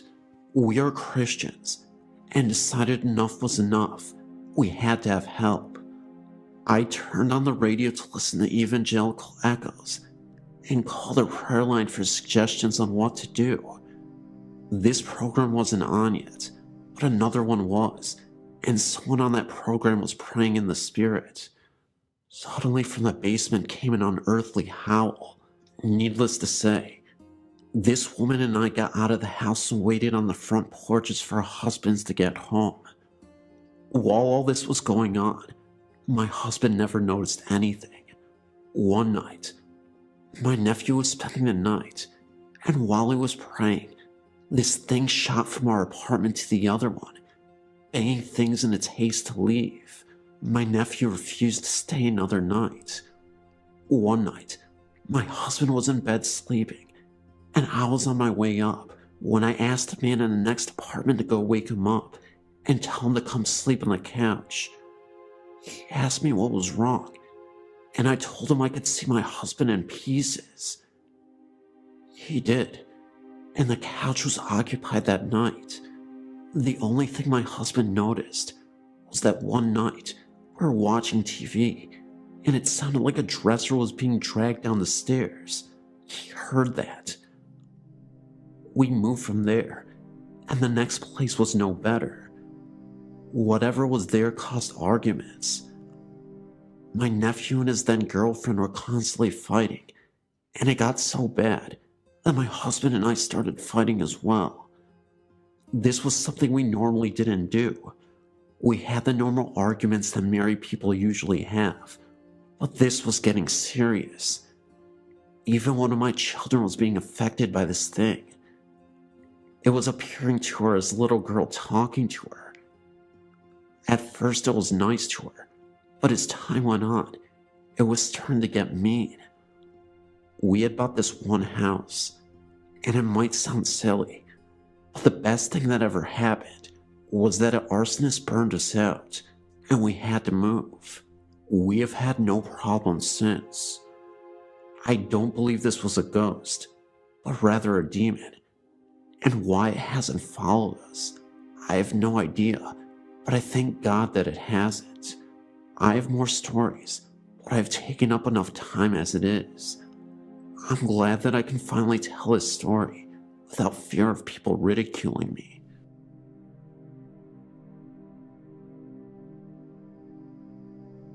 There's a place in Smithfield, Virginia called Bacon's Castle. It's not really a castle, just a gigantic plantation home. They give tours there on a daily basis. It was in the summer of 2003 that I went with a summer creative writing group to tour this magnificent home and plantation. As we toured the home, the tour guide told us all of the kinds of stories of happenings and how the house was shifted from family to family. When we went up the stairs, we were greeted by a sudden draft. As my friends and I sauntered through the home, it didn't get warmer. In fact, it got colder. The best part was when we reached the room where the woman and her husband would have stayed. There was also a small cradle in the center of the room. The tour guide spoke of a woman during the Civil War who stayed in the room for months after her baby was born because something went wrong with the birth, and the child was terribly sick. When the child died, the woman wouldn't leave the cradle. She remained there, convinced she had to rock her to sleep. She wouldn't eat or sleep, and eventually, she too died.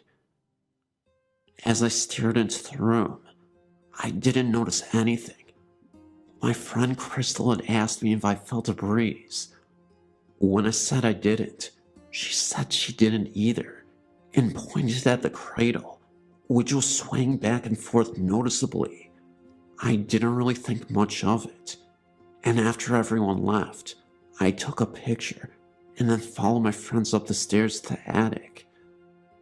A few weeks later, I was looking through my pictures, and something caught my eye in the picture of the room with the cradle in it. Sitting in front of the cradle was a woman dressed in Victorian-style dress. She was transparent, and a wispy hand had gripped the cradle. I looked even closer, and it looked as though she was smiling.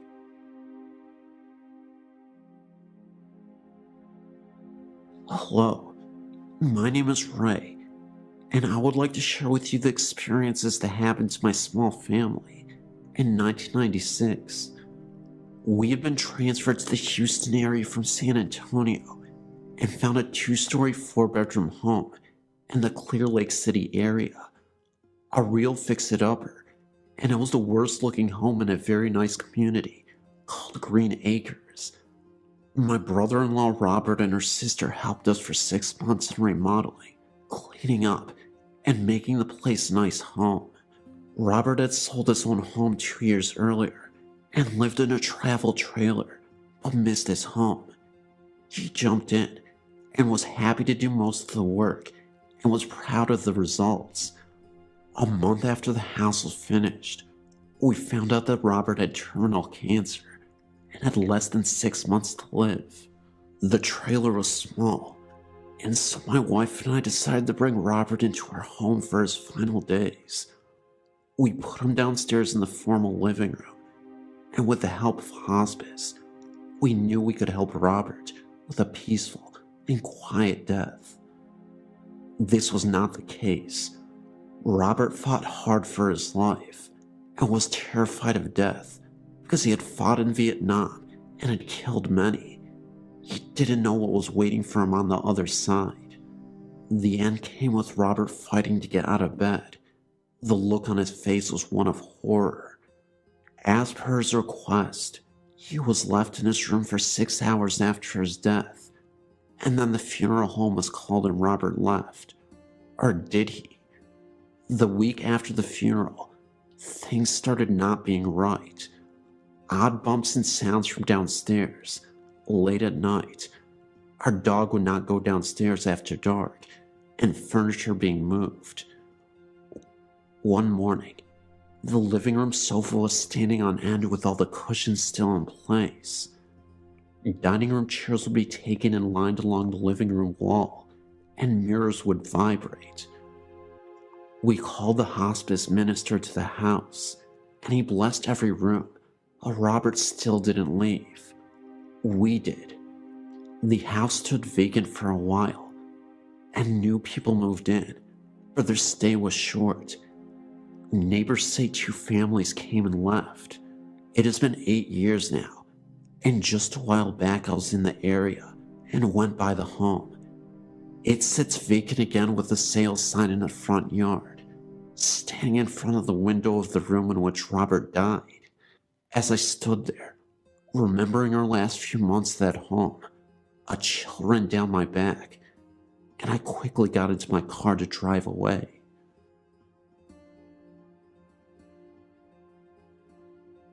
I sent a story to the site about 2 months ago.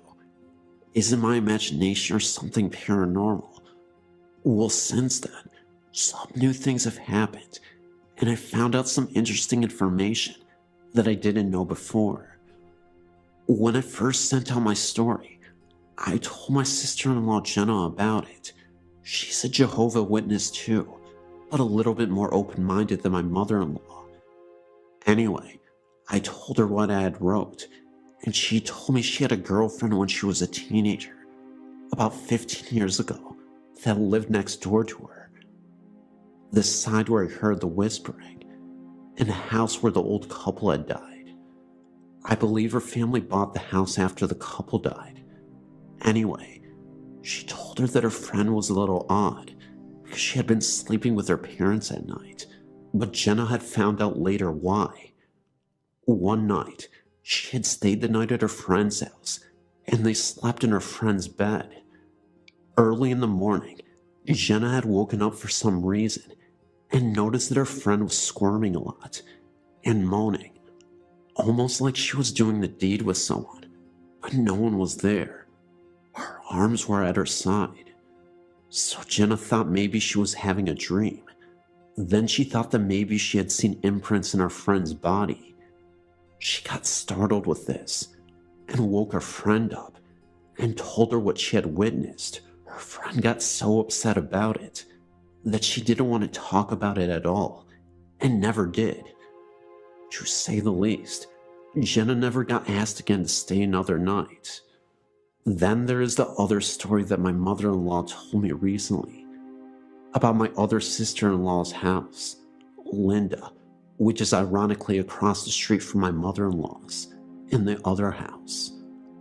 About a shadow that lingers in her hallway, shaped like a person. They have all seen it, including my mother-in-law. She swears that there is an explanation for this, but even she has admitted that she can't find one. When she told me about the shadow, I got real nervous, and I started to get goosebumps and got real cold. I told her sometime last year when I stayed the night at Linda's house. I was sleeping on her couch in the living room, my back to the hallway.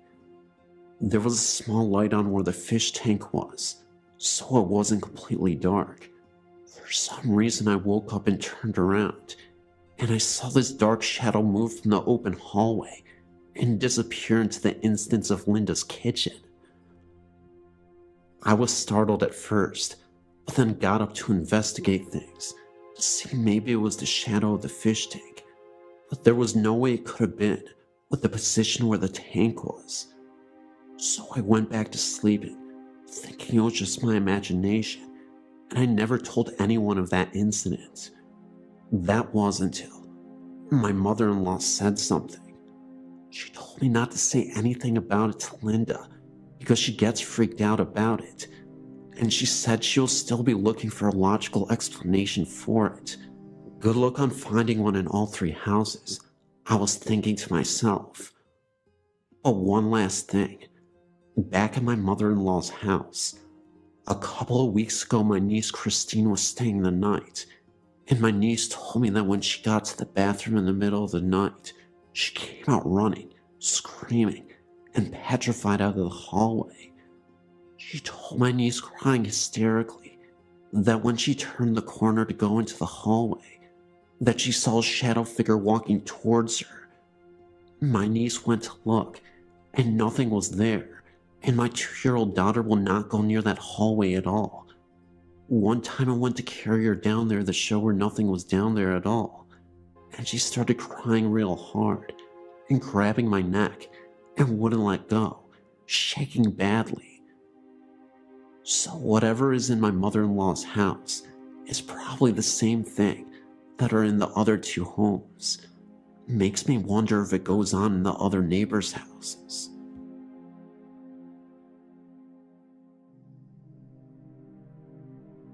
I was doing some just for fun ghost hunting with a couple of my friends one night in a cemetery on an old gravel road. Two of my friends were out in the cemetery looking around, and my other friend decided to stay in the car. As the two guys were out in the far corner of the cemetery, I looked to the center of the graveyard and seen something that made me lose my breath for a few seconds.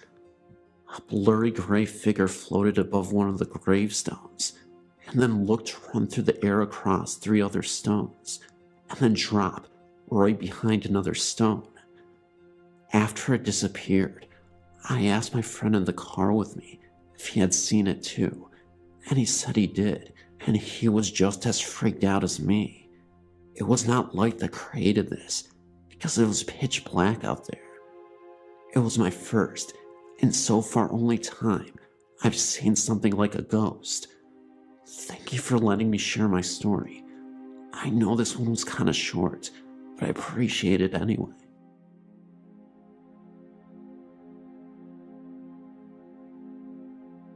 Hi, my name is Louise, and I live in Oxfordshire, England. The story I'm about to tell you happened only a few weeks ago and scared me and my friend to death. It was about 9:30 on a Sunday night, and I was bored, so I decided to call my friend Heather. We were talking about the usual, when all of a sudden, you could hear someone on the line breathing. Heather and I both said at the same time, "Do you hear that?" As we listened, it got louder until there was complete silence. At first we thought maybe one of our brothers or sisters were messing about, and picked up the phone on the other end. We both checked our houses, and no one was in there. My parents had gone out for a meal, and my brother and sister were out, and Heather didn't have any siblings, and there's only one phone in her house. Anyways, we forgot about it, and after about 10 minutes of talking, we heard it again, and this time, the voice said, "Help, I'm close." We both really freaked out, and said what the voice repeated it again, and then went. I told Heather that I would phone her later, and about an hour later, I phoned back, and we didn't hear anything for a while until the shriek came from the phone, from what sounded like a girl. We got so scared, and as soon as our parents got home, I told them what happened, and they said maybe our phone lines got crossed with someone else's. We still don't know who was on the line to this day. I know this wasn't very scary, but thanks for reading.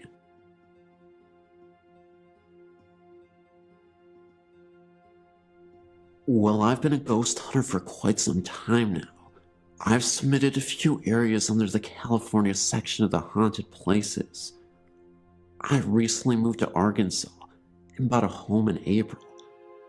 3-in-1 rock house with a huge pond on 1.6 acres in Boonville, Arkansas.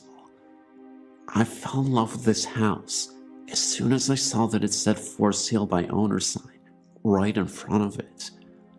I called the number, and they were selling it for $48,000. I thought, my God, this is cheap for such a beautiful home. I moved in. I have a 9-year-old son and 1 cat. About the end of July, I started hearing and seeing things. To begin with, I was laying in bed one night, and my 9-year-old and 6-year-old, who was visiting from California, were asleep in their rooms. All the lights were out. My bedroom door meets the living room. I was lying on my left side looking out into the black of the living room, and I heard what sounded like someone walking in it. Now, my sons sometimes wake up in the middle of the night and come sleep with me, so naturally I thought it was them. I called out their name. No answer. Then I thought maybe it was my cat, but then I noticed her laying at my feet on the bed. It really sounded like someone was walking from the kitchen in the living room entrance towards my room. Second, my television is hooked up to the stereo because the speaker on the TV is blown. Well, when I have to be at work at 11 p.m., I usually take a shower around 9:45 p.m., and my 9-year-old goes over to his father's house. One night, I turned my stereo on and put a disc in it, 5-disc CD changer. It was on disc 4, song number 11. There were 2 songs, and it should have switched to disc 5 after I was done with song 12. I took my shower and had the stereo loud enough to where I could hear it. All of a sudden, I didn't feel the vibration of the music anymore. I thought, well, maybe it's at a quiet part. When I got out of the shower, I still heard nothing. I put my ear to the door. Nothing. I went out and looked at the stereo, and it was not on CD anymore, but on FM radio on 100.1. And that is not a station at all. It's just fuzz. There was no one else in the house but me and my cat. That was on a Friday night. 2 days later, on a Sunday night, my son and I were watching television around the same time, between 9:45 and 10 p.m. In the middle of television, the radio goes from auxiliary to FM radio, 100.1, fuzz. My son says, "Mom, what did you do? I was watching that." I told him I didn't do anything. On a Saturday, my son was at his father's, and I was there alone with the cat, and she started going crazy. At one point, she was standing in the doorway of my room in the living room, looking at me. She meowed and took off like crazy into the back bedroom belonging to my youngest son. She came racing back into the living room. Just then I heard a loud boom coming from the room, like something fell. It shook the entire house. My stomach had butterflies in it then, and I got up to go see. My son won tall dresser with small bionicle toys on it, but they were still all on there. There wasn't anything else that could fall from any place. I've always heard pipes rattling under the house since I moved in. Out of the corner of my eye, I always see things dart quickly about. I haven't seen it fall on, but I know it moves quick. I haven't took pictures of my home yet, or of it for that matter. Also, I have a 2-car garage. Sometimes when me and my son pull up from school, both garage doors are closed. In the morning, sometimes the right one is open.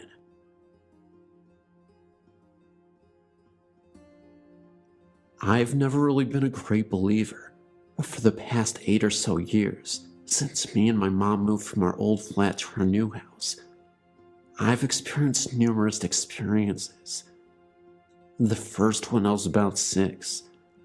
My bedroom is the box room, and so it's small. My bed touches each side of the room with a door to the left. I was laying in bed waiting for my grandma, who was babysitting, to bring me water. I looked up at the wall and saw a strange shadow. It was like a side profile of someone's head. I could see the nose, mouth, and hair clearly. It could have been my own shadow, since the only light came from the ceiling, and I was lying down in bed. I watched it for a few seconds, then it seemed to fade before my eyes. I thought it was just because I was tired, and so I ignored it. I had no further experiences until 7 years later, in 2003. I was laying in bed once again, the light off about 12 o'clock at night. I was really tired and was trying to fall asleep. My bedroom had been rearranged so that the door was opposite my bed, and one side of my bed was pushed against the wall. I had my back to the wall and was staring into the darkness when I felt a cold breeze on the back of my neck. Thinking it was just a drought, I rolled over to face the wall. On the wall, probably 3 inches from my face, was another face. I could tell it was a man, and he had a black hood up. All I could see of his face was a pair of cold eyes, and what I can only describe as green paint, a face paint on his cheek. I closed my eyes for a few seconds, thinking I was just seeing things, and when I opened them again, the face was still there. I don't know how long I stared at it, but in the end, I fell asleep, and in the morning, could find no trace of what was there the night before. These sightings carried on for weeks, always appearing on the wall at night. I didn't tell my mom about the face, but asked if I could move my bed back to the original place. We moved it, and I slept peacefully that night. The following night I went to bed about 2 o'clock, since I'd been up watching a movie on television. I got in bed as usual, and rolled over to face the radiator, like I'd done for years, but the face was there again. This time, however, it was more vivid and real. It seemed to be sneering in the dark, and more threatening than before. I rolled over so my back was to the wall, but I could feel the cold breeze that I had felt the last few weeks whenever the face appeared. I pulled the covers around me, refusing to look back at the face. The incidents got less frequent over the weeks, and I believed that the face was going. One night, I was sat at my computer in the corner of my living room. I have a cockatiel whose cage is right next to the computer desk, who was asleep, and my mom was in the kitchen making a drink. I didn't really notice anything until I heard my bird start to hiss and back away into the corner of the cage. Wondering what frightened him, I heard a scraping noise. I looked to the side of the computer to see my glass moving towards the edge of the desk. There was no way it could be moving, because of our house being set on a rise, because it is where it should be sliding the other way. I lifted my hand to stop the glass from falling off the desk. When I touched it, the glass was cold, even though I hadn't had a cold drink in it. The strangest thing was when I went to push the glass back, I couldn't. Something was trying to push the glass. I had to shove it quite hard before I could get the glass to move. When I did, my bird came back to the front of the cage and looked as though nothing had happened. I'd gone to bed earlier than my mom that night and must have been asleep when she came up. Once again, the face was there, but this time, the presence was really strong. My bedroom was icy cold when it normally is the hottest room in the house. Almost 1 o'clock, I wake up shivering and could feel something gripping my arm, but as I come to, it released its grip. I rolled over to see the face once again, but it looked different. The smirk had gone, and it looked more angry than anything else. I didn't sleep that night, and I couldn't sleep in the room, so I spent the night sat on my sofa with the lights on downstairs. When my mom came down in the morning, she was shocked to see me up, but I just said I had woken up early and came down. I didn't want her to know. Later that afternoon, we were having dinner when she asked if I had a nightmare last night.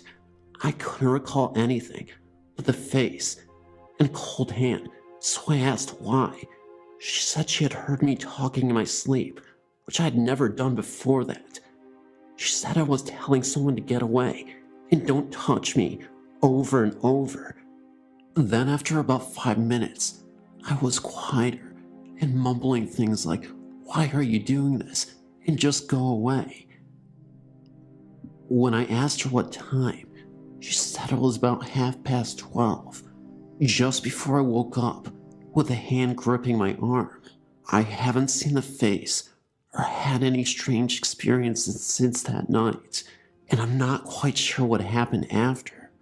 I don't know if I did something to make it all go away, and that was why the man's face looks so angry, but I'm glad they're gone. I still expect to see the face every night, but so far I haven't. I finally told my mom about it all, and she asked if I wanted to have the house blessed, but I said no, although the scary face did no harm to anyone, and it's gone now anyway. I've been a fan of your website for years. I love to read the new and upcoming stories that have been published to your page, as well as the old ones. I used to not really believe in ghosts, like many, until I began encountering them myself. My first experience was when I was right out of high school, and I was working at a bed and breakfast. I sent in that story when it happened.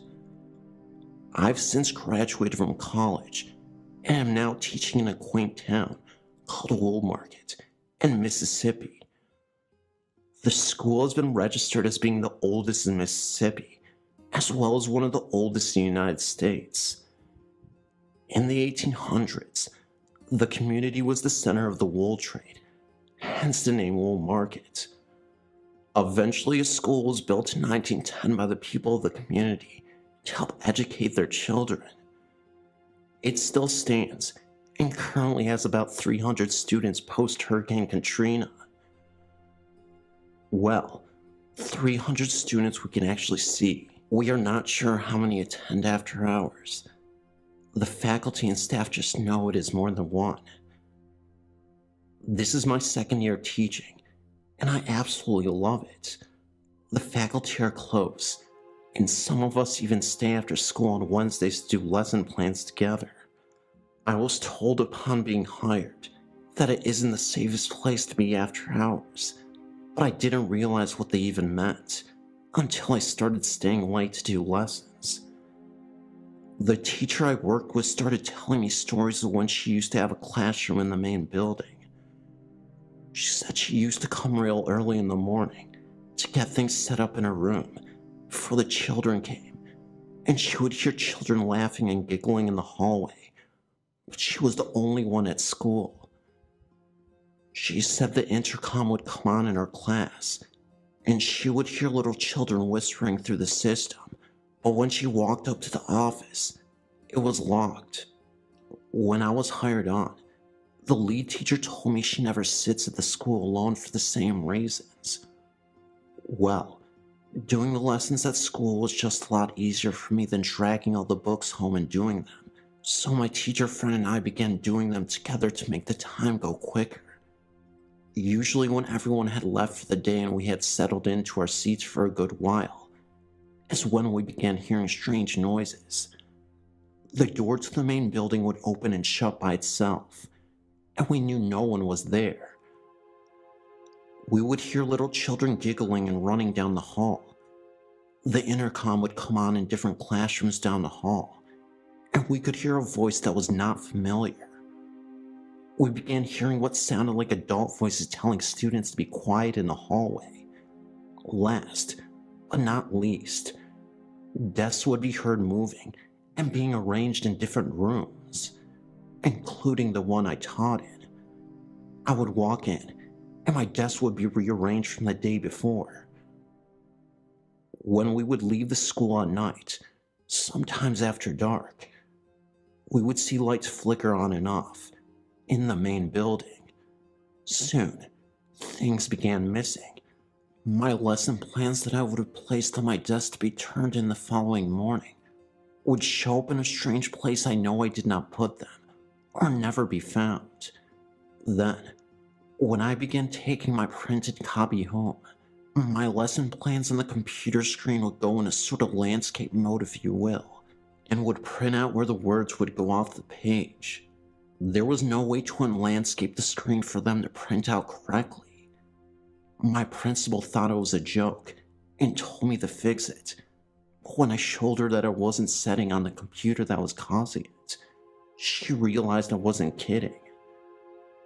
When I started talking to the students and telling them how much I enjoyed them being there, my computer screen formatted my lessons back to its original setting, and I never had that problem again. But as for the giggling, desk moving, and the door slamming, it continues. In fact, while I was teaching last week, I think that one of the students from the past wanted to sit in on my lesson. The door was shut, and it just opened completely by itself, and shut by itself, and a piece of paper flew out on an empty desk up front. The students seemed to feel a chill in the air, and then it was gone. The door opened again, by itself, and closed by itself. My first graders call him Casper, and don't really mind if he pays another visit.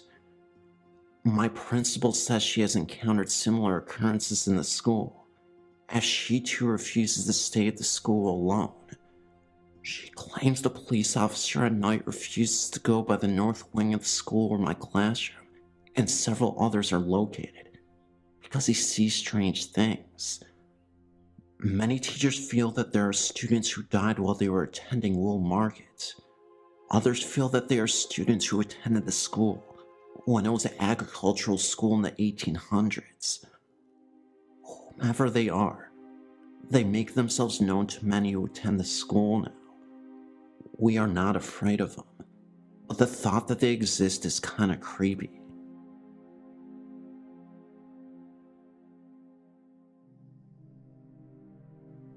After renting a house in Longview, Washington, my grandmother informed me that their very close friends owned the house before I was born, and that they went there quite often. On occasion, while watching TV in the living room, I would see a man in a brown suit walking down the hallway out of the corner of my eye. When I looked directly that way, he would disappear. On my 12th birthday, my sister-in-law had got me a black balloon with a tombstone on front of it with the saying, "R.I.P. Youth." About a week later, I had just finished barbecuing some steaks and was sitting down to watch the Seahawks play a Monday night football game. With no wind to propel it, the balloon came around the corner from the kitchen into the living room. It stopped halfway into the living room and went back into the hallway towards the bedroom that the man in the brown seemed to be heading to. Halfway down the hall, it stopped, reversed direction, and came back into the living room, where I attacked it with a steak knife. After draining all the helium from it, I threw it away. Our daughter would not sleep in the bedroom that the man appeared to be heading to, saying she felt his presence and was frightened. We changed bedrooms with her, but I had no feeling of his presence there myself. I saw this apparition on numerous occasions, but never felt any dread associated with it. When I described the estimated height and attire of this apparition to my grandmother, she said it sounded like their friend George. I never saw his wife, and according to my grandmother, they were childless.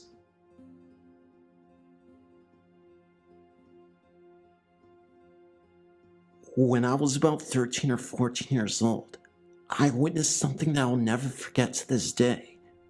Every night before I went to bed, my dad always left the bathroom light on so that he wouldn't trip or stumble on anything trying to get to the bathroom in the middle of the night. I knew that the bathroom light was on before I closed my eyes. Usually, if my dad forgot to turn it on, I would do it myself. The light from the bathroom always shined directly into my room, and I would have my door cracked open so that the light would not be directly in my face. I'm not sure what time it was when I woke up, but all I know is that every light in the house is off, including the bathroom, and my door was open all the way. I was lying on my side, looking towards the door, and that's when I saw a black figure standing in the doorframe. It looked like it was leaning on the side of the doorframe just looking at me. I could not see the face or what kind of clothes it had on. It was tall and slender. It did look like it was wearing a hat as well. It did not move 1 inch. The house was dark, but this figure was even darker than the room. I could see the shape of the shoulders and the neck, and I knew it was tall because the top of the head was close to the top of the doorway. I was scared, and at first, I wanted to get up and turn the light on, but the light switch was next to the figure standing in the doorway. So I thought I'd see if maybe it was my dad or my brother playing a joke on me and call out their name, but there was no answer. I knew that it couldn't have been them because my dad and my brother are not walking around the house in the dark. They are pretty jumpy when it comes to haunted houses and going into dark rooms. Instantly, I had the uncomfortable and frightened feeling inside of me, and I laid down in my bed, then threw the covers over my head. I began to pray to myself like my mom had taught me. I waited about 10 minutes, then took the blankets off my head. It was gone. I jumped out of bed and ran to turn the light on. Then I looked down the hallway and in the bathroom. I turned on the bathroom light before I went back to my bedroom. The next morning, I asked my dad if he was standing in the doorway last night, and he said no. I also asked my brother if he was there, and he said no. I'm not sure what it was or what it wanted that night, but to this day, I have problems sleeping with all the lights off or going into the dark room to turn a light on.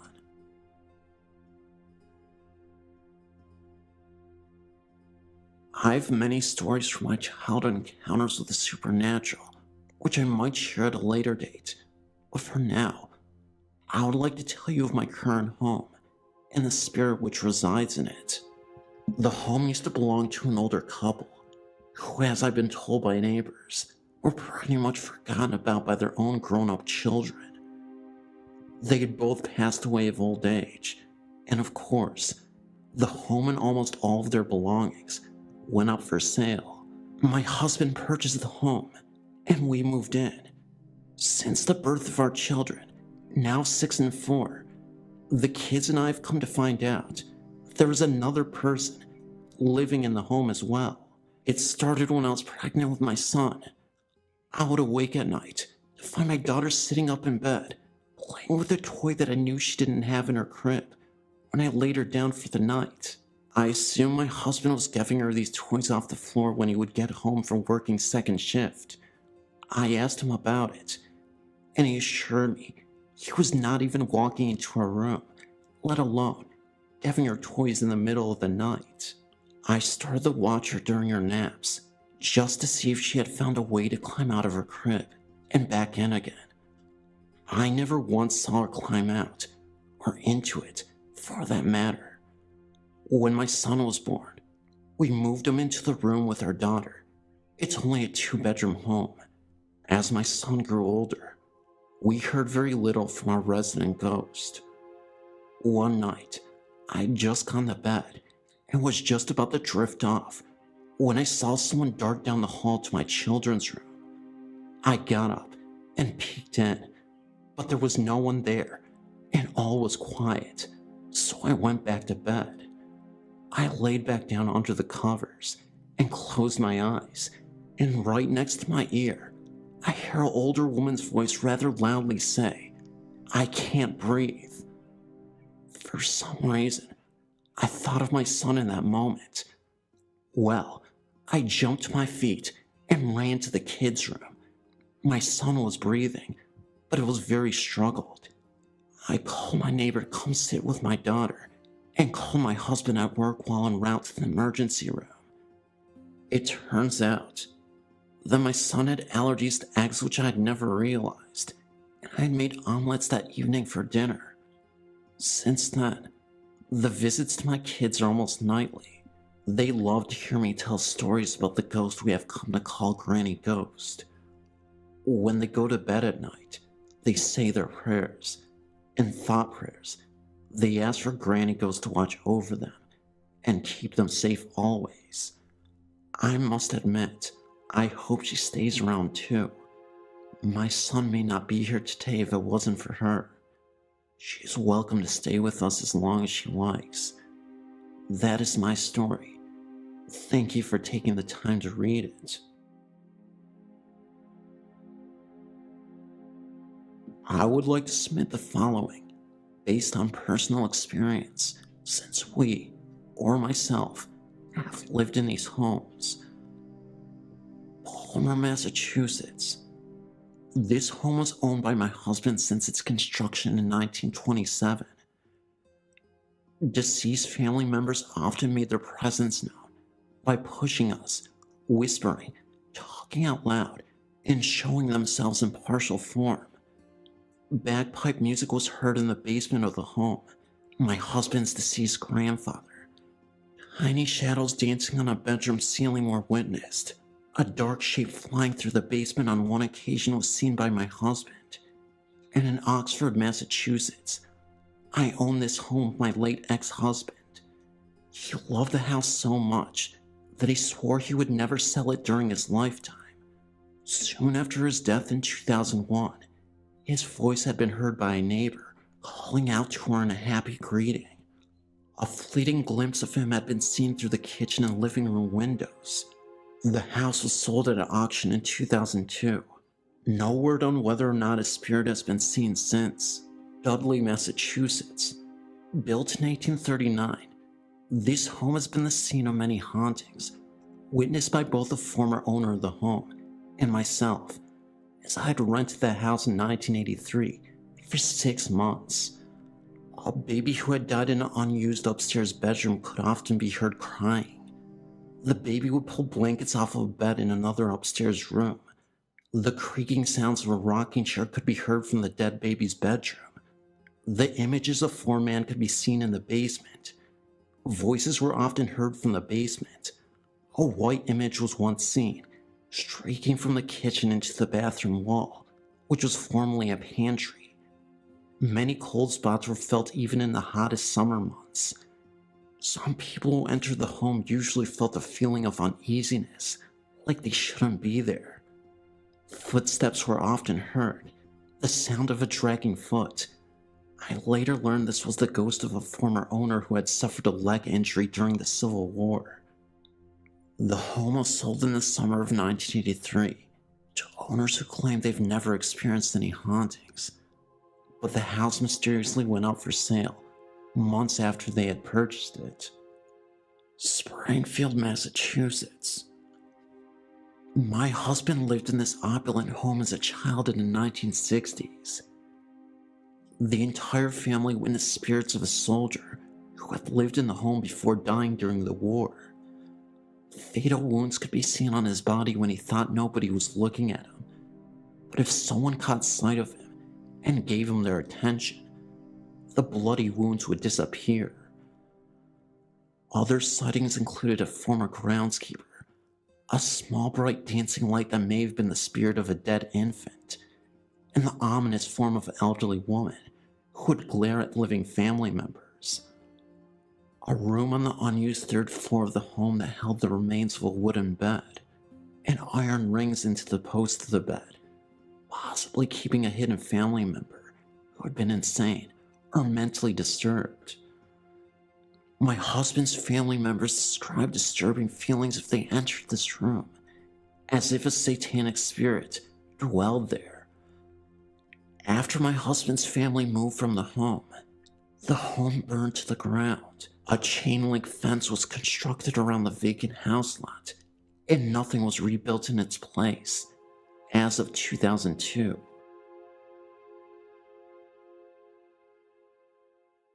I actually just remembered a story. I guess I blocked it out because it scared me, and it was so long ago, and I've added a couple of legends from around here. When I was in middle school, I would stay with my friend a lot. She was all into ghosts, witchcraft, and all that. She lived in the country, way out. One night she told me a story about an old house up in the mountains, that a family used to live there. And one day, their children, boy and girl, were left unattended.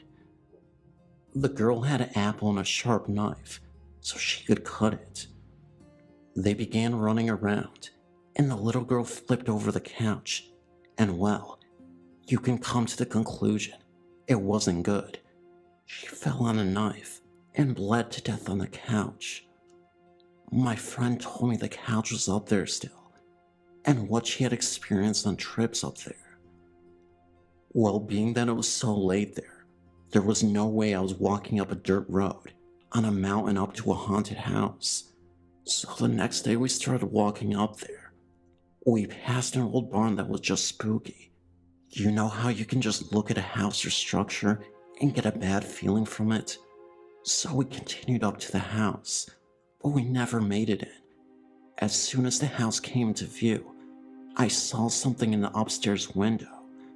I just brushed it off though, because I never experienced anything.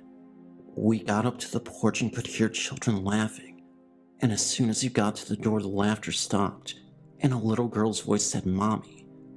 After that, I took the hint and took off running, leaving my friend behind. Well, it also had been raining earlier that day, so needless to say, the road was muddy, but you can bet I was running so fast that I slid on my side most of the way back down the road. So even though I'm interested in hauntings and historical sites, I will never go again unless I'm with a group. Out of that experience, all I got was a muddy side and sore leg, and scared half to death.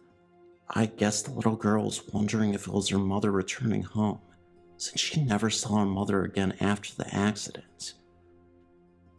Another time I was at my cousin's sleepover birthday party, which he had in their basement apartment. So being like she is, she had a Ouija board. I know that Ouija boards are really only games, but this is what happened. I wouldn't play with it. Surprised? I think not. Anyway, I was sitting on the couch watching a few others play with it. There was a remote on the counter on the other side of the room, and all of a sudden, it was like someone had just pushed it off the counter in a range because it went flying all the way across the room. No one was near it at all. So later, when we were all trying to get sleep, we had about 3 portable heaters because we were in the basement. Even with the heaters on full blast and all of us girls in the room, the more people, more body heat, warmer room. The room was ice cold. So needless to say, I didn't get any sleep because it was too cold for comfort. There are only a couple of haunted places around here. There's the tunnel to nowhere. When the construction workers were working on it, it collapsed and killed many. If you go at night, and you have the nerve to go into the tunnel, pitch black, can't even see your hand in front of you. As you go deeper into the tunnel, if you have a flashlight, count on it going out, and also count on your breathing getting harder too, as you go further. Sure, there are explanations, but this is the story behind it that makes you want to believe it's something else. Then, there's Helen's Bridge. I'm not sure of the true story behind Helen, but all of the ones that I've heard can be summed up like this. Something happened to Helen's baby. She jumped off the unfinished bridge to her sad ending. If you venture onto the bridge, which is closed to the public now, you have to walk quite a way. If you walk towards the edge of the bridge and say, "Helen, I got your baby," she appears and tries to harm you if you're dumb enough to stick around. Another thing I experienced really did give me the creeps. Me and a bunch of friends were just out for a ride. They told me about the cemetery that is haunted. If you go through it at night, your car supposedly turns around and cuts off. Me being the chicken I am, I said forget that. Well, they tricked me. They took me into the cemetery another way. As soon as I realized it was a cemetery, I started freaking out and put the car into reverse before I ventured further into the cemetery. Even though I put the car in reverse, when I pushed on the gas, I wouldn't move. it had been put into neutral. So I tried again. Stepped on the gas, went forward, then put into drive. Well then, I tried once more, and it went right back into neutral. No one was pushing the gear shift. None of them even know how to drive a stick. So finally, and luckily, because by this time I was pretty freaked, it stayed in reverse, and I went home and stayed shook up about it for most of the night. Even though I didn't see anything, something was trying to force me to enter.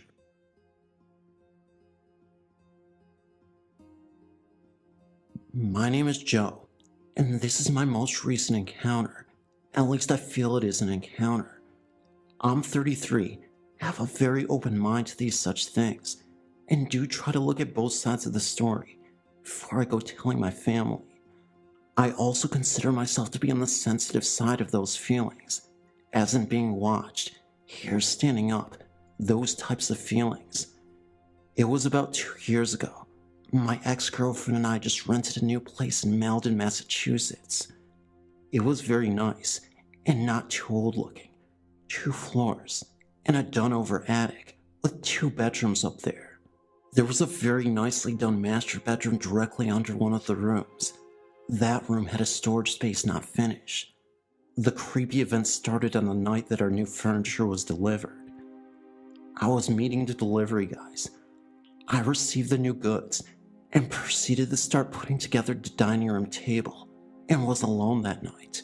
Suddenly, and I do stress suddenly, I got this eerie feeling I was being watched. A feeling that was full of dread and despair. It was ridiculously unnerving. I did have the radio on, so it wasn't dead silent, but that didn't matter. I tried to shake it off by singing, just so I could get my mind off of that feeling. Trying to comfort myself by saying that it's just because you're in a different place. You haven't got comfortable in your new surroundings yet. It wasn't working. Those feelings were getting stronger.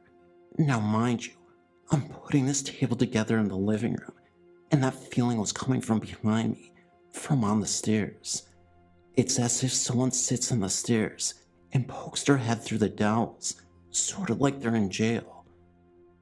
As hard as it was, that feeling wasn't going away. So what did I do? I got up off my knees, looked at my watch, and repeatedly told myself, it's getting late. I said that's enough for tonight, trying to kid myself, and left pretty quickly. I didn't say anything to my girlfriend about this since I just thought it was me. So I'm a night owl, and I love watching the TV late into the night. My girlfriend is dead asleep and is next to me in bed. It's around 1:30 a.m. when I start hearing a banging. Not banging like a pounding, but a banging, like stomping noises. These sounds were coming from my daughter's room above us, and she was staying at her grandmother's house that night. I mute the TV and cock my head to focus my hearing, and then it stops. I quickly dismiss it and then unmute the TV. No sooner I do that, that stomping comes back again. Now I'm getting a little nervous, because in the other room up there is her son. He's 5 and fell asleep hours ago. I shut the TV off, put a pillow over my head, and go to sleep, all the while wondering what the heck that was. But it did stop, and nothing else happened that night. Now mind you, this was only a couple span of days, 1 weeknight. And oh, by the way, we had a mini chihuahua.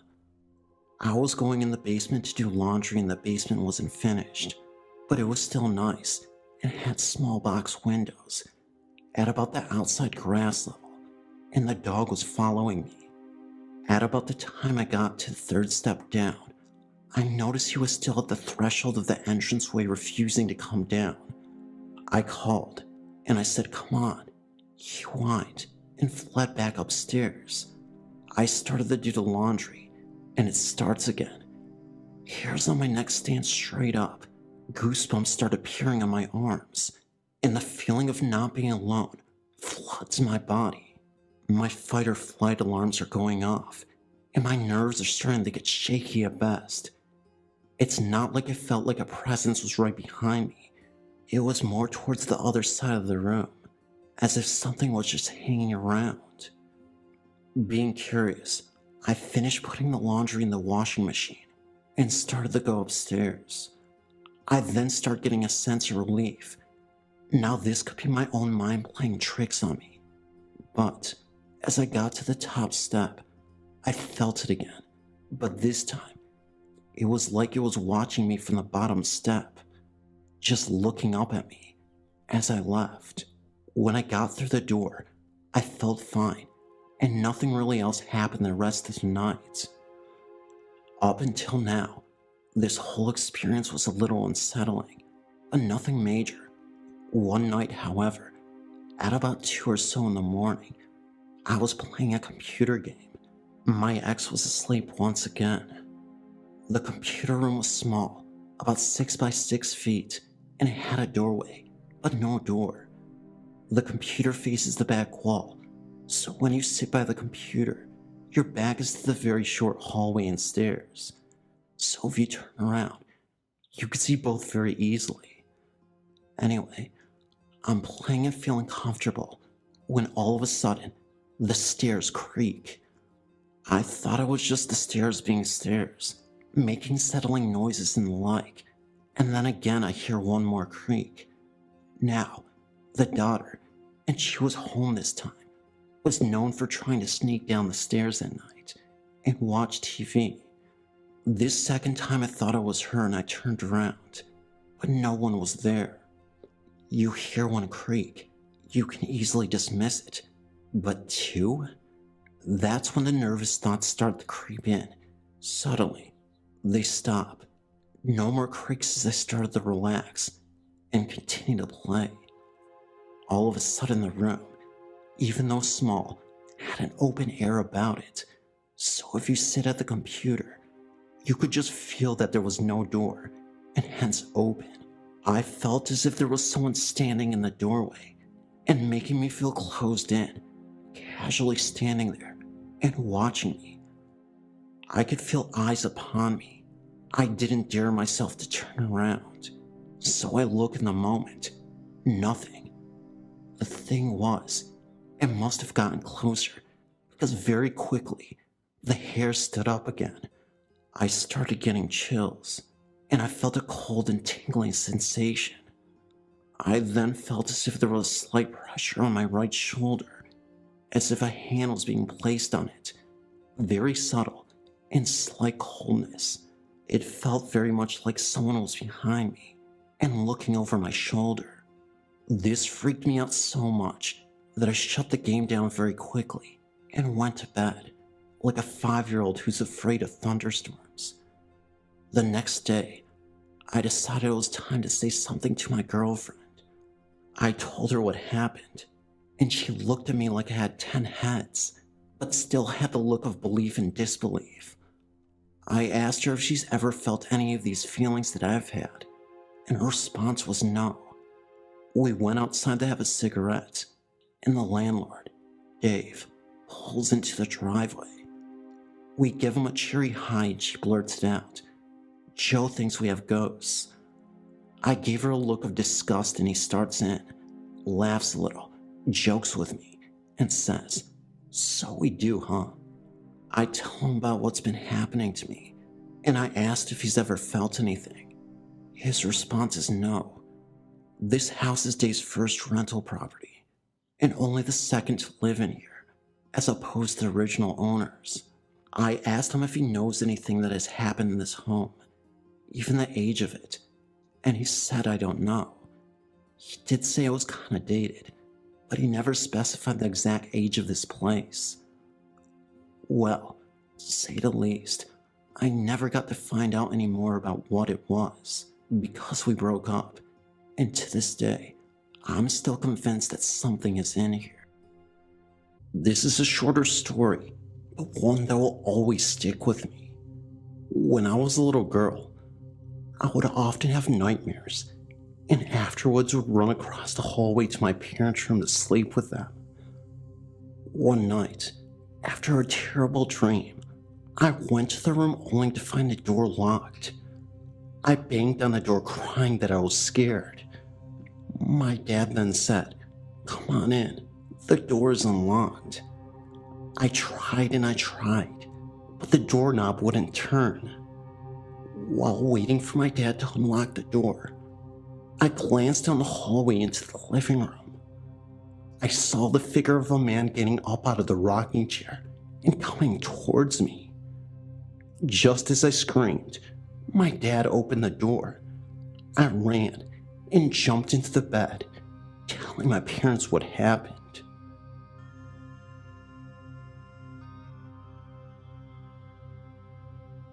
I've been around ghosts my entire life, for as long as I can remember.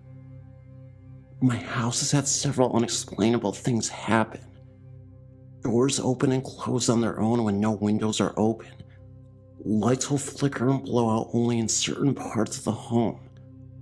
We have used the same lamps in other parts of the home, the same type of bulb from the same box with no problems. When I was a child growing up with my older brother, we shared a room together. We were always told to clean our rooms before supper, and we always did.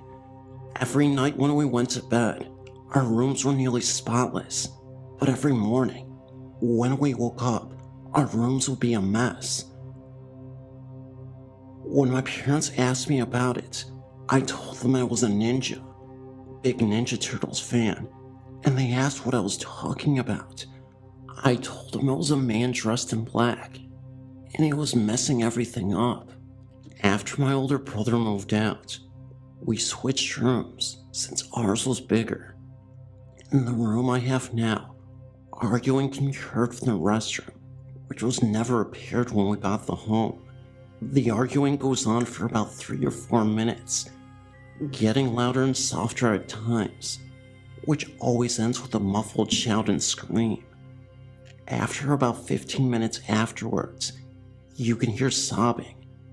My younger brothers hear it too, but my parents remain skeptics. They don't want to scare them. Now to mention the imps. My friends and I have heard about the Jewish graveyard on Sand Ridge Road in Ferguson Valley, Lewistown, Pennsylvania, which is only a few miles away from where we live. We've had so many experiences there, but since this email is already long enough, I just want to let you know I've had experiences with this stuff throughout my life. I will get to the point now. The graveyard started out with nothing there, but as we went there more and more, we saw more. I haven't gone back there the last time we were there. My friend Jim was in 3 different places at once. We spotted creatures just as you described, being around the apparition that appeared in your home. There's more to the story, but I don't want to waste your time explaining all of this if you heard about the graveyard before. The last time we were there is the last time I'll go there at night. My girlfriend and I drove past it 2 weeks ago, about 2 months since the last time we were there, and we saw a young boy dressed in early 1900s style clothes with a brown shirt, a brown vest, and a brown hat. I've been over there over a dozen times, and never have I seen anything outside of the gates. It was the belief of my friends and I that they could not leave the gates, because they never had before. But the child was crouched down on the edge of the ridge outside, as if waiting for us. This was nearly 2 in the morning, and it was raining, but the child did not appear wet, and I'd say that they appeared around 8 or 9 years old.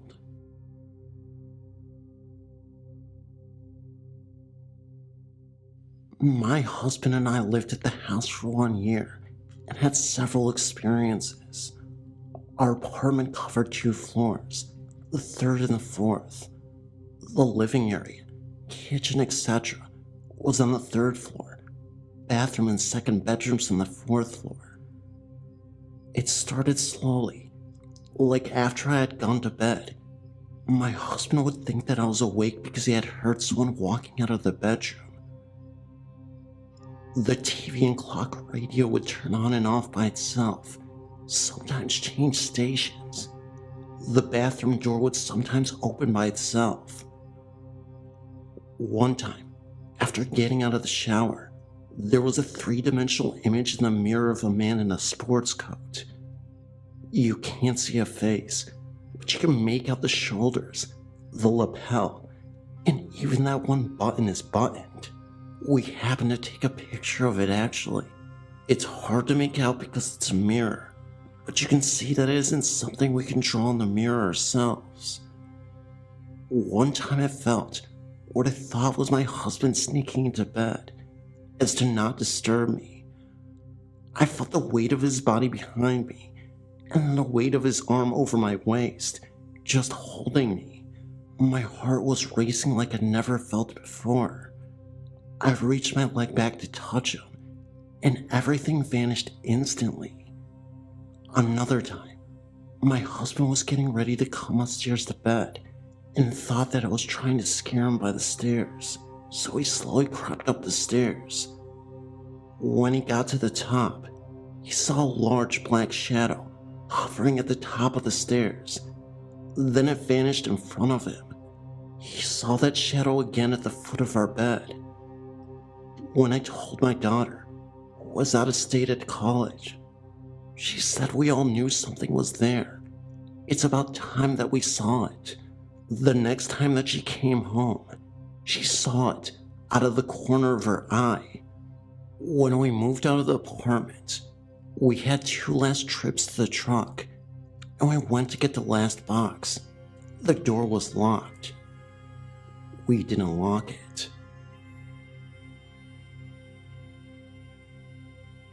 So I have a story about ghostly lights. The lights I'm going to try to explain have more to do with me, I believe, than a particular place. About 17 years ago in Texas, I came home from work, and as always, Danny, my Pomeranian, was jumping and yapping, happy to see me.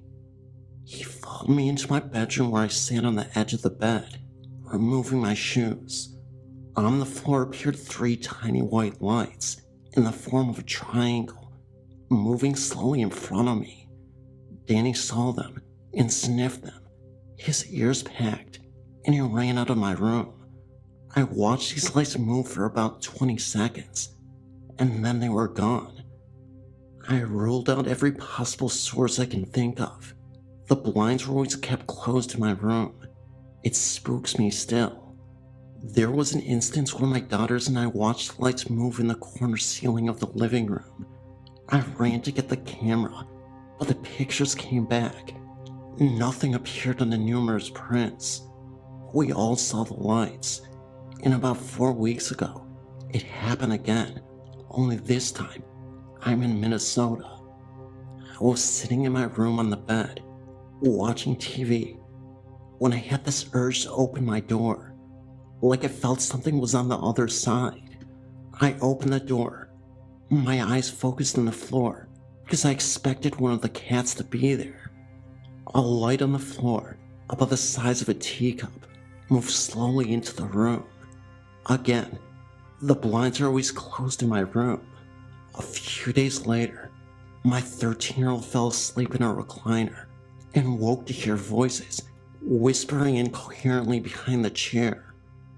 She said she picked up a book and threw it into the air and told whatever it was to please shut up. But the whispering continued until she went into her bed. I never said a word about the light I saw either.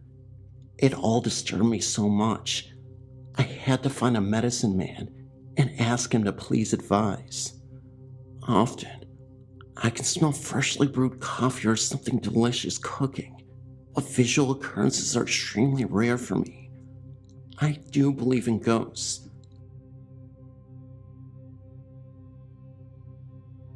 Black Forest, Colorado. It isn't just a Lee residence.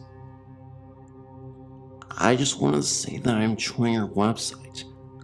I was personally a visitor of the Lee residence when he wanted me to clean his house. My sister-in-law went with me. I was halfway up the stairs. She was at the bottom, and we both got extremely warm for a period of 3 to 5 seconds. Well, we couldn't get out fast enough. This home is also known for faces appearing in the mirrors, locking people in the rooms, and ghosts standing over you. Very creepy. Most of Black Forest is haunted. A little known fact is, the Native Americans, long before the white man arrived, said it was evil. They had a pathway of bent trees marked through the Black Forest. It was the fastest trail to cross through. It always has been eerie. The property I grew up on is behind the Black Forest store. Nobody has ever been able to walk down the driveway from the store to the house at night without feeling as if someone were about to eat you alive. It is horrifying, and as soon as you get to the light at the house, it goes away. Orbs are in every picture we have taken there. I have several pictures with ghosts in them. They've been seen, heard, felt, and even smelled there. And you'll hear stories like these from any long-term resident, and the new people wonder what's wrong with the place. My family alone could keep you busy with stories for a week about Black Forest near Colorado Springs, Colorado.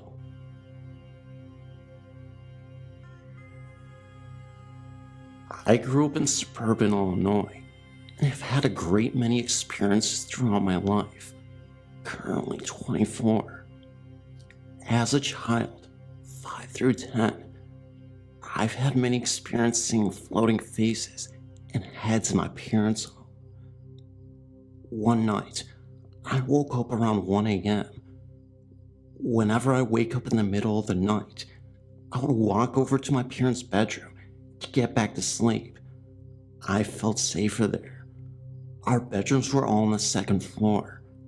As I walked up to their bedroom, I noticed a white object over the staircase, floating at about my height. I wasn't sure what I was seeing, so I walked down the staircase to see what it was. I looked up at it and saw nothing but a floating white cloud. At this point, that was when I realized I could go through it, and nothing was holding it up. I ran screaming to my parents' room. Another time, I was sleeping over in my cousin's house, about age 12. I was always the last to fall asleep, and I hated it since I was always scared of the dark. An hour or so after everyone else fell asleep, 2 cousins, 1 brother, an aunt and uncle in another room, I heard the back door, along with the screen door, open and close. I heard several people walk into the home talking loudly. Although I couldn't make out what they were saying, they all walked into the room we were sleeping in and continued to talk, and otherwise make lots of noise. I hid under the blankets until the noise stopped. I never slept over there, ever again.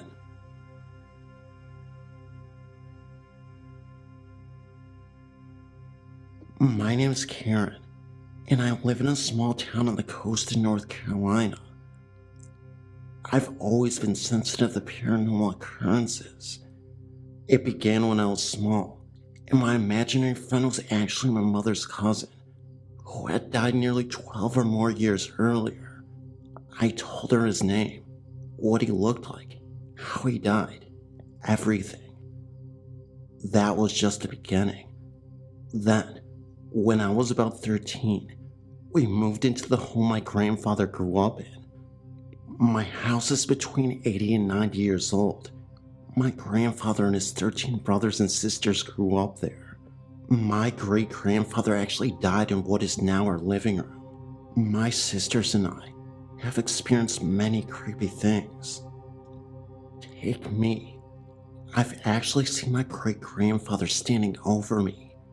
I was sleeping on the couch in the living room, in the exact place where he died, and suddenly I woke up saying something odd, and as my eyes began to adjust to the light in the room, I saw the apparition of my great-grandfather. He looked exactly like he did in the picture of him we have hanging in our entranceway. He actually looked multicolored, like when the TV scrambles and you see all sorts of colors. When I was fully awake, he disappeared. Needless to say, I was absolutely terrified, but I actually stood there trying to rationalize what had just happened after everything occurred. I also didn't like to be alone in my house at night, especially if I have to go upstairs. It's not that I feel unsafe, but I always feel like someone is directly behind me, breathing on my neck. My sister lived with us with her son for a year, while her husband was away at boot camp. Her son was maybe between 1 or 2, and we constantly heard soft humming coming from his room. When we put him to bed, he would sit in the hallway, staring at the wall laughing and babbling to someone he called Big Mama. We asked my grandfather about it, and he said they used to call his mother Big Mama. No one had ever told any of us that, and we definitely didn't tell my nephew about it. While they lived with us, my sister was really screwed around with. She went to the kitchen late one night to get a drink, and when she opened the freezer to get some ice, she heard the sound of what she described as a woman's high heels, like they were in the 40s, bigger, clunky heels, and the footsteps stopped at the edge of the kitchen door, and then directly behind my sister. She heard in a whispered voice, "Shh." She ran out of the kitchen, leaving the fridge open, and jumped on the couch where my mom was sleeping. She also was always awakened to a woman's voice softly calling out her name. One night she had gotten fed up with being woken up, and she sat up in bed and said, "Great Grandma, please let me sleep. Just let me go to sleep." From that night on, she never heard her name being called again. It's not only the family that gets messed with, it's our friends too. Once, my sister had a boyfriend that stayed the night and slept on the couch where my Uncle Ty had always slept before he passed away. Lee, the boyfriend, kept on having his feet thrown off the couch. Being in the middle of sleep, he didn't really regard it as anything until he finally woke up to his feet being held up in the air and his legs being twisted back and forth. My college roommate recently came home with me and slept in one of the rooms upstairs. It used to be my room, but that room never even got warm, even in the summer when the upstairs of our old house is blistering hot. It remains cool. Anyway, she woke up in the middle of the night to see a man lying on the floor with his hands behind his head. He never moved, but he just stared at her. When he disappeared, she got up and turned on the lights and slept with them for the rest of the night. I could really go on and tell you even more stories, but I think I've written enough. I hope you enjoy my stories, and believe me, these are true. I wouldn't have spent so much time typing them out if they were fake. I love the fact that our house is haunted. I feel privileged. And it seems that every time one of my grandfather's brothers or sisters passes away, our house receives more activity. They are all just coming back home, I guess.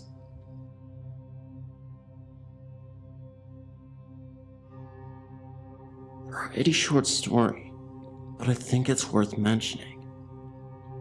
Our family moved to this old house about 5 years ago. It is located in Ray, Michigan, a small town, of course.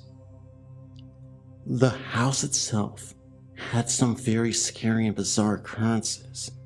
Pictures fell off walls, objects and small items were constantly moved around, and we somehow managed to get ourselves locked out of the house for about 45 minutes. The odd thing about that moment was, we had never locked the doors previously, and Even if we did, we had the keys. My family and I were trying to open the door with the keys, but somehow, the keys wouldn't even work right. So eventually, we were able to get into the house via an open window. Other things also happened, such as money would mysteriously just vanish and then go missing.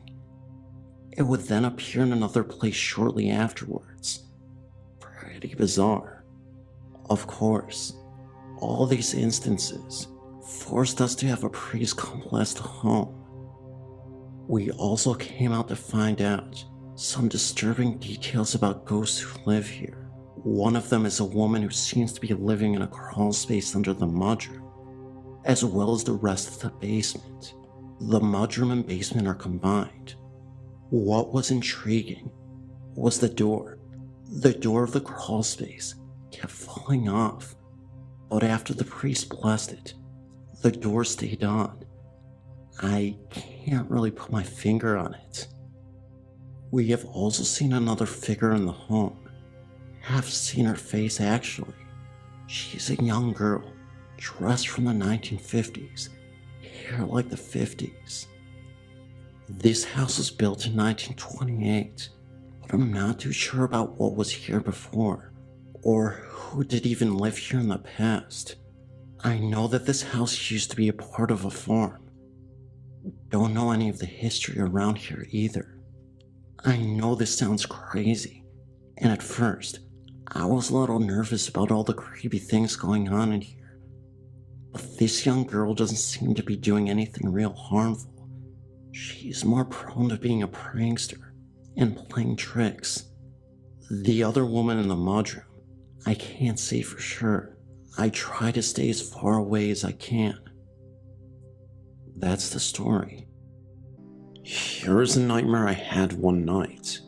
It's very scary, so brace yourself. One night in the cold, harsh winter of the snow belt in Cleveland, Ohio, I was making my tea, awaiting until it was done steeping.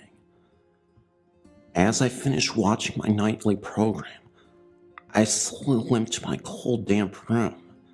Hence, my heating ducts aren't very good, and my room is on the complete opposite side of my house, away from my furnace, and on the outskirts of the other bedrooms.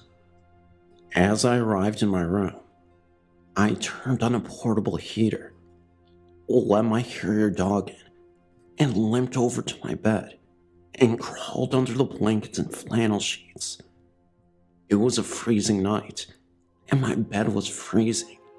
As I went half asleep, I remember my mother walking in and turning off my heater. After that, I was completely emboweled in the satisfying darkness of slumber. I was sound asleep, and not to be disturbed until my own cries of horror awakens me. As I sit watching TV, too vague to tell what program it was, I was merely amused watching it, lesser the fact that it seemed that there was no screen that I could make out. I zoned everything out.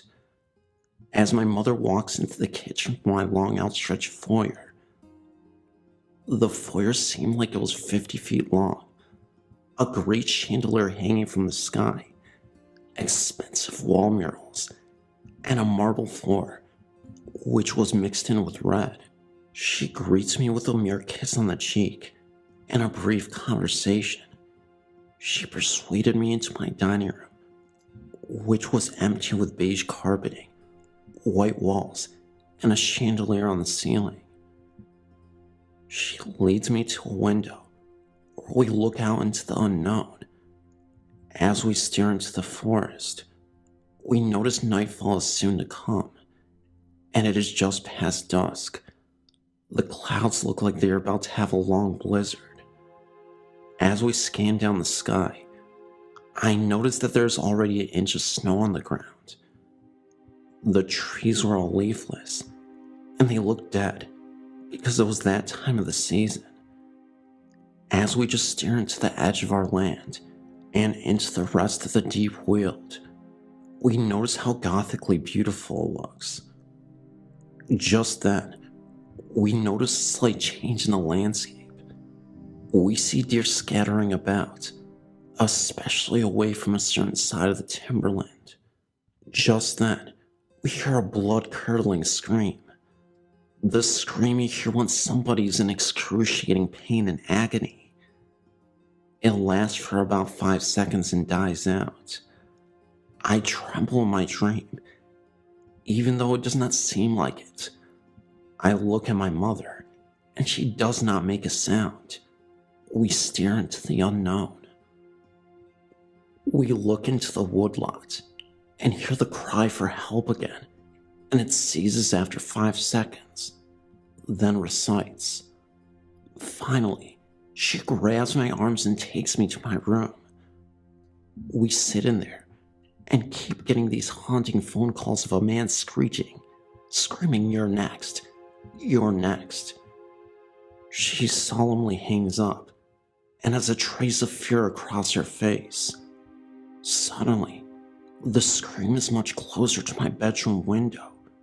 Suddenly, I awaken with a jolt. I feel a cold sweat run down my back and notice that my breath shows up in midair.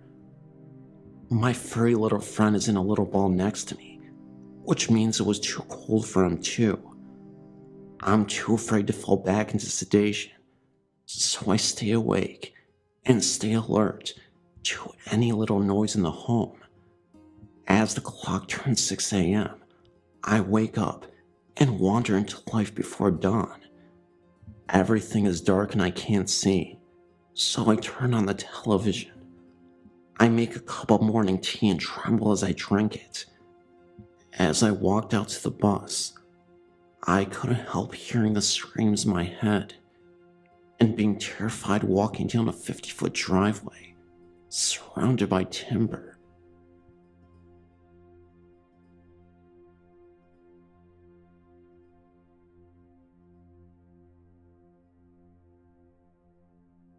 I've had a few experiences as a child, probably being less than 8 years of age, give or take. I found some little glass thing that I liked, and I was playing with it.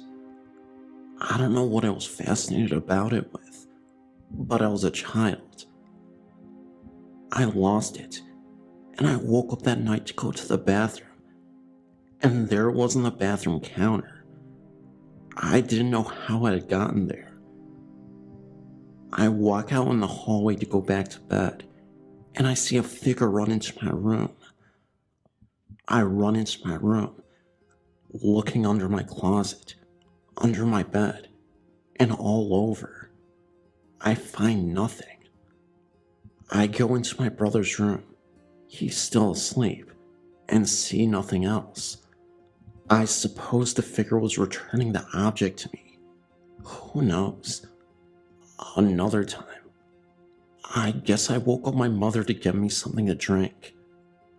After we went down the stairs and turned a corner to go to the kitchen, I'm behind her, and as she is about to go to the other room, I see a little boy, probably about my age at the time, and dressed in old-style clothes.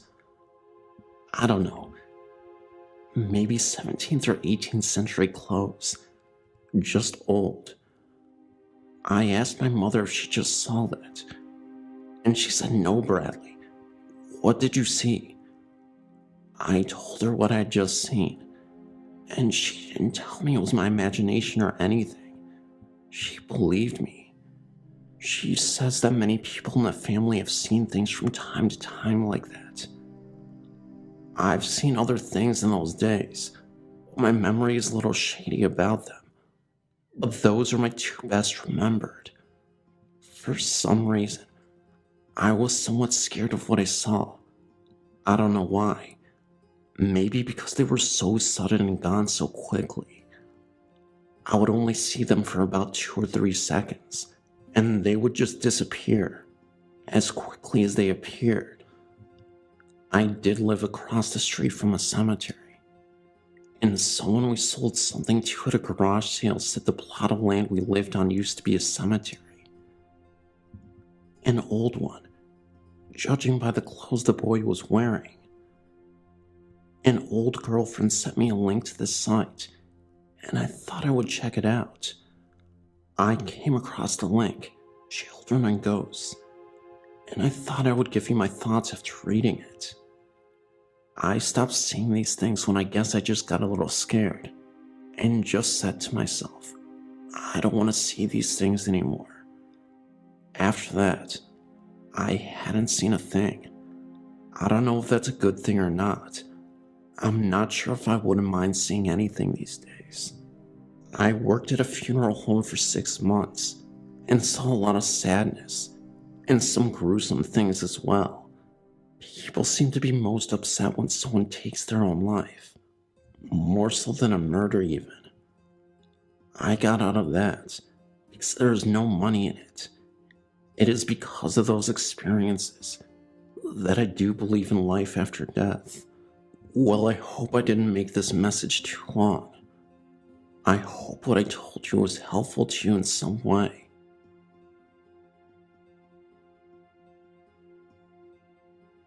Well, let me first explain. I'm not psychic. I don't think that I'm particularly sensitive. I know that some of my friends and I in high school did mess around with some stuff. Ouija boards, going to cemeteries, etc. That wasn't the brightest of ideas, but it wasn't meant to be harmful. For whatever reason, I seem to attract this kind of energy. My parents had bought a house in a brand new development in West Windsor, New Jersey, in 1992. It was built on a former sod farm. Nothing too strange that we knew about. From the very beginning, I'd gotten weird vibes and sensations there, that something just wasn't right. My grandmother's sister, who was very sensitive, did not like coming over, that she never felt comfortable there. I never saw anything outright when I lived there, but I always got some strange vibes. My late grandmother did have a frightening experience. She had fallen asleep watching TV in the family room and awoke around 2 a.m. to 2 men standing in front of her. She screamed, and they were gone. I would get sensations of cold spots in certain spots in the home, especially in the front room. A lot of misery befell my family when they lived there too. Maybe it was a coincidence. Maybe not. In 1994, I lived for a brief time at 50 Main Street in Roebling. It was once a doctor's office, and I believe a post office at one point in time. I had many strange experiences in that home. My husband was going to school at night and worked full-time, so I was there by myself a lot. There was a room that was used for storage between our kitchen and the garage. I never wanted to be in there by myself. It was a very oppressive feeling, and I had a hard time breathing when I would be in there. There had been several times when I was doing laundry in the basement that I felt as if someone was standing behind me. Every so often I would catch a glimpse of an older, heavy-set woman outside. Since there was an alley directly behind the house, I assumed it was a neighbor. Apparently, no one alive in the neighborhood fit the description. The one thing that did me in was the 3rd floor. When my husband lived there as a teenager, he and his brother shared it, and his brother had put mirrors along one whole wall. For whatever reason, I was never able to look at those mirrors. I don't know if I was afraid of what I'd see or what, but I never could. I had originally planned on making the other room there into my sewing room. One afternoon, I was up sweeping when I felt as if someone was in the room with me. I knew I was home alone. It was such a palatable presence. I started to pray out loud. I basically did the rosary, but the feeling did not subside. I did not feel evil. It was just very oppressive. Needless to say, I was grateful when my mother-in-law sold the home and we had to move. As an aside, I grew up in Ridgewood, Bergen County, and I think that it is a one haunted town. There is something very evil in the cemetery across from Ben Franklin Jr., and I knew people would mess around with that stuff that they should have not stirred something up there. One night, we were all hanging out across the street by Ben Franklin Jr., and then I went home. I parked in my parents' garage. I was 17 or 18 at the time, and for some strange reason, the car backed itself out of the garage and landed directly over a ditch. It was like it had perfectly aligned itself to go there. The high school is haunted too. There used to be a room off the auditorium in the tower that was always 10 degrees cooler than anywhere else in the school. Of course, this is where we would go to smoke on a rainy day.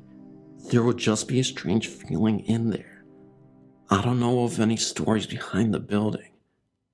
It just might be a natural energy field or something. Finally, I used to work at the Borders in West Windsor. The shopping center that the store is located in was built over swampland where a bunch of kids from Trenton had drowned on Christmas night when they were fleeing police in a stolen car. The accident happened around 10 p.m. at night. Apparently where the back room in the store is was not too far away from the accident where it happened. There were many times we would hear things outside at night on the loading dock. Of course, when we would open the door, there would be nothing. A lot of times, and especially after 10 p.m., it would be very creepy going back there. I know that some other employees said that they had seen things back there. I never saw anything. I just got weird feelings.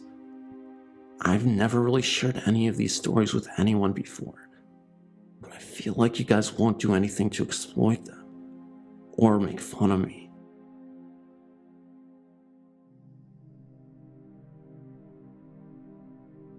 When I was 15 years old, I used to frequently babysit from a next-door neighbor who has 5 children.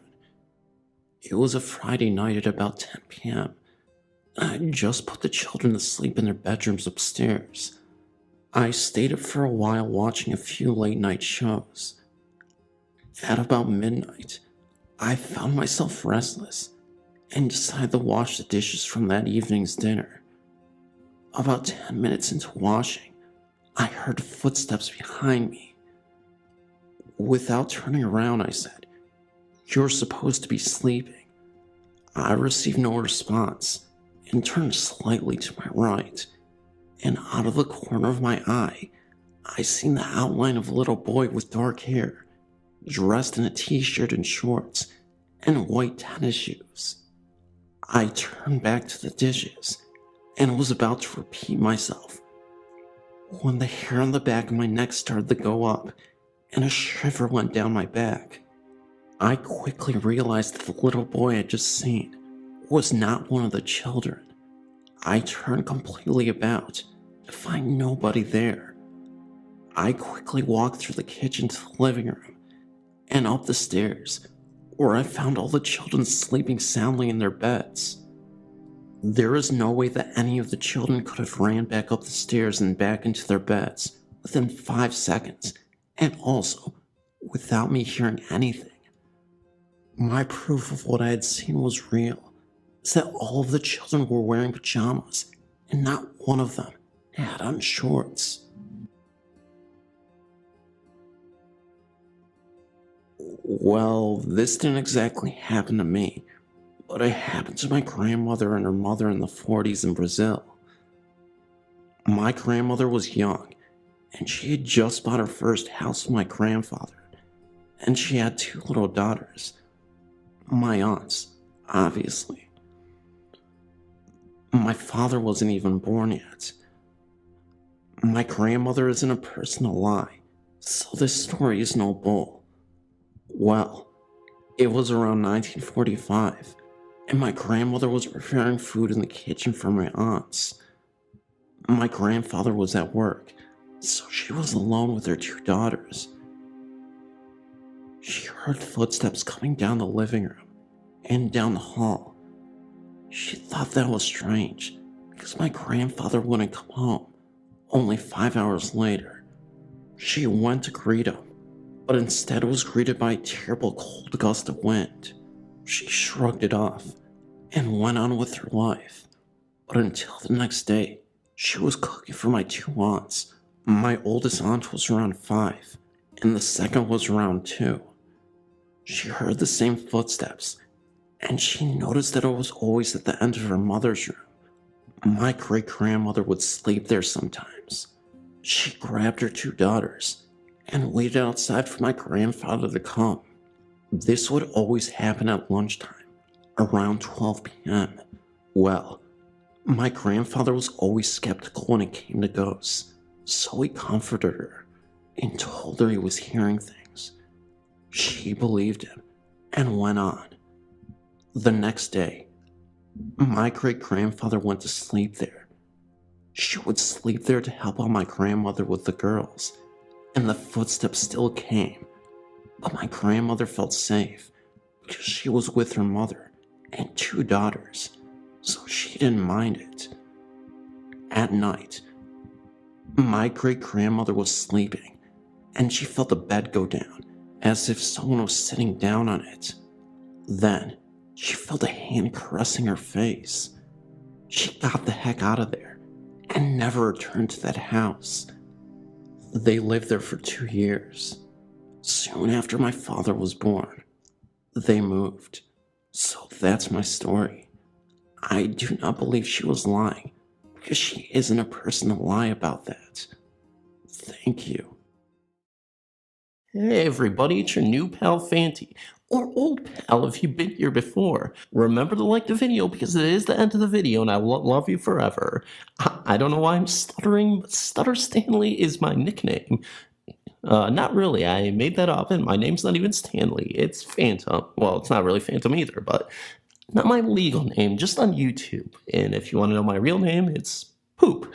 Anyway, guys, if you got to the end of the video, I really appreciate if you like, comment, and shared. It really helps the algorithm grow for a small channel like me, even for a really long video. So if you could do that, I'd really appreciate it. Love you guys, and I'll see you in the next video.